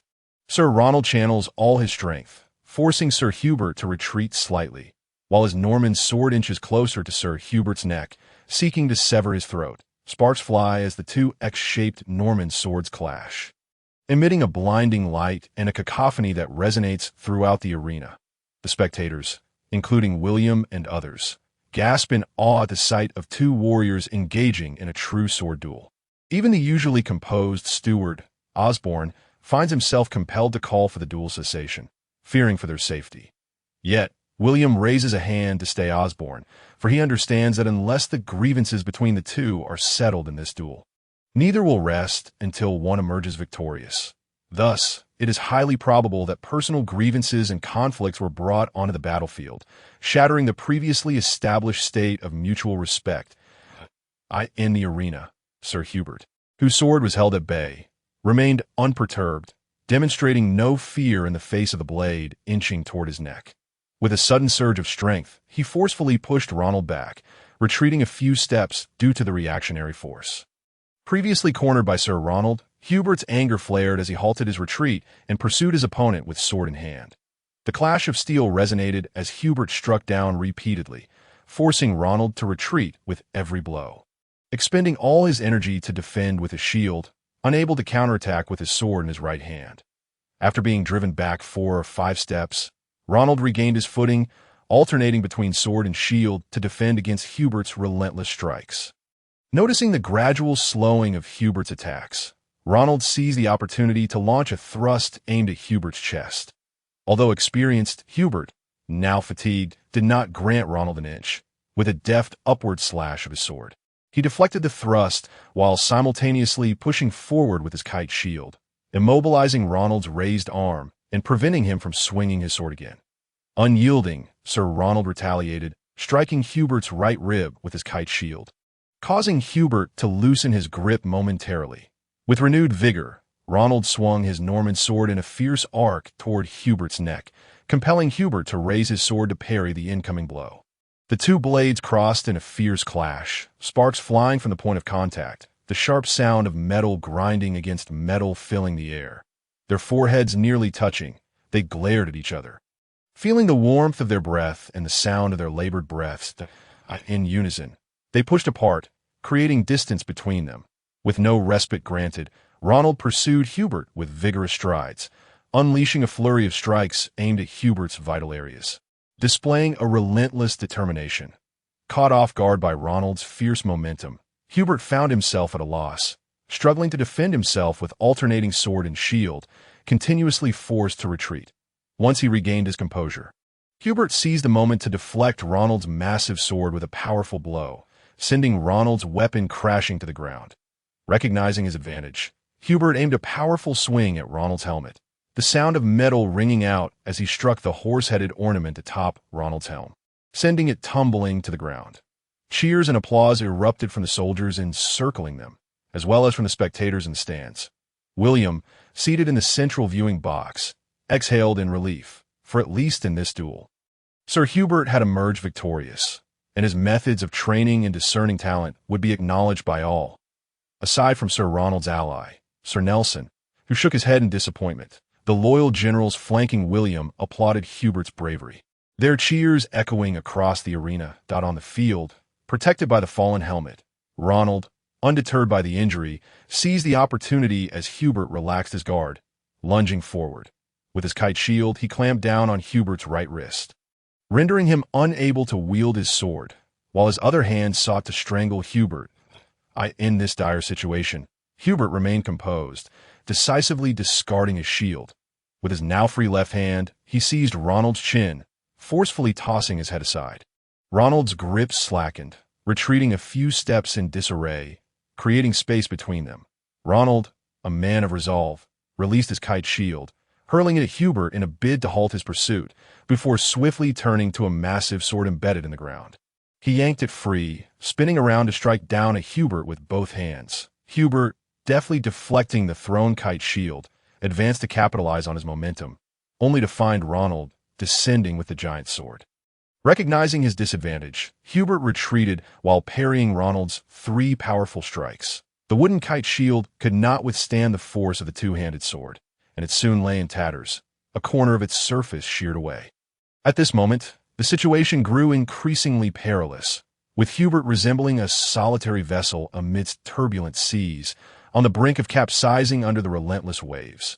William, observing from the stands, wiped the sweat from his brow, as his loyal generals gasped in alarm, concern etched on their faces, with Sir Farah, close to Hubert, turning away in distress. In the arena, Hubert, determined to withstand Ronald's fierce assault, hurled his shield and Norman sword at Ronald before sprinting to the massive sword. Gripping it firmly, he swung it toward Ronald. However, in his haste, Hubert was unable to parry Ronald's charge and the giant sword's downward swing, forcing him to raise the massive blade in defense against the relentless blows.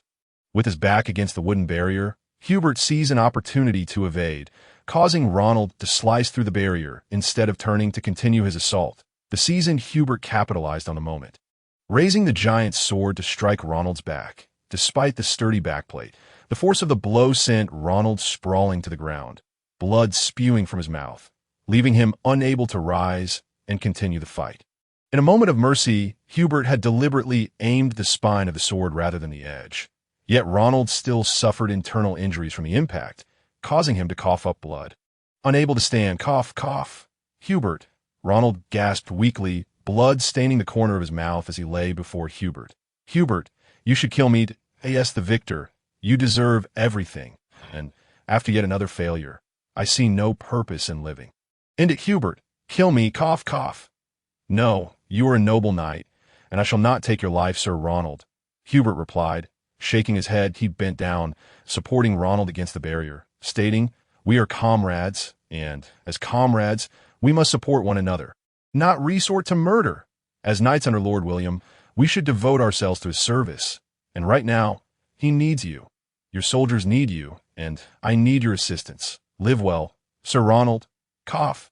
Thank you. Hubert, cough. Ronald suddenly erupted into a fit of coughing, glancing up at William, who was hurrying toward them with medics.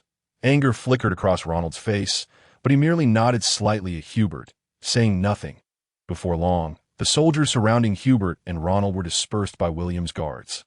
William arrived with several experienced medics, instructing, "Doctor, immediately attend to Sir Ronald's injuries. Medics, carry him to the mayor's residence for treatment."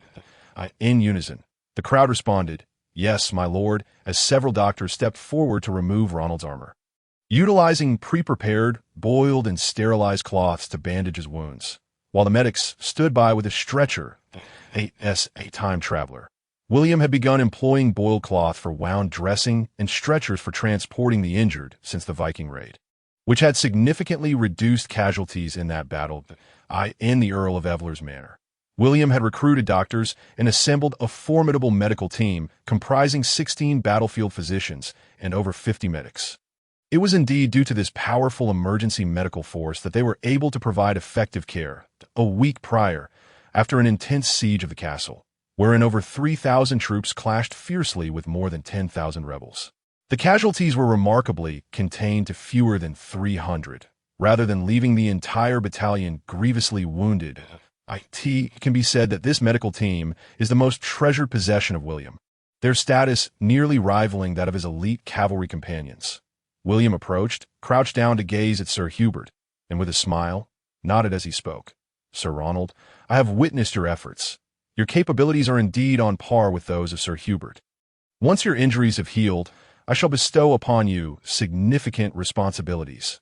Your Highness, William." Sir Ronald could not contain his tears of gratitude, after Sir Ronald was carried away on a stretcher by the medics to the mayor's residence.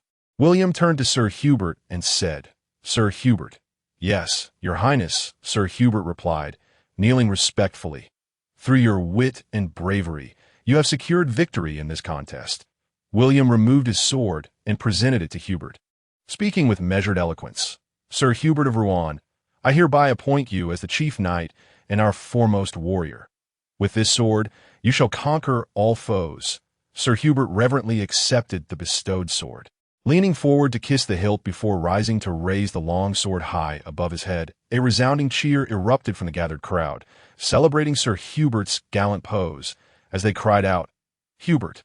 Hubert! Hubert!" The chorus of voices crescendoed, led by the soldiers under Sir Hubert's command. Amidst the jubilant clamor, Butler Osborne, Baron Adolf, Fal Osborne, Sir Rodrigo Diaz, Daniel Blear, Sir Geoffrey, Sir Andrew Dalton, and Sir Nelson all converged upon Sir Hubert, offering their heartfelt congratulations. "Congratulations, Hubert! You are now Master William's chief knight and our foremost general." Butler Osborne smiled and nodded in commendation. "Indeed, it is truly enviable for young William to have a knight of such exceptional ability and unwavering loyalty as you." "Today's glory is rightfully yours, Sir Hubert," remarked Baron Adolf, admiration evident in his expression. "Sir Hubert, I recognize your extraordinary potential long ago. It is no surprise you have gained Master William's trust and esteem." Fal Osborne joined in, his tone exaggerated with admiration in the face of the accolades from the noble lords and knightly leaders. Sir Hubert gracefully bowed in response. Displaying no hint of arrogance, he resembled the finest jade, the king of precious stones, embodying the virtues and talents that align perfectly with the term gentleman. He fostered camaraderie with his fellow knights, exhibiting loyalty to their faith, respect for their lord, prudence in speech, fairness and tolerance on the battlefield, as well as a steadfast adherence to honor and humility, thus epitomizing the ideal of a noble knight. Tonight, to celebrate Sir Hubert's elevation to chief knight, a grand banquet will be held in front of the town hall, where all shall revel in a sumptuous feast. As the crowd gradually quieted, William gestured and proclaimed, "All officers of the rank of captain or above, regardless of their station, are invited to partake in the celebratory dinner at the town hall, with unlimited bread and an array of wines. Long live His Highness William." The crowd, once subdued, erupted into fervent cheers, their voices echoing into the heavens, a cacophony that seemed unending. Once the cheers subsided, William, under the protection of his cavalry companions, managed to extricate himself from the exuberant soldiers that he found such boisterous scenes somewhat overwhelming. Despite his proficiency in oratory and morale boosting, William cherished moments of solitude to ponder, organize, and reflect upon his gains and losses. As night fell, the joyous strains of music emanated from the town square, resonating through every street and alley of Aranson, infusing the city with a vibrant, festive atmosphere. Before a blazing bonfire, a troupe of performers, comprising bards, harpists, drummers, and jesters, all summoned by William, immersed themselves wholeheartedly in their art. The jester, clad in a tight, bright yellow costume, danced and performed acrobatics to captivate the audience. Meanwhile, the harpist, seated on the stone steps with a U-shaped harp, played ethereal and enchanting melodies, accompanied by the rhythmic beat of the drummer's subtle yet resonant percussion.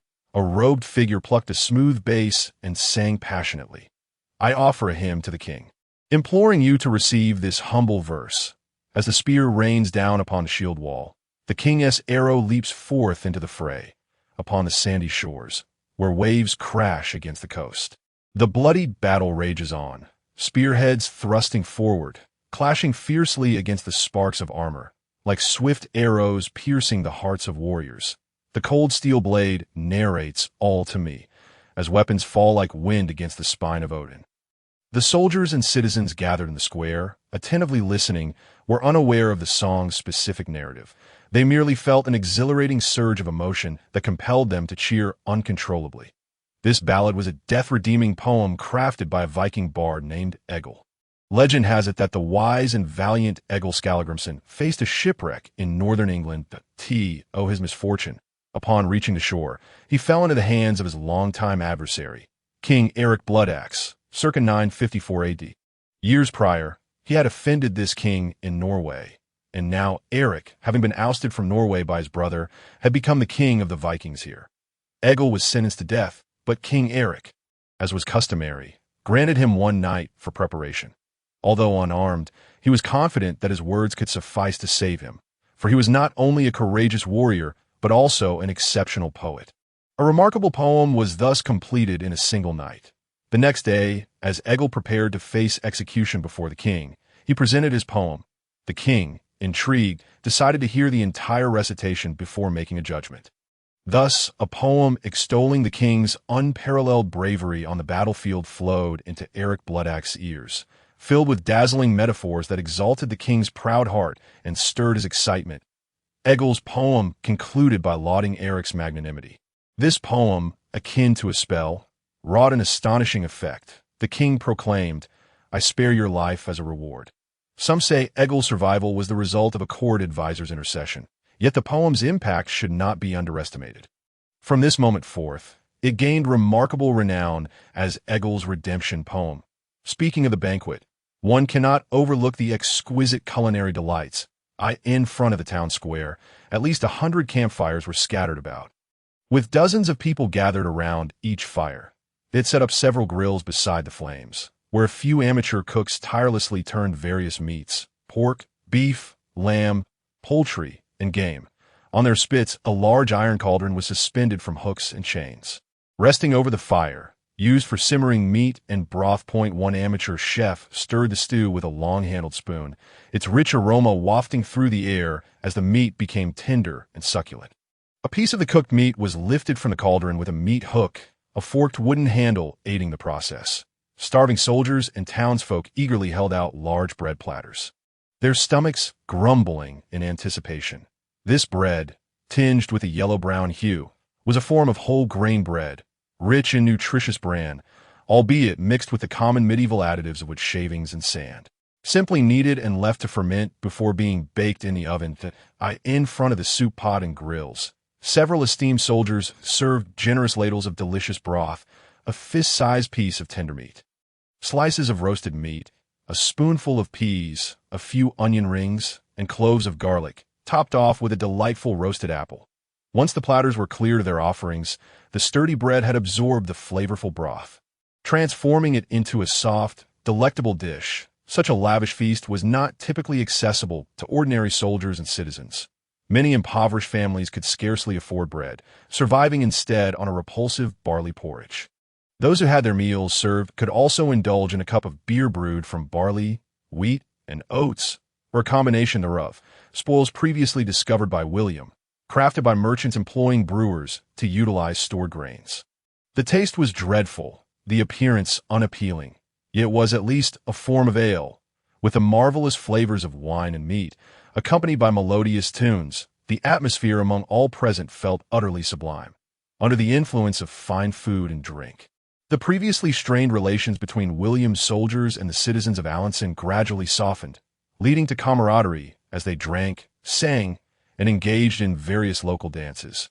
The banquet hall, illuminated by 5 massive chandelier candles and a long line of candles along the walls, measured 25 meters in length and 8 meters in width at the far, and stood a long table accommodating around 5 individuals, while 2 rows of 18-meter-long tables filled the space below. William, Steward Osborne, Sir Hubert, and Uncle Adolph occupied the foremost seats, while knights and officers, based on their proximity to William and their ranks, took their places, filling both rows of long tables. Once everyone was seated, William clasped his hands over his chest and closed his eyes in prayer. The poor shall be fed and filled. Those who seek the Lord shall praise him. Their souls shall attain eternal life. Glory be to the Father, and to the Son, and to the Holy Spirit, from this day forth and forevermore. Amen. The assembly echoed William's prayer in unison. As the prayer concluded, Steward Osborne rang a copper bell, signaling the servants outside to serve the meal. At the sound of the bell, the doors to the dining hall opened, and a line of servants entered, bearing food. First came the master of the kitchen, presenting white bread and butter, followed by an array of servants who brought various meats, fish, vegetables, soups, and stews. Lastly, the wine steward and his assistant arrived with wine and beer. The tables were soon laden with an abundance of food, exuding enticing aromas. Within the brightly lit hall, all present adorned themselves in their finest robes and attire. The 40 or so knights, in particular, were resplendent in their finery, with several high-ranking officers draped in capes. William, seated at the head, wore an outfit of utmost elegance, his head crowned with a jeweled gold diadem, clad in a blue silk robe intricately embroidered with golden threads depicting splendid designs and the Normandy family crest. His waist was cinched with a jeweled belt, and a long, jewel-studded red cloak flowed behind him. With a sword in his left hand and a golden scepter in his right, he exuded an air of authority. During medieval feasts, neither guests nor hosts were permitted to wear full armor at the table. Iron gloves, arm guards, breastplates, and helmets were strictly forbidden, as such attire implied a readiness for assassination and was a blatant affront to others' honor. However, weapons could be carried, and knights and officers typically had a personal dining knife, small blade, or dagger for cutting their food. Once all the dishes were served, William nodded in satisfaction, raised his goblet, and proclaimed, "Ladies and gentlemen, raise your cups and drink deeply." With that, William took the lead, downing his cup of wine in one go. Only after William finished his first drink did the knights and officers begin to toast one another and enjoy their meal. Turning to Sir Hubert, William raised his filled cup and said, "Come, Sir Hubert, our hero, let us drink this toast. And you, Uncle Adolph, Steward Osborne, let us all raise a glass to him," in response to William's suggestion. Uncle Adolph and Steward Osborne eagerly lifted their cups, enthusiastically toasting Sir Hubert. "Thank you, Your Highness William. Thank you, Baron Adolph, Steward Osborne. I shall drink this cup." With that, Sir Hubert raised his filled goblet and clinked cups with William and the others, downing the wine in a single gulp. In the medieval era, when toasting, both parties were expected to finish their drinks completely. The notion of merely sipping was non-existent. After all, the sentiment of a deep bond deserves a hearty drink resonates universally across cultures. As the atmosphere grew more animated with mutual toasts, knights and officers eagerly used their knives to carve meat from their platters or ladled rich broth and chunks of meat from the stew pot with spoons, or simply grasped food with their hands. They placed it upon their plates, which could be made of hardened bread, wood, or white wax. However, the fork, a common utensil in later European cuisine, had yet to make its appearance. It only began to gain popularity in the late 16th century. Early Europeans expressed considerable unease about the fork, as exemplified by the Byzantine princess Theodora in the 11th century. Upon marrying the Venetian governor Domenico Selvo, she insisted on having a eunuch cut her food for her, which she then speared with a fork, much to the astonishment of fellow diners. The Bishop of Ostia criticized her for being excessively proud and graceful, claiming her manners were antiquated. The banquet atmosphere reached a crescendo as guests developed hearty appetites, each consuming an average of a chicken, several large pieces of roasted meat, numerous slices of white bread, and several cups of wine. Among other delicacies, they chatted animatedly, recounting tales of Sir Hubert's gallant duels, with some even breaking into songs from their homelands. Naturally, loud disruptions and quarrels were strictly prohibited, regardless of who was at fault. Guests were expected to vacate the table immediately. Among all the guests, one particularly large and robust knight held a platter brimming with a pig's hind leg in one hand, while the other wielded a short sword to cut his meal. In no time, he devoured the entire leg, leaving nothing but the bone. Setting down the now empty platter, the knight raised a wooden barrel of wine, clutching it with both hands as he tilted it to his mouth, gulping it down with gusto until it was completely emptied, satisfied as he wiped his mouth and belched contentedly. In a culture dominated by chivalry, the prevailing notion celebrated those who could consume copiously, equating great appetites with strength and valor. The saying "a horse that can run 1,000 miles can also consume a bushel of grain" aptly captures this sentiment. Thus, upon witnessing this knight's impressive stature and voracious appetite, William felt a surge of delight and called out, "This knight possesses an admirable capacity for food and drink. Pray, introduce yourself."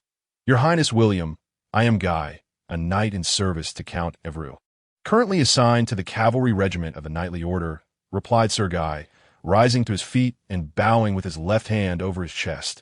"Excellent, truly a valiant hero," exclaimed William, stepping forward to address this knight. "Sir Guy, I bestow upon you this shield, hoping you shall serve the Normandy family with unwavering loyalty."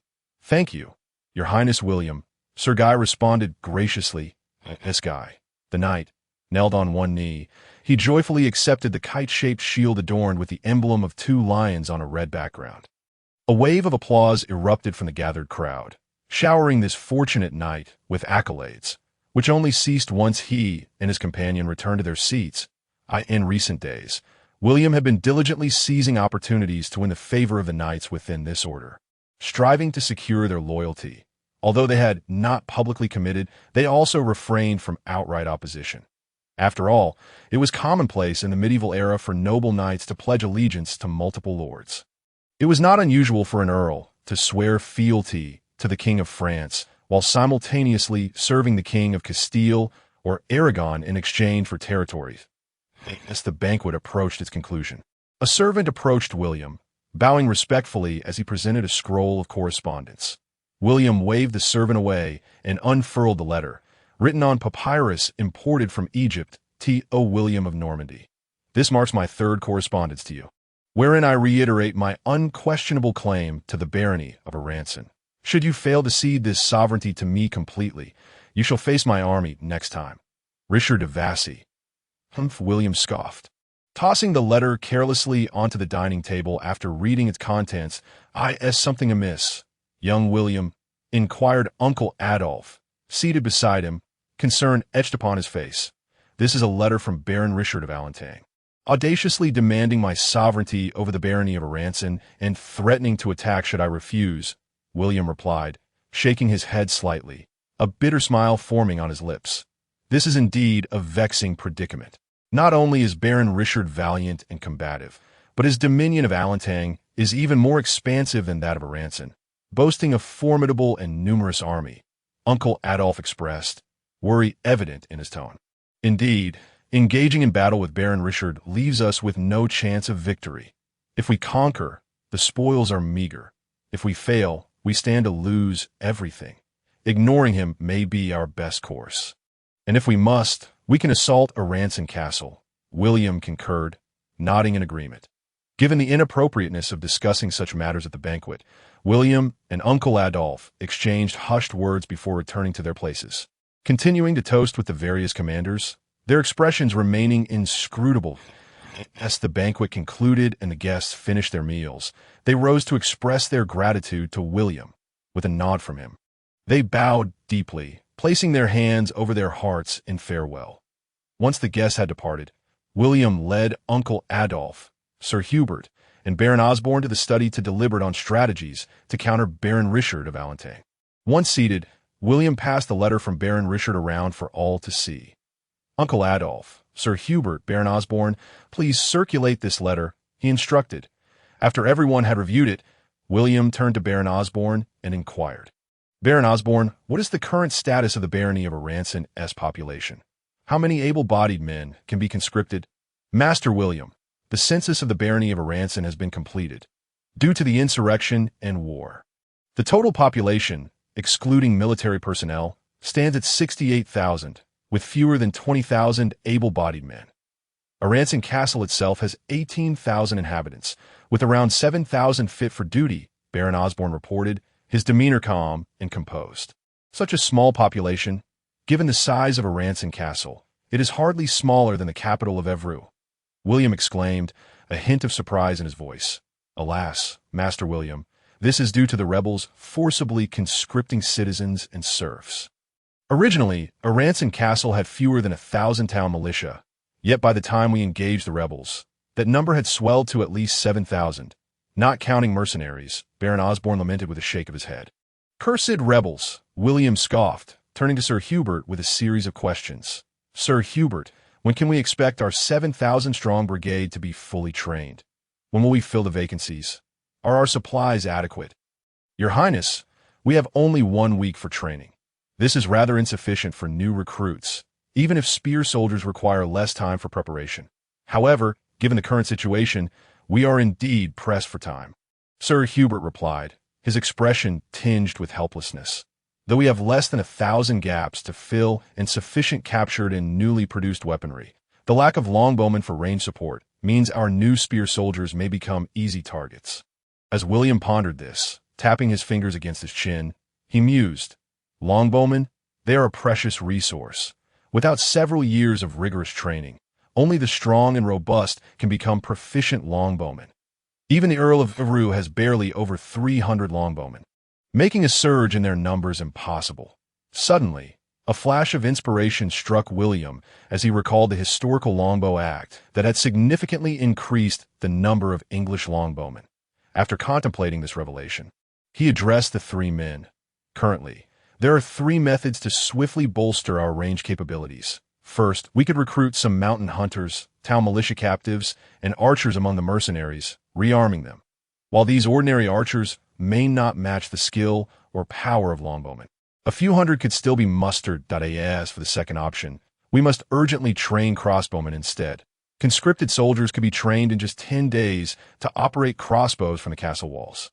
By the way, how are we progressing with the crossbows modeled after those we captured? Your Highness, our weapons workshop has produced 130 crossbows in recent days, and we anticipate a maximum production rate of 50 per day, Baron Osborne replied. Upon hearing this, a sense of assurance washed over William and his companions. At least in the coming days, they would have an additional 300 ordinary archers and 200 crossbowmen. A significant boon indeed.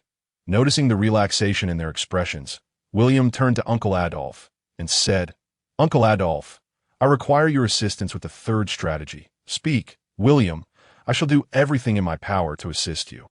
Uncle Adolf replied with a smile that I would like you to issue 2 decrees in the name of Baron Aranson, one for the reserve forces and the other for the longbowmen.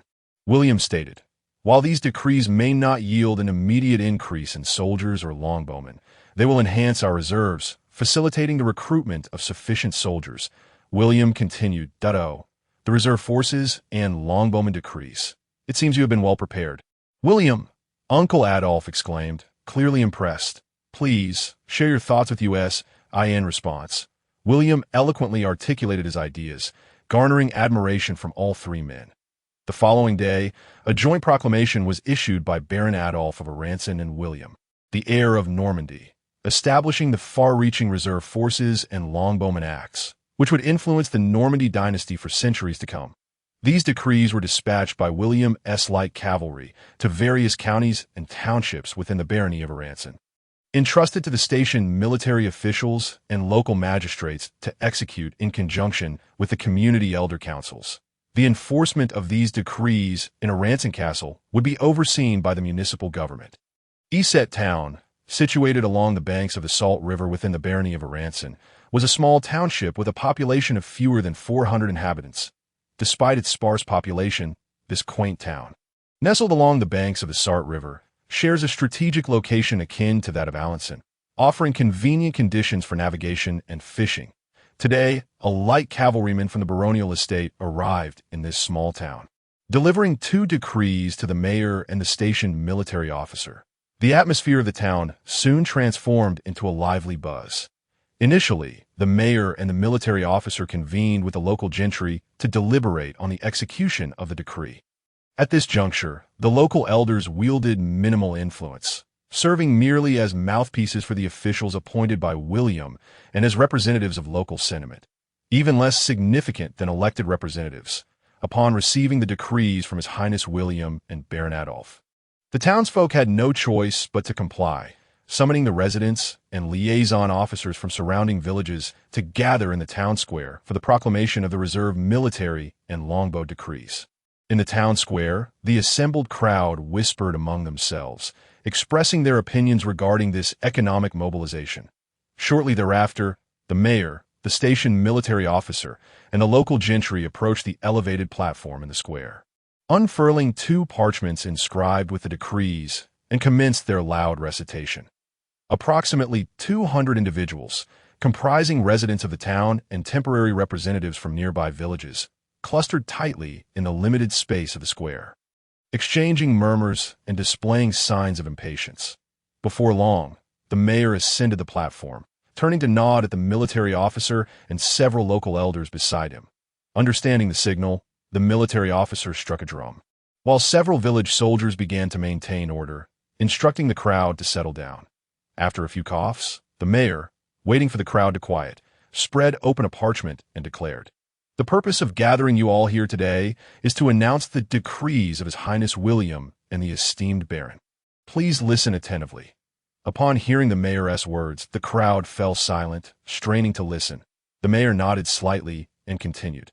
"First, regarding the reserve military decree, His Highness and the Lord require all able-bodied men within the barony of Alençon to participate in a 2-month winter military training and register as reserve soldiers." Before the mayor could finish his statement, the crowd erupted into loud protests, voicing their discontent.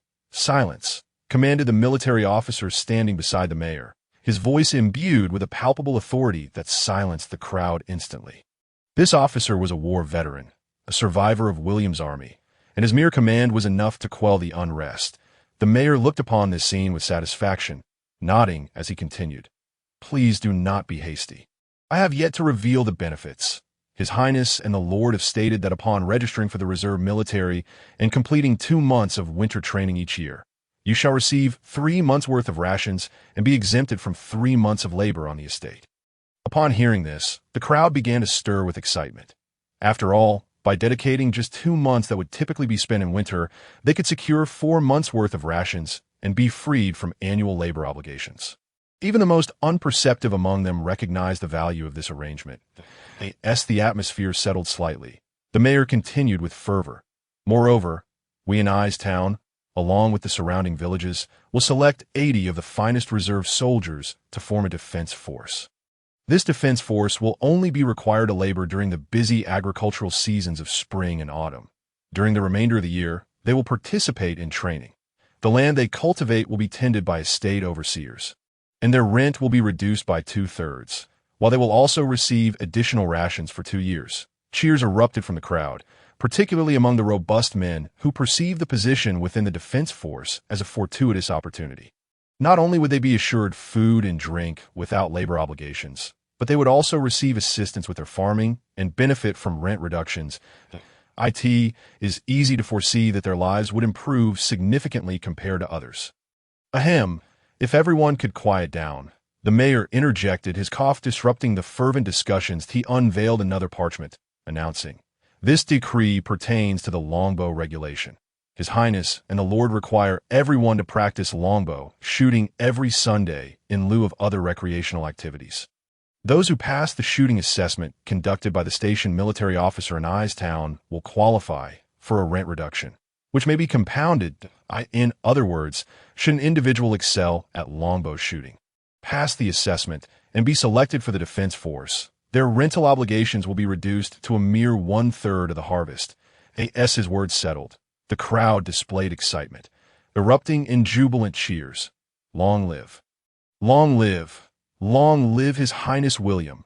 They had never anticipated such benevolence from the newly arrived lord, who would alleviate their rental burdens, an unprecedented occurrence. Previously, the lords of this land imposed labor duties and soldier conscriptions without any compensation. Each time they were called to serve, they provided their own provisions, often at great personal cost. Ordinary agricultural tasks were manageable, but when faced with cart and horse duties, serfs were compelled to use their own transportation to deliver specified quantities of grain or goods to designated locations. With distances varying, for the impoverished farmers lacking transport, it meant carrying burdens on their backs. Such labor was both time-consuming and damaging, depleting livestock and tools, leading to deep resentment among the farmers. Additionally, many estates dictated that 3 to 4 days of travel constituted a single labor day, which was an enormous burden. Transporting grain, hay, timber, and firewood within the estate was an inevitable obligation for serfs, besides the standard 3 days of labor each week, which varied by region, but typically adhered to a 3-day norm. They were also required to assist during 2 peak seasons, the hay harvest in June and the autumn harvest from August 1st to September 29, that during these times, serfs, aside from their regular 3-day labor, were expected to help their lord. The dates for assistance varied by location, and typically the entire serf family would participate, with only the matron remaining at home to manage household chores or prepare meals for the laborers. Given the arduous nature of the assistance, feudal lords often provided small gestures of goodwill, usually offering a meal that was somewhat more substantial, featuring meat, bread, and occasionally even wine. It is evident that serfs in the medieval era endured far greater hardships than their counterparts in China. The burden of labor alone was substantial, while household farming could not cease, lest they fail to meet their grain quotas. Thus, participating in the reserve military would yield 3 months of rations and 3 months of labor exemptions, significantly alleviating future burdens. More confident men, aspiring to join the defense force and excel in longbow assessments, envision a life free from labor, with assistance for farming, annual rations for 2 years, and reduced rental obligations, only paying 1/3 in rent and 1/3 in agricultural tax, filled them with aspirations for a prosperous future. Now then, those wishing to join the reserve military may begin registering with the station military officer, the mayor concluded. Hooray! The crowd erupted in cheers, eagerly converging upon the military officer to register their intent with handprints. Meanwhile, liaison officers from other villages hurried back home, eager to share this fortuitous news with their communities.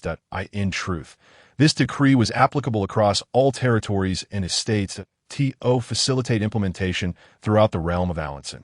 William provided certain food and monetary compensations to the 30 or so knightly landowners and Uncle Adolf. Without such compensation, these noble knights, whose interests would be adversely affected, would eventually rise in dissent, potentially obstructing the implementation of the decrees or even resorting to rebellion.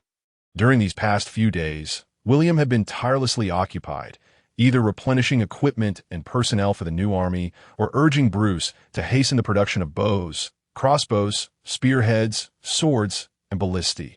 The bedrock of his focus lay particularly upon the manufacture of the ballistae.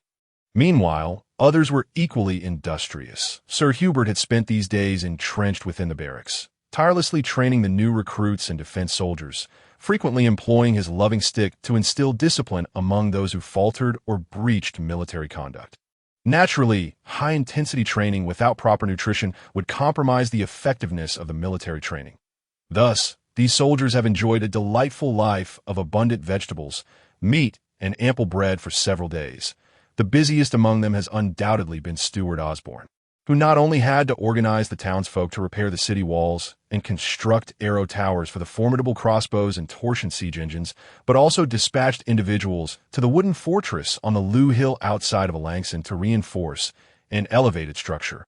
Equipping several towers with crossbows, this fortress had played a pivotal role in the recent victory against the Alençon rebels just 10 days prior. Now, facing the formidable army of Baron Argenton, this elevated wooden fortress would serve as a bulwark supporting Alençon's defensive system.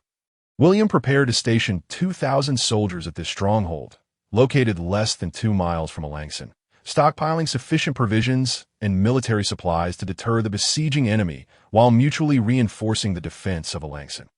Uncle Adolf, who was overseeing the administrative affairs of the Alangsson barony, was diligently recruiting soldiers and gathering resources to ensure that Alangsson had ample supplies and manpower. Meanwhile, Rodrigo, Daniel Blur, Sir Nelson, and Osborne began gradually taking over the training of new recruits from Sir Hubert, forming their respective armies with seasoned veterans comprising knights, light and heavy infantry, and retinue soldiers. Despite their relentless busyness over the past 3 days, watching the gradually forming brigade and the steadily increasing defensive strength granted William greater confidence. He could now confidently assert that the forces of Baron Argenton could not breach the walls of Alangsson. Clatter, clatter, clatter, several light cavalrymen galloped swiftly, their horses pounding relentlessly as they approached the municipal residence, creating a cacophony of sound. Your Highness, the light cavalry dismounted beneath the mayor's residence, and after receiving permission, one of them hastily entered. This moment, William had completed his tasks from the past few days, reclining in his chair, engrossed in a precious book borrowed from Uncle Adolf. This military treatise, though largely unknown to posterity, contained a modicum of military knowledge but could easily be mistaken for a novel, an audaciously autobiographical one at that. Knock, knock, knock. A series of urgent knocks echoed from outside the door. Enter. Once William granted permission, the light cavalryman stepped in, guided by a servant, and knelt on one knee with a hand over his heart, saying, "Your Highness, we have discovered that Baron Argenton's army is approaching Alangsson, now less than 60 miles away, and the situation is dire. Thus we have returned to report. Have you approached them closely and conducted a thorough reconnaissance? Tell me the scale of Baron Alangson's forces and the number of cavalry," William inquired, his face devoid of any anxiety.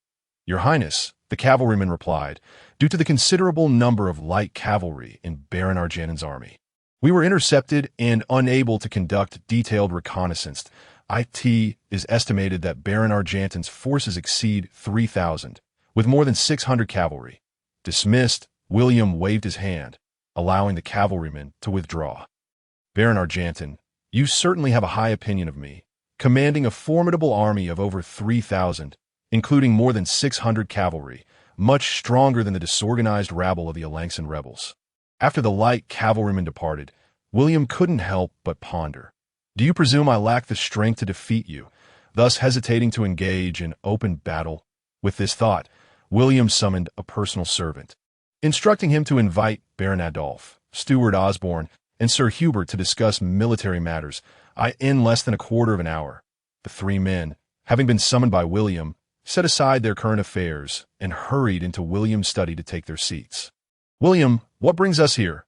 Uncle Adolf inquired first, with curiosity evident on the faces of the others present. "Indeed, Uncle Adolf, Sir Hubert, Steward Osborne, the light cavalry we dispatched have reported that Baron Argenton's army, under Richard, is now less than 60 miles from Alangsson, and they could reach the city walls within 2 days," William stated, surveying the group with a serious expression. "William, can you tell us how many troops this army comprises? Particularly how many cavalry?" Uncle Adolf pressed further. William spoke candidly, detailing the size and cavalry strength of Baron Argenton's forces. "This situation is indeed urgent. William, are you prepared?" Uncle Adolf asked. "Haha, I have long been ready to engage in a fierce battle against Baron Argenton. My soldiers are well prepared, awaiting the opportunity to repel Richard's forces when they attempt to besiege Alangsson," William replied confidently, nodding towards Steward Osborne. "By the way, Sir Hubert, I will dispatch Colonel Daniel Blur and Sir Geoffrey to lead the main infantry regiment of over 2,000 soldiers to garrison the wooden fortress on Loo Hill, with them serving as the primary and deputy commanders. As for the other leaders, they must continue their diligent work. We have done nearly all we can. I trust we will successfully defend Alangsson." "William, aside from Colonel Daniel and Sir Geoffrey's forces, how many capable soldiers do we still have? Can we secure a victory?" Uncle Adolf inquired, unable to contain his concern. "Within Alangsson, we still possess approximately 5,000 troops, including the knightly contingent. While a significant portion consists of new recruits, they can certainly rely on the city walls to withstand Baron Argenton's assault," William assured them. With William's reassurance, everyone breathed a sigh of relief. Exchanging a few words before returning to their duties regarding the city's defense, at by 4 o'clock the following afternoon, Richard's 3,000 troops had encamped less than 2 miles from Alanson, not far away. A cavalry detachment of 300, led by an elderly noble, ascended a modest hill. This nobleman, appearing to be in his late 50s, bore graying hair and beard, with a receding hairline revealing a shiny forehead. He was none other than William's current adversary, Baron Argenton Richard. Baron Richard, a contemporary of William's uncle, despite his aged appearance, sat astride a light-colored warhorse, clad in chainmail and a cloak, donning a Norman nasal helmet. With a long yellow cloak billowing behind him, exuding an air of formidable presence, Richard rode forth, reaching the hilltop, gazing intently at Alanson, nearly 2 miles away. The gentle breeze lifted his cloak, and in his silence, he emanated an imposing aura. Before long, a knight galloped up to his side, bowing respectfully with a hand over his heart. "My lord, the wind atop the hill is strong. It would be prudent for you to return to camp and rest." This tall, robust knight possessed deep-set eyes and a thick beard, wearing a helmet with ear protection, clad in chainmail, and draped in leather armor adorned with the red V crest of the de Vassy family, reinforced with iron plates at key points, and similarly cloaked with a long gray cape, projecting an image of strength. "Sir Martin, I am not as fragile as you might imagine," Baron Richard replied, turning to face Sir Martin. "This Alanson has only recently fallen to William, and yet he has fortified it so remarkably, and we must not underestimate this Lord William. Indeed, my lord, this city likely harbors 4 to 5,000 defenders. And not far off, the wooden fortress holds 2,000 more. These 2 strongholds will serve as a formidable defense. Even if most of these soldiers are new recruits, it will not be an easy task to conquer them." Sir Martin concurred. "Sir Martin, my chief knight," Baron Richard commanded, "let us go and pay a visit to this Lord William." This, Sir Martin hesitated, his expression revealing doubt. "My lord, I have heard that this Lord William is a base-born bastard, mistrustful and cruel, prone to capriciousness, lacking the honor of nobility. I fear he may act without restraint and detain you." "Fear not, Sir Martin." Baron Richard waved his hand dismissively, shaking his head slightly as he spoke, as the heir to the duchy. If he were to engage in such actions, all the nobility would rise in opposition against him. Moreover, is it not you who stands as my protector? "My chief knight, to your command, my lord Baron," Sir Martin replied, placing his left hand upon his chest and bowing deeply. "Even at the cost of my own life, I shall ensure your safety." Baron Richard nodded in acknowledgement, spurring his horse forward, leading 300 cavalry towards the city of Alençon. "Stop, Baron Richard!" Sir Martin and the cavalry reined in their steeds before the northern gate of Alençon. The soldiers stationed atop the gate instantly became tense, gripping their weapons in preparation for battle. Hearing this, Baron Richard proclaimed, "I, Lord Baron Richard, request an audience with William." Sir Martin rode forth, raising his voice towards the soldiers atop the gate. The soldiers exchanged glances, and several quickly turned to ride away, heading to notify William at the mayor's residence. Time slipped by unnoticed for a quarter of an hour, until the soldier who had gone to deliver the message returned to the gate, leaning over to the gathered crowd below and announcing loudly, "Hearken, the Prince William requests Baron Richard to meet him in the central council hall. Only 30 may enter." Sir Martin appeared to be deeply insulted, his face reddening as he fought the urge to curse vehemently. "Sir Martin!" Baron Richard placed a hand on Martin's shoulder, turning to the guards at the gate and commanding loudly, "Open the gates." "We shall enter." With a creak, the heavy oak doors swung open, revealing a wide street flanked by numerous pikemen and archers, seemingly prepared to guard against Baron Richard. "Proceed, Sir Martin," Baron Richard instructed, flicking the reins and signaling for advancement. "Yes, my lord Baron." Sir Martin directed his 30 heavy cavalry to follow, entering Alençon, while the remaining 270 cavalry stayed outside under the watchful gaze of the guards. Clop, clop, clop, at the forefront of the procession, Baron Richard rode while surveying the guards and fortifications of Alençon. Unfortunately, Sir Hubert, leading hundreds of seasoned veterans, surrounded Baron Richard and his cavalry, preventing them from gleaning any useful intelligence as they approached the grand entrance of the municipal hall. 16 buglers sounded a resonant call, their triumphant melodies echoing within. William, donned in a silk blue robe adorned with intricate golden embroidery and the emblem of Normandy, wore a jeweled gold crown atop his head, a jeweled belt cinching his waist, and a flowing crimson cape draping behind him. He sat majestically upon a gilded dais, exuding an air of authority, sword in his left hand and a golden scepter in his right. Beside him was a seat occupied by Baron Adolf, with Steward Osborne standing before them. The sides of the hall were lined with dozens of finely dressed knights, various ranks of military officers, municipal officials, and numerous guards comprising hundreds of cavalry and heavy infantry. As the bugle call ceased, the guards announced loudly, "Sir Hubert seeks audience." Sir Hubert dismounted and approached William, bowing with his left hand over his chest. "Your Highness, Baron Richard has arrived." "Sir Hubert, take your place." William nodded slightly. Yes, Sir Hubert turned to return to his position at William's right side. The sound of urgent hooves echoed from outside the municipal hall. Moments later, Baron Richard, Sir Martin, and a flag-bearer rode into the hall, while the cavalry trailing behind were halted by the guards at the entrance. Baron Richard and his companions halted their mounts before William, grasping the reins with an air of arrogance. The knights, officers, and officials present whispered amongst themselves, exchanging furtive glances.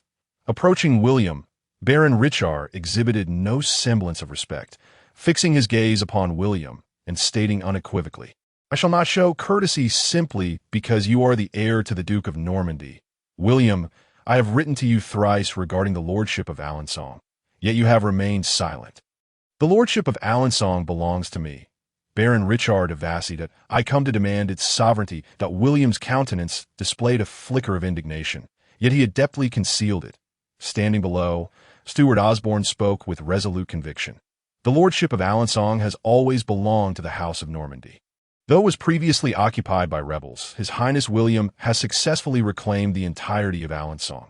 He rightfully possesses full sovereignty over while Lord Baron Richard, the heir to the Duke of Normandy and Conqueror of Alençon, rejects this demand." Baron Richard removed a chainmail gauntlet from his hand, handing it to Sir Martin, who sat upon his horse, fixated on William without uttering a word. Sir Martin took the gauntlet and turned to William, speaking with firm resolution. "Lord Baron Richard de Vassy seeks to contest the fate of Alençon in a duel against the heir of the Duke of Normandy, His Highness William, that he shall invest all his might into this battle. The victor and his descendants shall forever claim the lordship of Alençon." With that proclamation, Sir Martin forcefully cast the gauntlet to the ground.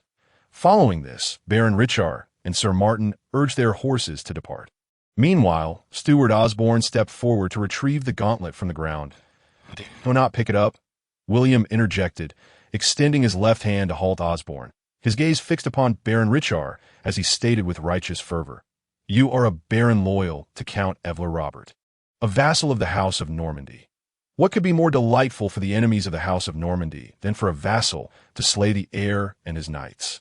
In response to William's inquiry, Baron Richard tilted his head, pointing at William, retorting, "Why should the fate of the lordship of Alençon be determined by a single man's battle, by the duel between our chief knights? Everyone is aware of your motives for threatening now. My strongest knight, Sir Ronald of Evler, has been injured." William regarded Baron Richard without a hint of fear. "The gauntlet lies there. Send forth one person for the duel, or relinquish your claim to the lordship of Alençon," Baron Richard declared decisively with a wave of his right hand. William hesitated, not wishing to involve Sir Hubert in this perilous duel. He neither wanted to see him harmed nor to acquiesce to Baron Richard's unreasonable demands. Firmly resolving to refuse him that moment, Sir Hubert, situated at William's lower right, stepped forward, advancing to Baron Richard's side, and boldly declared, "Your Highness William, allow me to accept the challenge." William looked up at Sir Hubert, remaining silent and offering no affirmation, clearly disapproving of Sir Hubert's request. The knights and officials standing along the sides of the hall turned to gaze, their expressions filled with astonishment. "Why should I entrust the fate of a barony to you alone?" William feigned disbelief in Sir Hubert's abilities, hoping to persuade him to withdraw, questioning with skepticism that it was I who defeated Sir Ronald, the strongest knight of Count Evler. "Your Highness," Who is more fitting to engage in battle than I? Sir Hubert proclaimed with pride, his chest puffed out confidently. Martin once killed 28 men in battle. Are you aware of that? William inquired, his expression one of concern for Sir Hubert. Indeed, I am aware, Sir Hubert replied, exchanging glances with Sir Martin as he stepped forward, affirming, Yes, your highness, I know. Why would you take such a perilous risk, Sir Hubert? William pressed, attempting once more to persuade Sir Hubert to reconsider, his tone laced with concern. Sir Hubert, unwavering, gazed resolutely at William, stating with conviction, I am your loyal knight, and one of your guardians that I cannot stand by idly while your honor is insulted and provoked. Allow me to employ myself for your sake. Should I falter, may God permit Sir Hubert's sword to pierce my heart. Yet if I prevail, may God shield me from calamity. The gathered crowd exchanged glances, many shaking their heads in disapproval, unwilling for Sir Hubert to engage in this life-and-death struggle. Approaching from the third position on the lower right of William was Pharaoh Osborne, who leaned closer to William's ear and whispered, Sir Hubert is our most powerful and loyal commander. We cannot allow him to perish in this duel. He is formidable. William, Baron Adolf interjected, casting a significant glance at William that a baron wagers vast lands as stakes. We cannot consent to this duel. Pharaoh turned to look at Baron Adolf, continuing his plea in William's ear. He has defeated our strongest knight, Sir Ronald of the Earl of Eveleigh. I am well aware of his capabilities. Baron Adolf regarded Pharaoh, affirming, How can we be sure they will not ambush us from behind or in secret, unseen by anyone? Moreover, we cannot rely on Baron Richard's integrity. That is beyond the city walls. Should we emerge victorious, what if Baron Richard reneges and leads his forces against us? It would spell our doom. Pharaoh grasped the armrest of William's chair, turning to Baron Adolf. No, Baron Richard is not of such character. Both my father, Count Robert, and I know his true nature. Baron Adolf deliberately spoke loudly, nodding towards Baron Richard, asserting confidently. Below, Baron Richard listened to their exchange, raising his right hand and declaring unequivocally, I swear by God's name, having made a promise, I shall resolutely uphold it, never to betray. Listening to the debate, William turned to Butler Osborne, seeking his counsel. Allow him to fight. Master William, he shall give his utmost in battle. Butler Osborne glanced at Sir Hubert, contemplated briefly, and then turned back to William. Sir Hubert, don the iron gauntlet. He encouraged his gaze steady upon Sir Hubert. Hearing this, Sir Hubert knelt, reaching down to retrieve the gauntlet from the ground, then looked up at William. May God grant you strength. William bestowed his blessing upon Sir Hubert. May God grant me strength. Sir Hubert replied, gazing down at the gauntlet in his hand. The outcome left the assembly in astonishment, exchanging bewildered looks. Sir Hubert turned, raising the gauntlet in his right hand as a signal. The opposing Baron Richard and his entourage said nothing, turning their horses and departing with their cavalry. Witnessing their brazen exit, William anticipated their arrogance, but found it unacceptable. The crowd wore expressions of anger, voicing their disapproval of Baron Richard's insolent demeanor. Gentlemen, disperse. William waved his hand, urging the assembly to leave. Rising, he addressed Sir Hubert. Sir Hubert, come with me. I have something to present to you that may save your life in a crucial moment. Yes, your highness, replied Sir Hubert, bowing and stepping forward to follow William. After a short distance, they arrived at the rear courtyard of the town hall, where only a few infantry guards were present to avoid interruption. Upon entering this secluded area, a peculiar suit of armor mounted on a wooden frame captivated Sir Hubert's gaze. The polished breastplate gleamed, featuring a prominent ridge that resembled a chicken's chest, with two large thigh-shaped iron plates connected below to serve as greaves. Additionally, the armor boasted a grand winged helmet, with neck and shoulder protection crafted from interlocking iron plates. Its arm, hand, leg, and boot defenses were composed of resilient iron strips embedded in leather armor, with iron plates safeguarding the wrist, shoulder, and knee joints seamlessly integrated with the arm and hand protection. Within, a complete chainmail suit, including a chainmail coif, provided substantial defense against most slashing and piercing attacks. This entire suit of armor appeared nearly impenetrable from the front. Except for slight gaps during extensive movement, it effectively shielded vital areas of the body, while the internal chainmail offered excellent protection overall. However, the rear was less fortified due to technological limitations, prioritizing frontal defense. William led Sir Hubert closer to the armor, lightly tapping the breastplate with his right hand, and turned to Sir Hubert, saying, "Sir Hubert, I have named this armor plate armor. The breastplate here is its most formidable component. To forge this piece, I employed 12 experienced blacksmiths, meticulously refining the finest iron into steel, hammering it into plates over 9 days to create this masterpiece." He continued, "The grand winged helmet was crafted in a similar manner, consisting of a helmet and visor formed from 2 iron plates of differing sizes. The greaves, shoulder plates, and iron boots are inspired by the techniques of ancient Roman scale armor, allowing for unhindered movement. Coupled with the chainmail underneath, including the coif, this armor provides exceptional defense against slashing, stabbing, and arrow attacks." Sir Hubert was utterly astonished by the armor. As a seasoned veteran, he immediately recognized the formidable protective capabilities of this so-called plate armor, particularly the breastplate and the all-encompassing winged helmet, whose defensive prowess far surpassed existing chainmail. Most swords and spears would struggle to penetrate, and even arrows from longbows might not breach the breastplate and helmet in Sir Hubert's estimation. His keen battlefield instincts prompted him to consider the possibility of equipping the entire army with such plate armor. "Your Highness, can this plate armor be outfitted for the entire army, at least for our heavy cavalry?" Sir Hubert inquired, turning to William. William shook his head, regret evident in his tone as he replied, "Alas, it is not feasible, at least not in the short term. The other components may be manageable, but the breastplate and helmet are handcrafted, making them prohibitively expensive, nearly 7 to 8 times the cost of current chainmail and Norman helmets." Sir Hubert, upon hearing William's response, also shook his head in disappointment, gazing at the plate armor with a glimmer of hopeful resolve. He believed that if such formidable armor could be produced, advancements in craftsmanship over the next decade might allow for mass production and outfitting of cavalry units. William gazed earnestly at Sir Hubert, offering a heartfelt blessing. "Sir Hubert, don this plate armor. May it protect you and ensure your safe return from this fateful duel." Sir Hubert, upon hearing William's words, could not help but be overwhelmed with emotion, tears welling in his eyes as he knelt on one knee to embrace William, kissing him on the cheek. As they released each other from their embrace, Sir Hubert rose and turned to stride towards the armor rack. He first donned a full suit of chainmail, complete with a coif over his padded garments.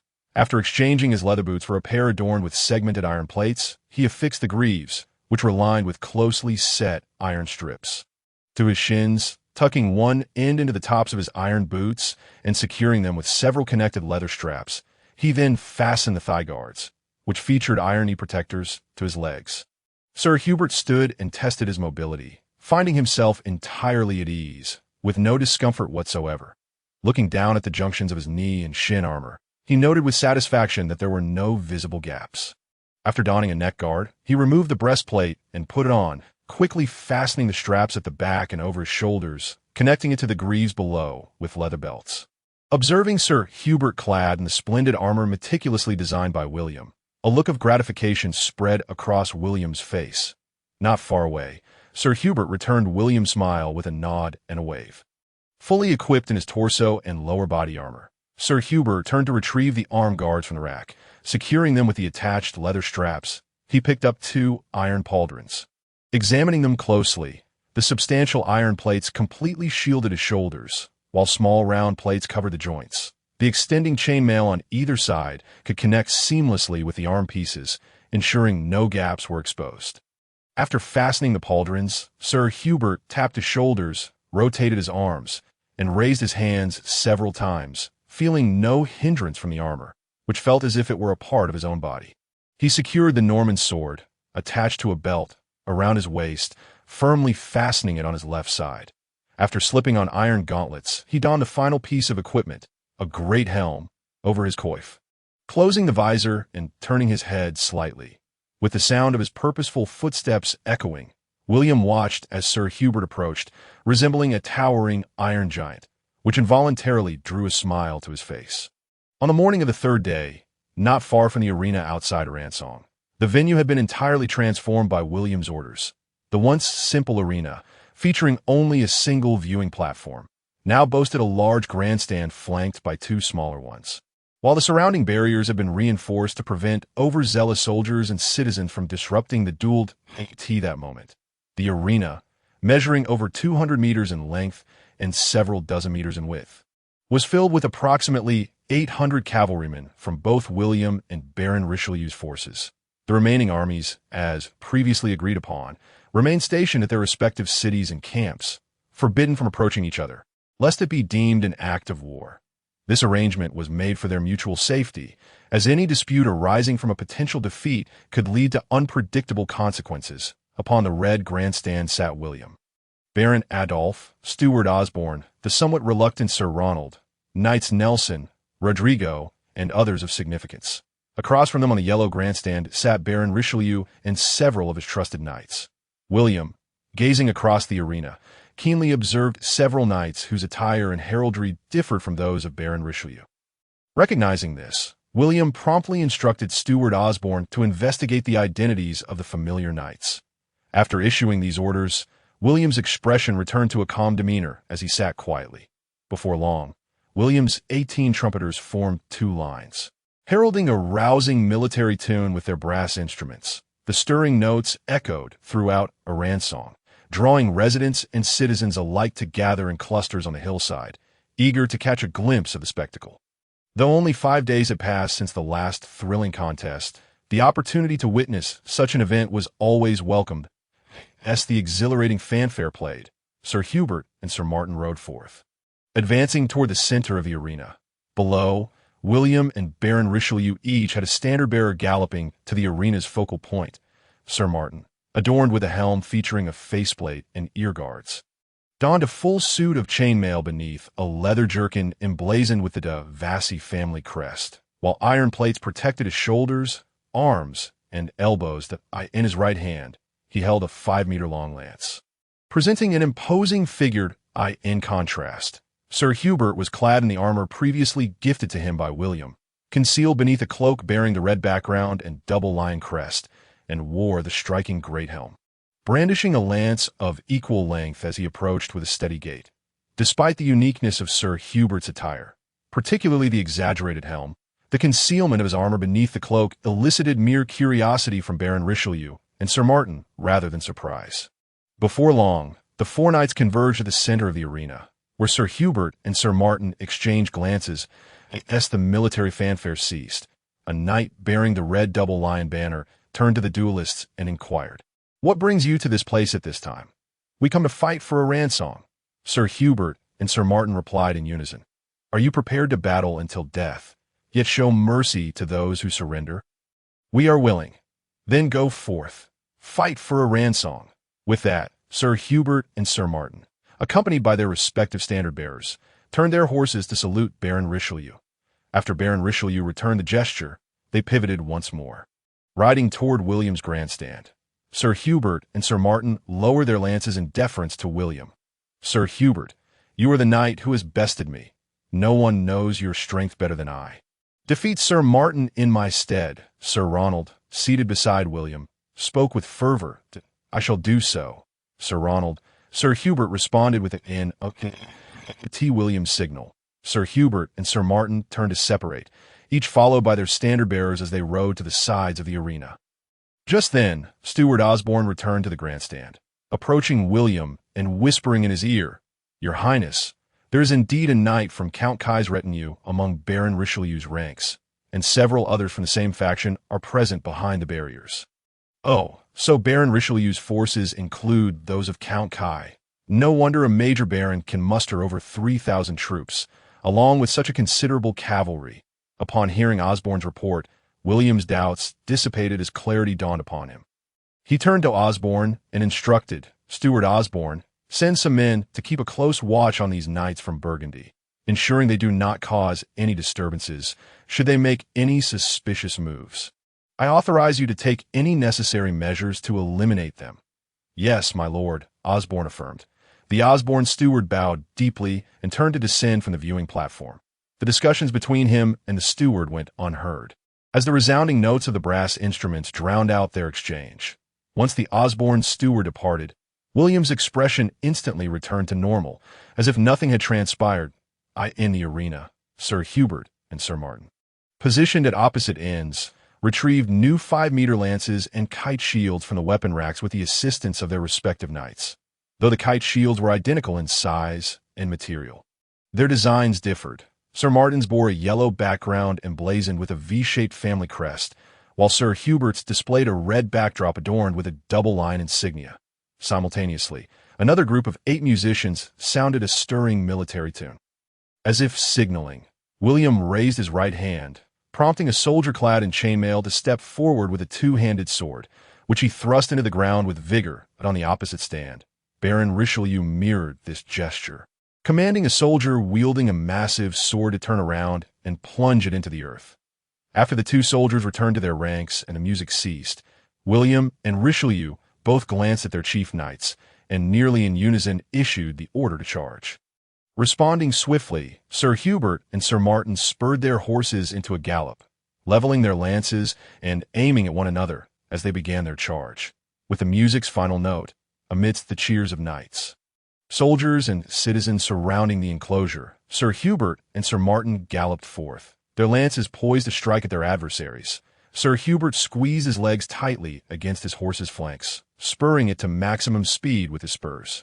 Firmly seated atop his galloping steed, Sir Hubert held his kite shield forward with his left hand while slightly adjusting the direction of his lance with his right, carefully aiming at Sir Martin's form. It is worth noting that both Sir Hubert and Sir Martin wielded practice lances devoid of iron tips. Their objective in this clash was to unseat one another, should one be dismounted. Even if capable of continuing the fight, they would find themselves at a distinct disadvantage against their mounted opponent. The sound of hooves thundered like spring thunder, creating an urgent and fierce atmosphere as the 2 lances drew near. With a resounding crack, Sir Hubert's lance shattered, while Sir Martin's lance passed harmlessly by. Regrettably, this strike was deflected by Sir Martin's shield, merely causing him to stagger slightly. Undeterred, Sir Hubert galloped forward, swiftly reaching the weapon rack where 3 practice lances were lodged. Drawing one forth with his right hand and redirecting his horse to continue the charge, Sir Martin, having been affected by the previous strike, lagged slightly behind in speed. As he turned, he found Sir Hubert already charging toward him. Amidst the enthusiastic cheers of the crowd, the 2 knights drew closer once more. In the arena, Sir Martin, due to his hurried turn, struggled to stabilize his lance, which wobbled precariously. In contrast, Sir Hubert remained steady, his lance firmly aimed at Sir Martin, exhibiting minimal tremor as he prepared for the engagement. With another crack echoing through the air, Sir Hubert's lance struck true, impacting Sir Martin's shield and shoulder armor with tremendous force, nearly toppling him from his mount. "Charge!" William exclaimed from the viewing platform, unable to contain his excitement as he stood, fists raised in fervent cheer. The spectators on William's side shared his enthusiasm, their faces alight with smiles and shouts of encouragement, creating a lively atmosphere. Conversely, the mood among Baron Richelieu's supporters was somber. Several knights furrowed their brows, turning their heads away in discomfort. Sir Hubert continued to press his advantage, seizing another lance and charging forth, while Sir Martin noticeably lagged several beats behind. In an effort to match his opponent's speed, Sir Martin clamped his legs against his horse's sides and urged it onward, despite his best efforts to maintain his balance. The hurried turn and acceleration caused him to sway uncontrollably, resulting in his lance bobbing erratically as he struggled to aim at Sir Hubert. Seizing the opportunity, Sir Hubert steadied his lance and lunged towards Sir Martin. With a decisive crack, Sir Hubert's lance splintered, unerringly striking Sir Martin's chest and sending him tumbling from his steed, the force causing the saddle and its accompanying cloak to fall away, while his mount galloped off into the distance. William could not contain his elation, raising his fists in triumph and cheering loudly. The spectators surrounding him also stood, erupting in exuberant applause and embraces. Sir Hubert, having effectively secured victory, remained composed, retrieving a chain flail from his saddle and swinging it vigorously before launching it toward the fallen Sir Martin. Thud! As Sir Martin struggled to rise from the ground, he was struck solidly by the chain flail, sending him tumbling once more. "Finish him," William urged, his gaze fixated on the duel unfolding below. Meanwhile, Baron Richelieu and his knights averted their eyes, Unable to watch to the side of Richelieu's platform, a knight clad in chainmail and a red cloak adorned with a white eagle rose to leave. "Sir Tim, where do you think you're going?" Baron Richelieu inquired upon noticing Tim's departure. "I apologize, Baron Richelieu, but a conflict has arisen between my knights and those of William's side, and I must intervene." Sir Tim fabricated a seemingly reasonable excuse. Bowing sincerely, Baron Richelieu merely nodded, gesturing for Tim to depart before returning his attention to the duel. Sir Hubert turned his horse and swung the chain flail once more, aiming it at the struggling Sir Martin. Thud, crack, thud. Sir Martin was struck repeatedly, akin to a solitary vessel tossed about by tumultuous waves, teetering on the brink of capsizing. "Sir Martin, surrender. You cannot hold out much longer with only a kite shield," Sir Hubert urged, halting his steed as he addressed the beleaguered knight still attempting to rise. After a moment of silence without a response, Sir Hubert's expression hardened, and he declared gravely, "Sir Martin, I admire your courage. But this time, I shall bring your chapter to a close." As Sir Hubert charged with the flail raised, Sir Martin, still on the ground, deftly grabbed the fallen saddle, ensnaring the hooves of Sir Hubert's charging horse.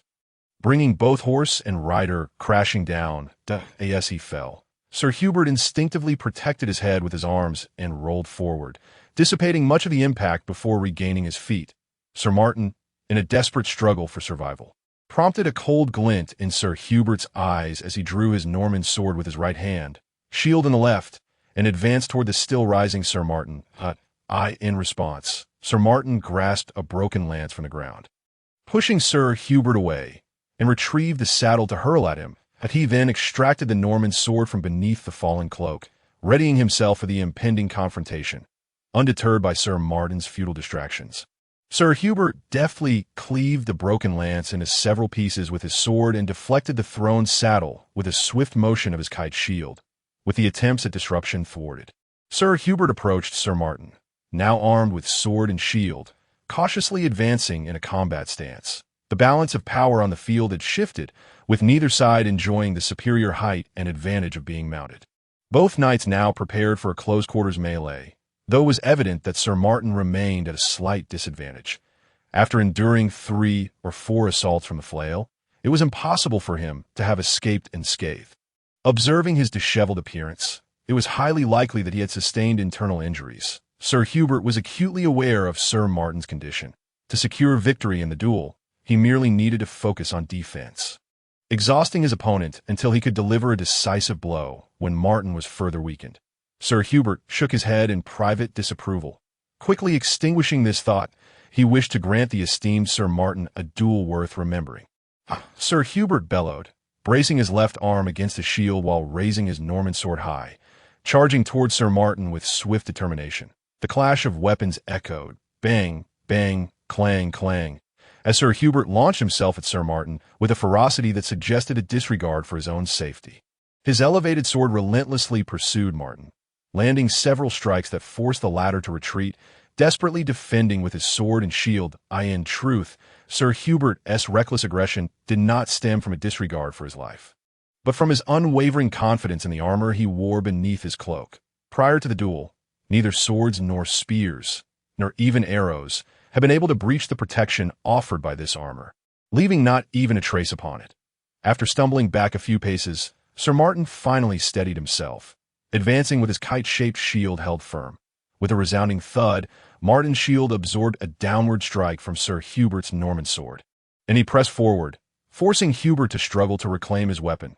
With a taut grip on his sword, Martin lunged fiercely at Hubert's chest. The blade pierced through the cloak and struck his breastplate. Martin was filled with a surge of unexpected triumph. However, the glimmering armor revealed beneath the cloak, coupled with the sparks that flew as the sword grazed the metal, extinguished the smile from his face. Slowing his movements, Sir Hubert, glancing at the torn cloak and exposed armor, felt a twinge of relief, quickly followed by a surge of frustration at his own oversight. He forcefully deflected Martin's sword to the left and raised his weapon high to bring it crashing down upon Martin's blade. With a decisive clang, Hubert's powerful strike sent Martin's sword clattering to the ground. Seizing the opportunity, he readied himself to thrust at Martin's torso. Unfazed, Martin swiftly removed his kite shield with his left hand and hurled it towards Hubert, pivoting on his heel to sprint towards a large sword embedded in the ground, grasping its hilt with both hands. The moment Martin wielded the great sword, he seemed revitalized, attacking Hubert with a series of fierce slashes that forced Hubert to retreat in disarray. The disparity in their armaments was glaringly apparent. Hubert's shield was quickly battered, losing considerable segments, while his grip on the Norman sword faltered, as if it might be dislodged at any moment. Faced with a weighty, sharp blade, Sir Hubert dared not meet the blows head-on. Even clad in armor, he could not be certain he would withstand the tremendous force of Martin's strikes.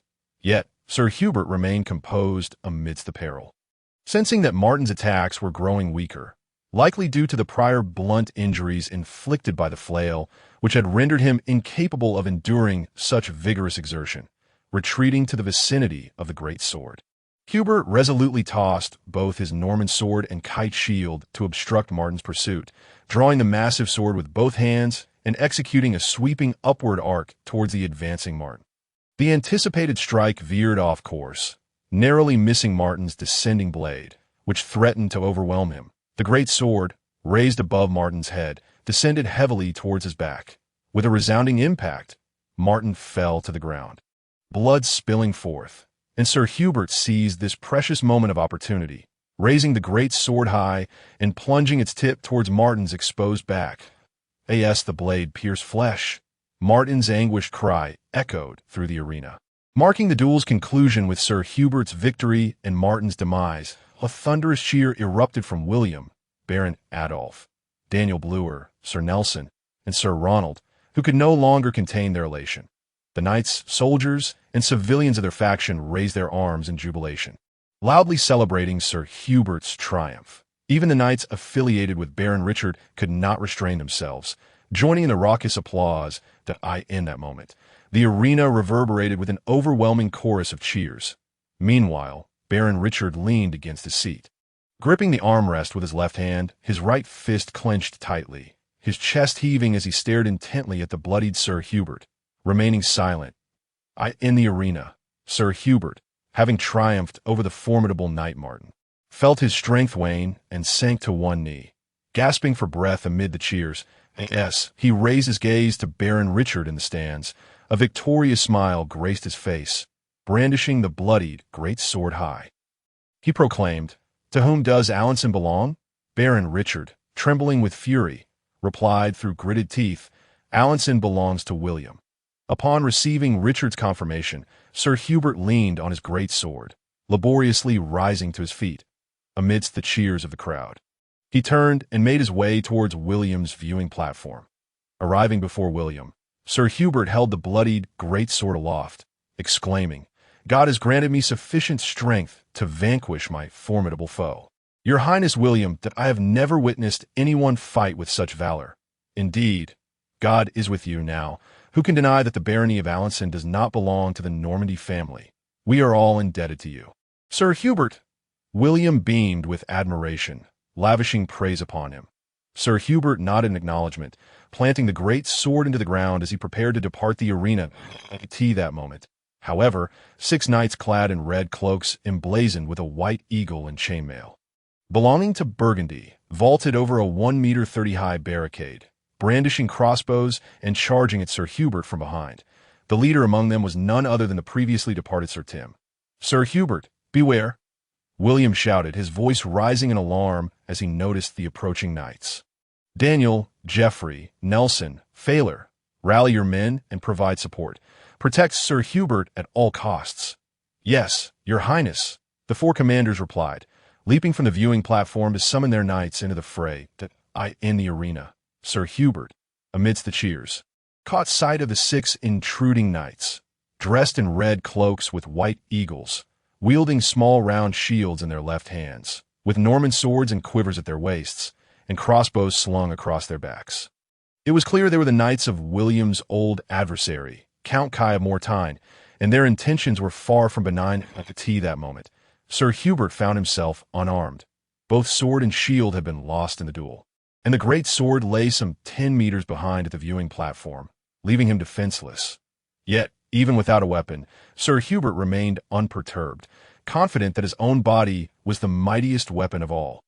Even unarmed, he believed he could overcome the 6 attacking knights. However, as he observed the crossbows being drawn from behind, an inexplicable trepidation began to settle in his heart. As early as the Warring States period, China had already employed crossbows, with the renowned Pang, one leading an army that fell victim to Sun Bin's ambush of crossbow formations, resulting in the complete annihilation of his forces. This weapon is famously referred to as the Night Killer, not only due to its considerable range, but also its formidable penetrating power, rendering the chainmail of knights utterly ineffective against the bolts of a crossbow. Historically, the inception of the crossbow was placed in the 11th century.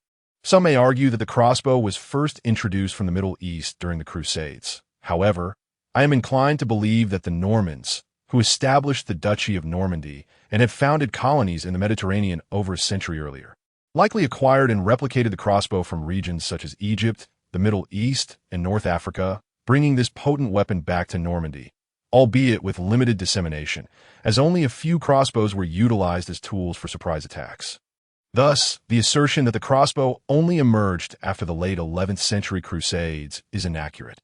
It can be said that the Crusades merely popularized this formidable weapon. Sir Hubert, having heard of the crossbow's formidable reputation, found himself clad in a dove breastplate and a grand winged helmet that could withstand longbow shots. Yet without having tested the dove breastplate against crossbow bolts, he felt uncertain about its efficacy in offering protection. As his gaze swept the surroundings, he noticed the shields he and Martin had abandoned were lying beside the 6 Burgundian knights, prompting him to forego the idea of retrieving a shield for defense against the incoming bolts. He swiftly turned to face the 6 Burgundian knights, retreating rapidly to evade the concentrated fire of 6 crossbows. Sir Hubert drew a red cloak measuring approximately 1.6 meters in length from his back, intending to utilize it as cover during his retreat. With a mighty roar, Sir Hubert hurled the red cloak forward. Its dimensions of 1.6 meters by 1.2 meters unfurled in midair, creating a vibrant crimson barrier. The 6 Burgundian knights, led by Sir Tim, raised their crossbows, prepared to shoot, only to be astonished by the sight of Sir Hubert's figure entirely obscured by the expansive cloak, rendering him an elusive target. At that moment, a clamor arose behind them. It was Steward Osborne, accompanied by over a dozen knights and soldiers, arriving belatedly. Following William's orders to dispatch several lurking Burgundian knights, Steward Osborne managed to pursue and appeared not far behind them. Even more alarming was the sight of dozens of knights under Baron Richard, brandishing swords, rushing towards the 6 Burgundians with fierce intent. For the knights under Baron Richard, despite their chief warrior's defeat, this was a fair duel, and they would not tolerate conspiracy or assassination to tarnish its sanctity. The sudden appearance of allies intending to assassinate Sir Hubert was utterly unacceptable to them. Time was of the essence. Surrounded by pursuers, the 6 Burgundian knights had no choice but to aim their crossbows at the cloak, hoping that at least 1 or 2 of the bolts might miraculously strike true. 6 bolts flew through the air, piercing the thin fabric of the cloak before continuing towards the figure concealed behind it. The sound of impacts echoed as less than 2 bolts struck Sir Hubert's dove breastplate, their tips colliding harmlessly against its smooth, sturdy surface, producing mere sparks without inflicting any damage. As the cloak fell to the ground, Sir Tim and his companions stared in disbelief at the unscathed Sir Hubert. Alongside the 2 fallen bolts, unable to comprehend how anyone could survive the onslaught of the so-called Night-Killers, at this juncture, the knights under William, along with the soldiers led by Steward Osborne and those under Baron Richard, had encircled them, leaving Sir Tim and his companions no time to launch another volley. Sir Hubert, meanwhile, remained protected by the shield wall. Initially, Sir Tim and his comrades intended to brazenly shoot at Sir Hubert in the arena, inciting William and his allies against Baron Richard's faction, hoping to provoke an attack that would lead to William's demise. However, the outcome was clear. Sir Hubert, shielded by his dove breastplate, remained unscathed, and although William's faction was angered, they maintained a semblance of composure, prioritizing the protection of Sir Hubert instead of directing their wrath towards Baron Richard's faction, focusing instead on the 6 assailants present. Now, the 6 Burgundian knights faced not only the wrath of William's knights, but also the encroaching forces of Baron Richard's men. Realizing that a direct confrontation held no promise of victory, they contemplated surrendering to Baron Richard's faction, as they were still allies. Falling into William's hands would spell certain doom for them. Yet, just as they prepared to relinquish their weapons, Steward Osborne, mingling among Richard's knights, mercilessly thrust his sword, swiftly ending the lives of no fewer than 4 Burgundian knights, leaving only their leader, Sir Tim, and one other to surrender to Baron Richard's forces.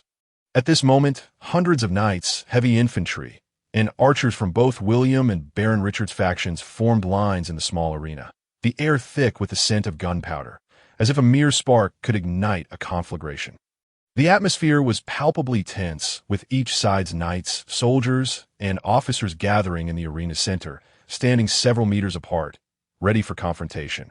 The knights under William demanded the surrender of the captured culprits, Sir Tim and another Burgundian knight, while those from Richard's faction firmly refused, asserting that these individuals were their prisoners and allies, and thus it was their internal matter to resolve without outside interference. William's knights, incensed by Baron Richard's obstinate response, vehemently insisted on the delivery of the perpetrators, warning that refusal would imply complicity in the assassination attempt against Sir Hubert. The tension between William's forces and Baron Richard's faction intensified, the exchange of words threatening to escalate into physical conflict, potentially igniting a new war. Such an eventuality would render Sir Hubert's hard-fought duel meaningless, a scenario William could not allow to unfold. Determined to prevent further escalation, William decisively stepped through the throng, shielded by his loyal knights, preparing to negotiate with Baron Richard. Upon seeing William approach, his knights and soldiers fell silent, parting to create a path to him. "Why, Lord Baron Richard, I beseech you to step forward," William called out, his voice resonating through the assembly. Shortly thereafter, Baron Richard emerged on horseback, placing his left hand over his chest with a look of contrition. "Why, Lord William, I sincerely apologize for the turmoil that has arisen. I beg your forgiveness, Lord Baron Richard. If that is the case, might I request the handover of the 2 miscreants for my judgment?" William inquired, nodding and smiling. "I regret to inform you, my Lord William, that I am bound by a pact with these knights, with a duty to ensure their safety. I shall, however, impose penalties for their transgressions," Baron Richard replied, gently shaking his head in refusal. The 2 captured knights, Sir Tim and his companion, upon hearing Baron Richard's words, felt a glimmer of hope ignite within them. Lifting their gazes in expectation towards Richard, them. Surrendering to William spelled certain death, but being handed over to Baron Richard offered a different fate, as allies would not betray one another. They thought that perhaps Richard would merely vent his frustration by administering a beating, or perhaps negotiate a financial settlement, providing William with a convenient scapegoat. Unless Richard wished to alienate his ally, Count Kai, and jeopardize the unity of their combined forces. Meanwhile, the knights and soldiers under William's command glared at Baron Richard's response, hands instinctively resting on their swords, prepared for conflict at the slightest provocation. "Lord Baron Richard, your actions amount to shielding the assassins of knights, a transgression intolerable in this world," they declared vehemently. "Should this matter come to light, it would undoubtedly tarnish your reputation, leading others to believe you are complicit with them. That if the Holy See were to learn of this incident, it is unlikely they would tolerate such transgressions." William invoked the discussions of the nobility and the church, his tone laced with a veiled threat, urging him to weigh the consequences carefully. "To shield these miscreants at the expense of your own honor is hardly worth it. Should the Holy See impose their severe penalties, such as excommunication, the ramifications would be dire. Is it truly worth it to curry favor with Count Kai? Your actions may even lead to his disdain, leaving you caught like a mouse in a trap." Suffering from both sides, upon hearing William's words, Baron Richard fell into contemplative silence. He was acutely aware of the implicit threat and recognized the likelihood of the events William described coming to pass. Even if the initial impact was minimal, William would surely amplify the situation until it became a widely known scandal. At that point, Richard's standing among the nobility and the church would be irrevocably damaged. An excommunication could very well be a possibility for implicating Count Kai. William, being his adversary, would undoubtedly seize this opportunity to tarnish Kai's reputation. In such a scenario, Richard would find himself caught between Lord William and Count Kai. Despised and antagonized by both. A most unenviable position indeed. Under the weight of such considerations, Baron Richard hesitated, casting a sidelong glance at Sir Tim and his companion, his gaze growing colder. He then raised his eyes to William and stated, "Very well. Your Highness, I shall leave these two in your custody. However, I insist that their fate be determined by Sir Hubert. I accept, Baron Richard. You are a noble and discerning lord, and I, William, shall honor your request." William replied, a smile curling at the corners of his mouth as he praised Richard at this moment.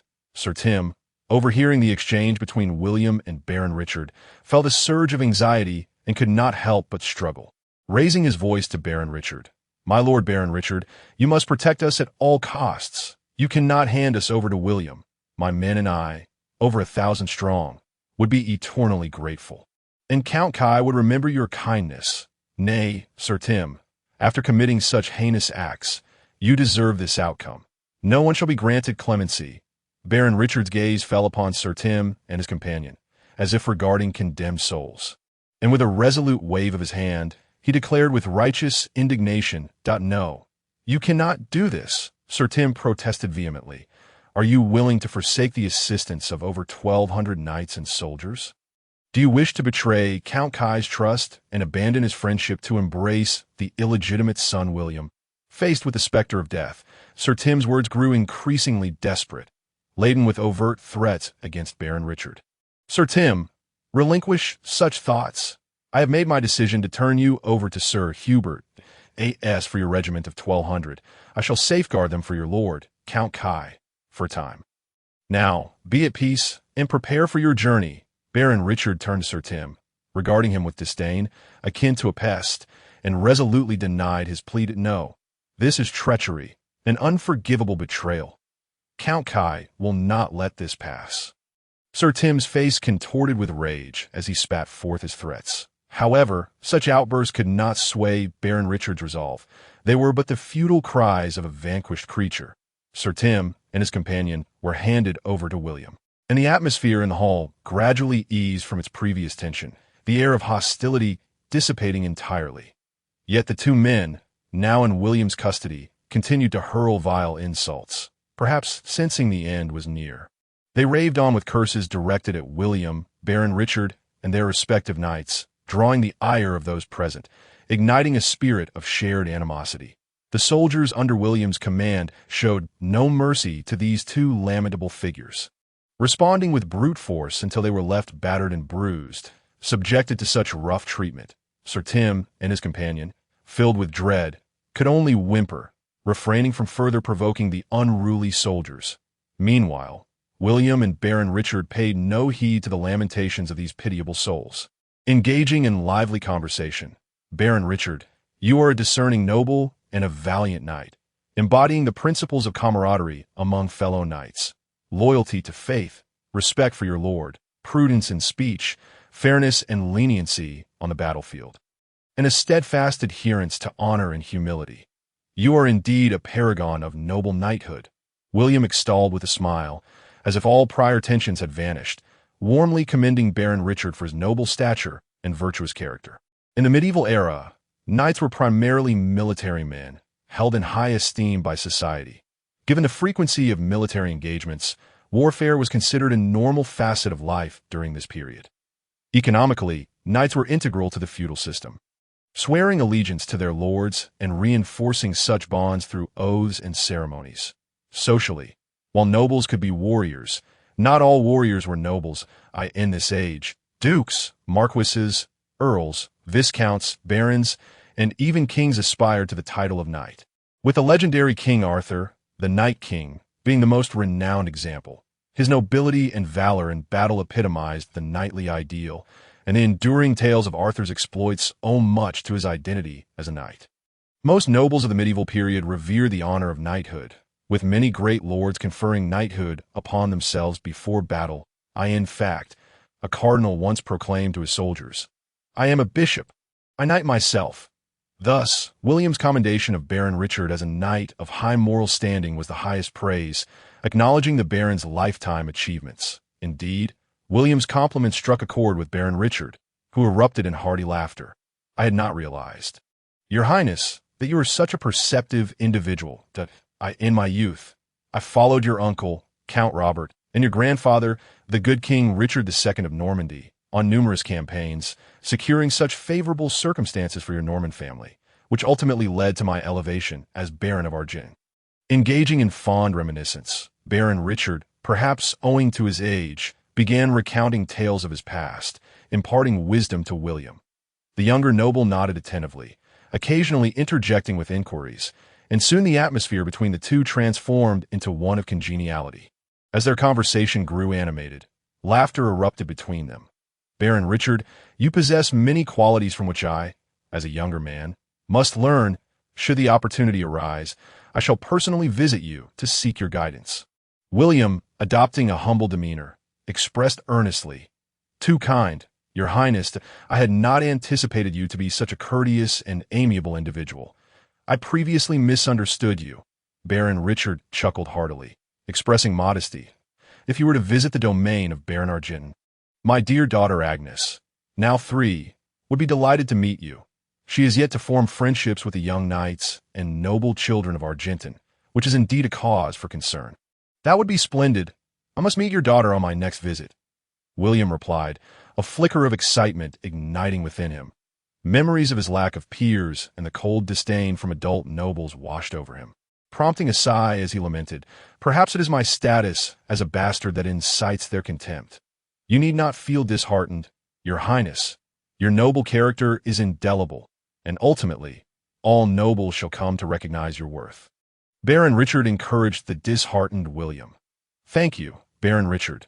Your words have uplifted my spirits," William said, his sorrow dissipating as he looked at Baron Richard with gratitude. "Yet, it is you who suffered a loss in this duel. With the passing of Sir Martin, a most esteemed knight, that I mourn his death deeply. There is no need for sorrow over Sir Martin's demise. The duel with Sir Hubert was a fair contest, and it remains the most spectacular duel I have ever witnessed. I believe Sir Martin would not regret falling in battle against Sir Hubert," Baron Richard reassured him. Despite feeling somewhat disheartened, Baron Richard did not harbor any resentment towards William. Rather, he offered him words of comfort. "Nevertheless, I still hope there can be some form of recompense for Sir Martin." William said earnestly that by the way, "Your Excellency, Baron Richard, does Sir Martin have any descendants?" "Indeed, he does.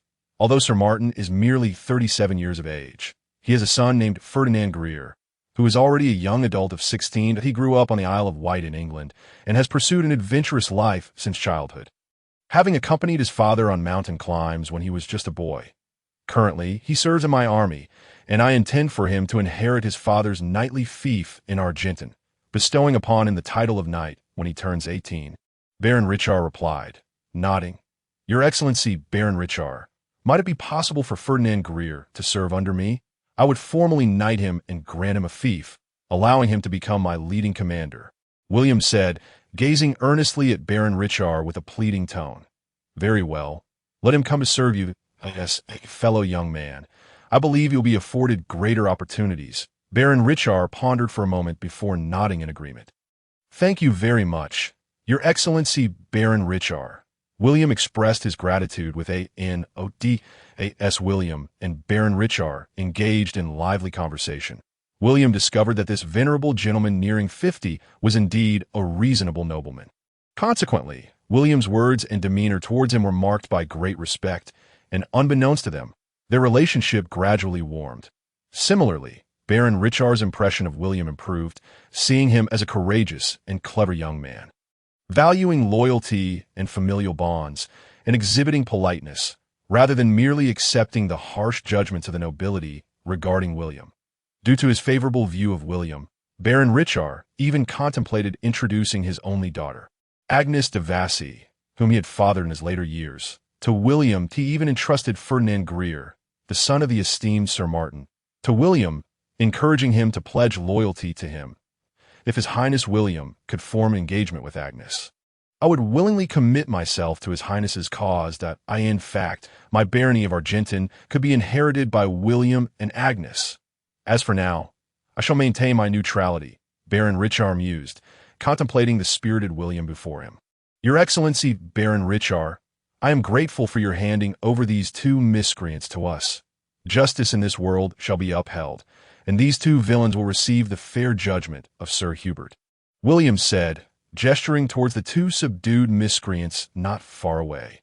"There is no need for excessive formality, Your Highness William. I implore you to allow Sir Hubert to pass judgment on their crimes." Baron Richard replied with a nod.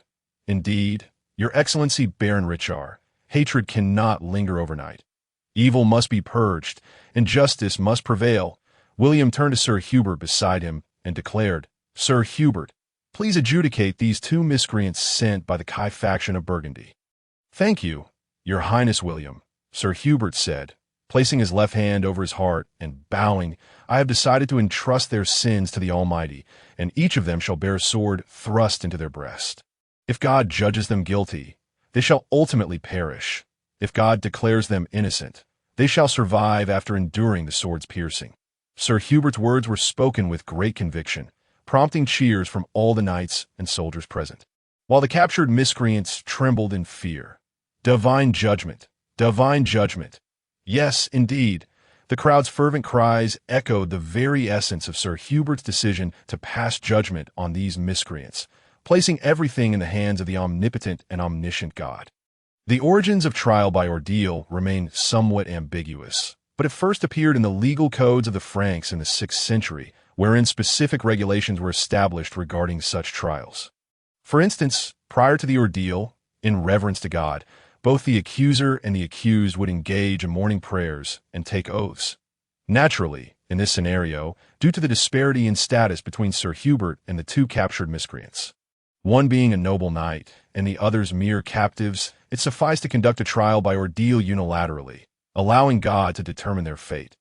Not only in the Frankish territories, but also in Germania, Britain, and Catalonia, traces of trial by ordeal can be observed that, in fact, such trials were not only used to determine guilt for heinous crimes like murder, arson, theft, witchcraft, and forgery. The populace often preferred ordeals over legal proceedings.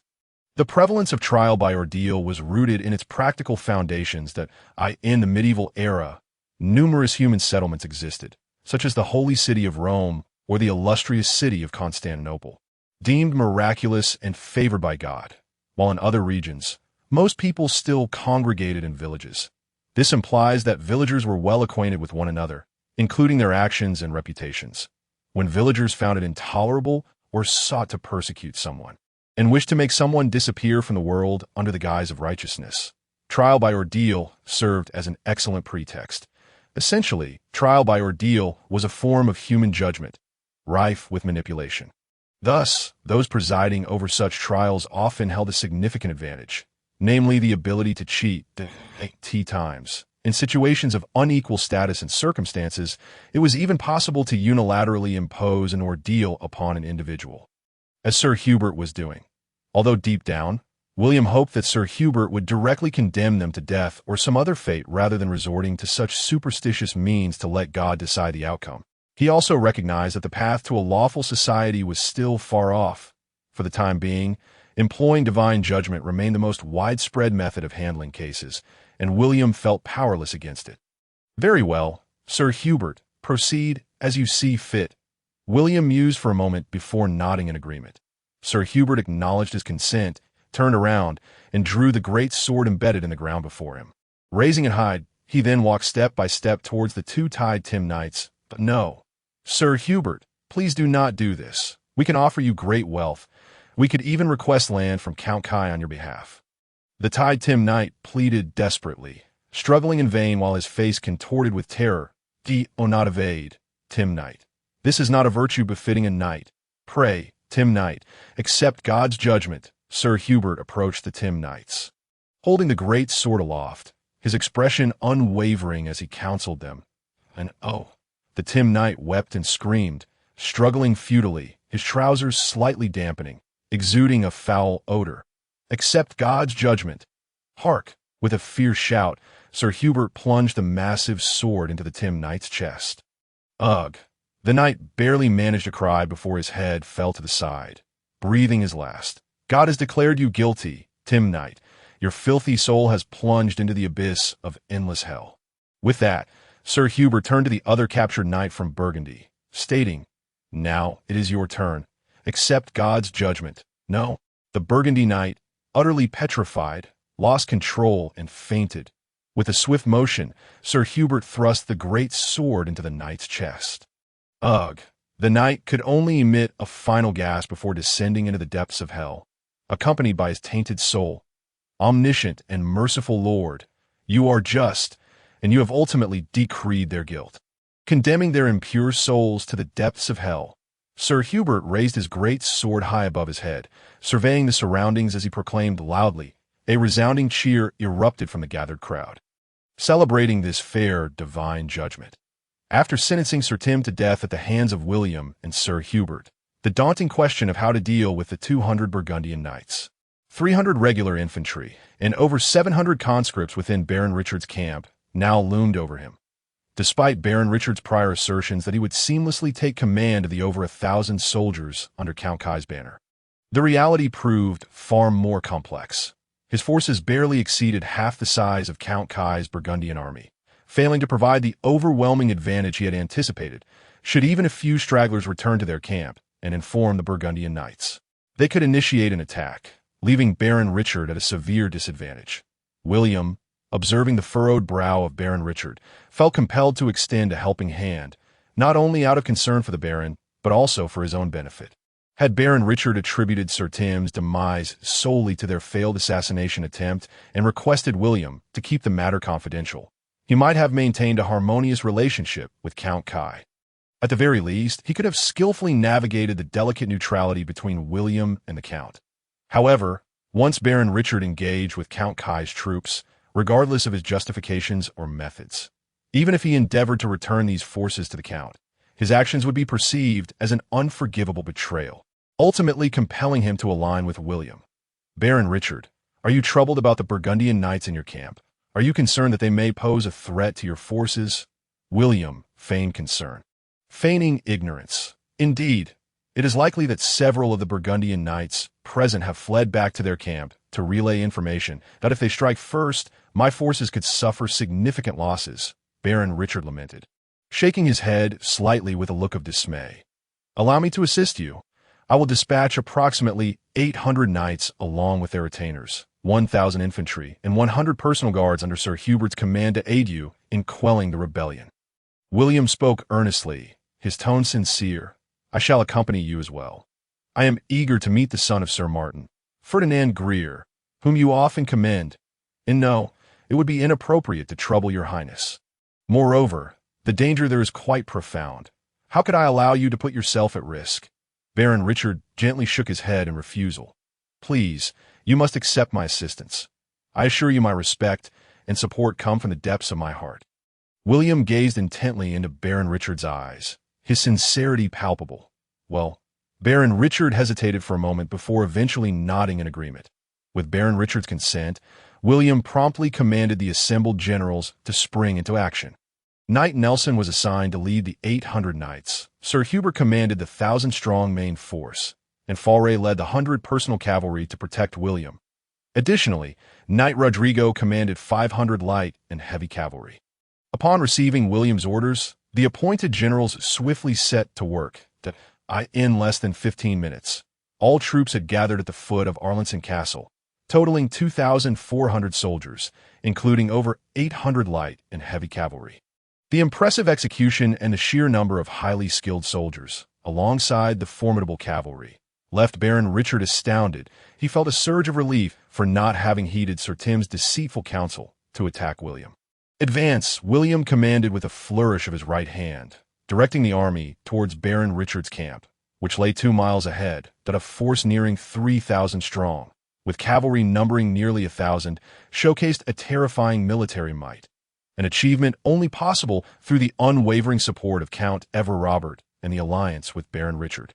After an hour of marching, William and Baron Richard arrived at a small hill overlooking the coalition's encampment. From this vantage point, they beheld the chaos below, where plumes of smoke and flames rose into the air, accompanied by the cacophony of battle cries.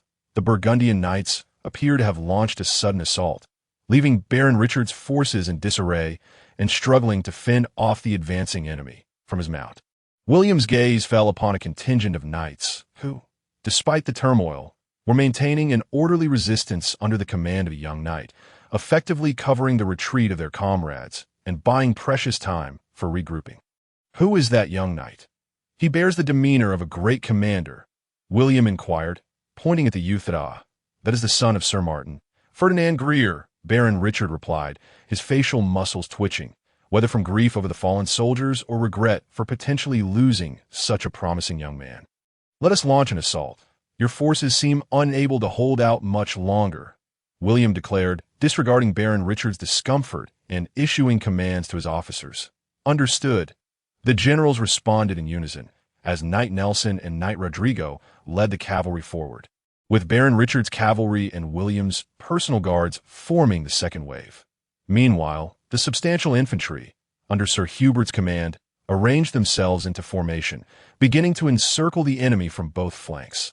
This confrontation became a showcase for William, as his cavalry, outnumbering the Burgundian knights by several times, charged down the slope with terrifying momentum, crashing into the enemy's rear in an instant. 400 foes were slain by lances, while the surviving soldiers fled in panic, scattering the Burgundian knights' formation. The infantry from William's forces swiftly brought down the fleeing knights and soldiers, claiming their lives, with only a handful of quick-thinking knights and soldiers managing to surrender. As the flames of battle subsided, Count Kai's forces, numbering over 1,000, had been utterly decimated by William, leaving only a little over 1,000 survivors from the Arjanan army. Despite the victory, Baron Richard found little joy in the outcome. Over 1,000 lives lost, including 200 Burgundian knights captured by William. That was a ruthless blow indeed. This calamity effectively severed Baron Richard's ties with Count Kai, and it seemed inevitable that he would soon have to join William's ranks. Though Baron Richard's face betrayed his dismay, he held no animosity towards William. Instead, he marveled at William's decisiveness and cunning. Such a figure was capable of achieving greatness. Perhaps, beneath his troubled exterior, Baron Richard harbored a unique admiration for William, viewing him with the fondness one might reserve for a son-in-law. Overwhelmed by Baron Richard's unexpected concern, William sought to change the subject. Baron Richard, please introduce me to the young hero Ferdinand Grier. I am eager to meet such a remarkable youth. Come with me. Your Highness. Baron Richard regained his composure and stepped forward to lead the way. William, unwilling to feign reluctance, followed closely behind Baron Richard, safeguarded by his personal cavalry, until they arrived at a dilapidated encampment where a young knight was directing soldiers in clearing the area and tending to the wounded. Ferdinand, come here at once. Baron Richard called out, gesturing for the young knight. Upon hearing his name, Ferdinand hastily abandoned his task and rushed over, clearly holding deep respect for Baron Richard, with a cropped brown crew cut, a youthful yet sharply defined face, and a pronounced hawkish nose. Ferdinand wore a confident smile. This was William's first impression of the young man, named Ferdinand Grier. Ferdinand, I bring you unfortunate news. Your father, Sir Martin, has perished in a duel to the death. Baron Richard gently patted the young man's shoulder, offering words of comfort. I hope you do not harbor hatred towards anyone because of this. Upon hearing the news of his esteemed father, Sir Martin's demise, Ferdinand did not weep aloud. Instead, his eyes glistened with unshed tears as he gazed up at Baron Richard and replied, My lord Baron Richard, my father was well prepared for his own death. It is the finest resting place for him as the chief knight, that I respect his choice. Therefore, I shall not despise anyone, nor shall I wallow in self-pity. At that moment, William approached with Sir Hubert. Speaking up, what a strong young man you are, Ferdinand Grierls. Your father would be proud to hear your words. Sir Martin, your father, was the most formidable and courageous knight I have ever known, and I am deeply sorry for his untimely passing. Sir Hubert, standing beside William, stepped forward, placing his left hand upon his chest and bowing deeply to Ferdinand. Who are these two? Ferdinand inquired, observing the noble-looking boy and the imposing knight before him. Turning to Baron Richard for clarification, these two are none other than His Highness Prince William, heir to the Duchy of Normandy, and Sir Hubert, the knight who faced your father in combat, Baron Richard introduced.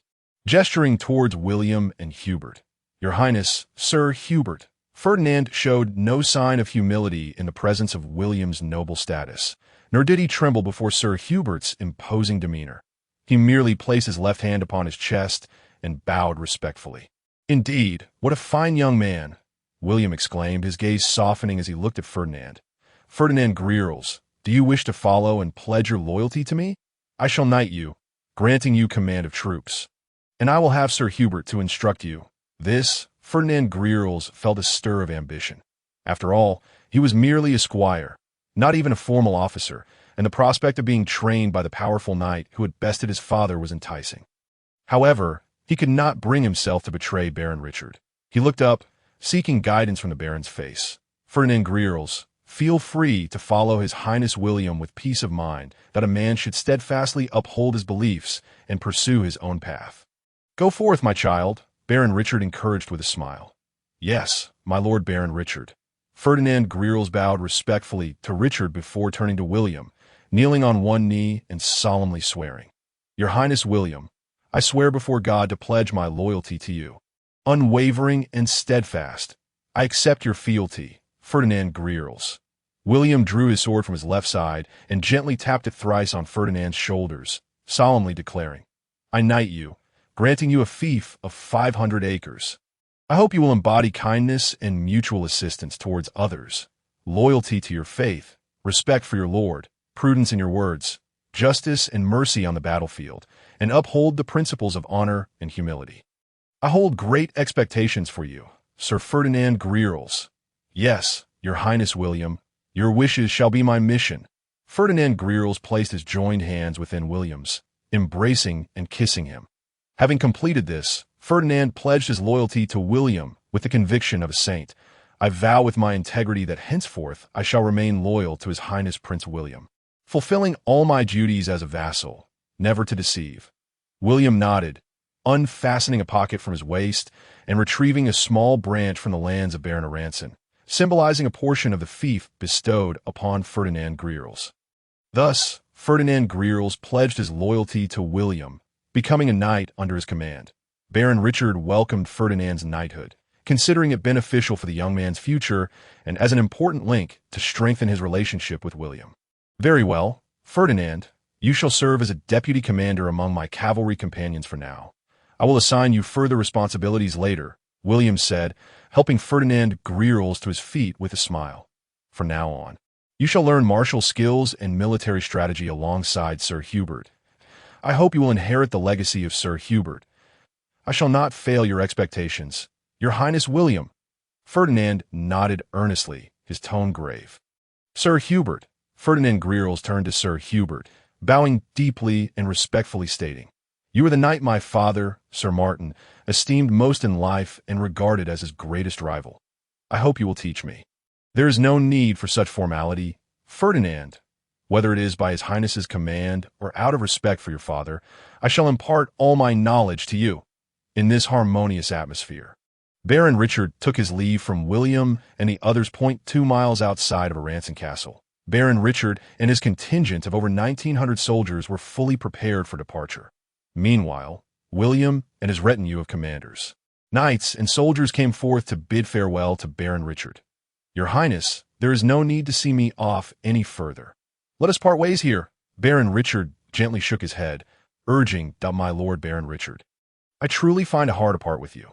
Although we have known each other for but a few days, you are indeed the elder I respect most, aside from my Uncle Robert," William expressed, showering him with praise, reluctant to let go. "Your Highness, should you wish to see me, come visit me at the lands of Baron Argenton." Baron Richard, flattered by William's compliments, exclaimed with a smile, "Indeed, I shall certainly visit you at Argenton." William waved farewell to the receding figure of Baron Richard, calling out loudly. It was only when Baron Richard's entourage had disappeared over the horizon that William and his commanders returned to Aranson Castle. Once all the troops were settled into their encampments, it was already evening that, in William's recollection, both Rouen and Evreux were bustling at this hour. Taverns and inns thrived with activity, and the streets were lined with vendors selling various trinkets and goods. However, as William, Sir Hubert, and a cohort of guards walked through the streets, they found the shops along the way shuttered and eerily quiet. William casually approached a tavern, only to find a thick layer of cobwebs adorning the doorframe. And dust coated the entrance, indicating it had long been closed. Previously, William had been preoccupied with eliminating remnants of the enemy and preparing for warfare, leaving him little time or energy to attend to the state of commerce within the city. Now, as he strolled through, he was confronted with this disheartening reality. The desolation of the businesses was evident. Even with William's control over the commercial resources of Aranson and the sales channels of Evru, the lack of vibrant commerce and retail made it an untenable situation. William. These shops seemed to be the real estate of the Normandy Consortium. Yet the consortium's focus had shifted entirely towards banking, military industry, manufacturing, and mining, neglecting retail and service sectors. Of course, this approach aligned with William's vision. The consortium's establishment mirrored certain aspects of Chinese enterprises, emphasizing banking, military-heavy industry, grain trade, infrastructure, and transportation, industries vital to survival as for other retail and service sectors. William intended to leave those ventures open to the citizens of Aranson. However, the current circumstances suggested that the idea William had discussed with Bruce about encouraging Aranson citizens to rent shops and open businesses was entirely unfeasible. To further understand the commercial conditions in Aranson, William wandered through several streets until he finally encountered two pedestrians, specifically a charming little girl of 5 or 6 years and her mother. "Come here. Little girl, I have candy for you," William called out, stopping the pair and extending his hand to reveal the sweets within, speaking in a gentle tone. "Don't take things that don't belong to you. Understand?" The attractive mother scolded her daughter, swatting away the little girl's hand as she reached for the candy. William, caught off guard, retracted his hand with a hint of embarrassment, offering a sheepish smile. The children of this era were unpretentious, devoid of intricate schemes. A simple piece of candy was often enough to win their compliance. Regardless of the era or location, a mother's vigilance and protective instincts toward her children remain unparalleled. Thought William. "Madam, we are merchants from the Earl of Evler's estate. We harbor no ill intentions. We merely wish to inquire about the directions to the local taverns and inns, as well as where we might procure some goods. We have wandered about, only to find that the taverns and inns appear to have closed, and many shops selling groceries and handicrafts seem to have vanished." William subtly signaled to Sir Hubert beside him, who promptly stepped forward and addressed Lisa's mother with sincere intent. "Forgive me if I misjudged you," Lisa's mother said, a hint of embarrassment coloring her cheeks, betraying the fact that the tall and handsome Sir Hubert had an undeniable charm. "You are indeed seeking these shops. You have come to the right person. Allow me to guide you. Follow me." With that, Lisa's mother led little Lisa, William, Sir Hubert, and 12 of his cavalry companions onward. As they walked, guided through narrow alleys by Lisa's mother, after more than half an hour, William's vision finally cleared. Come, fresh fruits at bargain prices, fresh apples, fresh fragrant pears, all for just 1 denarius for 10. Half a denarius for a hearty meal and 1 denarius for a drink. Cheapest in the whole city. Clean and comfortable suites, just 6 denarii a room.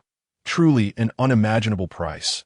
William was astonished to discover such a spacious area within the densely populated residential district, where stalls filled with food, cotton garments, crafts, and more were set up in clusters. Nearby, taverns, restaurants, and incense representatives to attract customers. Pointing to the vendors, Lisa's mother explained, "This is the black market of Arlington. You can find nearly everything here. Whether it's dining, lodging, or procuring goods, you can manage it all here. Some soldiers even sell their spoils of war here. Of course, after selling their goods, the vendors must pay around 20% of their sales to the Wolf Brotherhood, the local gang. Despite their harsh collection of fees, they diligently maintain order in the black market. Otherwise, they would forfeit their rather lucrative share. Why don't they rent a shop from a lord? I've heard the rent is quite favorable and the fees are minimal. Why do the people here not approach their lord?" William inquired, full of curiosity. Who would pay for such desolate shops? They wouldn't take them for free. Moreover, here, the stalls incur no rent. Just pay the protection fee of 20%. Where else could you find such value? Lisa's mother scoffed, expressing her discontent with the lord. The group fell silent at her words. When Lisa's mother spoke ill of the Lord of Arlington, William's entourage glared with indignation. However, William remained unfazed. He was keen to observe how the citizens perceived him. Oh, so the Lord of Arlinson enforces strict laws and heavy taxes? William asked, his curiosity piqued. Not quite. We simply believe that conducting business in the black market is more profitable. The Lord is not a bad person. I've heard he is a noble from Rouen, and just in recent days, he has reduced the tax burden by about 1/3. He is truly a kind and benevolent Lord, Lisa's mother lamented. Oh, if the Lord is indeed benevolent, then why submit to the gang's rule instead of seeking his assistance to reduce rents and taxes? William pressed on. Lisa's mother hesitated, glancing at William and his companions with a fearful expression, as if she wished to speak but held back. Just then, a group of 10 or so gang members in tight-fitting cotton garments, led by 2 imposing figures, entered the black market. The Wolf brothers. "It's Rowan and Roy," someone shouted, and the once lively black market fell silent. Many traders at the periphery chose to flee, while others scrambled to hide their cash and precious goods. However, these efforts were in vain. No one could escape the clutches of the Wolf brothers. Before long, several merchants attempting to escape were caught and dragged to the center of the market, clearly as a means to assert dominance over the newcomers. With a fierce glare, Rowan, the older brother, approached the 3 merchants who had tried to flee. Kicking them down to the ground, he turned, his face twisted with malice, and declared, "Our greatest disdain is for cowards who refuse to pay the protection fee. These 3 merchants will learn an unforgettable lesson today. This time, we shall take one of their left hands to remind them," as Rowan withdrew a short axe from his side, raising it high to strike. William shouted in protest, "Stop! Who dares to interrupt my handling of criminals?" Rowan turned, lowering his gaze to the childlike William, and burst into laughter. "I say, who is this? Just a little brat who hasn't even weaned yet. Boys, seize him. I shall personally turn his backside into a rosy hue, like that of a monkey." The gang members unsheathed their axes, ready to pounce, appearing as fierce as demons. "I dare anyone to try." Sir Hubert exclaimed, shedding his cloak to reveal his plate armor, drawing his Norman sword with authority. Sir Hubert's voice seemed to signal to the 12 cavalrymen following William, who similarly shed their cloaks, displaying gleaming chain mail and armor, drawing their weapons in preparation for battle. "These are the Lord's personal guards. So this child is the more knowledgeable." Rowan and Roy exchanged startled glances, suddenly hesitant to act. Indeed, William stepped forward, removing his cloak to reveal his noble attire and drawing his short sword, declaring loudly, "I am William de Normandy, the Lord of the Barony of Arlinson and heir to the Duchy of Normandy. You have dared to offend me, so surrender at once." Seeing the gang members frozen in fear, trembling, William nodded with satisfaction, feeling a sense of pride in his authority. "Brother, this child may truly be," Roy whispered to Rowan. "Perfectly, we can slay this devil and avenge our fallen brothers." The Wolf brothers snapped back to reality, glaring at the cowering merchants. Rowan turned to his gang, declaring, "Brothers, these impostors claiming to be the Lord seek to seize our territory and take our livelihood. Shall we allow this?" "No, we shall not," the gang members shouted in unison, raising their axes in defiance.